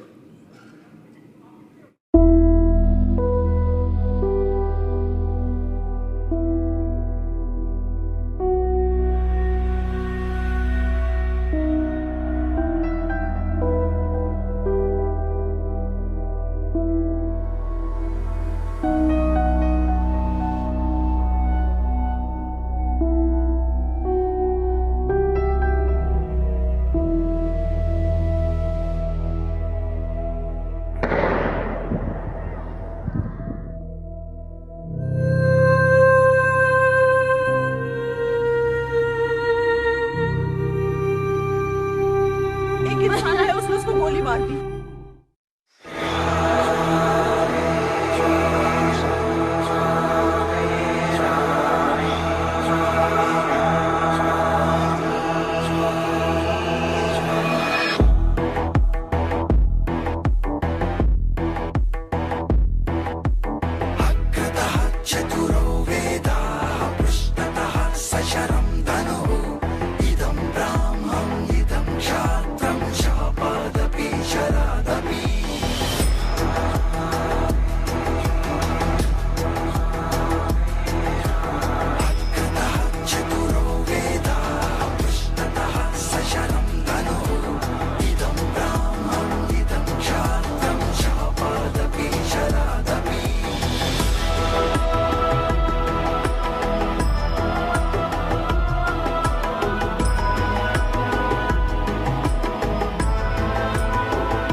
Coming up at 6 stories at 6. ED versus Mamta battle reaches the Supreme Court. Supreme Court stays all FIRs against ED officials. And we also see that Maharashtra is voting in the civic body polls. Big battle in Pune and Mumbai. The results are tomorrow. All this and much more coming up on 6 stories at 6.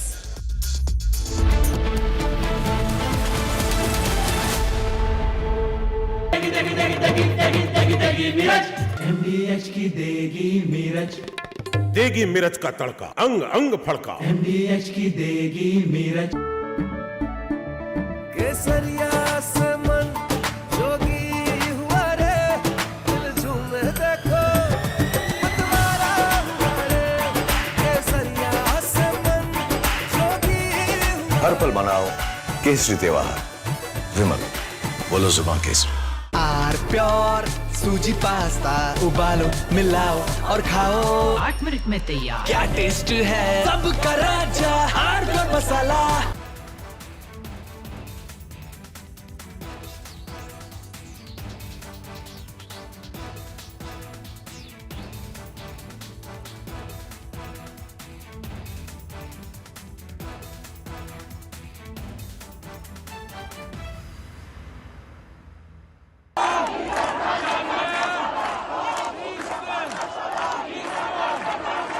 Iran is boiling. Iranians are protesting against the Khamenei regime.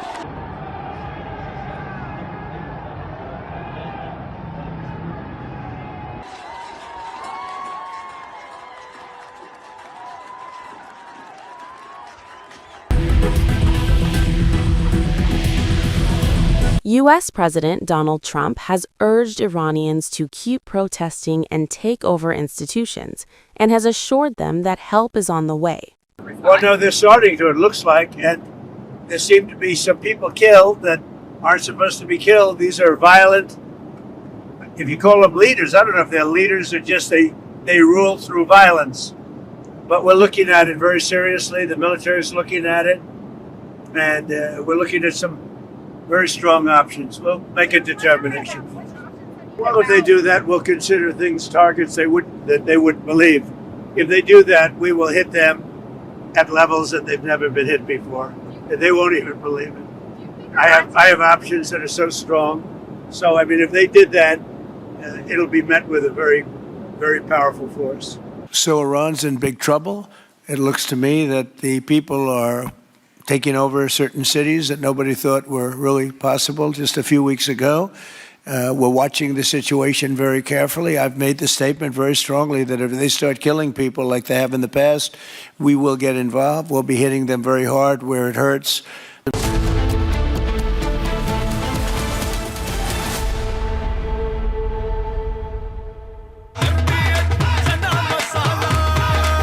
अब छोलिया हो या लोबिया, सफेद चने या काले चने, सब कुछ मजेदार बने। इसको घर पे लगाओगे तो शादी का तो पता नहीं, पर घर पक्का नहीं टूटेगा। रुंगटा नहीं तो घर स्ट्रॉन्ग नहीं। रुंगटा स्टील TMT बार एकदम solid.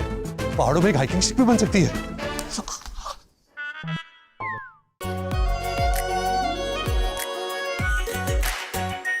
R pure shahi paneer masala, delicious, healthy every day.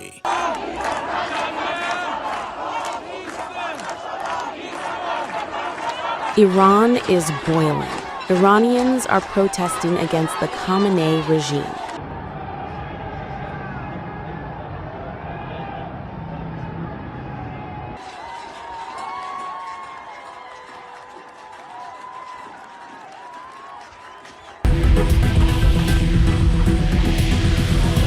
U.S. President Donald Trump has urged Iranians to keep protesting and take over institutions, and has assured them that help is on the way. Well, no, they're starting to, it looks like, and there seem to be some people killed that aren't supposed to be killed. These are violent, if you call them leaders, I don't know if they're leaders or just they rule through violence. But we're looking at it very seriously. The military is looking at it, and we're looking at some very strong options. We'll make a determination. Well, if they do that, we'll consider things targets that they wouldn't believe. If they do that, we will hit them at levels that they've never been hit before. They won't even believe it. I have options that are so strong. So, I mean, if they did that, it'll be met with a very, very powerful force.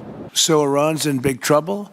It looks to me that the people are taking over certain cities that nobody thought were really possible just a few weeks ago. We're watching the situation very carefully. I've made the statement very strongly that if they start killing people like they have in the past, we will get involved. We'll be hitting them very hard where it hurts. And that doesn't mean boots on the ground, but it means hitting them very, very hard where it hurts. So we don't want that to happen. There have been cases like this where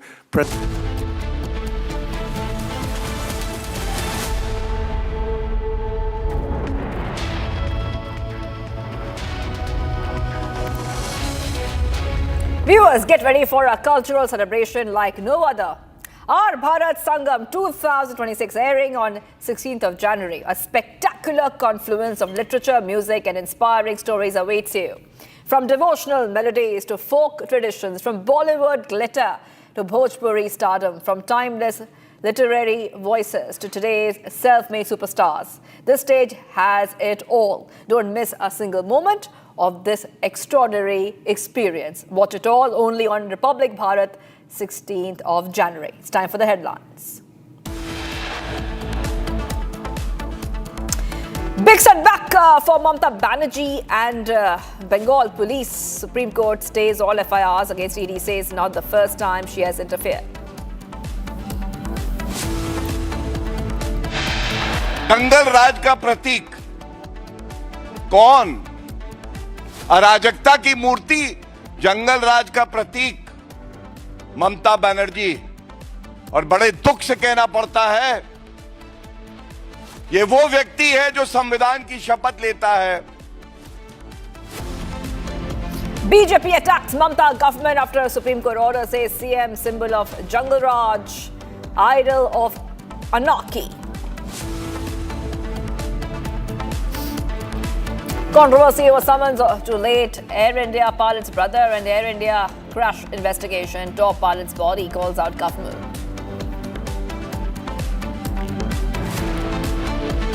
तो ये मैं आपको दूसरा आश्वासन दिलाना चाहता हूं कि भारतीय सेना समय के साथ अपने आप को बदलती रहेगी और उभरती शक्ति में जो बदलाव लाने हैं उसको लाती रहेगी. Grand display of military prowess and India's indigenous capabilities during Army Day parade in Jaipur. Bhairav Battalion makes debut.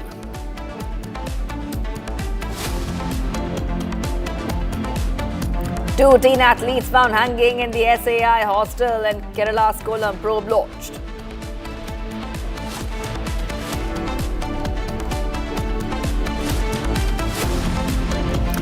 Getting some top updates coming in. EU leaders have been invited as the chief guests for the Republic Day parade this year. In a statement, MEA has said that at the invitation of the Honourable Prime Minister Shri Narendra Modi, the President of the European Council, Mr. Antonio Santos da Costa, and the President of the European Commission, Ms.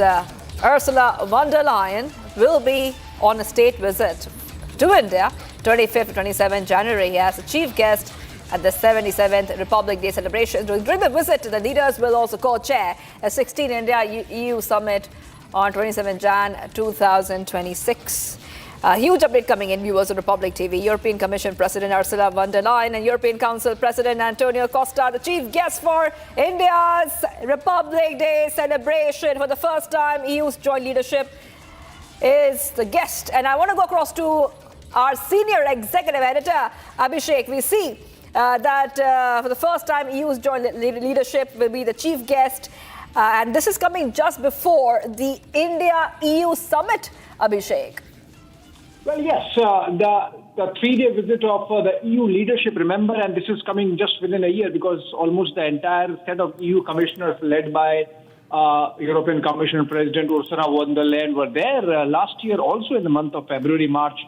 But that was not as chief guest for the Republic Day. This time it's happening on the 77th Republic Day as the chief guest, the two leaders would be sharing the dash with the President of India, President of the European Council, Antonio Santos da Costa, and the President of the European Commission, Ursula von der Leyen. They would be here on 25th evening, 26th, all the ceremonial part of the Republic Day parade, where they would be accompanying the President of India with the President's bodyguard as chief guest from the Rashtrapati Bhavan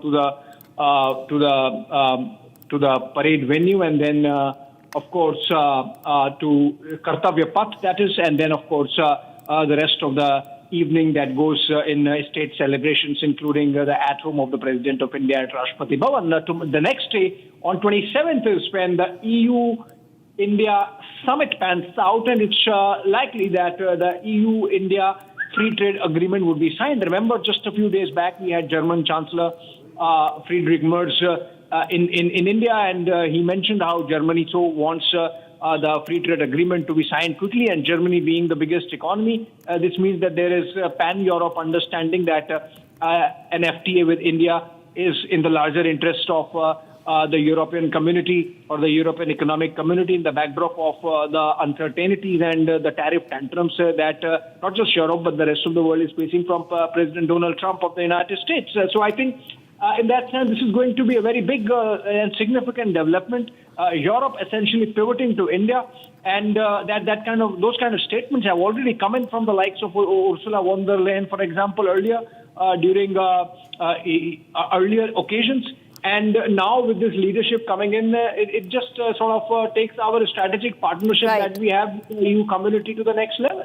Right. Well, thank you, Abhishek, for getting us all those details. The European Council President and Commission head to attend the Republic Day celebrations is something we're counting down to. We're getting some more updates coming in. Let's move ahead.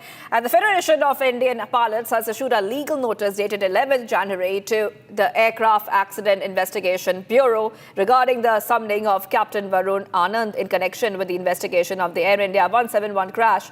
Notice states that Captain Varun Anand is a commercial pilot and the nephew of the deceased.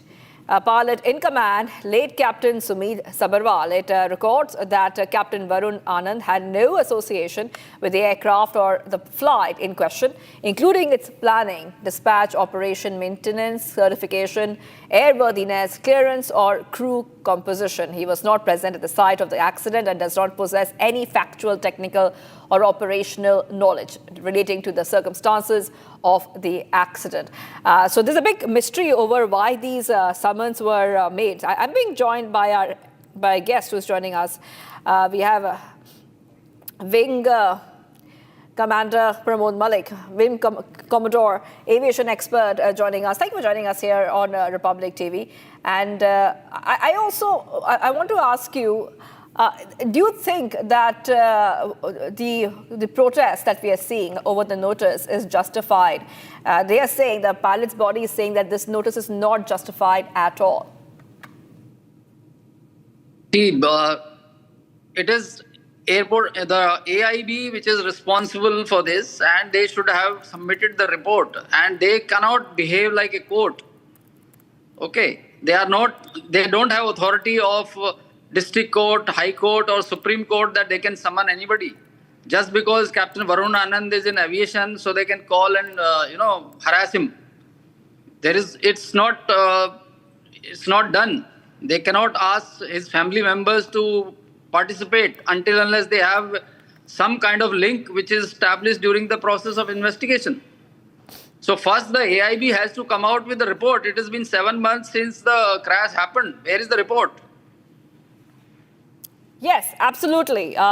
This has been asked again and again because they're saying that this move is wholly unwarranted and amounting to harassment. Captain Anand, I'm just telling our viewers, was serving an Air India pilot and FIP member and was informed by his employer about the summons to appear on Jan 15th. And the FIP has highlighted that the notice failed to specify the statutory basis, purpose or relevance in the summons or capacity in which Captain Anand is required to appear. So basically there's no clarity on why he is summoned, Wing Commander.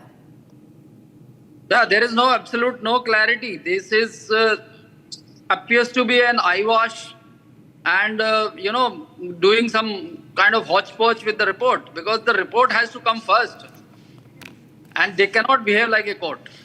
As I said, the report should have been in the public, and firstly the report which was leaked, the sensitive information which was leaked few months back, with that report in the public, this AIB should have been suspended. They should have formed a new AIB team, because it is not understood by the public at large as to why that sensitive information was leaked selectively, which changes the course of the investigation. Yes, absolutely. Well, thank you for joining us there, Wing Commander.